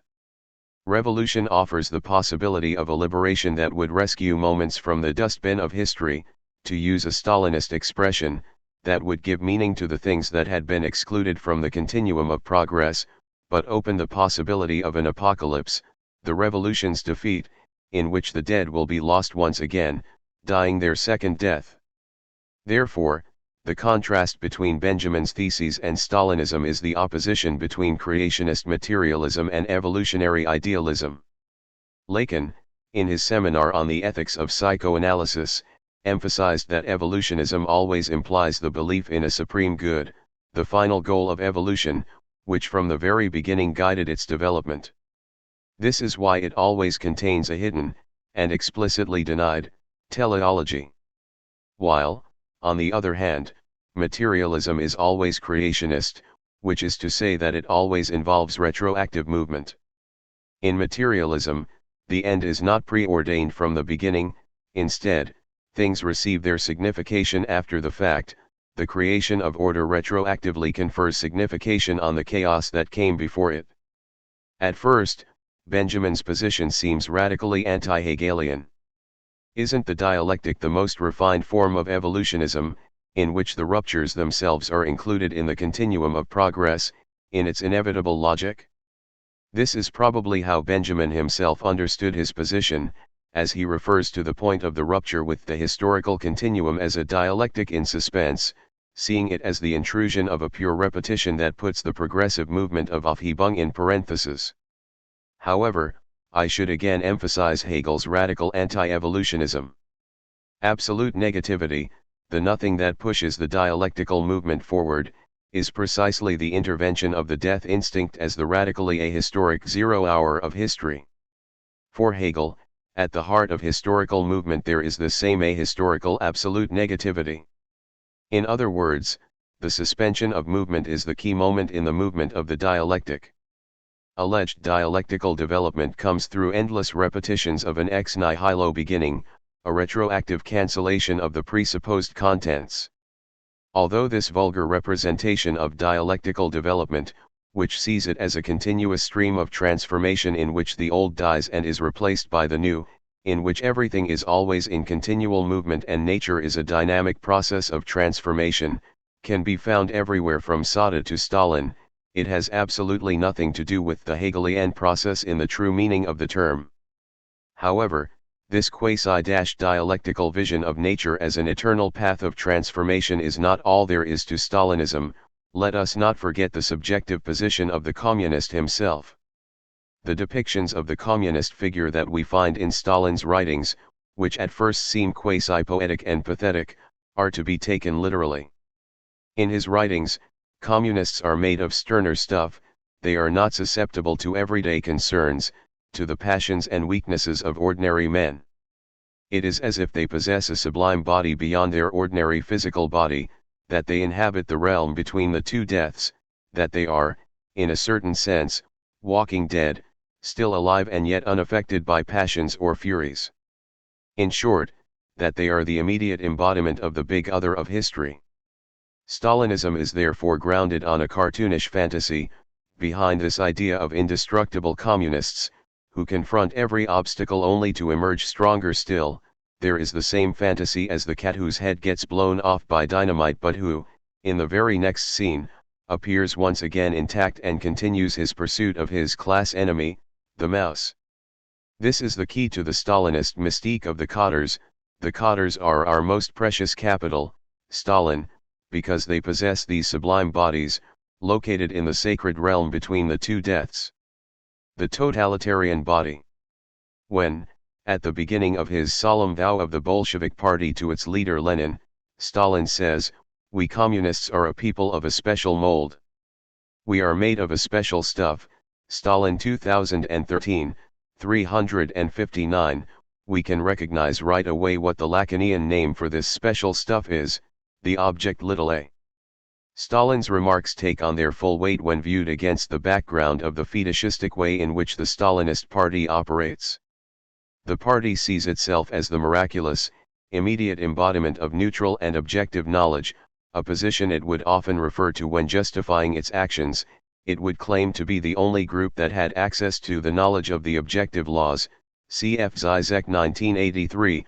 Marx saw money in relationship to all other commodities as the paradoxical element that immediately embodied, in its particularity itself, the generality of a whole, which is to say, a singular reality, which contains in itself all existing species of the same thing.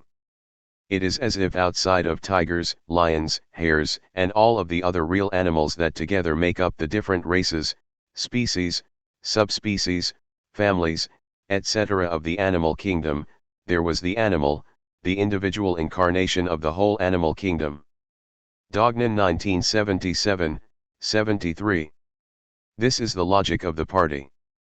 Beyond classes, social groups, and subgroups, and their economic, political, and ideological organizations, which together make up the different parts of the socio-historical universe that is governed by the objective laws of development, there is the party, the immediate incarnation of these objective laws in the form of individuals. It is a short circuit, a paradoxical intersection between subjective will and objective laws. This incarnation of the objective reason of history is the special stuff out of which the communists are made. This stuff is, in the end, their body, and this body undergoes a true transubstantiation, it becomes the bearer of a different body, the sublime body. It is interesting to reread Lenin's letters to Maxim Gorky, especially those from 1913 which touch on the debate over the construction of God Bogograditelstvo, an idea that Gorky supported, through this perspective of the communist sublime body. The first thing that jumps out at the reader is a seemingly unimportant detail, of no theoretical importance. Lenin is quite literally obsessed with Gorky's health. Here are the ends of some of his letters. Good health. Yours, Lenin.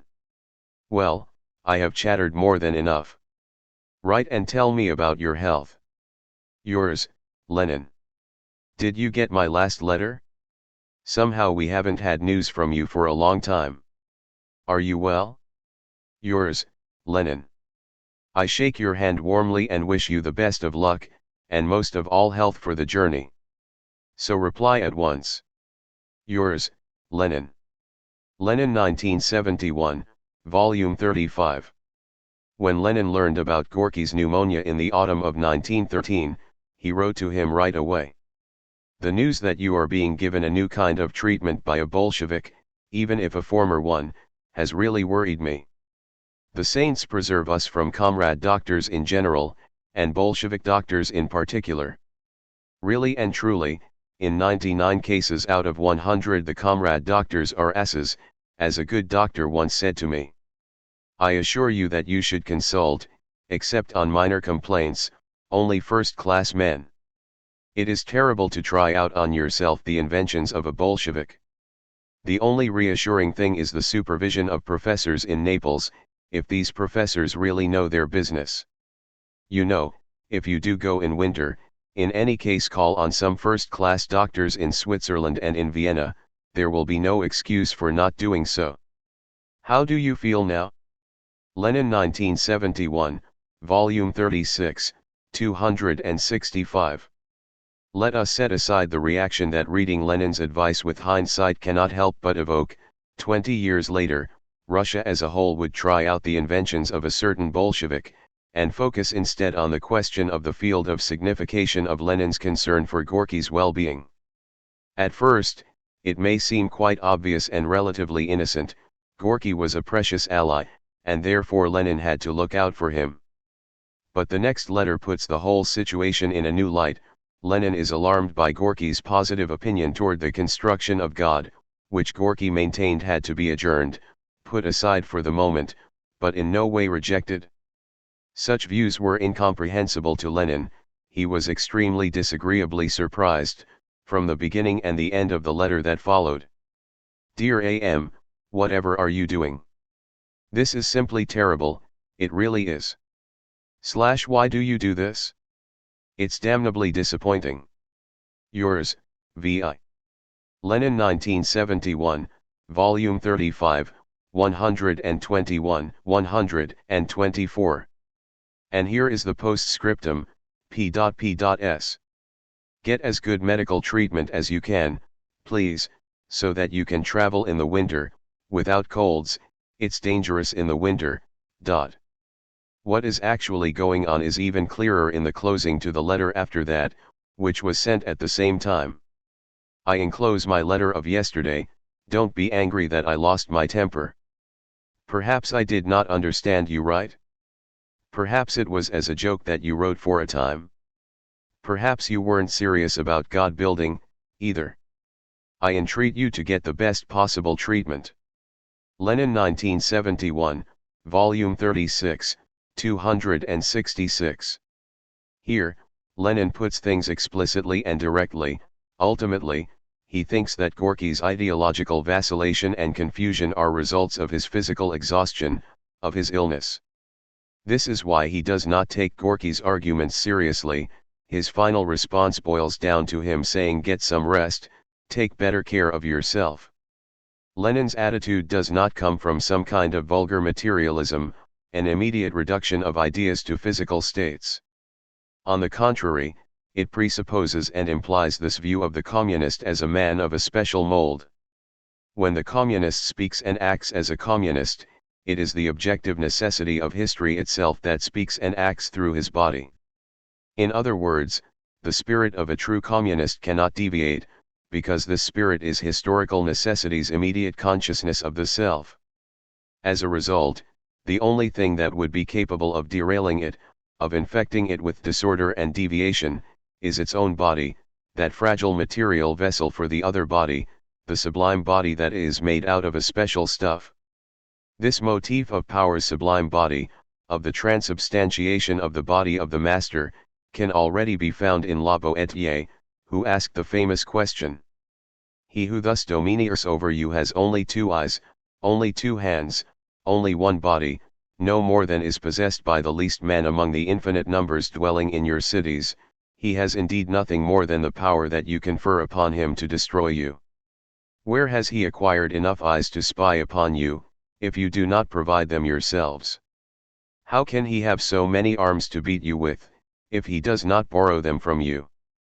The feet that trample down your cities, where does he get them if they are not your own? How does he have any power over you except through you? 2007, 52. The answer La Boétie gives is essentially the same as Pascal's and Marx's. It is the subject himself who, by behaving toward the master in the way that one behaves toward a master, makes him master. The secret of the master, what in the master is more than the master, the ungraspable X that gives him his charismatic aura, is nothing more than the inverted image of custom, of the symbolic right of his subjects. This is why La Boétie says that getting rid of the master is the easiest thing in the world. All that it takes is to stop behaving toward him as one behaves toward a master, and he will automatically cease being the master. Why, then, does the subject remain in servitude? Why does he continue to behave toward the master in such a way as to make him master? La Boétie locates the fundamental source of the relationship of domination in the impasse of desire. Liberty is the only joy upon which men do not seem to insist, for surely if they really wanted it they would receive it. 2007, 51. Freedom is the impossible point of pure performance. In order to have it, one must not desire it. Such an immediate saturation would block desire completely. The hypothesis of the master is a potential exit that would allow us to rescue desire. We externalize the blockage, the imminent impasse of desire, into a repressive force that opposes our own will externally. This paradox is even clearer in the example of the despot as the caprice of the other. In order to avoid the troublesome fact that the other himself is already blocked, marked by a fundamental impossibility, we construct the figure of an other who could satisfy us, who could give us the thing itself, but who, out of caprice alone, does not do it. Cf. Grow Richard 1998. The fantasy of the despot is altogether analogous to the strategy of courtly love. One acts as if the sexual rapport were in fact possible, as if obstacles to it were only being raised out of capriciousness. It is impossible not to see in the lady the figure of a capricious despot. What is courtly love? It is a highly refined way of making up for the absence of the sexual relationship, by feigning that we are the ones who erect an obstacle thereto. Lacan 1998b, 69. If the sublime body of power is already present in the form of the traditional, pre-bourgeois master, what is the difference between this and the totalitarian leader? The traditional position of the master, who legitimates his power as coming from an extra-social authority, can be subverted by the Boétie Pascal Marx argument. according to which he is only a master because we behave toward him as if he was a master. But the totalitarian leader knows how to get around this argument. In order to legitimate his power, he himself directly acknowledges the Pascalian Marxist line of argument. He does not say to the people, "You must follow me because I am the leader." He says, "I am nothing, I get all of my power from you, the people, from my base, I am only the incarnation, the executor, the expression of your will." The history of the Communist Party in the Soviet Union, Bolsheviks' short course concludes with a reminder of the way in which the party depends on the people, using language that is unmistakably incestuous.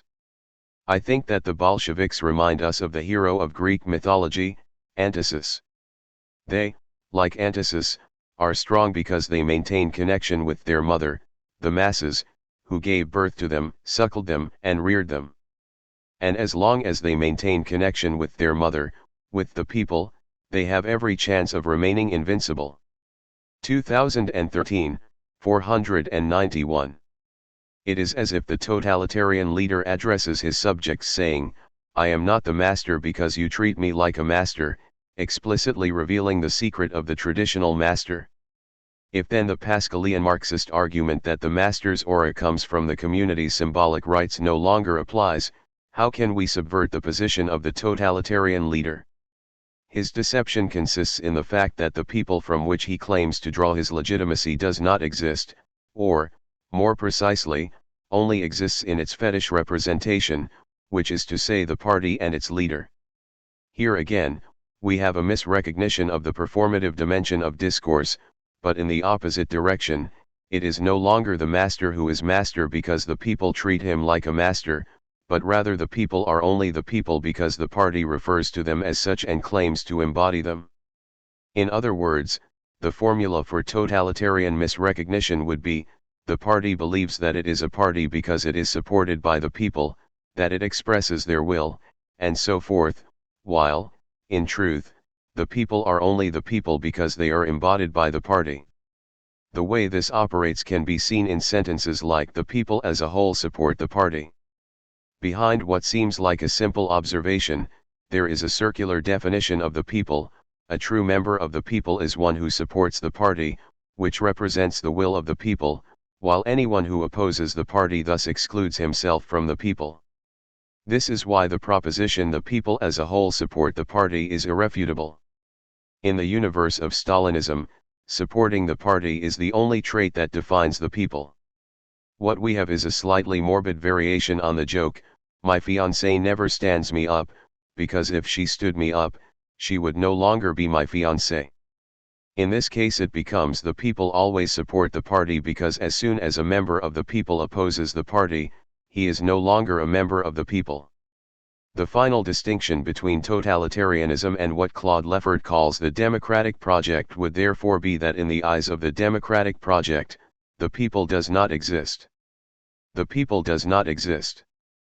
At first, it may seem as if the democratic project obscures the structural necessity of S1, of the excess, irrational element.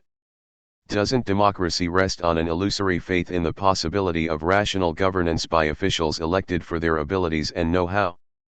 But as Lefort, 1985, showed, the democratic invention is actually even more paradoxical than it might seem. In pre-bourgeois society, the legitimacy of power was accepted as existing at a level beyond doubt, grounded in a moment that was beyond society, whether divine or natural, the divine source of power, the hereditary title. The legitimacy of power did not depend on the will of its subjects, its only serious concern was usurpers, someone who took power without the right to it, through violence or fraud. The democratic invention completely subverts this basis for legitimacy by saying that power ultimately draws its legitimacy from the people, which is to say, the whole ensemble of the subjects of the power, and that therefore they are the ultimate sovereigns. The paradox here is analogous to that of natural language as the final meta-language of all of the meta-languages. Totalitarianism, and this is what it has in common with democracy, is also only possible if the extra-societal foundation of power has been demolished. It does not draw its legitimacy from some extra-societal body, but by granting an element of society itself, class, race, or even religion in the form of a force in society, the role of the immediate embodiment of the universal interests of society. The superficial idea that the passage to democracy only involved a small change at the heart of the same basic framework, instead of the monarch who draws his legitimacy from an extra-societal point, the ultimate foundation of sovereignty now rests with the people, is therefore misleading because it misses the fundamentally paradoxical nature of having the people, the whole ensemble of the subjects of power, in the role of the foundation of sovereignty. Because the people cannot function immediately as its own power, the space of power becomes a place that is fundamentally and irreducibly empty. The legitimacy of power is based on the people, but the image of popular sovereignty is linked to the image of an empty place, impossible to occupy, such that those who exercise public authority can never claim to appropriate it. Leffert 1985, 279. To quote Saint Just, and in this, at least, he showed himself to be the exact opposite of a precursor to totalitarianism, one cannot rule innocently on any point regner innocement. That no one can claim the right to occupy the place of power is embedded in the very nature of democracy. The person who ends up occupying this place can do no more than fill the void of a fundamental impossibility, he will always remain a placeholder for the impossible sovereign. In other words, the foundation of democracy is that the people does not exist, it does not exist in the form of a people as one, as a positive totality. The only moment in which the people actually exists is during an election, when the entire social network dissolves and is reduced to a dispersed collection of citizens, of atomized individuals. The people as the source of supreme sovereignty is, in this sense, a purely negative entity. It reminds the person in power that he is only occupying the empty position of the impossible sovereign. In a democracy, the people is just a limit, a boundary, that prevents the person in power from over-identifying with the place of power, whereas totalitarianism could be defined as a certain kind of turning point in which the people take shape and become a positive entity, at the price, of course, of embodying the empirical people in a transcendent object, in the totalitarian object, the party, for example, which would supposedly represent the true interests of the people. Leffert already noted the dual character of the substantial, unique, fully formed body of the people in totalitarianism, the movement towards pure internality, a substantial society, a people as one, is accompanied by a movement towards pure externality, power that is distanced from the population, the holder of power as one, Leffert 1981, 157. The fact that we call the countries in which real socialism exists people's democracies is therefore more than simply an exercise in cynicism on the part of the totalitarian authorities. In these countries, power is exercised in the name of the people as a positive, existing entity, which means that the person wielding power no longer occupies a necessarily empty position, the party can once again rule innocently. Understanding the emptiness of the position of power illustrates the true rupture that the invention of democracy represents in the history of institutions. Democratic society can be defined as a society that has an institutional structure whose normal, regular cycle of reproduction includes a moment when symbolic ties disappear, and therefore when the real erupts, elections. Leffert interprets elections, or, at least, the bourgeois elections that take place in formal democracy, as the act of dissolving the social edifice.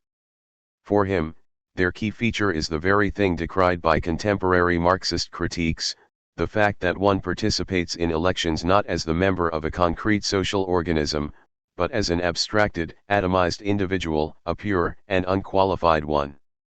In a certain sense, at the moment of an election, the entire hierarchical network of social relationships is suspended, put into parentheses. Society as an organic unity ceases to exist, becoming instead a contingent collection of individuals, of abstract units, and the final outcome comes down to the purely quantitative mechanism of counting votes, which often comes down to the dumb luck of an unanticipated, or manipulated, event. A scandal breaking a few days before an election, for example, can add the crucial half a percentage point to one side and therefore determine the orientation of a country for years to come. It is in vain that societies try to conceal the fundamentally irrational character of so-called formal democracy. When elections occur, society is placed in the hands of pure chance. Democracy is only possible if we consent to taking the risk of placing society in the hands of irrational chance. This is how we should understand Winston Churchill's famous quote that democracy is the worst form of government, except for all the others that have been tried. It is true that democracy makes all kinds of manipulations possible, but as soon as we try to eliminate the possibility of these aberrations, we find we have lost democracy itself, a fine example of the truly Hegelian paradox of universality that can only realize itself in its diverse impure, corrupt, deformed iterations. If we wish to grasp universality in its pure intactness, we end up with its very opposite. Even though, in reality, there are only exceptions and deformations, the universal idea of democracy is a necessary fiction, a symbolic fact without which effective democracy, in its many particular forms, could not reproduce itself. Here Hegel ends up paradoxically close to Bentham, whose theory of fictions is often cited by Lacan. The Hegelian universal is a fiction that exists nowhere in reality, there are only exceptions, but which reality nonetheless requires in order to achieve its symbolic consistency. Effective democracy will therefore transform into non-democracy if we try to exclude the possibility of any manipulation. If we preemptively verify the candidates, or draw a distinction between the actual interests of the people and contingent public opinion, which is prey to demagoguery and all sorts of other machinations, we end up with the organized democracy of real socialism, in which the true elections take place before the elections and in which the act of voting only has value as a plebiscite. The key feature of the organized democracy of real socialism is precisely the fact that it excludes the eruption of the real that is fundamental to bourgeois elections, the moment in which the social edifice is dispersed into a numerical collection of atomized individuals. 13. The quilting point of ideology, or why Lacan is not a post-structuralist. The arbitrariness of the signifier. The fundamental insight that a Lacanian theory of ideology offers is an understanding of the gap between reality and the modes of its symbolization. But what exactly does it mean to say that symbolization is fundamentally contingent? Let me begin with what it does not mean. First and foremost, it does not mean what is often called the arbitrariness of the sign. Both table and tisch are arbitrary signs designating a table, and so forth. As Lacan emphasizes, cf. Lacan 1998b, 29, an accusation of arbitrariness of this kind is the discourse of a master. By making this claim, one puts oneself in an external position beyond language, from which one could hold up signs and compare them to their real or ideal referent in order to demonstrate the arbitrariness of the sign in relationship to the content it designates. As a first approach, we could say that the contingency of symbolization is the very opposite itself of this manner of conceptualizing the arbitrariness of the sign. As soon as we speak, we are caught up in the abyss of a vicious circle. A signifier always refers to other signifiers. The other has no other. There is no ultimate guarantor that provides a solid ground for the interplay of signification. In short, the signifier is arbitrary precisely because we cannot exit from it and leave it behind, we cannot cross the line that separates it from reality, we cannot take a position outside of it from which we could observe it, there is no external vantage point that would allow us to relativize it. Nor is the gap between reality and the way in which it is symbolized the distance between a symbolic determination and the concrete richness of the reality designated by the determination, some surplus of reality's richness that would overflow from the abstract network of symbolic determinations. Any attempt to emphasize the richness of the concrete as opposed to the abstract nature of symbolic determinations will always miss the fundamental mechanism of symbolization, the quilting point. The quilting point turns the symbolic traits lack in relation to the richness of reality into a sign of its supremacy over reality. This may initially seem counterintuitive, so let me give an example of how this works in reference to the example of the role played by the figure of the Jew in Nazi ideology.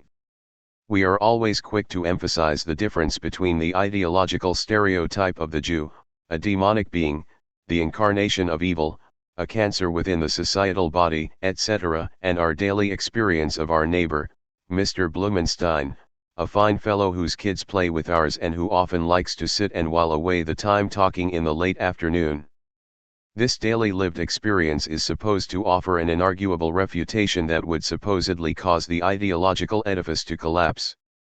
From this perspective, experience constitutes a reality that ideology would never be able to cancel out without leaving behind a remainder.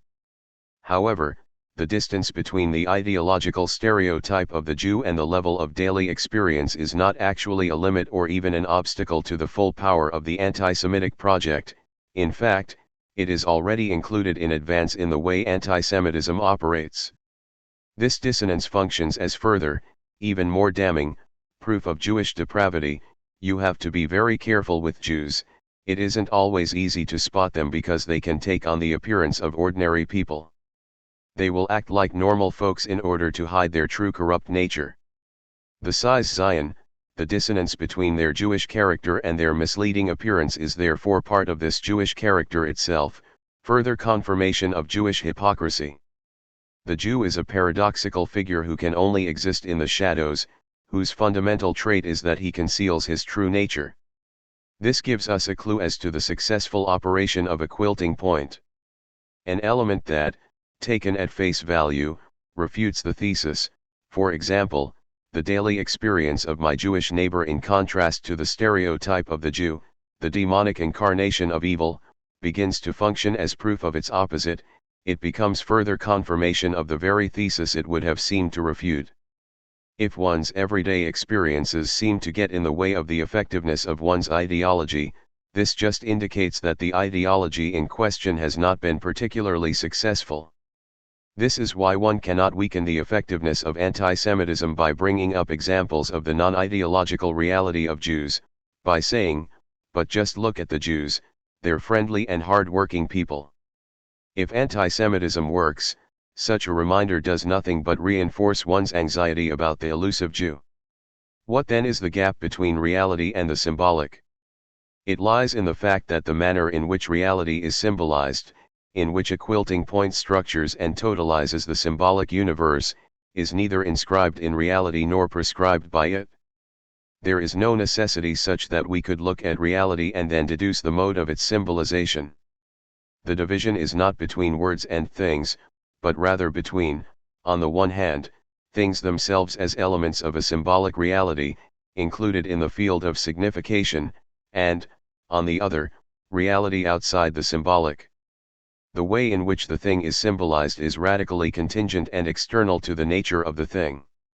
In order to show what this gap really looks like, let us examine the conception of the revolutionary situation that predominates in the Marxist tradition. Social reality is always complicated and the actors caught up in a melee are blind as to their true role. They hold a multitude of illusions that prevent them from seeing the situation clearly.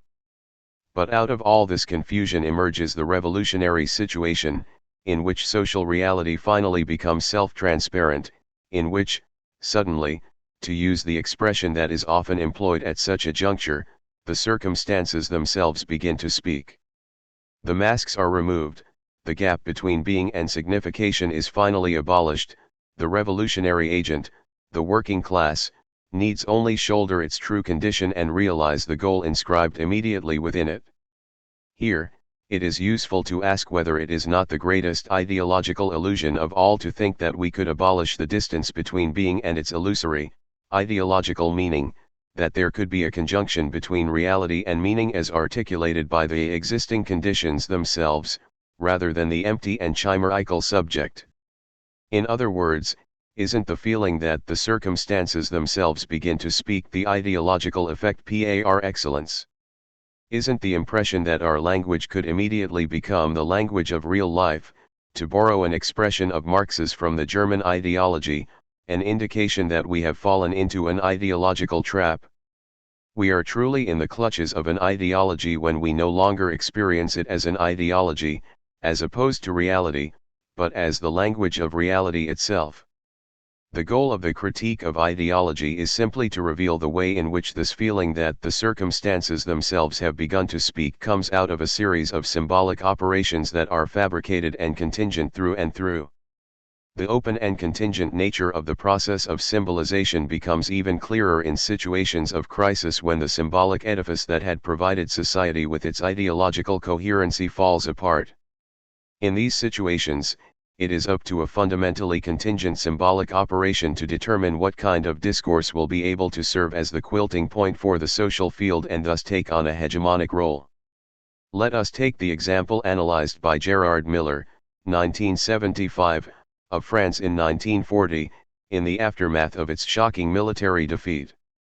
The country is in total disarray, total confusion, in shock after having encountered the impossible real. How could such a thing have happened to us? It was Pétain's discourse that was able to make the situation understandable, legible, by situating it within the context of a narrative, and therefore bringing about its symbolization historicization. According to Pétain, the true enemy was not Germany. France's collapse was the necessary consequence of judeo-liberal decadence, of democracy cum democracy earl, which had corroded the natural unity of the people. The military catastrophe was therefore, even in its very horror, a welcome development, an opportunity to reintroduce order to society, to unite the French people behind an authoritarian patriarchal state. The whole situation suddenly became legible again, everything once again had meaning. It seemed as if Pétain had uncovered the signification inscribed in the actual events themselves, that the circumstances themselves began to speak.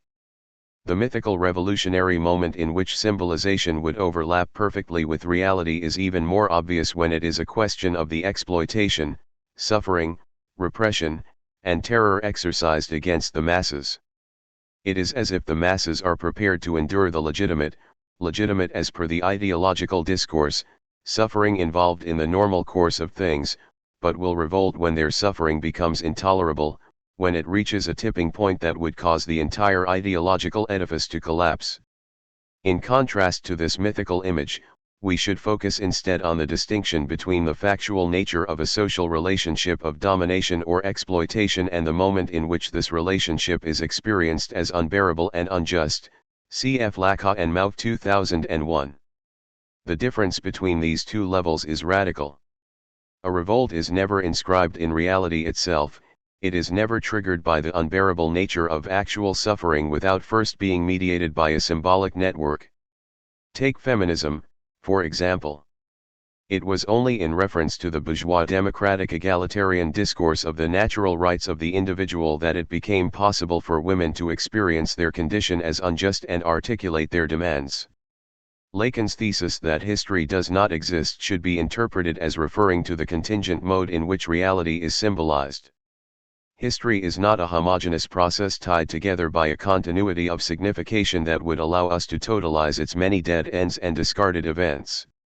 It is an open process, a contingent succession of quilting points that retroactively introduce order under the auspices of rational necessity. I want to draw particular attention to the fundamental paradox of the quilting point. The quilting point is a fundamentally contingent operation through which the ideological symbolic field retroactively receives its reason, its necessity, or, to put it in Hegelian terms, through which it posits its own preconditions. The one and the impossible. In order to define the ideological quilting point precisely, it will be useful to draw on Ecobedo Lacan's analysis of fascist ideology, cf. Lacan 1977. The fascist ideological edifice is cobbled together from heterogeneous elements whose significations are in no way predetermined, its roots in Blut und Boden, populist nationalism, corporatism, and elitist ethics of aristocratic military origin, etc. Any one of these elements could have been put to use by different ideological projects. Populist nationalism could have been used by the left, for example. How does a patchwork like this become a closed and unified edifice? It is necessary for an exceptional element, a master signifier, to intervene and serve as the quilting point, thus totalizing the field and stabilizing its signification. In the case of the Nazis, this role was played by the Jewish plot, which gave the impasses of everyday life their true signification, just as in Christian ideology the fear of God gave meaning to all the travails of earthly life.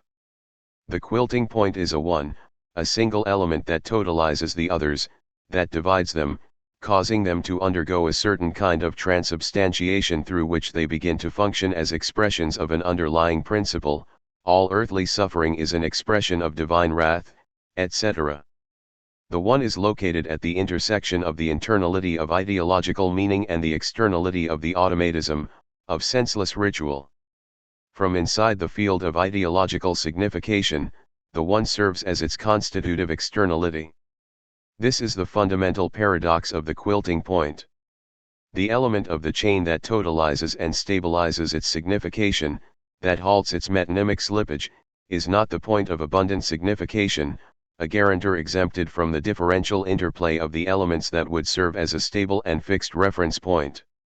Rather, it is the element that, from inside the structure of the utterances, plays the role of the process itself of speech. It is the element that, from inside the field of the signified, plays the role of the signifying automatism. It is pure difference, the element whose role is purely structural, whose nature is purely performative, which is to say, whose signification coincides with the act of its own utterance. It is the signifier without the signified. Therefore, the key move in the analysis of an ideological edifice is when one looks behind the blinding and fascinating sheen of the element that totalizes the field and finds its self-referential, tautological, performative content. In the end, a Jew is only a person to whom we have affixed the label Jew. All the fantasy richness of his supposedly characteristic traits, greedy, conspiratorial, etc., obscures the fact that he serves a purely structural function, not that in truth, Jews are different. The fear of God is the product of a reversal that takes place purely at the level of signification. All the imagery of divine fury is supported only by a simple structural relocation. The uniquely ideological dimension comes out of a certain kind of error in perspective.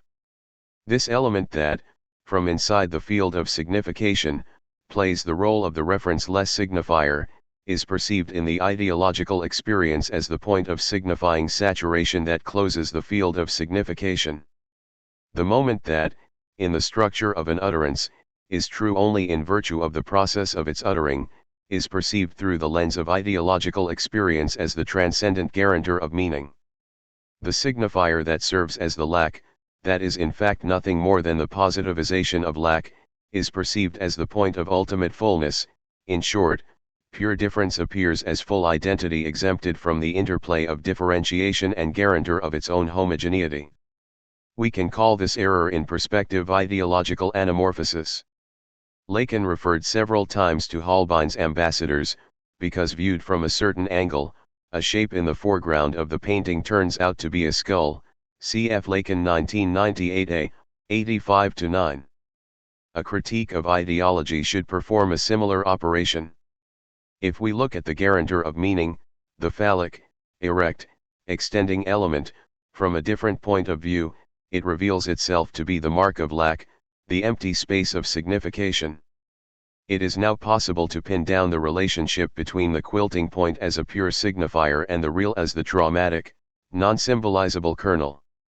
Each socio-ideological field structures itself around an impossible real hard kernel, around an antagonism, an ungovernable spaltung that extends across the entire structure of society, one variant of which is the class struggle. The class struggle is therefore in no way the last signified, the ultimate reference that would guarantee the correctness of our interpretation of the social field, in the sense that the final signification of all social phenomena comes from their role in the class struggle, but, on the contrary, it is the impossible that dooms every ideological totalization of society and means that each one will necessarily produce a symptom. It is the impossible that makes it so that we cannot reduce the processes of society to a unified field of signification. Class difference would therefore be a little bit like sexual difference for Lacan, an impossible, non-totalizable rapport. It is worth noting that in both cases, class reductionism and pansexualism, the process of ideologization takes the same form. in which the non-symbolizable hard kernel is made into the last signified, the reference point that guarantees the signification of all of the phenomena in question. The quilting point's cleverness is the fact that it performs what might best be described as a sleight of hand with the real kernel. We pretend that we master the impasse of the real through the element that, in truth, does nothing more than incarnate, positivize, this impasse as such. When we say Jewish conspiracy instead of class struggle, it seems as if the thing has been mastered, the size Zion running through the social edifice now seems symbolized, mastered, localized in an existing element. In Nazi discourse, the Jew plays the role of the fetish in a strictly Freudian sense. It is the element that both embodies and denies class struggle, in the same way that, in analytic theory, the fetish both affirms and denies the castration of the mother. The element that totalizes the ideological field does nothing more than positivize the field's real kernel, its own impossibility. The figure of the Jew, of the Jewish conspiracy, is therefore the way in which Nazism presentifies its own impossibility. The Jew, in its positive form, is nothing more than the presentification of the fundamental impossibility of the totalitarian project. This is why it is not enough to recognize that the totalitarian project, with its aim of re-establishing a totally transparent and homogeneous society and so forth, is impossible. The problem is that, in a certain sense, totalitarianism knows this, it has already recognized it, and it includes this knowledge in its system in the form of the Jew.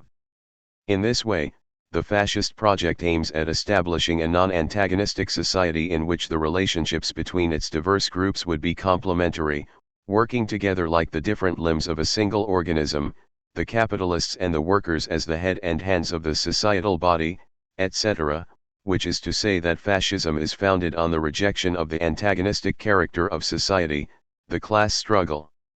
And the figure of the Jew, the fetish, embodies this denial of societal antagonism. The Jew is the force behind the decomposition of society. He might be the ruthless capitalist or the communist demagogue who introduces class struggle into society from the outside. The fascist ideological perspective is therefore structured as a struggle against the element that plays the role of the impossibility of the fascist project. The Jew is just the fetishistic embodiment of a fundamental blockage. Therefore, a critique of ideology must, from the very beginning, reverse causality as it is perceived by the totalitarian gaze. The Jew, far from being the actual cause of social antagonism, is, in its positive form, nothing but the presentification of this antagonism, the blockage, the impossibility that prevents society from becoming a full and closed totality. Lacan versus post-structuralism.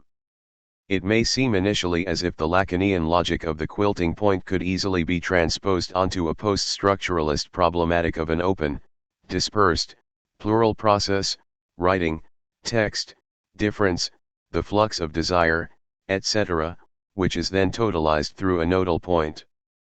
The pot-out, feminine side would be a flux of unassociated elements, floating signifiers, an interplay of displacements and condensations, etc. The primary process. The intervention of an exceptional element, a one, then totalizes this free-floating flux, transforming it into a fixed structure.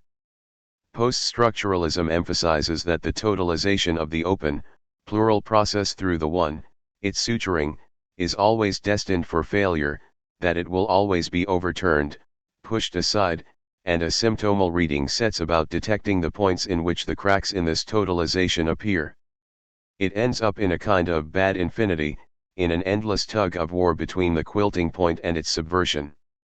Every text is somewhere between the two, neither completely quilted, sutured, nor totally dispersed, which would be equivalent to psychosis, but rather caught in a back and forth in which a quilting point is always followed by its subversion.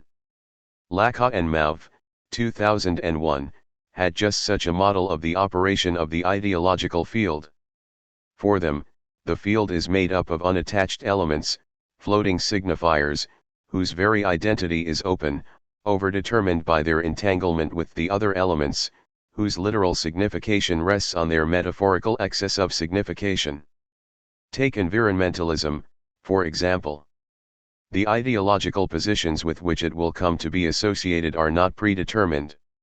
It is easy to imagine strains of environmentalism that would be statist, only state intervention can stave off disaster, socialist, capitalism is at the root of environment problems, conservative, what we need is a return to the soil, and so forth. Feminism can be socialist or apolitical, even racism can be elitist or populist, etc. etc. The ideological quilting point is precisely the totalization that pins down the free-floating ideological elements, roping them into a structured web of signification. Socialism, for example, or the class struggle, give a specific and stable meaning to the other elements, to democracy, the alleged true democracy as opposed to bourgeois formal democracy, to feminism, seeing the exploitation of women as the result of the class divisions, to environmentalism, the exploitation of nature by the rule of capital, to the peace movement, the greatest danger is imperialist adventurism, and so on. Of course, Lacan and Mauve emphasize that a quilting point is always temporary, unstable, that the radical contingency of the historical process can at any moment dissolve the dominant network. How, then, can we exit this bad infinity? How does the Lacanian approach deal with this field in which every attempt to suture is always in the process of being subverted and split open by the contingency of the textual process? What Lacan points out is that the question is not how to subvert totalization, but rather, how it is that there is even the possibility of a quilting point in a diffuse text. In passing, I should mention that this is a properly Hegelian shift in focus. For Hegel, the true problem is not overcoming division, but the question, where did the division come from? Not achieving disalienation, but rather asking, where did alienation come from?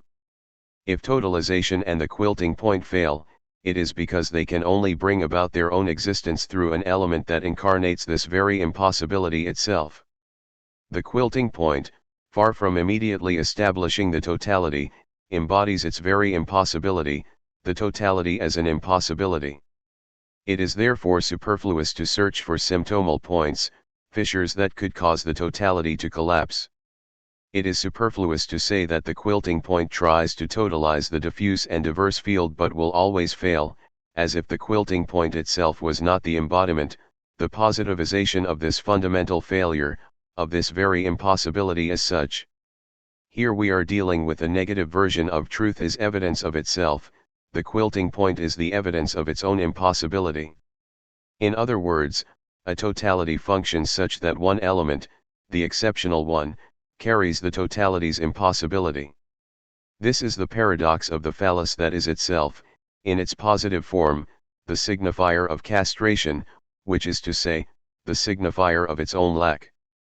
Here, Lacan differentiates himself from Jung, to whom is attributed the famous quote, and this may be a misattribution, but se non è vero, e ben trovato, what is the penis if not the phallic symbol? This is the difference between the phallus and the pre-phallic object. The breast and excrement are lost objects, while the phallus as a signifier is not simply lost but it is an object that, through its very presence, embodies this loss. The phallic signifier is, of course, the transcendental signifier, but only if we keep in mind the fundamental ambiguity of the concept of the transcendental. The unique feature of this concept is that it makes the radical limitation of the human condition into a positive, constitutive power. In other words, it turns the finitude, the closure of the human condition into its own positive foundation. Point 1. There is no meta-language.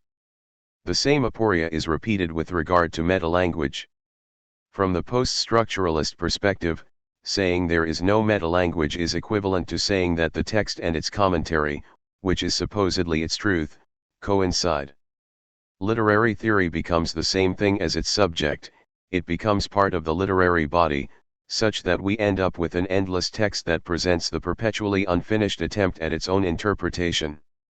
The post-structuralist approach fundamentally consists in reading a theoretical text as if it were literature, putting its pretension to truth in parentheses, and more specifically laying bare the textual mechanisms that produce its truth effect.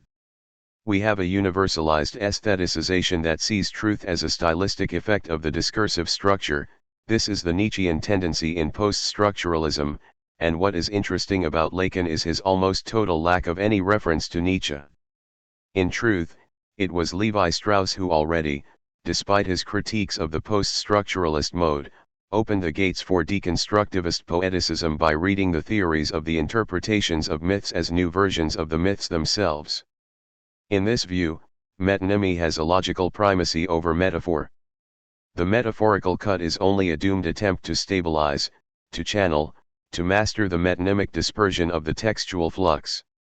From this perspective, Lacan's insistence on the primacy of the metaphor over metonymy, his argument that metonymic slippage must always support itself with a metaphorical cut, only shows that his theory remains influenced by a metaphysics of presence.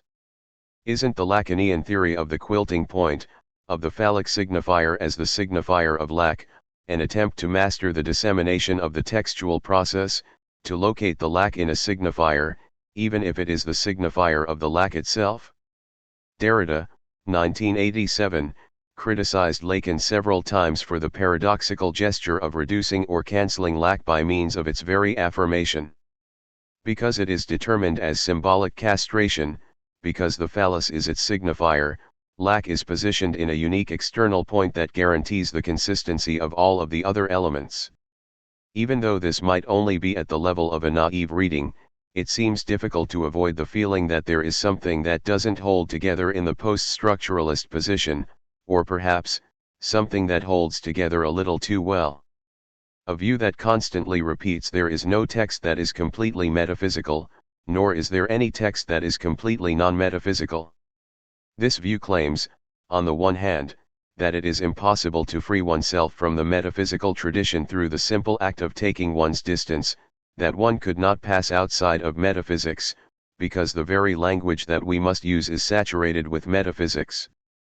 But it simultaneously holds that any text, as metaphysical as it may be, will always produce gaps in which the ruptures in the metaphysical circle emerge, points where the textual process subverts what the author wanted to say. Isn't such a position a little too self-assured, or, to put it more directly, doesn't it in fact imply the position of a metalanguage, one in which the deconstructionist can always reassure himself that there is no metalanguage, that no utterance means what it was supposed to mean, that the process of speaking always subverts what was spoken? When you observe the passionate way in which the post-structuralist insists on the fact that any text, including his own, remains fundamentally ambiguous and is overwhelmed by the textual process that it passes through, you cannot help but notice the hint of obstinate denial, the barely concealed recognition that one is speaking from a secure, unimpeachable position. This is why post-structuralism's poeticism is fundamentally forced. All the effort put into writing poetically, of showing how one's own text is caught up in a process that overwhelms it, of avoiding the purely theoretical form by making use of approaches that are normally reserved for literature, all this only serves to mask a firm theoretical stance, which could be expressed without residuum in a pure and simple metalanguage. This is why so many deconstructionist texts, especially those from the US, feel like a bad infinity in the Hegelian sense, a pseudo-poetic infinite variation on a theoretical motif, a variation that produces nothing new. The problem with deconstructionism is not that it renounces strict theoretical formulation and gives itself up to poetic aestheticization, rather, its problem is that it is too theoretical, in the sense that it takes a position that does not engage us, that does not touch on our subjective position. How, then, can we avoid this dead end? Here is where we come to the radical difference between Lacan and post-structuralism.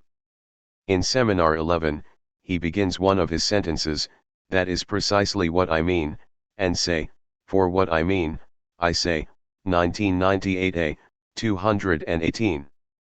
From a post-structuralist point of view, phrases like these indicate that he has slipped back into the position of master. Saying what I mean to say presumes a perfect coincide between what I intended to say and what I actually said, and isn't that the very definition of the master? Doesn't this show that Lacan wanted to keep the position of the master for himself, that he acted as if his own text was exempted from the gap between saying and wanting to say, as if he could control the effects of his text?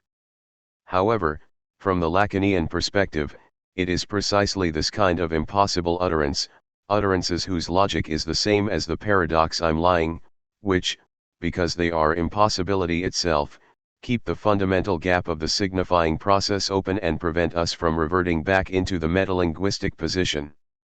Here, Lacan is being Brechtian.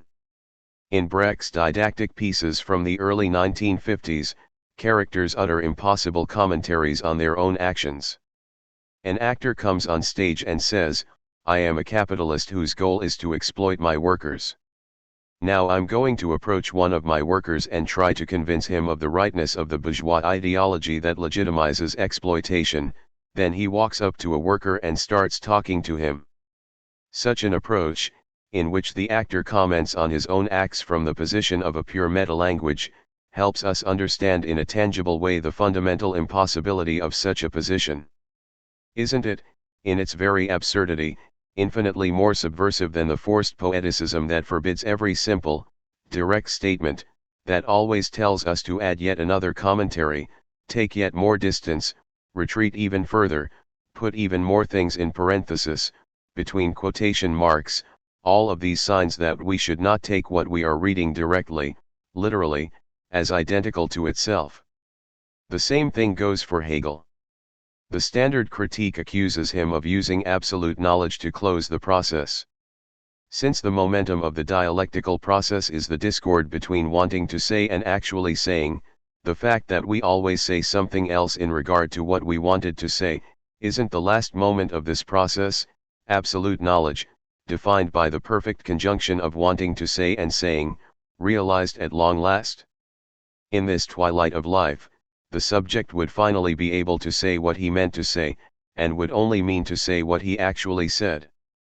We must therefore break open the closed circle of dialectical movement and argue that there is an irreducible decentering of saying in relation to wanting to say. The radical emergence of a process of differentiation cannot be suppressed in the self-mediation of absolute self-identity. The subject is traversed by the other, whose constitutive characteristic is alienation. We have seen how this idea of opening the process, this insistence on the irreducible gap, entails a metalinguistic position. But, if there is no metalanguage, how can we say that the gap between saying and wanting to say is irremediable, that the subject is always left behind and traversed by the decentered other? The only way of affirming the openness of this process, the irreducible gap that makes the metalinguistic position impossible, is to embody this gap in an impossible element. If a metalanguage is impossible, the only way to avoid backsliding into metalanguage by affirming that it doesn't exist or that it dilutes itself in every utterance is to produce the enunciation of a pure metalanguage that, through its own absurdity, demonstrates and materializes its own impossibility, which is to say, a paradoxical element that, in its very identity, embodies the gap, absolute difference. For Derrida, localizing lack in its mark channels it, tames it, limits its dissemination into the textual process, etc., whereas for Lacan, only the presence of this at least one thing can keep the radical distance of the gap open. Note 1. This also allows us to examine the question of the subject in a manner that is radically different from post-structuralism. The key move of post-structuralism is the reversal of the motif of the subject of production into the production of the subject. The subject of production, that autonomous, active, productive center that objectifies itself and produces its own world, is itself produced, a unique effect of the transsubjective textual process. The subjectifying effect consists in the different positions of the subject, the diverse modes of lived experience, of blindness, through which individuals experience their position in the textual process, the diverse modes through which the individuals see themselves as actors in the historical process. As such, the subject is reduced to the subject of the signified with a fixed identity. Post-structuralism emphasizes the precarious and fragile nature of this identity. The limits of an individual's identity can at any moment be broken down or subverted. The subject can never arrive at a truly stable identity. A Lacanian theory would accomplish the same reversal as it did with totalization. The signifying structure subjectifies itself through the inclusion of a paradoxical element that plays the role of its impossibility, of its empty space. In other words, through the signifier that represents the subject for the other signifiers. This subject is precisely the empty, impossible signified of the quasi-transcendental signifier 1. The subject emerges against the background of its own impossibility, before becoming the identity in itself of the productive center, the actor in its own history. It is stricto sensu non-historical empty space, it is, so to speak, non-position, pure non-identity. In other words, the limit of the subject of the signified, of its identity, is not its dissolution through the diffuse transsubjective process, but rather the subject itself as subject of the signifier. When we remove the subject of the signified, all the contents that had given it its identity, the whole patchwork of its identification, in this moment in which nothing takes place but the place, the pure and empty form that remains is precisely the subject of the signifier. 14. Naming and contingency, Hegel and analytic philosophy. Kripke the Hegelian. For his critics, the image of Hegel as a panlogicist functions as the real, which is to say, the manufactured impossible reference point, the unsettling point that must be avoided, sidestepped, circumvented, in order for their approach to be possible. In other words, this portrayal of Hegel serves to legitimate the historical evolutionism of Hegel's critics, who all repeat the same mantra: there is no a priori logical schema that binds and constricts the secret contents in some Procrustean manner, instead there is the immanent logic of the development of living, existing history. Through the very move of insisting on the distance between the fundamental necessity of development and all the richness of the detours and accidents through which this necessity came to be realized, Marx erased the radically open, anti-evolutionist nature of the Hegelian dialectical process. When Marx made this step, he posited a necessity that cannot be reduced to a retroactive effect of contingency, which he argues is purely accidental, stemming from accidents on the path to the realization of historical necessity. But Hegel's true view of the relationship between necessity and contingency has survived, albeit in a somewhat unexpected place, the strain of analytic philosophy that is perhaps best exemplified by the work of Saul Kripke. Kripke's approach to the skeptical paradox is profoundly Hegelian, cf. Kripke 1982. What exactly is the skeptical paradox? To summarize it briefly, each exception from a given rule is retroactively explicable if we consider that it follows from a different rule that is consistently applied. Everyone knows the rule of addition. Now let us suppose that no one up until now had ever added 63 and 51 together and that, for the first time, someone is asked what the sum of 63 and 51 is. He replies, 63 plus 51 equals 5. When told he has made a mistake he replies, but how do you know that I've made a mistake? How can you be sure that all along I haven't been following the rule that corresponds perfectly to the standard rules of addition, except that it says that the sum of 63 and 51 is 5. Let us call the rule of addition plus, and let us call the other rule, which corresponds perfectly to plus, with the sole exception of the sum of 63 and 51, which it says is 5, quas. How can I be sure that, when I thought I was following plus, I wasn't actually following quas? What does a rule consist in if, in the case of any exception, I can affirm the existence of a rule that accounts for it? According to Searles, 1999, counterargument, it should be easy to show that the skeptical paradox can only arise if we are observing the act in question, addition, in this case, externally, which is to say, from the framework of an external description of the act. However, such an approach by definition misses the immanence of the rule in relation to the act. As long as we are dealing with an act that is guided by a properly symbolic rule, the act will always involve a reference to this rule, even if we obtain a result that does not fit with the rule. This is why, if someone tells me 63 plus 51 equals 5, I don't go searching for another, previously unknown, rule. I simply say that he is mistaken. The plus, Quist dilemma is therefore false because the rule of addition functions as a constitutive element of the act of addition itself. To use Searle's terminology, the rule of addition is part of the background, the presupposed backdrop of the act of addition. Therefore, in this case, rule is essentially synonymous with the big other. The very fact of speaking testifies to an a priori belief in the other's regularity. This belief in the other is a precondition for any rational reasoning, because it is its foundation, its background. Only the psychotic doesn't believe in it. As Lacan emphasized, the fundamental characteristic of psychosis is this Unglauben, this distance that the subject maintains from the universe of symbolic rules, acting as if these rules did not determine the very space from which he spoke. Searle's counterargument, however pertinent it may be at its own level, nonetheless remains at the level of hermeneutics. The big other that we are dealing with here is the same thing as what Gadamer, 1975, called a horizon of understanding, the preconditional acceptance of certain fundamental propositions that will predetermine the framework in which reflection will take place and outline in advance the shape of the experienced meaning. Meaning is provided by the sense each of us has of being part of his world, that is, of his little family of everything that revolves around it.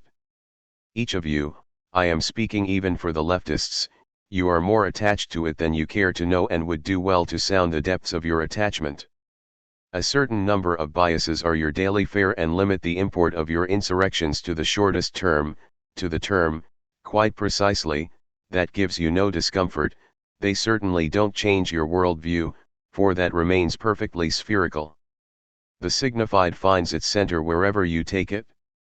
Lacan 1998b, 42. Phenomena like slips of the tongue and failed acts already offer sufficient proof that the hermeneutic other, the other that is the universe of rules that preordains the field of signification, is not the same as the other of the psychoanalytical process. The hermeneutic other cannot explain the psychoanalytical other. Isn't a slip of the tongue a perfect example of an act that is a failure from the perspective of its immanent rule, but that nonetheless, in this very failure, is a success from the point of view of another, unknown rule, the one that gives the slip of the tongue its meaning? Isn't the aim of analytical interpretation precisely to reveal the hidden rule that I had been following unconsciously, uncovering regularity where common sense could only make out nonsensical chaos? In other words, it tries to discern a quis where common sense saw only a failed attempt at following a plus. This is the perspective of the analyst as the subject who supposedly knows, the guarantor of the transformation of a lawless series into a law-like series, who guarantees that in the end a rule will erupt that will retroactively confer signification on all failures and slips, CFJA. Miller 1978. However, Lacan's last word does not mean that the analyst is the placeholder for the big other, whose purpose would be to reflect the true meaning of the analysand's own words back to her. Rather, the meaning of Lacan's last word comes from the fact that the other is lacking, that there is no rule, that its emergence always comes out of a retroactive construction that introduces order into an absolutely discontinuous sequence, which is also called the real, CFJA. Miller 1980. This is why Kripke's conclusion is especially pertinent.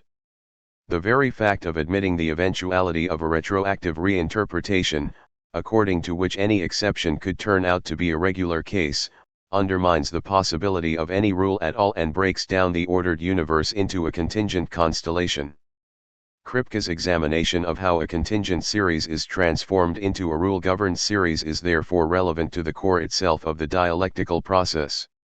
Descriptivism versus anti-descriptivism. The problem of the skeptical paradox is, in the end, the same as the problem Kripke addresses in his first book, Naming and Necessity, namely, how can we ground and legitimate the necessity of a universal rule or of naming? The skeptical paradox confronts us with an uncomfortable experience. A universal rule, the rule of addition, for example, can never cover the field to which it would seem to apply by immanent necessity. In his critique of descriptivism, Kripke similarly shows how the immanent content of a name, the bundle of descriptions that form its signification, can never cover its field of reference by immanent necessity. Another way of putting this is that we can never give a definitive answer to the following question: why does this name refer to that object? In both cases, because a rule cannot cover the entire field of its application and because a name cannot cover the entirety of its reference, we are left with an agonizing surplus, a breach out of which the dimension of the real erupts. When applying a rule, we can never be sure that we are truly dealing with an instance of this rule or with something else entirely. When using a name, even if an object possesses all the properties contained by the signification of this name, we can never be sure that we are truly dealing with the referent that belongs to this name or with something else entirely. We could call this problem the invasion of the body snatchers, after the 1956 sci-fi movie in which alien invaders take on human form, imitating us perfectly and taking on all the features of the human beings they impersonate, making their strangeness even more terrifying. The same impasse can be found in anti-Semitism. The Jews are like us, and it is very difficult to recognize and isolate the unary trait that distinguishes them. The greatest strength of Kripke's critique of descriptivism is that it pins down the location of the real, the small remainder beyond the bundle of descriptors that changes everything, the surplus, the elusive difference, that we search for in vain within the reality of the object, among its positive properties. The focus of this quarrel over descriptions rests in the following question: how and why do names refer to objects? Why does the word table refer to a table? Descriptivism answers that each word initially carries a signification, it signifies a series, a bundle, of descriptive properties. Table, for example, signifies an object with a certain shape that is used for certain purposes, and it refers to objects in the world insofar as these objects possess the properties contained in this name's signification. Table refers to a table because the real table is included within the framework of the bundle of descriptors that form the signification of the word table. Comprehension, connotation, therefore precedes extension, denotation. Extension, the ensemble of objects to which a word refers, is determined by comprehension, by the fully general properties described by its signification. Anti-descriptivism, on the other hand, says that a word bonds to an object through a primal baptism, and that this bond remains even if the bundle of descriptors that initially comprised the signification of the word changes completely. Here is a simplified version of one of Kripke's examples, 1980-83. For most people, Gödel only evokes the description of the man who discovered the incompleteness theorem. However, imagine if recent research revealed that it wasn't Gödel who discovered the theorem, but rather one of his friends, let's call him Schmidt, and that Gödel stole the theorem and eliminated Schmidt in order to cover his tracks. In this example, who are we referring to when we talk about Gödel? Gödel or Schmidt? According to descriptivism, when we said the name Gödel, we would really be referring to Schmidt because only Schmidt would satisfy the conditions of the description evoked by the name Gödel, the man who discovered the incompleteness theorem, while according to anti-descriptivism, we were always referring to Gödel, even if the descriptors we were evoking did not fit. Here we have arrived at the heart of the matter.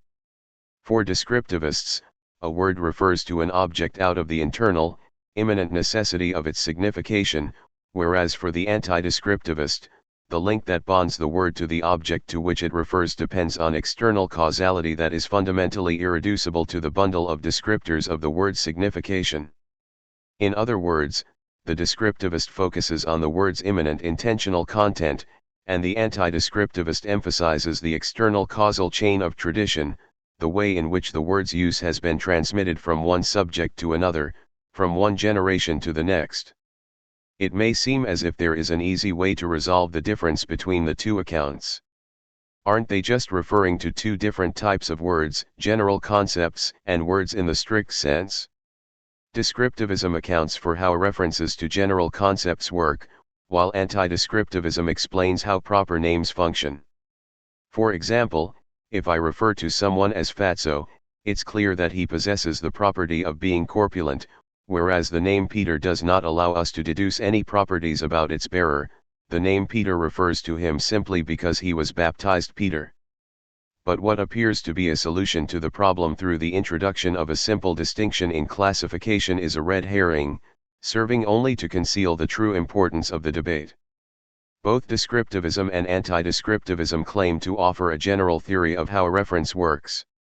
For descriptivism, proper names are themselves only the abbreviation of the description, whereas for anti-descriptivism, the external causal chain determines reference in cases of general concepts as well, at least for those related to natural kinds. For example, a certain type of object has been baptized gold, to which we associated a series of descriptive properties, a heavy, yellow, shiny metal, etc. Over the centuries this bundle of descriptors has increased and been modified in conjunction with the development of human knowledge. Today we would identify gold by its atomic number. But let us take as a hypothesis that a researcher reveals that everyone had been mistaken about the effective properties of the substance called gold. The impression that it is yellow in color is the result of a collective optical illusion, etc. In this case, gold would continue to refer to the same substance as before. In other words, we would say gold does not possess the properties that we had attributed to it, rather than the substance we all thought was gold turned out not to be gold. Or, in the opposite situation, T here might be a substance which has all the identifying marks we commonly attributed to gold and used to identify it in the first place, but which is not the same kind of thing, which is not the same substance. We would say of such a thing that though it had all the appearances we initially used to identify gold, it is not gold. Kripke 1980, 119. Why? Because this substance would not be bound to the name gold through a causal chain that would go back all the way to the primal baptism. For the same reason, even if archaeologists or geologists were to discover tomorrow some fossils conclusively showing the existence of animals in the past satisfying everything we know about unicorns from the myth of the unicorn, that would not show that there were unicorns. Kripke 1980, 24. Just because this quasi-unicorn corresponds perfectly to the bundle of descriptors associated with the word unicorn does not mean that it is the referent for the mythical idea of the unicorn. One cannot miss the libidinal implications of Kripke's argument. Isn't this the same problem that we find with the realization of desire? When you finally find the thing, it has all the properties of the object you fantasized about, but nonetheless it isn't the referent that was the aim of your desire. And let us not overlook the examples themselves used by Kripke: gold, the unicorn. Maybe it's not a coincidence that the examples he chose have such libidinal resonance, that they are so easy to turn into metaphors for the object of desire. What does Lacan have to offer to this quarrel over descriptions? Far from passing beyond the opposition between descriptivism and anti-descriptivism through some kind of quasi-dialectical synthesis, Lacan shows how both positions overlook the same crucial fact, the radical contingency of naming. The proof of this is that they both felt compelled to construct a fable to defend their position. Searle has the fable of the primitive tribe, and on the other side we have Donnellan's fable of the omniscient observer of history. In order to provide a counter-example to anti-descriptivism, Searle tells the story of a small primitive tribe in which everyone knows everyone else. Newborns are baptized in front of the whole tribe, and individuals learn the signification of names through direct demonstration. This is a. Furthermore, there is an absolute taboo against using the names of the dead. In such a tribe, language functions in a completely descriptivist manner. The reference of each name is fixed solely by its bundle of descriptors, cf. Searle 1999, 240. Now, of course Searle knew perfectly well that such a tribe never existed, but such a tribe only needs to be logically possible in order to prove that this function of language has logical primacy and that all the anti-descriptivists' examples are logically secondary, parasitic, which is to say that they presuppose a pre-existing descriptive function. Let us take the following extreme case of parasitism. All we know about a certain person is that his name is Smith. Searle points out, first, the fact that his name is Smith is a minimally descriptive trait. We know at the very least that he answers to the name Smith, and, second, Such an extreme case presupposes that there must be at least one other individual for whom the name Smith brings to mind a series of properties, a fat man with a beard who teaches a course on the history of pornography, etc. In other words, the example that the anti-descriptivist sees as a normal case, in which the reference is transferred through an external causal chain, independent of the bundle of descriptors, is only an external presentation, external, which is to say that it abstracts the intentional content tied to the name, of parasitism, which is logically secondary. In order to refute Searle, we must show that his fable is logically impossible, not just empirically impossible. Derrida's post-structuralist approach, for example, cf. Derrida's response to Searle, in Derrida 1977, was to attempt to show the way in which parasitism is always already present, even in the supposedly original function of language.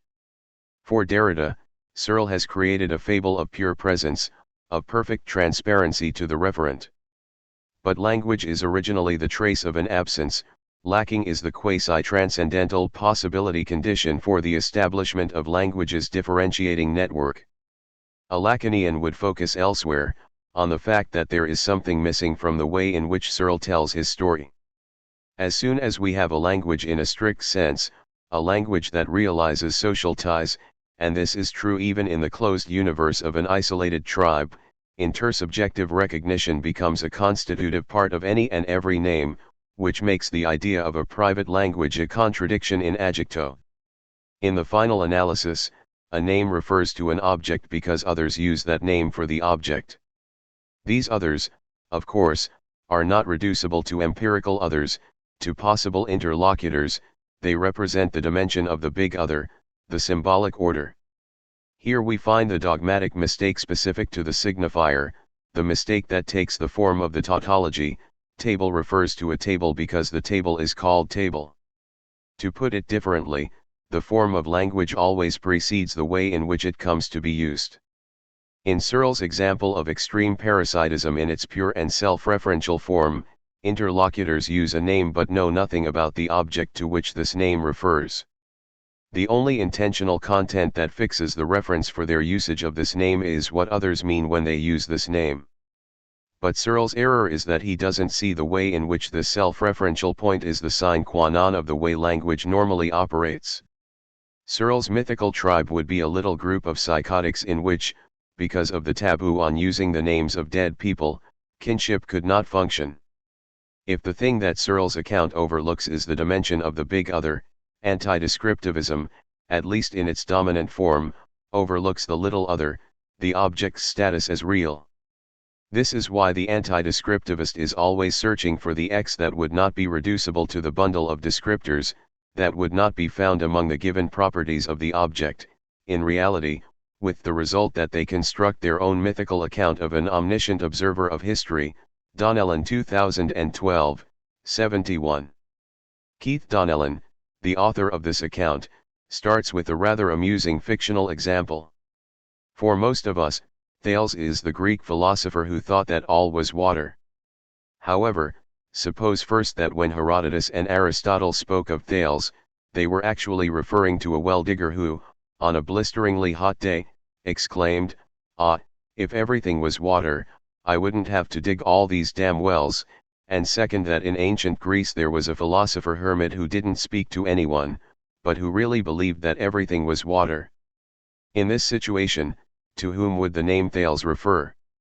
Certainly not the philosopher hermit, even though he corresponds to the description the Greek philosopher who thought that everything was water. Rather, Thales would refer to the unknown well-digger. The problem is that today, the true referent of the name Thales is inaccessible to us. Only an omniscient observer of history who could trace back the entire causal chain to its starting point, the moment when the name Thales was attached to the unknown well-digger, would be able to pin down the reference. Donnellan's mistake, which is what compelled him to construct this fable in the first place, is to search for the X that corresponds to the rigid designator, the kernel outside the descriptive properties of the object that would remain the same in all possible worlds, in reality. He saw this X as some existing thing, missing the retroactive nature of naming itself. This surplus, which would be the same in every possible world, corresponds to the thing in the object that is more than the object, and that is therefore beyond the object's presentation in reality, its positive properties. It is the object A. We search in vain for this object in reality, just as, to use the Marxist example, we search in vain among the positive properties of gold for the X that makes it the embodiment of wealth, just as we search among the positive properties of a commodity, among the qualities that determine its use value, the X, the commodity's exchange value. Looking at the impossible relationship between the rigid designator and the core of the object that would remain the same in every possible world, one cannot help but recognize the relationship between S1, the signifier without signified, and the object a. The fictional omniscient observer of history therefore serves exactly the same role as Searle's primitive tribe. In both cases, the goal is to overcome the radical contingency of naming through the invention of an instance that could guarantee its necessity. In one example, reference is guaranteed by the immanent intentional content of the name itself, in the other by the causal chain that takes us back to the primal baptism that bound the name to the object. Speech acts, real acts. In general, it seems as if analytic philosophy is at its best when it is able to open the chasm that reveals the real in all its irreducible contingency. Edmund Gettier, 1963, brought this to light in regard to questions of knowledge. There are three conditions that must be satisfied for us to be able to say that subject S knows proposition P. 1. S must believe P, that there is a table in an adjoining room, say. 2. P must be true, there really is a table in the adjoining room, and 3. S must have good reason to believe P, he has seen the table, someone told him there was a table in the adjoining room, etc. Therefore, if he randomly guesses that there is a table in the adjoining room, or if he arrives at his belief through magic, psychic visions, etc., we would not say that S knows P in the standard sense. What Gettier then did was construct some complex thought experiments in which these three conditions are fulfilled, but we nonetheless do not want to say that S knows P in the standard sense of the word. The same breach can be found with regard to action. There are three similar conditions that must be fulfilled in order for us to say that subject S accomplished intended act A. 1. S intended to accomplish A. 2. A was accomplished, and 3. S's intention to accomplish A was the reason A was accomplished. For example, even if I have the intention of closing a door, but I do it by accident, we cannot say that this was an intentional act. Probably the most common pastime among philosophers of action is thinking up cases in which these three conditions are fulfilled, but we cannot say that S accomplished A in the standard sense of the word. An example of this would be a slight variation on the above example. I was so obsessed with the idea of closing the door that, not knowing what I was doing, I accidentally bumped into the door, shutting it. In this example, my intention of doing A is inarguably the reason that caused A to be accomplished, but nonetheless we cannot say that A was accomplished intentionally. Of course, there are ways of getting out of such dead ends through further distinctions. Searle, 1999, for example, introduced the distinction between prior intention and intention in action. But such distinctions only serve to reconcile the new world that had become visible, the world of failed acts, acts that succeed through their very failure, a strange universe that lies between the successful intentional act and pure unintentional dumb luck, and is analogous to the gap between the two deaths. The breach between the conditions for the success of the act and its realization can only be filled when the act fails. In this sense, we could say that each act, as it crosses the threshold of the possible and realizes itself in the full meaning of the term, is fundamentally a failure, will always retain something of the impossible. Take this interminable surplus that lies beyond the necessary conditions, that must be added to fill the breach, to allow knowledge to become effective knowledge and an act to become an effective act. Doesn't it, in its impossibility, touch the real, insofar as there is always something improbable, impossible, about the given form of a thing? We perceive a thing as possible, we wait for its arrival, and despite all that, its arrival, its realization, is shocking. This is the perspective from which we should approach the status of the act in analytical practice and theory. The first step is doing away with the naive contrast between acting and speaking, when saying is doing. It may seem as if Lacanian theory, with its emphasis on the signifier, is fully inscribed in this contradiction, without remainder.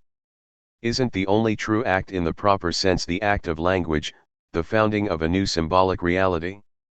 And doesn't the non-linguistic act in its essence draw from the category of the passage to the act, that false exit that represents a failed symbolization of the traumatic kernel? It seems then that psychoanalytic theory turns the folk wisdom of talking instead of doing on its head and posits that, in the end, we act instead of talking. We act when our words are lacking, when the path to symbolization is blocked. If, then, the last word of analytic theory is saying is doing, the end of the analytic process would be the completed integration of the subject into the symbolic order. The aim of analysis would be to produce the master signifier, the mandate, that would give the subject its position in the symbolic network and would make symbolic identification possible. Failed acts would be symptomal formations that could be dissolved through successful symbolization. The analyst, whom we identify with the other, plays the role of the master of signification. His job is to reflect the true signification of the analysand's message back to him by situating it in the symbolic network. Basically, the essential feature of the analytical act would be the miraculous transformation of chaos into a new harmony, the establishment of symbolic necessity through the production of a new quilting point that would retroactively confer signification onto the symptomal formulations. Initially, it seems as if Lacan's framework of the four discourses leads to the above perspective, cf. Lacan 1998b, 16. Isn't it true that we find a quilting point, a location of production, an S1, in the analytical discourse? But there is a catch. The analyst, the agent in the analytical discourse, is not identified with the big other, the master of signification. Rather, he seems to be the object A, which means that his actions are not located on the side of the signifier, but on the side of the object, in the surplus, in the indefinable remainder of the real, cf. Cottet 1985. Of course, rehabilitating the non-symbolic dimension of the act does not mean backsliding into the naive opposition between acting and speaking. The analyst is far from being a person who acts instead of talking, particularly since the failure is the object, Lacan 1998b, 58, which is to say that the object's location is created by the failure of symbolization. The analyst's action should not pretend to go beyond words to the thing itself, rather, it consists in showing the, so to speak, positive side of symbolization's failure, the empty space enclosed by this failure. In other words, the analyst's act does not take place at the level of acting outside of talking. Instead, he presents a negative act, an act that coincides with the non-act and in this way fixes the location of the foreign body inside speaking itself. As such, the analyst's act is the opposite of the performative gesture, of the successful speech act. The performative comes from the master. In the agent's position we find S1, the self-referential signifier that, through the very act of its own utterance, establishes a new social link, the founding speech that gives it its symbolic mandate, the famous "You are my master" that makes you my master, and we mustn't forget its complement, "You are the one who will follow me." S1 represents the subject for the other signifiers, it is the point at which the chain is subjectified, which is the root of its particular illusory effect. It is as if at the single moment of I want, there is conjuncture between wanting to say and actually saying, between the subject of the utterance and the uttering subject. There is therefore nothing psychological about the impression of sincerity, of authenticity that the master's performative gesture exudes. It is exactly the opposite, it is a necessary structural illusion particular of the S1, the illusion that at this specific point, the subject is fully in his speech. The master's gesture gives rise to this illusion almost automatically. As soon as we understand this gesture, we have to take it seriously, because its self-referential function, its authentic, sincere, serious nature is part of its very signification, in the same way that in the ontological proof of God, his existence is part of the definition of God, which is to say, in the end, the signification of the word God. The sleight of hand operated by S1 consists precisely in this short circuit between intention, wanting to say, and the self-referential affirmation of the sincerity of this intention. This is why statements in which the subject's division erupts generally take the form of pragmatic paradoxes that show a rift in this sincerity. For example, there is a table in the adjoining room, but I don't believe it, as if making the statement, there is a table in the adjoining room, does not imply a belief in it. One cannot miss the way in which the structure of this sentence corresponds perfectly to the fetishistic disavowal, of course I know that, my mother doesn't have a phallus, but I don't believe it. Far from winding up praising the act that inaugurates the master, Lacanian theory in fact denounces it as imposture. In the matheme of the master's discourse, the space of production is occupied by the object A. What could this mean besides that the performative gesture produces a residuum, an irreducible remainder? The subject does not allow himself to be subsumed under his symbolic mandate without leaving a remainder. This surplus, which eludes the foundational gesture of the master, divides the subject and triggers the eruption of the hysterical question, what am I, if I'm what you've just been saying I am? Lacan 1997b, 279. In other words, the performative gesture that confers the symbolic mandate upon the subject, that pins it to an S1, simultaneously divides it between S1 and a remainder from which, because it is the space of its truth, it asks the master the hysterical question. This question defines the status of the subject as a speaking subject, which is to say, a divided subject.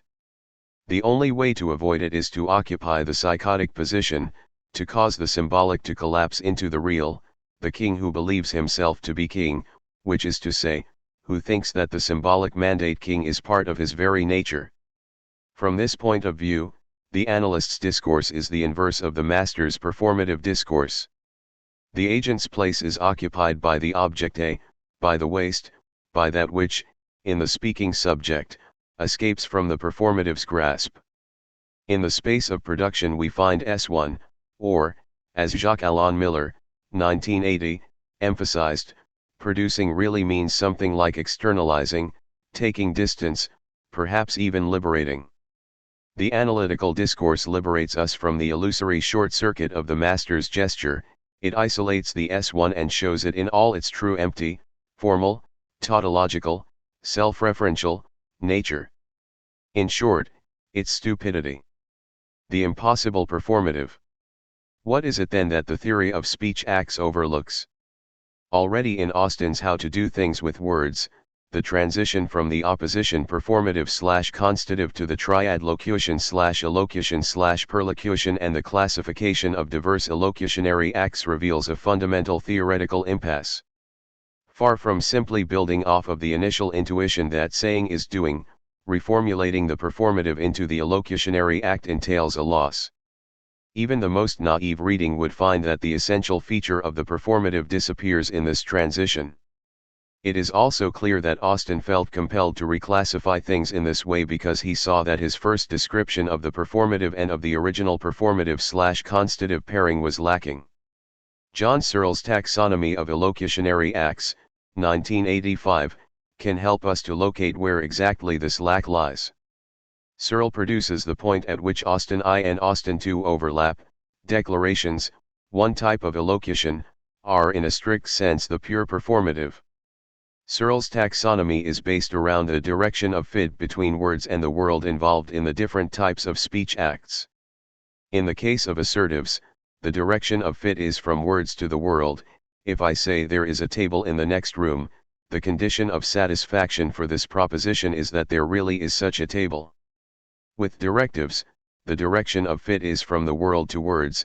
If I say, close the door, the condition for satisfaction is that the act realizes these words in the world. The listener must close the door, and must do it because I told him to and not for other reasons, etc. Declarations are the trickiest, because their direction of fit goes two ways, both from the world to words and, at the same time, from words to the world. Take the utterance "the show's over," for example. What does the speaker accomplish by uttering this phrase? Well, he effectively creates a new state of affairs in the world, the fact that the show is over. The direction of fit is therefore from the world to words. How does he do this? By presenting this state of affairs as already being true, he observes that the show is over. He accomplishes the act by describing it as accomplished. With declarations, the speaker tries to cause something to be the case by representing it as being the case. If he succeeds, he will have changed the world by representing it having been so changed. Searle, 1999, 172. Of course, every utterance accomplishes an act in the sense of its own elocutionary force, but there is nonetheless a key difference between declarations and, say, directives. When I say, "Close the door," I successfully accomplish the act of giving an order, but it remains up to you to actually close the door, whereas if I say "the show's over," I have not only announced that the show is over, but I have effectively ended the show. Only declarations have the magical power of realizing their own propositional content. The direction of fit from world to words is not limited to the fact that a new state of affairs follows the words, in the future. The key point is that the causality is immediate. It is the utterance itself that produces the new state of things. As we have seen, the price of this magic with words is its repression. We pretend that we are describing a pre-existing state of affairs. We end the show by observing that it is over. In order for the performative to be pure, a speech act that realizes its own propositional content, it must therefore be divided. It must take the form of its opposite. It must turn itself into a constative.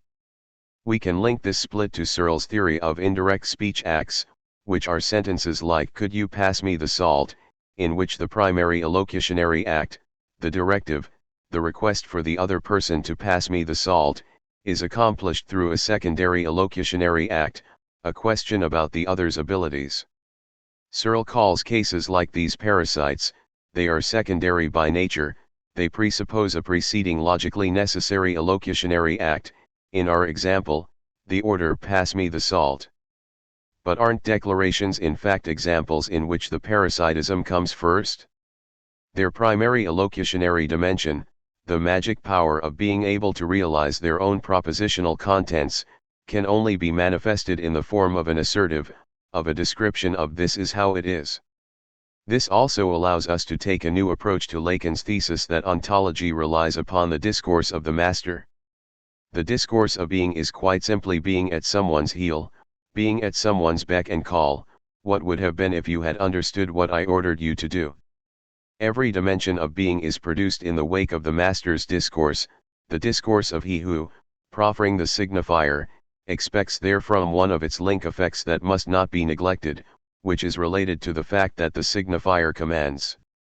The signifier is, first and foremost, imperative. Lacan, 1998b, 31-2. Why would ontology, which is the discourse about the world as an existing totality, depend upon the master? The answer is right here in the structure of declaration, the pure performative that takes the form of a constative. Ontology is supported by an indirect speech act, the assertive, the constative "this is how it is," that conceals its performative dimension. It is blind, and perhaps it even blinds itself, to the way in which its own utterance realizes its propositional content. It is impossible to explain the magical power of declarations without reference to the Lacanian big other.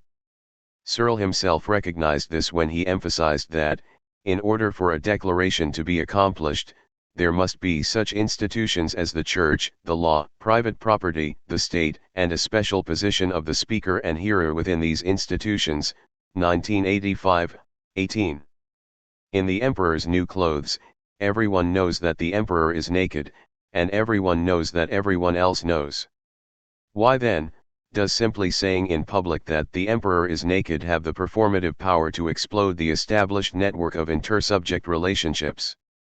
In other words, if everyone knew it, who was the person who didn't know?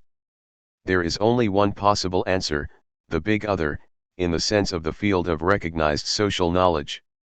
These types of utterances are valuable because they are ontological proof of the existence of the big other. Declarations follow the same logic. The show is over when the utterance of the constitutive statement "the show is over" brings this to the attention of the big other. And isn't Freudian original repression, which Lacan specified was the fall of the binary signifier, Lacan 1998a, 236, precisely the split inside the pure performative, of the declarative, the fact that it can only articulate itself in the form of a constitutive? The thing that is originally repressed, the thing that by structural necessity must be missing from the establishment of the signifying network, is the signifier of the pure performative that does not take the form of a constitutive. It is out of this impossibility, this size Zion, that the subject emerges as subject of the signifier.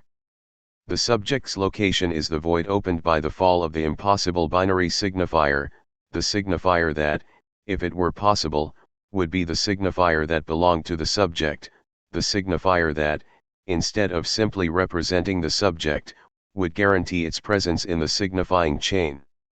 Lacan's S1, the master signifier that represents the subject for the other signifiers, is, therefore, as a pure performative, the point at which the performative and the constitutive intersect. We can now see what was missing from Austin I, of the performative, as well as from Austin II, of the allocutionary force, a paradoxical topological model in which extreme internality, the pure performative, would coincide with externality, the constitutive. This is why the philosophy of speech acts only deals with subjecthood at the level of the imaginary me, of an interlocutor who supposedly expresses himself through his statements, while overlooking the subject of the signifier, the empty space opened at the intersection of the performative and the constitutive. INA.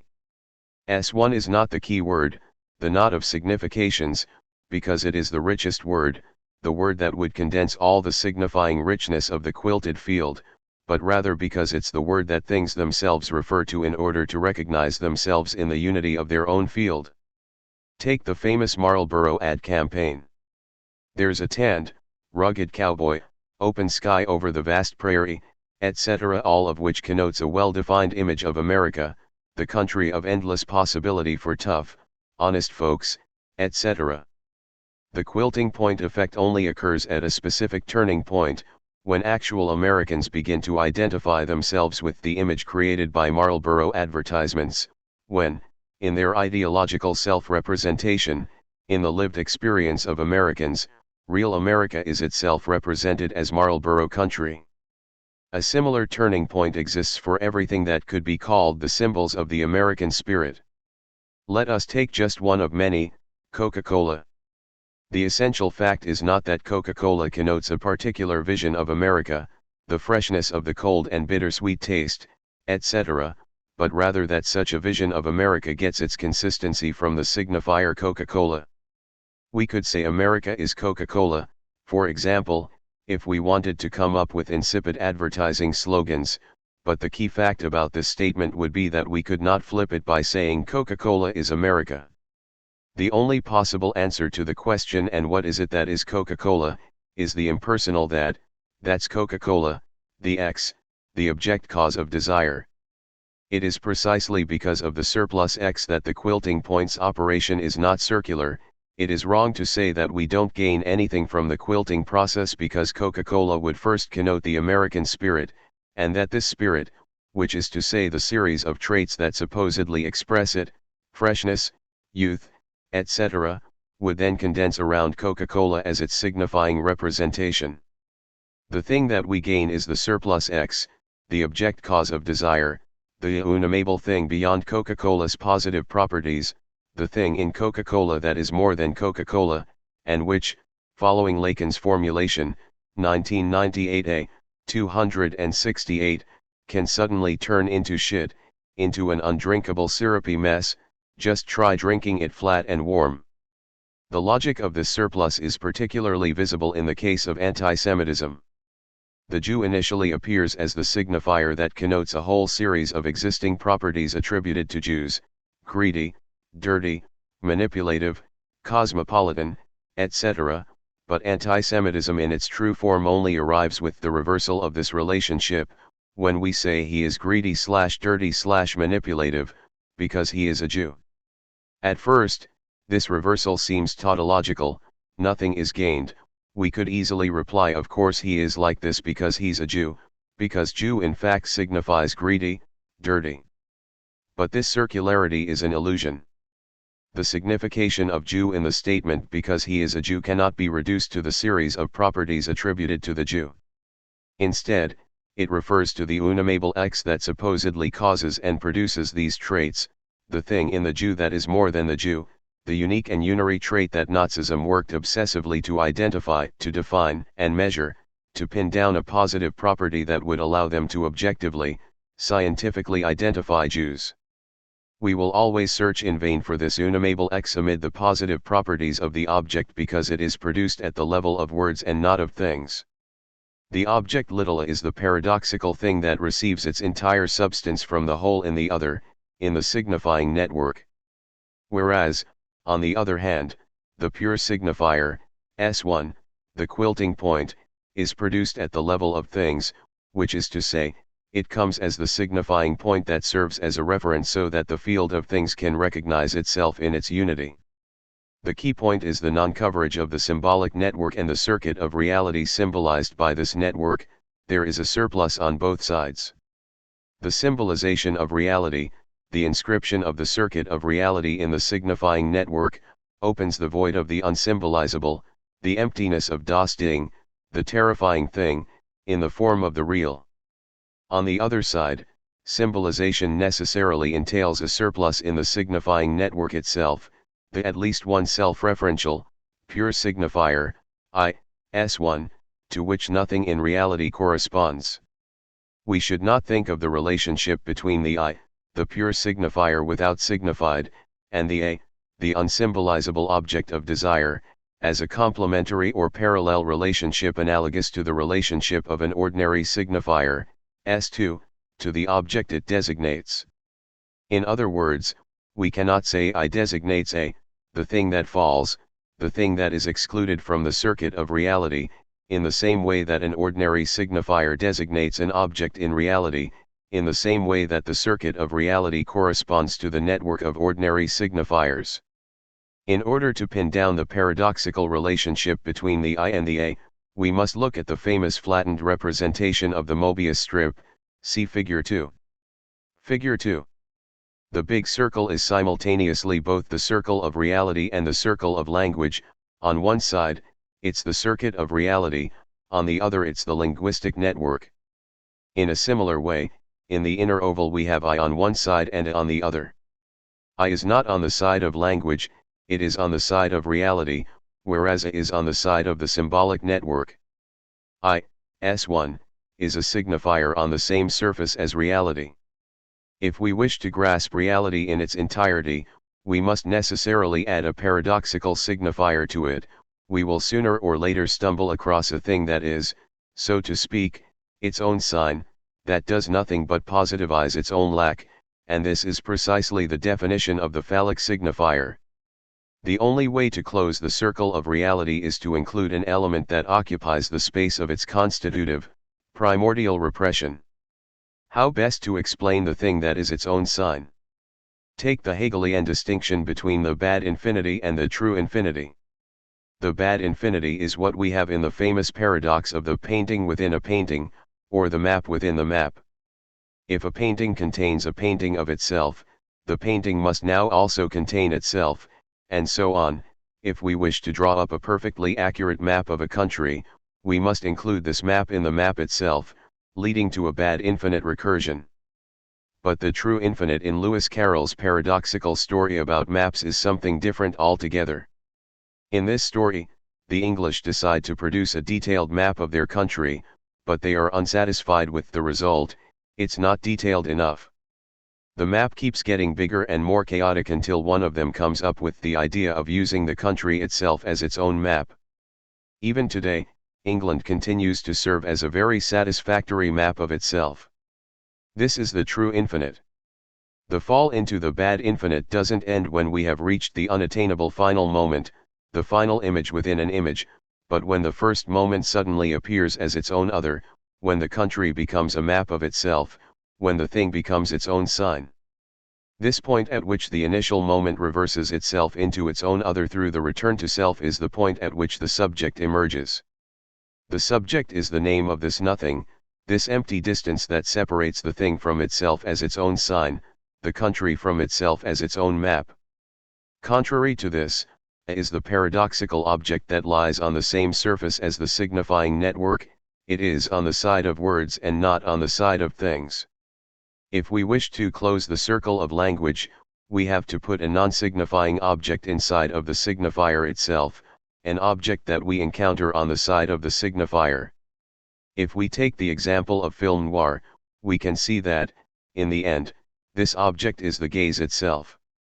Hollywood film noir from the 1940s and 50s, with its irresistible nostalgic charm, is a perfect example of an object of fascination. What is so fascinating to us about this macabre universe inhabited by all these stock characters, the cynical fallen souls, the amoral wealthy, the femme fatale? It is obvious today that we cannot take these films seriously. One cannot help but laugh during their most tragic scenes. They have been irreversibly lost as objects of desire.